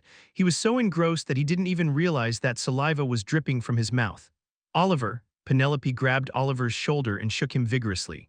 But Oliver still couldn't come to his senses. "Don't say anything too harsh, it's a normal reaction for a man. What are you doing? I haven't done anything dangerous. I just sprayed this fragrance." Miriam swept her long hair back. Then a fragrance like flowers wafted through the air. The moment they smelled the fragrance, Penelope's heart started racing. She couldn't take her eyes off Miriam. No, she didn't want to take her eyes off her. She wanted to run up to her and hug her right now. She wanted to give Miriam everything she had. Resistance, she didn't even think about it. At this moment, they only craved Miriam's attention. Your names were Penelope and Oliver, right? Just being called by her name made her heart beat even faster. There's an empty lab bench over there. Can you go up there? Even though she knew she shouldn't, Penelope and Oliver followed Miriam's instructions and headed towards the lab bench. Yes, that's good. There's a scalpel next to you. Use it to cut the tendons in your arms and legs. A lot of people wriggle around in pain during the experiment. If it's too hard, help each other out, okay? Penelope and Oliver grabbed the scalpel, and they brought it to their wrists. As they applied pressure, the scalpel cut through their skin. They felt a sharp pain, but neither of them cared. All that mattered now was to follow Miriam's orders. Just then, the ceiling collapsed with a loud crash. Penelope and Oliver were startled by the sound. Why am I doing this? Eek. What is this? Thanks to that, the two of them were able to escape Miriam's orders. They threw down the scalpel, and they looked at the collapsed ceiling with surprised faces. Someone jumped down from the hole in the ceiling and landed on the debris piled up on the floor. The moment they saw the man's face, tears welled up in Penelope and Oliver's eyes. Sir Damien, a huge sense of relief filled their bodies. Penelope and Oliver ran to Damien and started crying. But the moment they saw Damien's face, the two of them couldn't help but stop in their tracks. Damien wasn't looking at them. He was only staring at Miriam. I found you, a smile spread across Damien's lips. It was a ferocious smile, like a predator who had found its prey. His wide-ripped lips and dilated pupils gave him an air of madness. In that moment, the two of them realized the truth. Damien hadn't come to save them, he had come to kill Miriam. Penelope Oliver, Damien spoke softly. His voice was thick with barely concealed excitement. Escape through the hole I made. Tell everyone at the academy to run away. They're in danger. They needed to say something, anything, but their lips were frozen and they couldn't utter a word. In the end, they couldn't respond. They just jumped up the hole Damien had made and fled. Damien, you've finally come. As the two students disappeared, Miriam called out to Damien. Didn't the others come with you? It seems they've all met their end at your hands. Miriam said with a regretful expression. It's unfortunate, but it can't be helped. At least you're here. After all, to get what you want, you have to make some sacrifices. Enough, Damien cut off Miriam, or rather Slaw's words. You have no idea how happy I am right now, Damien drew dawn. In that moment, an infinite amount of killing intent burst forth from him. It filled the basement like a flood breaking through a dam. I'm going to tear your flesh into 1,000 pieces and trample on it all right now. Chapter 246, The Succubus Part 2. Within the confines of the academy, numerous antiquated structures lay abandoned and unused. Among these weathered structures, SLA had established her dungeon. Heavens! Sensing Damien's killing intent, SLA exhaled a heated sigh. A faint blush tinted her cheeks. Such killing intent. You are truly magnificent, SLA said, and she spread her arms wide and baring her chest to Damien. Damien, why don't you join me? I'll do anything for you. I can offer you pleasures beyond your wildest dreams. In that instant, Damien's figure vanished. He materialized directly in front of SLA. Slaw's eyes widened in surprise. Oh, without hesitation, Damien swung dawn and dawn sliced through Slaw's face. However, Slaw's head remained intact. The moment the sword made contact, it adhered to her skin. Her regeneration speed was far superior to that of Valentino or Actor. You deranged creature, you've completely abandoned your humanity. On the contrary, this body is a result of my extensive research on humans. Nonsense. Damien continued to wield Dawn and continued to sever Slaw's limbs, cleaving through her torso. Yet the outcome remained unchanged. The wounds healed as quickly as they were inflicted, leaving no trace of scars. It's futile. Then Damien extended his other hand. Sawn pierced Slaw's chest. Oh. That's much faster than before. Ignoring Slaw's comment, Damien infused mana in the Dawn. A surge of immense mana coursed through Slaw's body, causing her muscles to contort and writhe. Slaw's expression hardened in response to this spectacle. She abruptly spun her head around. With a sickening crack, her muscles returned to their normal state. She's controlling her body to suppress the cotton-lined forbidden needle. SLA was a master of dark magic, having reached the pinnacle of the Berserk sect. Her mastery over her body was unparalleled. Damien withdrew his arm from Slaw's chest and stepped back. Damien, how could you do such a thing to a woman's body? Even for you, such an act is inexcusable. Never again should you employ such heinous techniques. Do you understand? SLA reprimanded Damien in a tone reminiscent of a scolding parent. Her words betrayed a lack of fear towards Damien. Damien's lips twisted involuntarily. He wanted to wipe that complacent smile off her face immediately.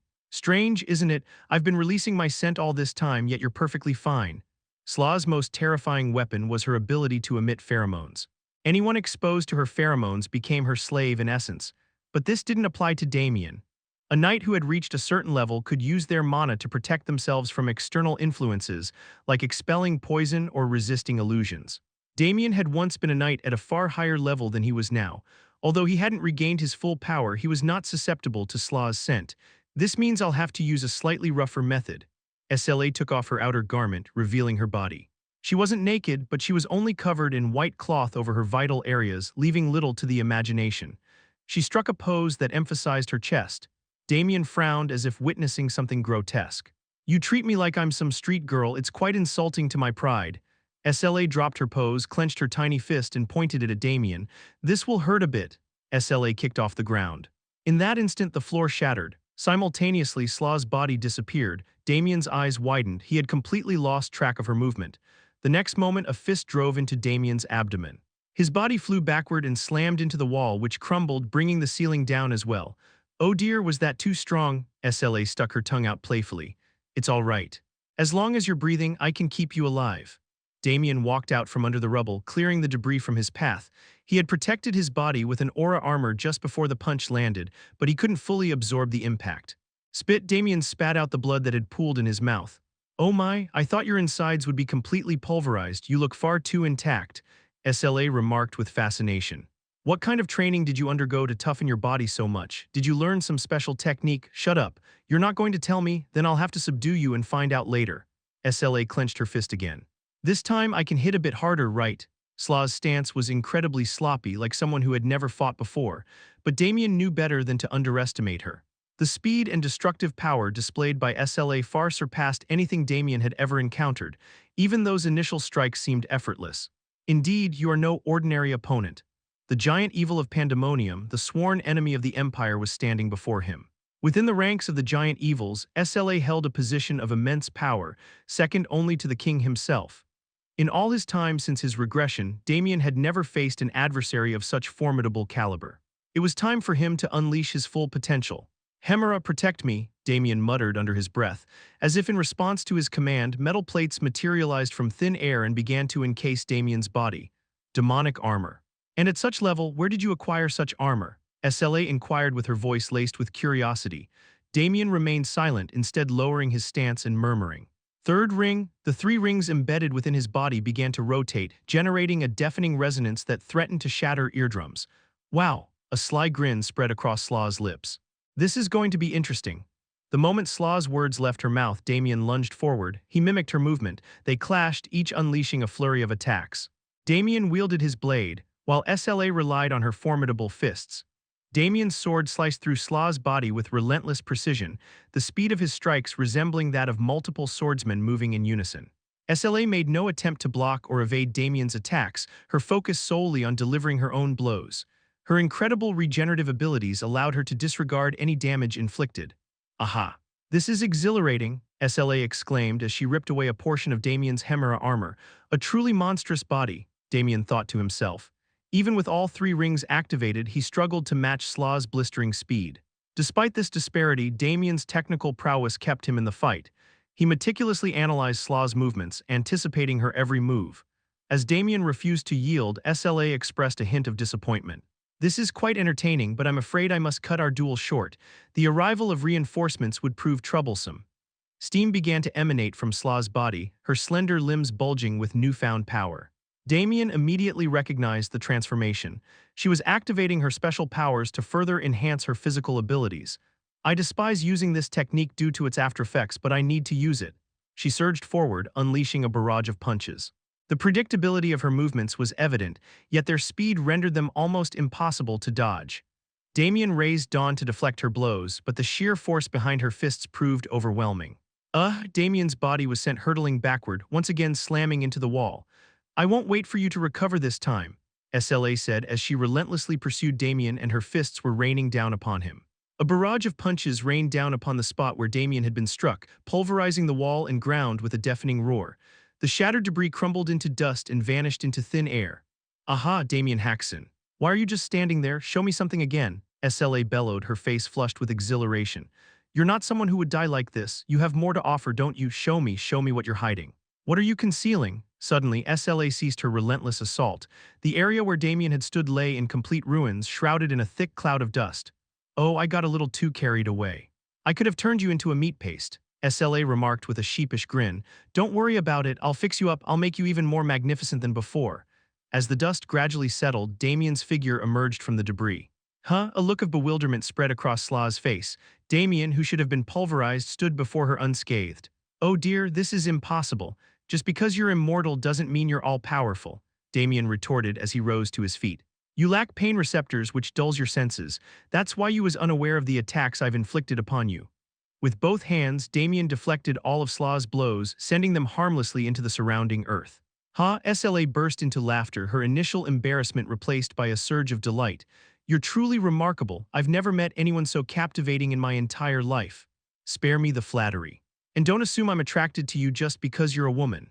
I can't wait any longer. I must claim you as mine now. SLA lunged towards Damien, her incredible speed generating a powerful gust of wind and a deafening sonic boom. She extended one hand, reaching out to seize Damien. With a swift twist of his body, Damien evaded Slaw's grasp and simultaneously swung Dawn and severed her arm. SLA was sent hurtling past Damien, slamming into the wall with a resounding thud. As she bounced off the wall, she exclaimed, "How long do you intend to keep this up? You must realize by now that no matter how many times you cut me, it's futile." Thump. Slaw's arm fell limply to her side, her forearm dangling lifelessly. SLA stared at her severed arm in disbelief. She couldn't muster any strength in it, and the wound showed no signs of healing. How is this possible? I wasn't wasting my time. While I was slicing through your flesh, I was also studying the flow of your mana, searching for a way to disrupt it. To maintain her regenerative form, SLA required a constant supply of dark mana. In other words, once the flow of dark mana was severed, her regenerative abilities became useless. Against an ordinary regenerative being, disrupting the flow of dark mana would have been a simple task. However, SLA was no ordinary being. The intricate web of dark mana coursing through her body was proving to be a formidable challenge. It took me thousands of slashes to finally find it. You hit it well, Damien remarked, his tone devoid of any sense of triumph. Slaw's expression hardened, her carefree demeanor replaced by a palpable urgency. You will kill you. Her voice was laced with chilling resolve. The steam billowing from Slaw's body intensified, her muscles bulging even further beneath her skin. You've forced me into this transformation. The price you pay for this will be far from light. Before we talk about that, you have a debt to settle with me first. Damien surged with mana, his entire body enveloped in a radiant glow. Art of sacrificial raging demon manifestation, his body temperature skyrocketed, his senses heightened to an almost unbearable degree. Fourth ring. The fourth ring was activated. It unleashed a deafening resonance that reverberated through the air. Didn't I promise to tear your body to shreds? Damien's voice boomed with an overwhelming power that effortlessly eclipsed Slaw's own. I'll fulfill that promise now. Chapter 247, The Succubus Part 3. As the momentum surged, Slaw's face hardened in an instant. For a brief moment, she was overwhelmed by the aura emanating from Damien. None other than herself, SLA, the one of the strongest giant evil, felt threatened by a mere boy who hadn't even lived for 30 years. Thump. Unconsciously, her grip tightened on her fist. Her pride as a giant evil was shaken. Surprising, isn't it? SLA focused her dark mana on the wounded area. The wound bubbled and then completely regenerated. With renewed strength in her elongated arm, SLA clenched and unclenched her fist and said, "If the connection is severed, then simply reconnect it." It was the first time the immortal body had been destroyed. It was shocking, but nothing had changed. The mana circuits of the immortal body were incredibly complex. Even Damien would have to concentrate to sever them. In other words, it was not a technique that could be easily employed. I'll make you regret laying a hand on a woman's body. Don't worry, I don't even think of you as a woman. SLA couldn't help but let out a chuckle. She then lunged at Damien. In the blink of an eye, she reached him. She raised her fist to smash his jaw, the blow tearing through the air with force. At that moment, Damien ducked his head and simultaneously swung his sword. He sliced off Slaw's forearm. Dawn severed Slaw's forearm along with the mana circuit which prevented regeneration. SLA stared at her limp forearm in disbelief. How? Severing the mana circuit so easily, it was absurd. How could he do what even she couldn't? Didn't I tell you I found a way? With those words, Damien began to move.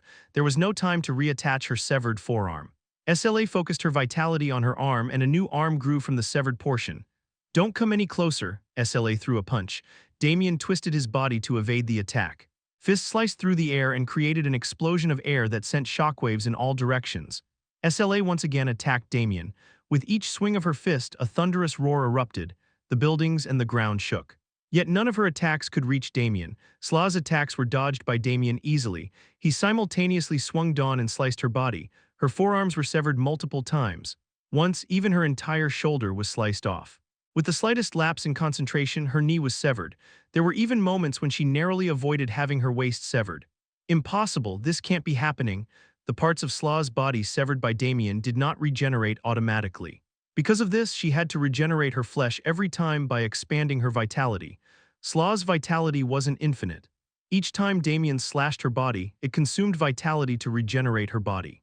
If this situation continued, she would inevitably be at a disadvantage. SLA had to resort to her last measure.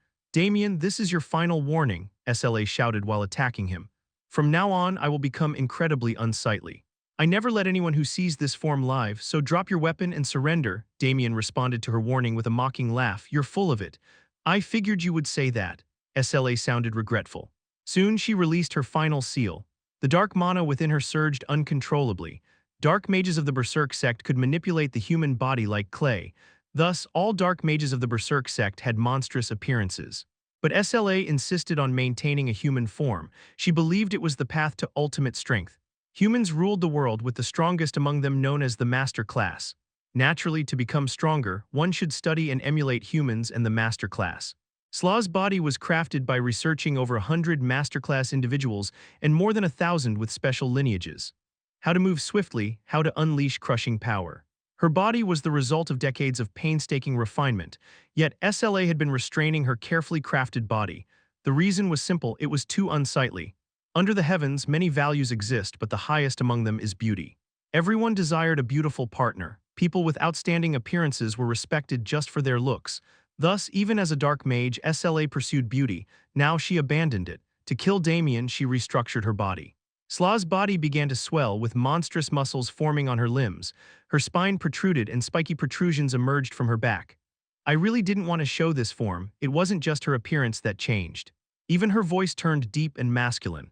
Whether in shock or otherwise, Damien said nothing. Seeing this, SLA exploded in fury. Stop staring at me, it makes me want to kill you right now. Slaw's shout reverberated through the entire building. Suddenly, Damien acted strangely. He gathered all his mana, and then, in an instant, the resonance sound disappeared. The aura blades that had surrounded Dawn also vanished entirely. What is this now? SLA spoke with a frown. Even so, it's no use. I will never let you live. Seeing this appearance, SLA had no intention of letting Damien live. That's why he gave him a final warning. I see now, saying that, Damien lowered his sword. I can cut it now. What on earth are you going to cut? Suddenly, a strange sense of oppression began to emanate from Damien. At first, she thought she was mistaken. But the pressure grew stronger and stronger over time. An unarmed body, an unarmed stance, but SLA found herself taking a step back without realizing it. It was a primal fear she felt. Bam. But SLA ignored her own instinct. There was only one reason. She couldn't let anyone who saw this ugly form live, so she had to kill him and erase him from this place somehow. SLA clenched her fist. Her forearm bulged and swelled and doubled in size. Damien, I'm sorry it has to end like this. You talk a lot, just attack me already. SLA threw her swollen fist. The air was pushed aside in an instant, ruffling Damien's hair and hem. Damien swung Dawn. Dawn and the fist collided. A smile spread across Slaw's lips.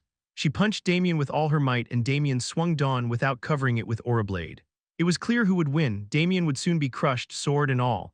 In the next instant, Slaw's fist split open. Damien's sword sliced through her fist and forearm, advancing further. The moment SLA was taken aback.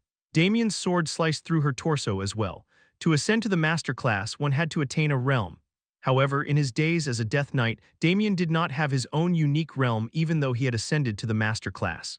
Was it because he could imitate the realms of other Master Classes, or was it because he was a slave to Darugo? Damien himself didn't know the exact reason. What was certain was that Damien ascended to the Master Class without having his own unique realm, and only much later did he acquire his own realm.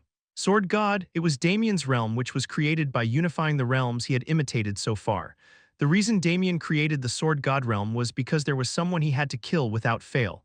Darugo. Liches hid their souls in objects called life vessels. As long as a life vessel remained intact, the Lich could not die. Even if their bodies were utterly destroyed, they would resurrect. The problem was that Damien was under Darugo's control and he had no way of finding the life vessel. Thus, Damien created the Sword God realm, a method to kill Darugo without needing to find the life vessel. Cut. Whatever it is, whatever form it takes, no matter where it is. The realm Damien created with the sole intent of severing Darugo's soul was the Sword God. However, the Sword God realm was something Damien developed as a Death Knight. He couldn't fully utilize it with mana instead of dark mana. Therefore, Damien continuously whittled away at SLA. He stripped away the layers covering SLA to ensure he could cut through her soul. This was the result. Damien delivered the finishing blow. Although SLA was still alive, it was only a matter of time. Dark mana began to pour out from her severed body. As her soul was severed, it began to release dark mana. This can't be, this can't. Along with the dark mana her life force spewed out, Slaw's body shriveled rapidly. Not only did her body shrink quickly, but her skin also began to wrinkle. In mere seconds, SLA transformed into an old woman. Stop, stop, I can't bear being this hideous, I can't allow this. SLA screamed and began to clutch her body. Please, please kill me so no one can see me like this. Please, SLA tried to move towards Damien, but with her soul destroyed, she couldn't control her body properly. Please. She crawled along the ground using her arms, dragging herself to Damien's feet. Kill me? Damien opened a subspace and pulled out a spear. It was the spear Blanca Roch used. Before coming here, Damien had taken it along, not to use in battle but for another purpose. Damien thrust the spear into the ground in front of SLA. Her face was reflected in the smooth surface of the spearhead. SLA screamed and started tearing her face. This isn't me, this isn't my face, SLA screamed to the heavens. With that final scream, her soul was utterly destroyed. The life faded from her eyes. Slaw's body turned to stone and frozen in place. Chapter 248, Aftermath Part 1. Damien stared at Slaw's lifeless body. Thanks to his knowledge of dark magic, he could see how Slaw's soul had been extinguished with a horrific scream. No matter how strong a body's regenerative abilities were, once the soul was destroyed, it was over.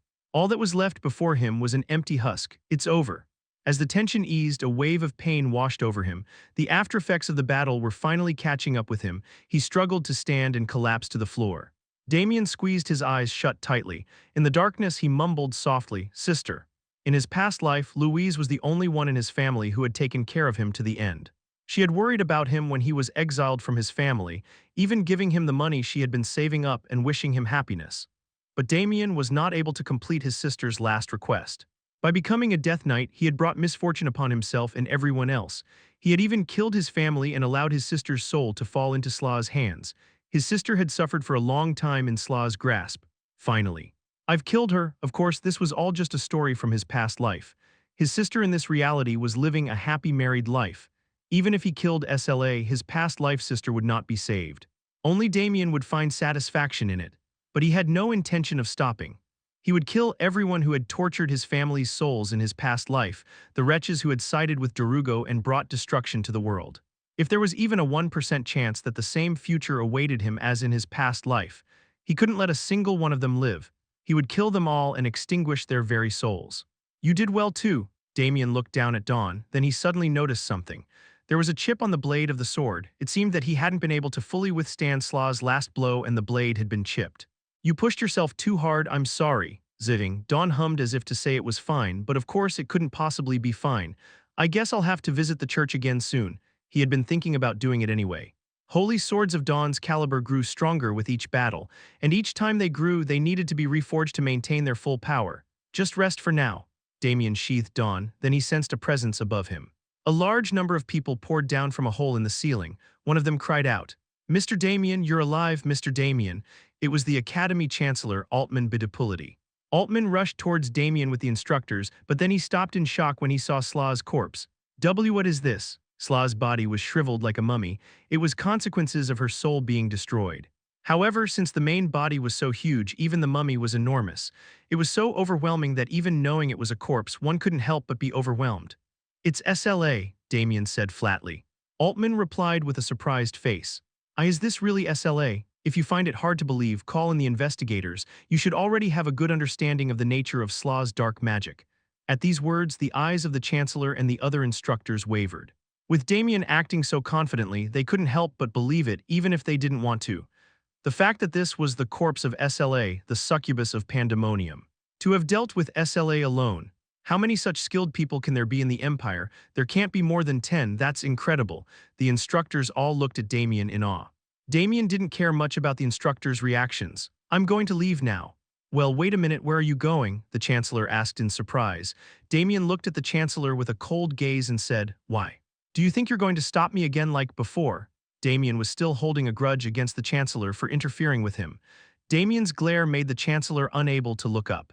"And no, of course not. I'm tired and I want to rest. I'll be in my room, so please call me if the investigators are dispatched." Damien leaped over the ceiling. As he went outside, he saw the faces of other instructors. Two students were sandwiched between them. They were Oliver and Penelope. "Are you both okay?" Damien said this and approached the two, but they flinched and took a step back. "WLT, that's." The two were clearly afraid of Damien. Damien didn't take it personally. When he found SLA, Damien couldn't control his emotions. They felt his killing intent the first time, so it was natural that the two would be scared. "I'm glad you're both safe. Get checked out and rest just in case." Damien turned and headed for his room. Oliver and Penelope watched Damien's back with mixed expressions. Within a day, investigators were dispatched to the academy. The investigators extracted dark magic from Slaw's corpse and examined it. The pattern of the dark magic matches. It's definitely SLA. Is this really SLA? One of the strongest giant evils dies so easily. What can we do? There's a dead body right in front of us. We have to believe it. The investigators immediately wrote a report and submitted it to the Imperial Court. As soon as the report was received, the Imperial Court was turned upside down. It's confirmed that SLA died at the Academy. What? Does that mean SLA was really hiding at the Academy? It's absurd. What kind of place is the Academy that a giant evil would? I think other organizations should be needed to investigate. Who knows if Pandemonium's influence has reached them? The Imperial officials took this incident very seriously. The Academy was the cradle that nurtured the future of the Empire. Such a place had been defiled by Pandemonium. There was no guarantee that other organizations were safe. They had to launch a full-scale investigation, even if it meant turning the Empire upside down. What about that night, Damien Haksen? Did he really fight SLA alone? The testimonies of the students and instructors are the same, it's certain. It's absurd. Wasn't SLA one of the most powerful beings in Pandemonium? How many knights died to SLA? Damien Haksen did that all alone. The officials originally had a very negative view of Damien. How could they like a person who broke the tradition of the Academy? But if that knight had killed SLA, that was a different story. I feel relieved when I think about all the crap that bitch did. Over hundreds of thousands of Imperial citizens were sacrificed to that succubus. How many knights died? How many talented people were taken away? The harm SLA had inflicted on the Empire was immeasurable. There was no one among the Empire's nobles who did not have a grudge against SLA. I heard he went to the Academy to find SLA. So we were wrong to insult Damien Haksen. Oh well, I don't know what to apologize for. While the officials were busy discussing Damien and SLA, the Emperor was deep in thought. To have defeated SLA, the Emperor couldn't help but be impressed. The Empire had been chasing SLA for decades without even catching a glimpse of her. Not only had he found this monster on his own, but he had also defeated her alone. He has achieved an extraordinary feat. Such a feat was unheard of in the history of the Empire. Wait a minute. The Emperor suddenly realized something. Now I can support him wholeheartedly now, can't I? While the investigation was ongoing, Damien rested in his room. I need a week to recover.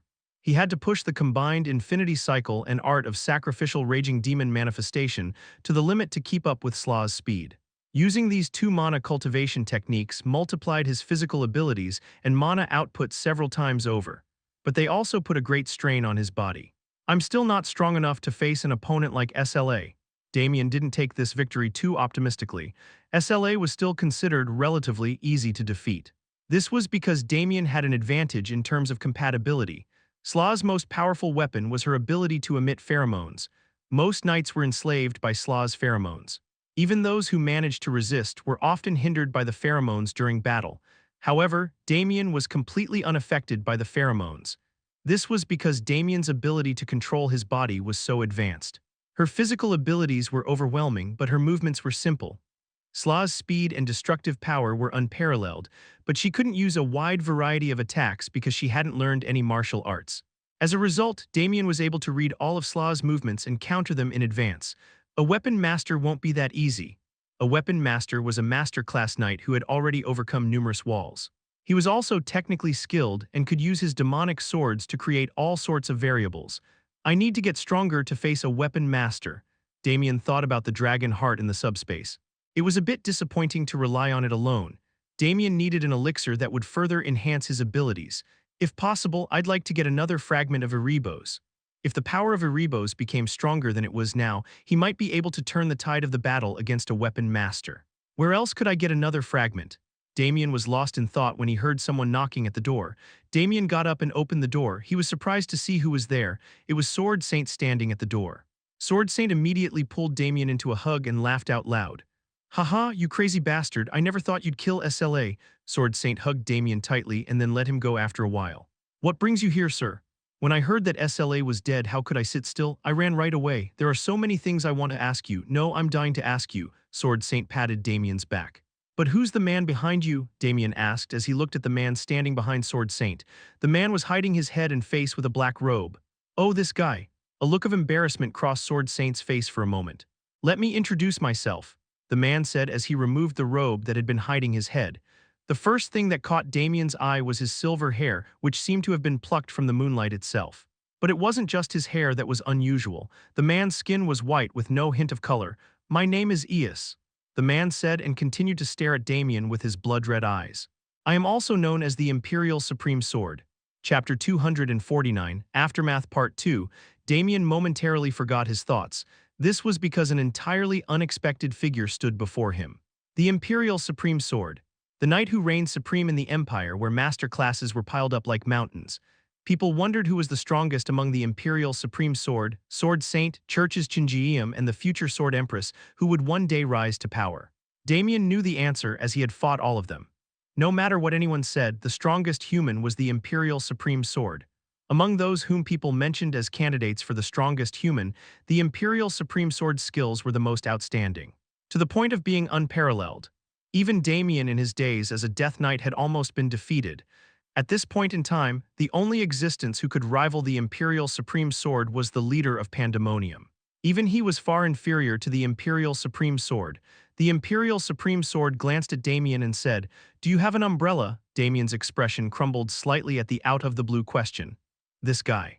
Is that what you're suddenly going to say? It's going to rain tomorrow. I feel that fate strongly, so I recommend you prepare in advance." Damien looked at the Imperial Supreme Sword with an incredulous expression. No, come to think of it, this was the kind of person he was. To put it nicely, the Imperial Supreme Sword was always lost in his own world, or to put it another way, he was crazy. Those were the words he had said when he first met Damien in his previous life. "Isn't it hot?" He remembered laughing awkwardly because he was so dumbfounded. Of course, at that time, Damien was trapped inside his body, so he couldn't show it with his actions.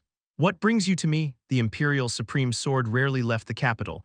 He was confined to the Imperial Palace and did not do anything. So whenever he showed up, the whole empire would be in an uproar. "It's not strange since I killed SLA." SLA was one of the most powerful figures among the forces of Pandemonium. It was only natural that the Imperial Supreme Sword would take an interest in Damien after such a bigwig was killed. "SLA, yeah, Slaa's dead. It's strange. I didn't feel any fate for SLA to die." The Imperial Supreme Sword said in a dreamy tone. The Sword Saint standing beside him chuckled and said, "Don't think about it too much. That's just the kind of guy he is. He talks nonsense all the time." The Imperial Supreme Sword was also known by the nickname of Prophet. He often talked out of his hat, but sometimes it turned out to be true. "Damien Haksen." At that moment, the Imperial Supreme Sword's eyes gradually gained strength. His blood-red eyes stared at Damien as if they were going to pierce through him. "That look is exactly the same as in my previous life." The Imperial Supreme Sword had a natural lack of pigmentation in his body. As a result, his skin and hair were white and his eyes were blood-red. Many people found the Imperial Supreme Sword's gaze unsettling. Was it because his eyes were blood-red? No, it wasn't. It was because when they were looked at by the Imperial Supreme Sword, they felt as if they were stripped naked. That's when it happened. He closed his eyes and opened them again, and the world had changed. Damien found himself standing under a starry night sky instead of in his room. The ground beneath his feet was covered in bright yellow flowers. There was nothing else around them. It was just Damien and the Imperial Supreme Sword. Suddenly, the Imperial Supreme Sword swung his sword. A breathtakingly beautiful trajectory slashed towards Damien's neck. Immediately afterward, the world changed again. Instead of the night sky and flower field, he saw the familiar scenery of his room. Damien touched his neck. There was not even a scratch, let alone a cut. The Imperial Supreme Sword was also no longer holding his sword. What a tiresome prank. A moment ago, Damien had been in the Imperial Supreme Sword's mental realm. The Imperial Supreme Sword possessed strange abilities that no one else had. One of them was the ability to pull people into his own mental world. Damien had heard that the Imperial Supreme Sword trained his swordsmanship there and sometimes brought people in to test something. Your prank is a bit too much. At Damien's words, Sword Saint turned to the Imperial Supreme Sword. Did you do that again? You scared everyone after doing it, so I told you to stop. Why didn't you stop yourself? The Imperial Supreme Sword ignored Sword Saint's reprimand. Sword Saint sighed as if he had expected this. All restrictions disappear there. You can purely test your skills, so why didn't you stop? It's not that I didn't stop myself, it's that I couldn't. How can I stop the Imperial Supreme Sword's sword? You're lying. The Imperial Supreme Sword immediately denied Damien's words. I can feel it. Your skills are not at this level, so don't hide it. Don't deceive me. His blood-red eyes stared intently at Damien as he spoke. I came here today to see your true form. Damien let out a sigh he had been holding back at the Imperial Supreme Sword's words. This was what Damien had been most worried about when the Imperial Supreme Sword appeared before him. As far as Damien knew, the Imperial Supreme Sword's insight was far beyond human level. It was the same in his Death Knight days. While fighting him, the Imperial Supreme Sword had said this. How long have you been like this? You're lucky you haven't gone mad. It would have been easier if you had gone mad, then you could have accepted your changed self. Did you want to remain human until the end? It's foolish but noble. He had a bad feeling that the Imperial Supreme Sword's insight might notice that he was hiding his true strength, and as expected, his premonition came true. Damien thought for a moment. It was impossible to deceive the Imperial Supreme Sword, then it might be better to show him everything. Moreover, Damien himself wanted to fight the Imperial Supreme Sword properly. After all, the man before him was a person who had threatened him even in his previous life. If you wish, I will show you. As soon as he finished speaking, the world changed again. The starry sky and flower field spread out before his eyes. Before he could even admire the breathtaking scenery, a sword attack struck. Damien raised his sword and blocked it. The Imperial Supreme Sword's sword attack was blocked just below his neck. Then a smile finally appeared on the Imperial Supreme Sword's lips. Yes, that's it, show me your true self. The Imperial Supreme Sword put away his sword. And then he swung it towards Damien again. Damien immediately responded. Dozens of clashes of swordsmanship that were too fast to be seen collided. The Imperial Supreme Sword's swordsmanship was not flashy, it was not fast. It was not even powerful, it was ordinary quiet, it was even monotonous, but it was strangely difficult to block. If he lost focus for even a moment, the sword would be at his throat before he knew it. Suddenly, the Imperial Supreme Sword disappeared. At the same time, the night sky began to be stained with the trajectory of swords. Thousands, tens of thousands, countless swordsmanship attacks poured in. It was not just about tearing Damien apart, but about turning him into dust. Despite the horrific sight, Damien was not surprised. If he had been Damien in reality, he would not have been able to deal with this technique. However, in the mental realm, the limitations of the physical body and mana were lifted. Damien could fully display his full strength. Damien's sword moved. He deflected the incoming swordsmanship. He smashed it. He cut it off. The storm of swordsmanship that was trying to engulf Damien came to a halt.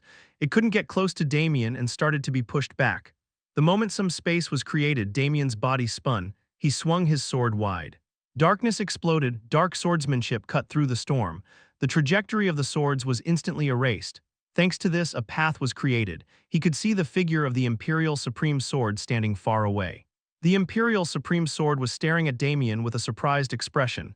This can't be. Damien immediately kicked the ground. At the same time, he swung his sword. A long line of swordsmanship slit the Imperial Supreme Sword's throat. As soon as he slit the Imperial Supreme Sword's throat, Damien returned to reality. I lost. Sword Saint's mouth dropped open at the words of the Imperial Supreme Sword. It was true that the Imperial Supreme Sword had once been Damien's most difficult opponent. However, Damien had already surpassed the Imperial Supreme Sword. He had absorbed his techniques and realm and risen to a higher level. So now the Imperial Supreme Sword was no match for Damien. It's amazing, your swordsmanship mixes various techniques. It's like fighting hundreds of people at the same time. the Imperial Supreme Sword said with a dreamy expression. But the foundation was one, you created the techniques based on that. The Imperial Supreme Sword stared at Damien and asked, Damien Haksen, you were a Dark Knight. At those words, Sword Saint's eyes widened. Sword Saint scolded the Imperial Supreme Sword. That's nonsense. How can Damien be a Dark Knight? The Imperial Supreme Sword did not respond to Sword Saint's words this time either. Sword Saint looked like he was going to explode, but there is no malice. He is full of hatred and anger, but it is not directed at us. In the first place, his destiny is not directed at us. The Imperial Supreme Sword closed his eyes for a moment, as if he was thinking about something. I'm glad I came to see you. Thanks to that, everything is clear. The Imperial Supreme Sword continued speaking with his eyes closed. Damien Haksen, I can feel destiny. But at some point, the fate of the world took a big turn. I don't know the cause or the reason. I can only know that it has twisted. The Imperial Supreme Sword opened his eyes again. His blood-red eyes were directed at Damien. Damien Haksen, your action of killing SLA was also a departure from the predetermined fate. But paradoxically, thanks to you killing SLA, the twist was somewhat resolved. Thanks to that, I was able to read the flow for a while. The Imperial Supreme Sword stopped talking for a moment, and then he said in an unshakable tone, Damien Haksen, I will die soon. What do you mean? Damien couldn't help but ask back. The Imperial Supreme Sword was not a man who would die so quickly. Even during the War of Destruction, he had survived to the end and led the Imperial army. It wasn't until much later that he lost his life to Damien. Yes, I was not meant to die, but fate twisted, everything changed, I will die soon. It was a nonsensical statement, but he couldn't just ignore it. The Imperial Supreme Sword's prophecies were eerily accurate. I am not afraid of death, but I am afraid of the world that has changed because of it. The future that will be ruined by my death makes me so anxious that I can't bear it. That's why I came to you. The Imperial Supreme Sword continued speaking at length. Damien Haksen, soon your nemesis will regain his former self. However, that's not a big problem. That much of a twist won't be able to do anything to you. The problem is what comes next. The Imperial Supreme Sword's voice darkened slightly. A bigger twist is coming. It's so big that I can't see anything. With my abilities, it's impossible to even fathom what that twist is. The Imperial Supreme Sword spoke firmly. So be prepared, become stronger than you are now, prepare for the new disaster that is about to come. The Imperial Supreme Sword reached into his pocket, and he took something out. What the Imperial Supreme Sword took out was a shard of sword. It was quite large and had a broken edge. Blades were attached to both sides. The moment he saw it, Damien's eyes widened. Originally, I was looking for a way to get rid of this, but this time I could feel it. Its destiny is linked to yours. A fragment of Erebos, the Imperial Supreme Sword held it out and said, I hope this will help you on your way. Chapter 250, Aftermath Part 3, Damien hesitated to reach out for the fragment of Erebos that lay before him. You know what this is, and yet you're offering it to me. Erebos was a weapon of unknown origin. All that was known about it was that it could never be destroyed and that even a small fragment contained immense power. I know it's a dangerous object if used wrong. And yet you want to give it to me. The Imperial Supreme Sword raised his head slightly, his gaze fixed on a distant point. Because the destiny of this is linked to you. For that reason alone, giving away a fragment of Erebos seemed like the act of a madman, but he couldn't refuse it. The fragment that the Imperial Supreme Sword had brought was quite large. Absorbing it into Erebos would undoubtedly greatly increase its power. Perhaps even new powers would be unlocked. It was a gift too precious to miss, considering the upcoming battle with the Weapon Master. I accept it gratefully. Damien grasped the fragment of Erebos. He could feel the Erebos tattooed on his wrist reacting to the fragment. Damien Haksen, do you still have the sword you received from the Emperor? The Imperial Supreme Sword asked a strange question as Damien accepted the fragment. Damien had already grown accustomed to the presence of the Imperial Supreme Sword, so he spoke calmly. That's right. You used that to impersonate the Emperor's authority. I'll take the punishment gladly. No, continue to do so from now on. What? Damien's face was incredulous as he looked at the Imperial Supreme Sword. The conversation with His Majesty has already ended. You can borrow His Majesty's authority to achieve your goals freely. Not only Damien, but also the Sword Saint was stunned. The Imperial Supreme Sword's words meant that the Emperor would be Damien's guarantor, which was a privilege that transcended the Imperial family. Additionally, even if it becomes known to others that you're the Dark Knight, I'll permit you to use the Emperor's sword. At that time, not only His Majesty, but also I will protect you. Is that okay? Correcting the distortion is more important. Using dark magic was a taboo among taboos. That's why Damien had only used it when others weren't watching. But if the Emperor and the Imperial Supreme Sword were to vouch for Damien, the situation would change. Of course, he didn't plan to recklessly use dark magic in front of others. It was too dangerous and would only lead to unnecessary trouble. But if an unavoidable situation arises, I can use it without worrying about others. He had gained the right to use dark magic without worrying about others' opinions. There would come a day when it would be useful. Oh, and His Majesty said to convey that you must come to the palace. I'll go right away after the investigation is over. No, it's better not to go. What? If you go to the palace, you'll get caught up in His Majesty's and the officials' affairs. But you have a lot of things to take care of, don't you? Leaving those words behind, the Imperial Supreme Sword turned around and left the room without even saying goodbye. Damien gazed at the door with a stunned expression. He had thought he was familiar with the Imperial Supreme Sword's personality, but it seemed he had been mistaken. That guy just left without saying a word. Sword Saint clicked his tongue as if he had expected it. More importantly, is what that he said true? Are you really a Dark Knight? Yes. Are you joking? Since he had already been caught, there was no need to hide it. Damien took off his bracelet and released a little dark mana. And he showed Sword Saint how he could move the dark mana around with his fingers. Oh my god, Sword Saint wrung his hands together. His face was full of shock. You can use dark magic too? What? You're really going to turn me in? Sword Saint let out a deep sigh. Will you execute me? No, I won't, Sword Saint said in a firm tone. That guy is a bit strange, but he never compromises on dark mages and dark knights. He killed them as soon as he saw them, but the fact that he spared you, there must be a reason. Sword Saint seemed to trust the Imperial Supreme Sword more than Damien had thought. It's true that I know how to use dark magic, but I've never killed anyone to gain dark mana. Then what about this? I killed the dark mages and extracted dark mana inside them. So that's why that guy let you be. Sword Saint scratched the back of his head. I should go too. I'm worried about leaving that guy alone. Before leaving the room, Sword Saint said, Oh, and I also recommend that you don't go to the Imperial Palace. It seems like he was right, and His Majesty won't let you go anywhere. With that, Sword Saint left the room as well, but not long after the two men left, there was another knock on the door. Damien thought that the two men had come back. But the person outside the door was neither the Imperial Supreme Sword nor Sword Saint. Thank you for opening the door, Sir Damien. It was Altman Bidipulity, the Chancellor of the Academy. Upon their first meeting, Altman Bidipulity had taken an immediate dislike to Damien. No, it went beyond that, to the point of openly displaying his hostility. May I enter? But now things were different. He looked at Damien with a defeated air. Please come in. Thank you, Damien guided Altman into the room. The two of them sat down across from each other at a table. I have decided to step down from my position as Chancellor. As soon as he sat down, Altman said this. Damien blinked several times. That's sudden. It's only natural. Not only did SLA infiltrate the academy, but I also allowed several students to be sacrificed. SLA had kidnapped academy students with special lineages and used them as research material.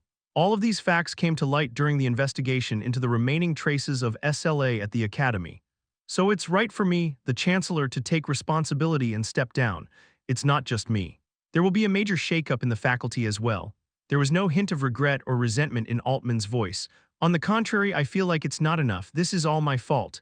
If anything, he was filled with guilt. Stepping down as Chancellor is no ordinary matter, and I'll be busy starting tomorrow. That's why I came to see you before then. Altman rose from his chair, then he knelt down on one knee and bowed his head. Thank you, Altman said in a small voice. Thanks to you we were able to stop SLA, otherwise more students would have been sacrificed. Altman's gratitude didn't end there. And thank you for saving the kidnapped students from Class 13. I thought you hated Class 13. I don't like them, but no instructor wants their students to die. Altman slowly rose from his seat. Then he took a small vial from his pocket and held it out to Damien. Please take this. The vial contained a golden liquid. Damien asked with a puzzled expression. What is this? To Damien's question, Altman replied softly. Elysian elixir. The moment he heard that, Damien almost dropped the vial. Elysian elixir. A legendary elixir said to be able to revive the dead. Of course, it didn't actually have the power to revive the truly dead. But it was undoubtedly a mythical elixir, enough to spawn such a legend. Even if one's heart was ripped out or their lower body was completely severed, if they consumed it, just before their last breath, everything would be regenerated. I heard that only the alchemist sect has succeeded in restoring the elixir, Damien said. I have a personal connection with the head of the alchemist sect. It was an item even I had a hard time in obtaining it. Altman held out the elixir to Damien and added. The Elysian elixir is such a great elixir that it is called a spare life, but it has other effects as well. If a healthy person consumes the elixir, their body will be reconstructed. Body reconstruction.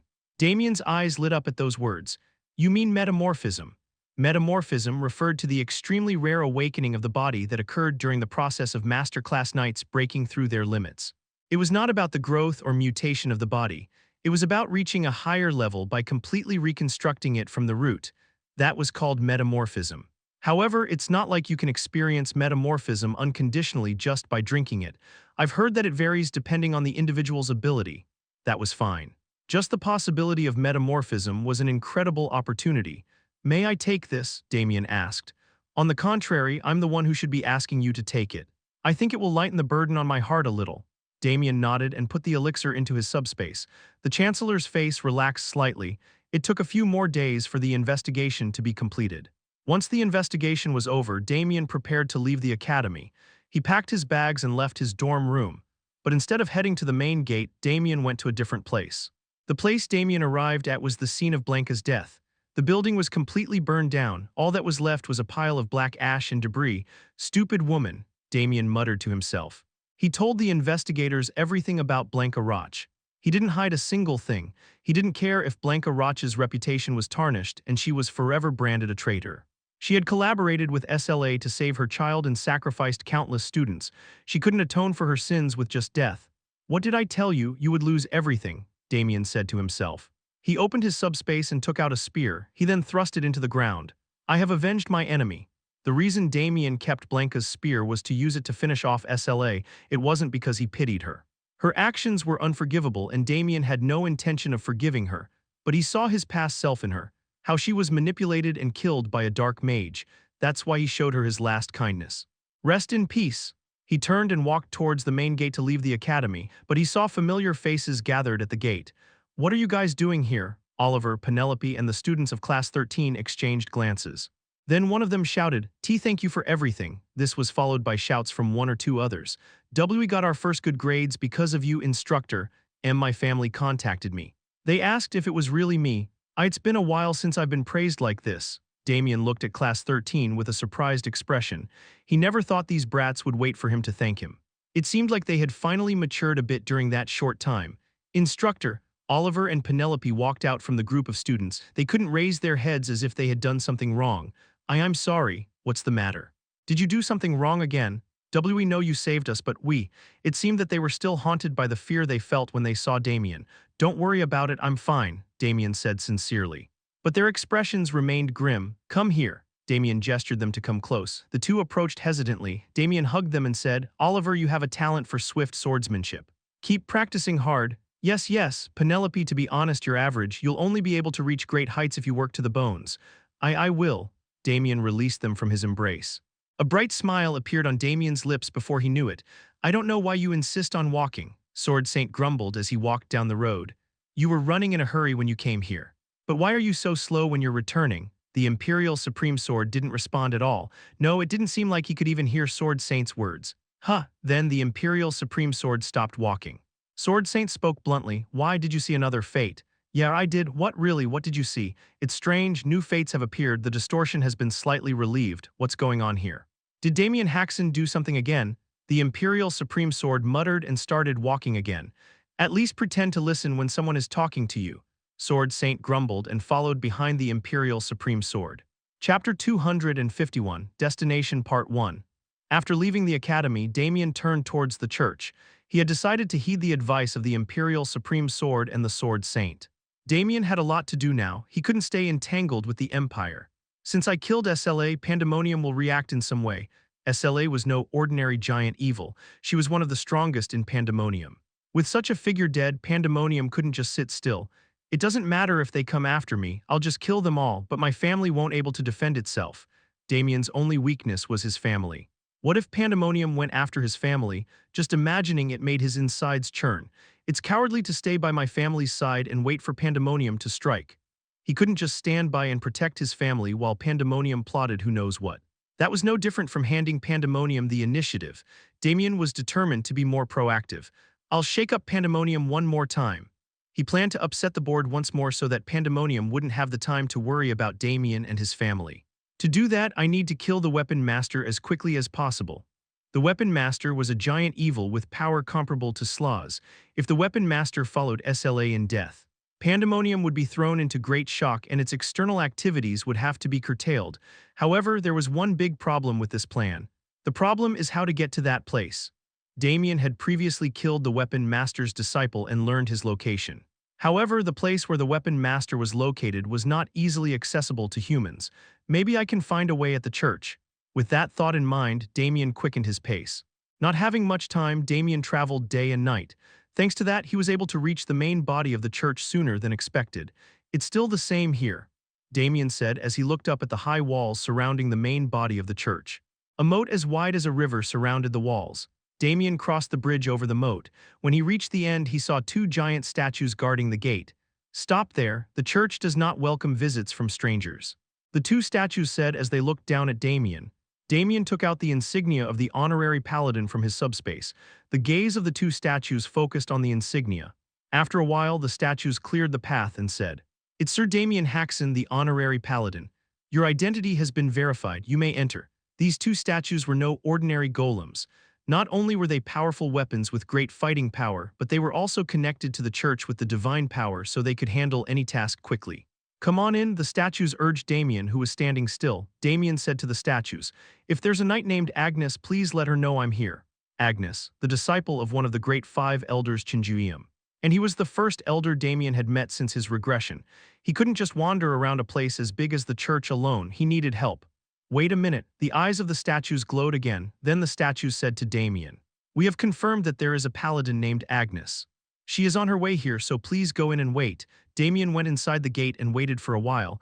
Then he saw a female knight running from far away. "Sir Damien," Agnes ran at an incredible speed and stopped in front of Damien. On her face, usually expressionless to the point of coldness, surprise was now visible. "Ah no. How on earth did you get here? You're being kind of rude, it sounds like you're not happy I'm here," Damien replied playfully. Agnes was very flustered. "Oh no, I've always been waiting for Sir Damien. No, that's not it. The church always welcomes Sir Damien, however I thought Sir Damien had become a knight of the Empire." "Me, a knight of the Empire?" It was new news to Damien. "You won the Hellion tournament, didn't you?" "Knights from other kingdoms can also participate in the Hellion tournament, right? So I just participated and won." "I heard you received a sword from the Emperor." "I just received it, but I never pledged allegiance." "Didn't you become a teacher at the Imperial Academy?" "I only went in to catch SLA." Agnes sighed in relief. "Ah, that's a relief. I thought you had joined the Empire, Sir Damien." "How could that be? My heart is always turned towards God," Damien spoke with a shameless face. The connection to the church was very useful, so he needed to maintain it, even if it meant lying. "Of course you did. Other people were saying that you had abandoned your faith, but I didn't believe them. I was sure that you were still deeply religious, Sir Damien." "As expected, Lady Agnes, you understand my heart well." And not that well," Agnes blushed and said. "Oh, I almost forgot." Suddenly, Agnes knelt before Damien. Damien was surprised and tried to get her up. "Why are you doing this? I heard that you killed the succubus SLA, Sir Damien. Thank you for punishing the most wicked of the heretics and setting God's will right."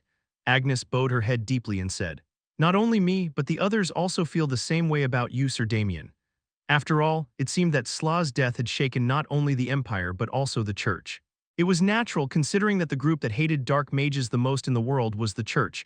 Agnes got up and asked, "But what is the matter with the Church, Ho, or did you come here because of me?" "I came to fix this," Damien said as he pointed to the dawn at his waist. Agnes's expression darkened immediately. "You came to fix the Holy Sword. Are you upset?" "No," Agnes replied in a prickly tone. Damien looked at her with a puzzled expression. "It's a good thing you came at this time." "Good thing? The Master has gone out on a mission. If the Master had seen you, Sir Damien, he would have challenged you to a duel without hesitation." At that, Damien felt a shiver run down his spine. Considering Chinjuium's personality, that was definitely the case. He had even attacked Damien out of the blue when he first visited the church. He said that he was curious about his skills. At that time, Damien was only a middle class and Chinjuium was a master class. "If you came to fix the Holy Sword, you should go see Sir Malta." "Don't I have to greet Her Holiness first?" "Her Holiness went into silent prayer a week ago. It ends tonight." Holy Empress periodically went into seclusion, something called silent prayer. For a week she would pray without saying a word or eating anything. "Follow me." Agnes guided Damien to a workshop inside the main body of the church. The armaments of the church were so outstanding that they were recognized throughout the continent. True to its reputation, the scale of the workshop was enormous.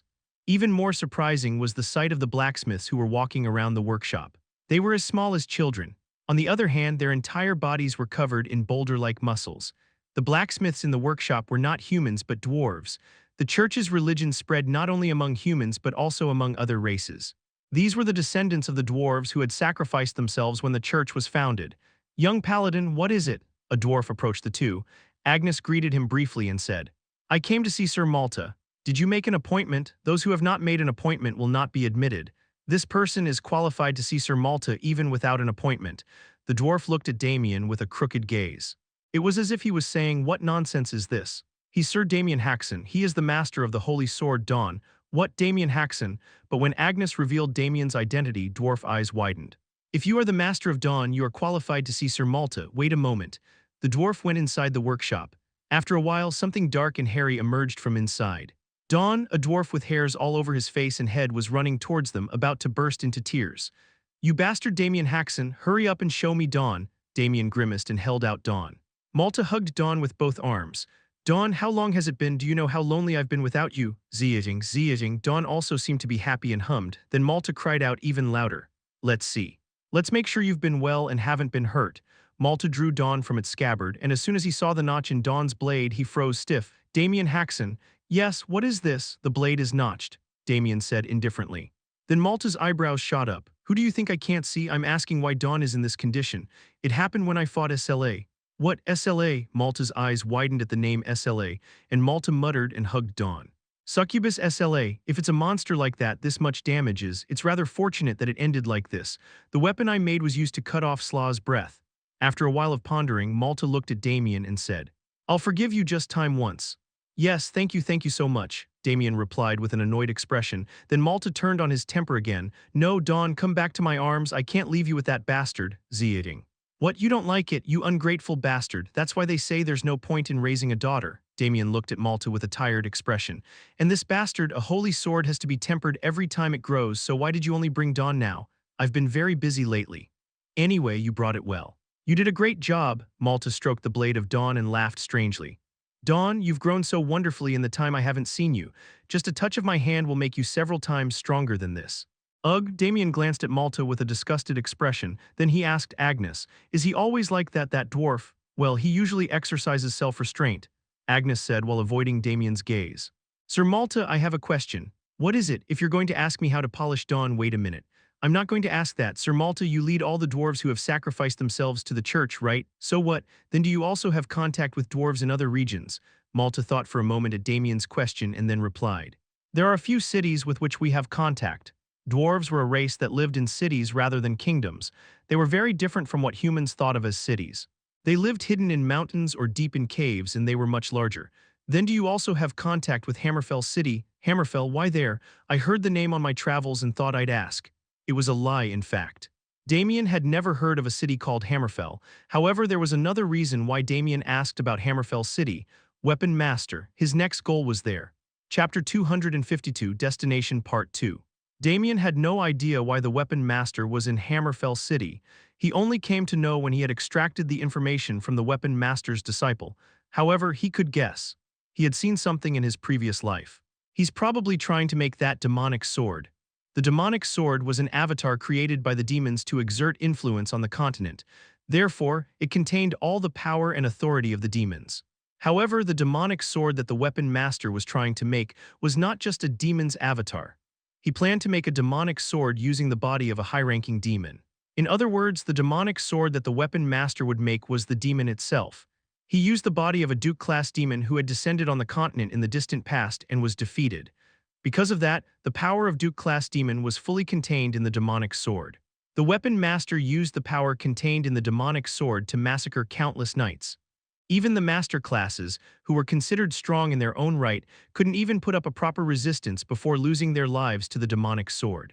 Hammerfell City. Damien was thinking about the Weapon Master when Malta stroked his beard and asked, "Why are you suddenly curious about those jerks?" "Considering that you, Sir Malta, are calling them jerks, it speaks volumes about just how assholes they must be.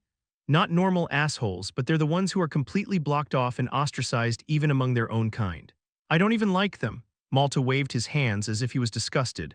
"Our dwarves are a bit closed-minded, but those guys are really bad. They never let anyone into the city. Even their own kind." "Is that so?" "Once there was no contact from the Hammerfell City for decades. Later, I found out that a plague had swept through the city and the whole place was in ruins."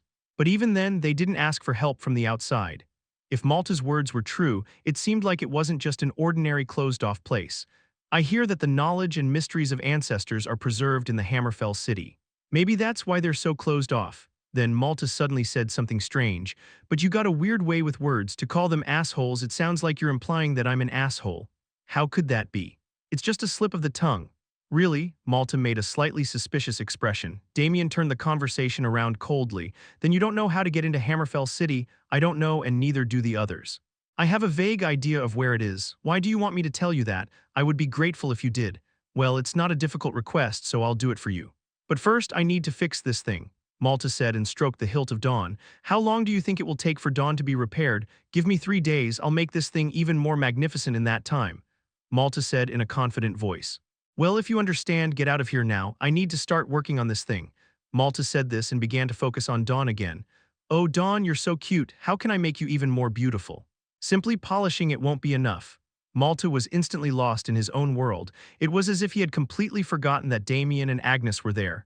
Sir Damien, I would be grateful if you could understand. He is very skilled, but he is not very good at reading other people's moods. Agnes said apologetically. From Damien's point of view, as long as Dawn was fixed, he didn't care. I'm sure you're tired, I'll take you to our accommodations. There are plenty of empty rooms in our sex building, so please choose whichever one you like. Suddenly, the door of the workshop burst open, and a small woman walked in briskly. Unusually, the woman had her eyes tightly closed. Yet she walked over to Malta without tripping over any obstacles. Sir Malta, I need to add more materials Dawn is made of, so I need to add some rare metals that go well with it.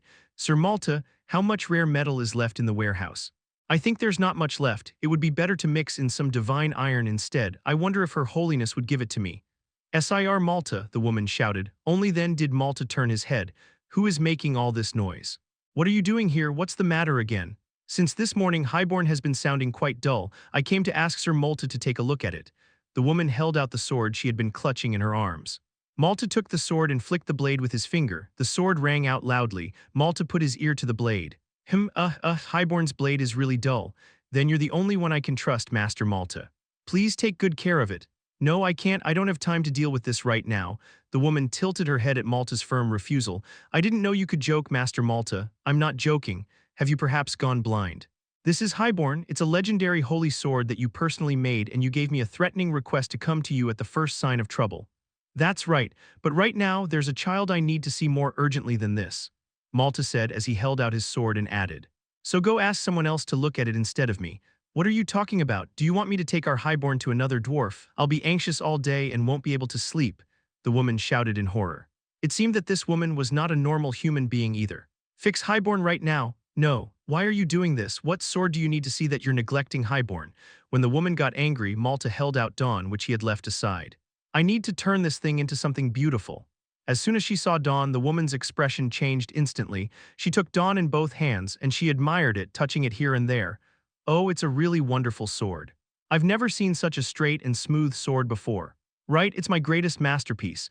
It's not just the appearance that's great, it has tremendous power. It looks like a legendary holy sword, but who is the owner? This guy, Malta pointed to Damien.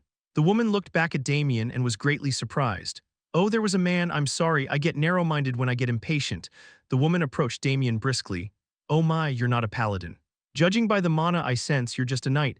Oh my, it's been a long time since I've felt such pure and tremendous mana. The woman kept exclaiming in admiration. I didn't know such a great person was visiting the church. What is your name? I think it would be easier for you to understand if I spoke by title rather than name. The woman said politely, raising her hand to her chest. My name is Green Wind. The person who leads the bound wins in the church. And one of the 5 absolutes who symbolize the church, the great elder Green Wind was standing before him. It's been a long time. Damien had already figured out her identity when she came in. Because he had fought Green Wind in his previous life. Green Wind was the youngest of the great elders. That meant she was the least skilled, but that was only in comparison to the other great elders. Green Wind was a formidable powerhouse worthy of the title of Great Elder. We fought for over 2 days. Damien relentlessly pressed Green Wind day and night, eventually stealing all of her skills and realm. And he crushed her heart and killed her. It's been a long time since I've felt this terrible feeling. Meeting an opponent he had killed in his previous life was not a pleasant experience. It was like confronting his own sins. It is an honor to meet one of the renowned great elders. Oh no, it's nothing special. Green Wind replied with a gentle smile. My name is Damien Haksen. However, the moment Damien revealed his name, Green Wind's expression changed completely. Damien Haksen, Green Wind said with a face that clearly showed her displeasure. What is a traitor doing here? Green Wind's words made the atmosphere freeze coldly.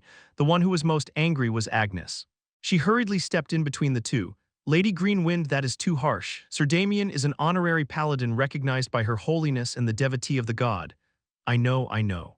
But he abandoned the church and joined the Empire. To that arrogant group that doesn't believe in God, Green Wind said in a sharp voice. As she said, the Empire did not believe in God. This was because the first emperor of the Empire was considered a god. As a result, the Empire and the church often had friction. There is a misunderstanding. Sir Damien has never pledged allegiance to the Empire. He received a sword from the Emperor of the Empire, became an instructor at the Academy, and even developed a close friendship with the Sword Saint. How can I believe that? Agnes was speechless. To be honest, it was a situation that could easily be misunderstood. I never thought the person entrusted with this sword would be you. A traitor wants to use the church's skills and manpower. I cannot tolerate it. Damien recalled his past memories. As he did, he realized that Green Wind was the most conservative of the great elders. Get out of the church immediately, Green Wind said in a firm voice. Damien sighed inwardly. Lady Green Wind, I have never betrayed anyone. I told you I don't believe that. Green Wind didn't seem to believe anything Damien said. If you don't leave, I'll have no choice but to call someone. If you don't want to be treated harshly, leave on your own. Call them. What did you say? Damien took out the honorary paladin's badge he had kept in his pocket and showed it to her. My position has been directly recognized by Her Holiness. Even Lady Green Wind, no matter how great you are, does not have the authority to call me a traitor and kick me out on your own whim. Within the church, Green Wind was far above him in rank. However, Damien had a close relationship with the Holy Empress and Chinjiam, so he could protest to this extent. If you rebel like this, I may have to deal with you myself. That's not bad either, Damien said indifferently. Green Wind was indeed one of the great elders. However, Damien's skills were now on par with hers. If I were to analyze it, she would have the upper hand over me. However, the difference was not so great that he would succumb to her intimidation. If you want to expel me from the church, please ask Her Holiness for official permission. Therefore, Damien was able to stand his ground against Green Wind's orders. Green Wind stood silently for a long time.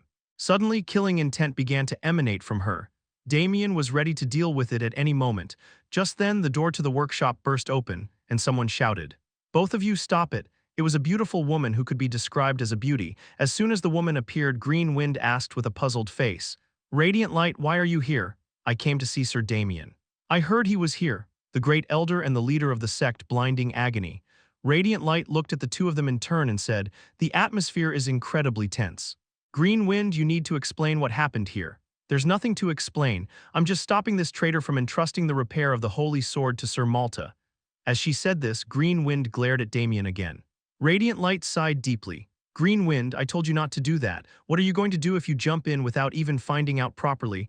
"There's no need to find out properly. And it's up to Her Holiness to decide whether Sir Damien has betrayed us or not. It's not your place to judge arbitrarily."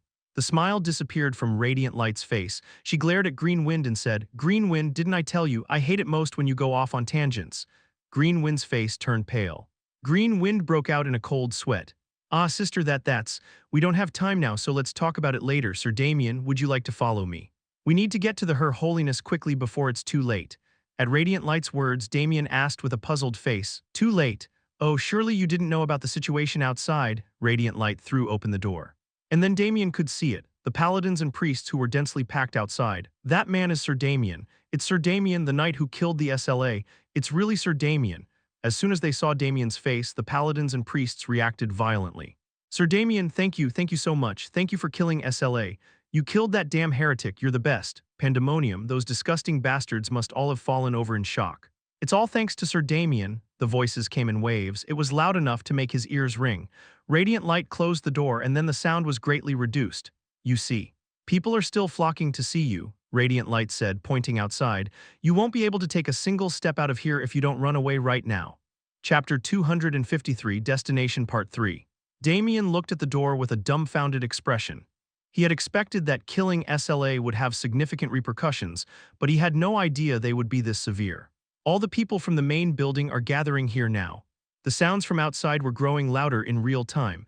This meant that the number of people outside was increasing steadily, just as Radiant Light had said. "Sir Damien, Show us your face. SLA is dead. SLA is dead. Sir Damien killed him. I knew that witch would die. The voices of the people grew clearer and clearer. But despite their cheers, Damien only felt fatigued. I tried to avoid trouble by not even going to the Imperial Palace. He couldn't help but think that he might have come to a place even more troublesome than the Imperial Palace. Oh, it seems it's too late to run away. People gathered faster than expected. Radiant Light said, looking back at Green Wind, "Green Wind, I have a favor to ask. Please take me and Sir Damien to Her Holiness." "Sister, didn't you just say that it was the Emperor's order?" Radiant Light's voice turned cold again. Green Wind swallowed dryly. "Everyone gather around me." Damien and Radiant Light approached Green Wind. Agnes asked Radiant Light, but Agnes remained still. Instead, she spoke with a regretful expression. "Sir Damien, please come back." It was a place where the 5 great elders gathered. Agnes was too low-ranking to accompany them. "Then let's go." Green Wind raised her divine power. Then Malta came running in a hurry. "Me too." "I want to come too." "Why are you coming, Sir Malta?" "I have a favor to ask Her Holiness." Green Wind made a bewildered expression, but she didn't ask any more questions. "Let's really go." A wind began to swirl around the 4 people. The storm obscured their vision. A moment later, when the wind died down, the 4 people were no longer in the workshop. They had arrived at the heart of the main building. It's still amazing to see it again. The sect Bound Winds, to which Green Wind belonged, was a group of paladins who could transform their divine power into the wind. The paladins of Bound Winds could transform their bodies into wind and were famous for their peculiar movement technique. However, only Green Wind was able to move others along with him in this way. "Shall we go in then?" Radiant Light took the lead and walked. The 3 of them followed Radiant Light. As they entered, they saw the throne placed on top of a flight of stairs. An old woman with a wrinkled face was sitting on the throne. "Damien Haksen, welcome." Holy Empress greeted Damien. Holy Empress, whom he had not seen in a long time, had become very thin. It seemed that her health had suffered greatly from a week of silent prayer. "There's one more person." There was someone else besides the Holy Empress. There was another man who looked middle-aged. There were dark circles under the man's eyes. It made him look very tired. Black Snow, the leader of the mixed blizzard and one of the 5 great elders. He was a famous figure known as the second in command among the 5 great elders following Chinjuium. "It seems Silent Night is not here." Thinking of another 5 great elder, Damien bowed his head to the Holy Empress. "Your Holiness, it has been a long time." "It may be a long time, but it seems like it hasn't been long since we last saw each other. Hasn't it been less than a year?" The Holy Empress continued with a smile. "I've heard so many rumors about you, Sir Damien, during that time. I heard you went to the Mercenary King, won the Hellion tournament, and even killed SLA. I've been a bit busy." Damien's joke made the Holy Empress burst into laughter. "Reaching Master Class and killing SLA in less than a year. I'm sorry, but I thought the Empire was spreading false rumors, but seeing you like this in person." Surprise gradually dawned on the Holy Empress's face. She spoke in a tone of disbelief. "You've really become incredibly strong." The Holy Empress was not a knight. She had never even held a weapon in her life. However, Damien knew. He knew that the Holy Empress had a strange insight like the Imperial Supreme Sword. "Black Snow, how strong is Sir Damien now?" At the Holy Empress's question, Black Snow bowed his head and said, "He is at a level that is not much different from us 5 great elders." The Holy Empress was even more astonished. To have the ability to subdue SLA at such a young age. "It's hard to believe even as I see it with my own eyes. I share your Holiness's thoughts. Until a moment ago, I thought it was an outrageous lie." Black Snow turned his gaze to Damien. His dark eyes bore into him. "But the world is vast, and there are many who have received divine grace. The Imperial Supreme Sword also left many unbelievable stories, although not as many as Damien Haksen." The Holy Empress nodded at Black Snow's words. "It's a pity Chinjuium isn't here. He would have been thrilled to see how splendidly Sir Damien has grown." The Holy Empress spoke with a hint of regret, but Damien was actually relieved. If that old man had seen Damien, he would have insisted on testing his skills and started throwing punches immediately. SLA was one of the pillars of pandemonium. Not only the Empire but the Church lost many talents to SLA. The Holy Empress's expression darkened slightly. Among the previous 5 great elders, there was one who lost their life to SLA. She committed unspeakable atrocities to his remains. SLA was not an ordinary giant evil. She had lived for over 100 years and killed countless people. Among them were many renowned warriors whose names everyone would recognize. Church has been chasing SLA for a long time, but to no avail. To think I would witness her demise before my death. The Holy Empress rose from her seat. She slowly descended the stairs. "Why, Your Holiness?" Green Wind tried to stop the Holy Empress, but she gently brushed his hand aside. "Damien Haksen." The Holy Empress descended the stairs completely and stood before Damien. She grasped Damien's hand and spoke. SLA was an abomination, an affront to the divine, and a disgrace to our church. Thanks to you, we could eliminate that dreadful heretic. The Holy Empress bowed her head slowly. All the 5 great elders around them were taken aback. Thank you, truly thank you. She repeated her gratitude several times before raising her head. How can we repay this deed? I did not do this seeking a reward. The Holy Empress shook her head. Sir Damien, you acted on behalf of God and killed SLA. Therefore, it is only right that we who follow the divine will provide a fitting recompense. Moreover, you are church's honorary paladin. Damien was internally very pleased with the Holy Empress's words. As expected, she is truly magnanimous. In truth, his previous response was merely a polite formality. Damien had no intention of refusing any rewards from the church. In that case, just as Damien was about to speak, Malta stepped forward abruptly and shouted, "Your Holiness, I have something to say." Malta, could it wait until later? We are currently discussing Sir Damien's merits. It's related to that. Malta knelt down and cried out. The reason Damien came to the church is to repair the Holy Sword. The previous Holy Sword he received was damaged in his battle with SLA. Is that true? The Holy Empress looked at Damien with a surprised expression. Damien gave a wry smile and nodded. Repairing it isn't difficult, but there's another problem. As your Holiness knows, a holy sword of the legendary grade needs to be reforged as it grows. The one given to Sir Damien has grown significantly. You can breathe while you speak. At the Holy Empress's words, Malta took a deep breath. To reforge this sword, we'll need significant resources, and we're running low on rare metals in the warehouse. Since your Holiness is discussing Sir Damien's merits, I would like to request support. Support. Would that be enough to repay him? Your Holiness, the Church's metallurgy is the best on the continent. Even the Empire cannot compare to us. We should reward him in the field where we excel the most. What do you think, Sir Damien? The Holy Empress asked Damien. Damien glanced at Malta. Malta looked at him with a pleading expression. I was originally going to ask for a legendary elixir. Damien pondered for a moment. While having more elixirs is always beneficial, the situation was a bit different this time. Currently, Damien possessed a fragment of a dragon heart and Elysian elixir. There were very few elixirs on the continent that could compare to these two. It will take some time to fully absorb these two. Even if he received new elixirs, he couldn't consume them immediately. It wasn't a bad idea to ask for something else as a reward. Furthermore, Damien understood the immense value of an exceptional weapon. I agree with the proposal. Since Sir Damien agrees, Malta, your request is granted. Go to the warehouse and take the rare metals you need. The Holy Empress readily agreed. However, Malta shook his head. Your Holiness, I am not asking for rare metals. Then what do you need? I request the divine metal Shintel. As soon as Malta mentioned its name, the Holy Empress's expression hardened. It wasn't just the Holy Empress. The other 5 great elders reacted the same way. Malta, don't be ridiculous. How could you ask for Shintel knowing what it is? I know. It was a gift from the first Holy Emperor. The first Holy Emperor, Bartholomew. He was the first to awaken divine power and was a legendary figure who smashed a dragon's skull with a single mace. The mace he used was the divine artifact known as Morp, said to be a direct gift from God. But after the first Holy Emperor's death, Morp melted away like water. The melted Morp was what Malta referred to as Shintel. Your Holiness, the legendary grade Holy Sword Dawn given to Damien Haksen is my life's masterpiece. It was made using meteoric iron from the heavens. Such a magnificent sword has grown immensely through numerous battles. Malta spoke excitedly. Among the opponents Dawn has faced was SLA. It withstood the battle against that monster without breaking. I have never seen a holy sword grow as much as Dawn. Malta prostrated himself on the ground and shouted, Your Holiness. I'm not asking for all the Shintel, just a small amount the size of a goblet. The Holy Empress fell into deep contemplation at Malta's plea. Your Holiness, this cannot be allowed. Green Wind objected again. Damien Haksen is not formally affiliated with the church. Granting him a legendary-grade holy sword was already an extraordinary favor. To provide him with Shintel is unthinkable. Green Wind's argument has a point. The Holy Empress nodded. Malta's face twisted in frustration. But Damien Haksen did kill SLA. Such a merit might justify giving him a small amount of Shintel. That is. The Holy Empress's words, which were almost like a half-permission, left Green Wind speechless. Sister, I mean Radiant Light, what do you think? Green Wind urgently looked at Radiant Light, seeking the help of another of the 5 great elders. I think it's a bit excessive too. Asking for divine metal Shintel is a bit much. Right, but since he did kill SLA, it might be justified. Green Wind's eyes wavered wildly. Well, Black Snow, what do you think? Green Wind turned to Black Snow. Black Snow yawned as he spoke. Shintel is too much. Right, but since SLA was defeated, I don't mind. Despair settled on Green Wind's face. Since the other elders have agreed.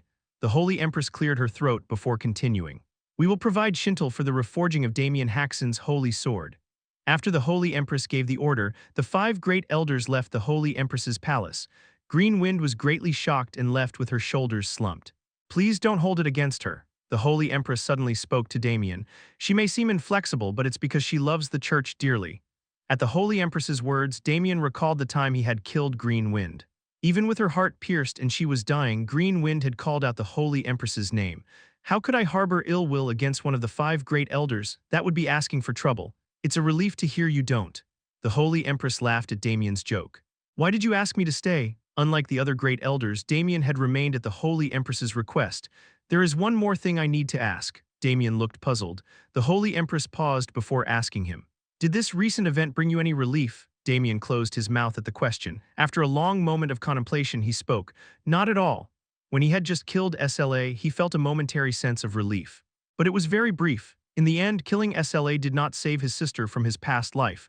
What Damien had done was merely self-satisfaction. Killing someone like SLA doesn't change anything. Moreover, there were still many more he needed to kill. Too many scum still breathed, those who had tormented his family. The weapon master took his father's soul and placed it in the carcass of a dog. He screamed and writhed in agony as his flesh rotted and maggots ate at his flesh. The reason? Because he was not chosen by Erebos, because Damien had taken Erebos. Out of mere petty jealousy, the weapon master had desecrated his father and plunged him into a pit of suffering. Your Holiness, it's far from over. There are still plenty of vermin left, until I kill all those bastards. Damien's eyes gleamed with murderous intent. I will never stop. The Holy Empress silently gazed at Damien. The Holy Empress possessed the power to see through a person. When she had previously looked at Damien, she had seen blood-soaked land and a dark night. The dark knight was shedding tears of blood while cutting his own body.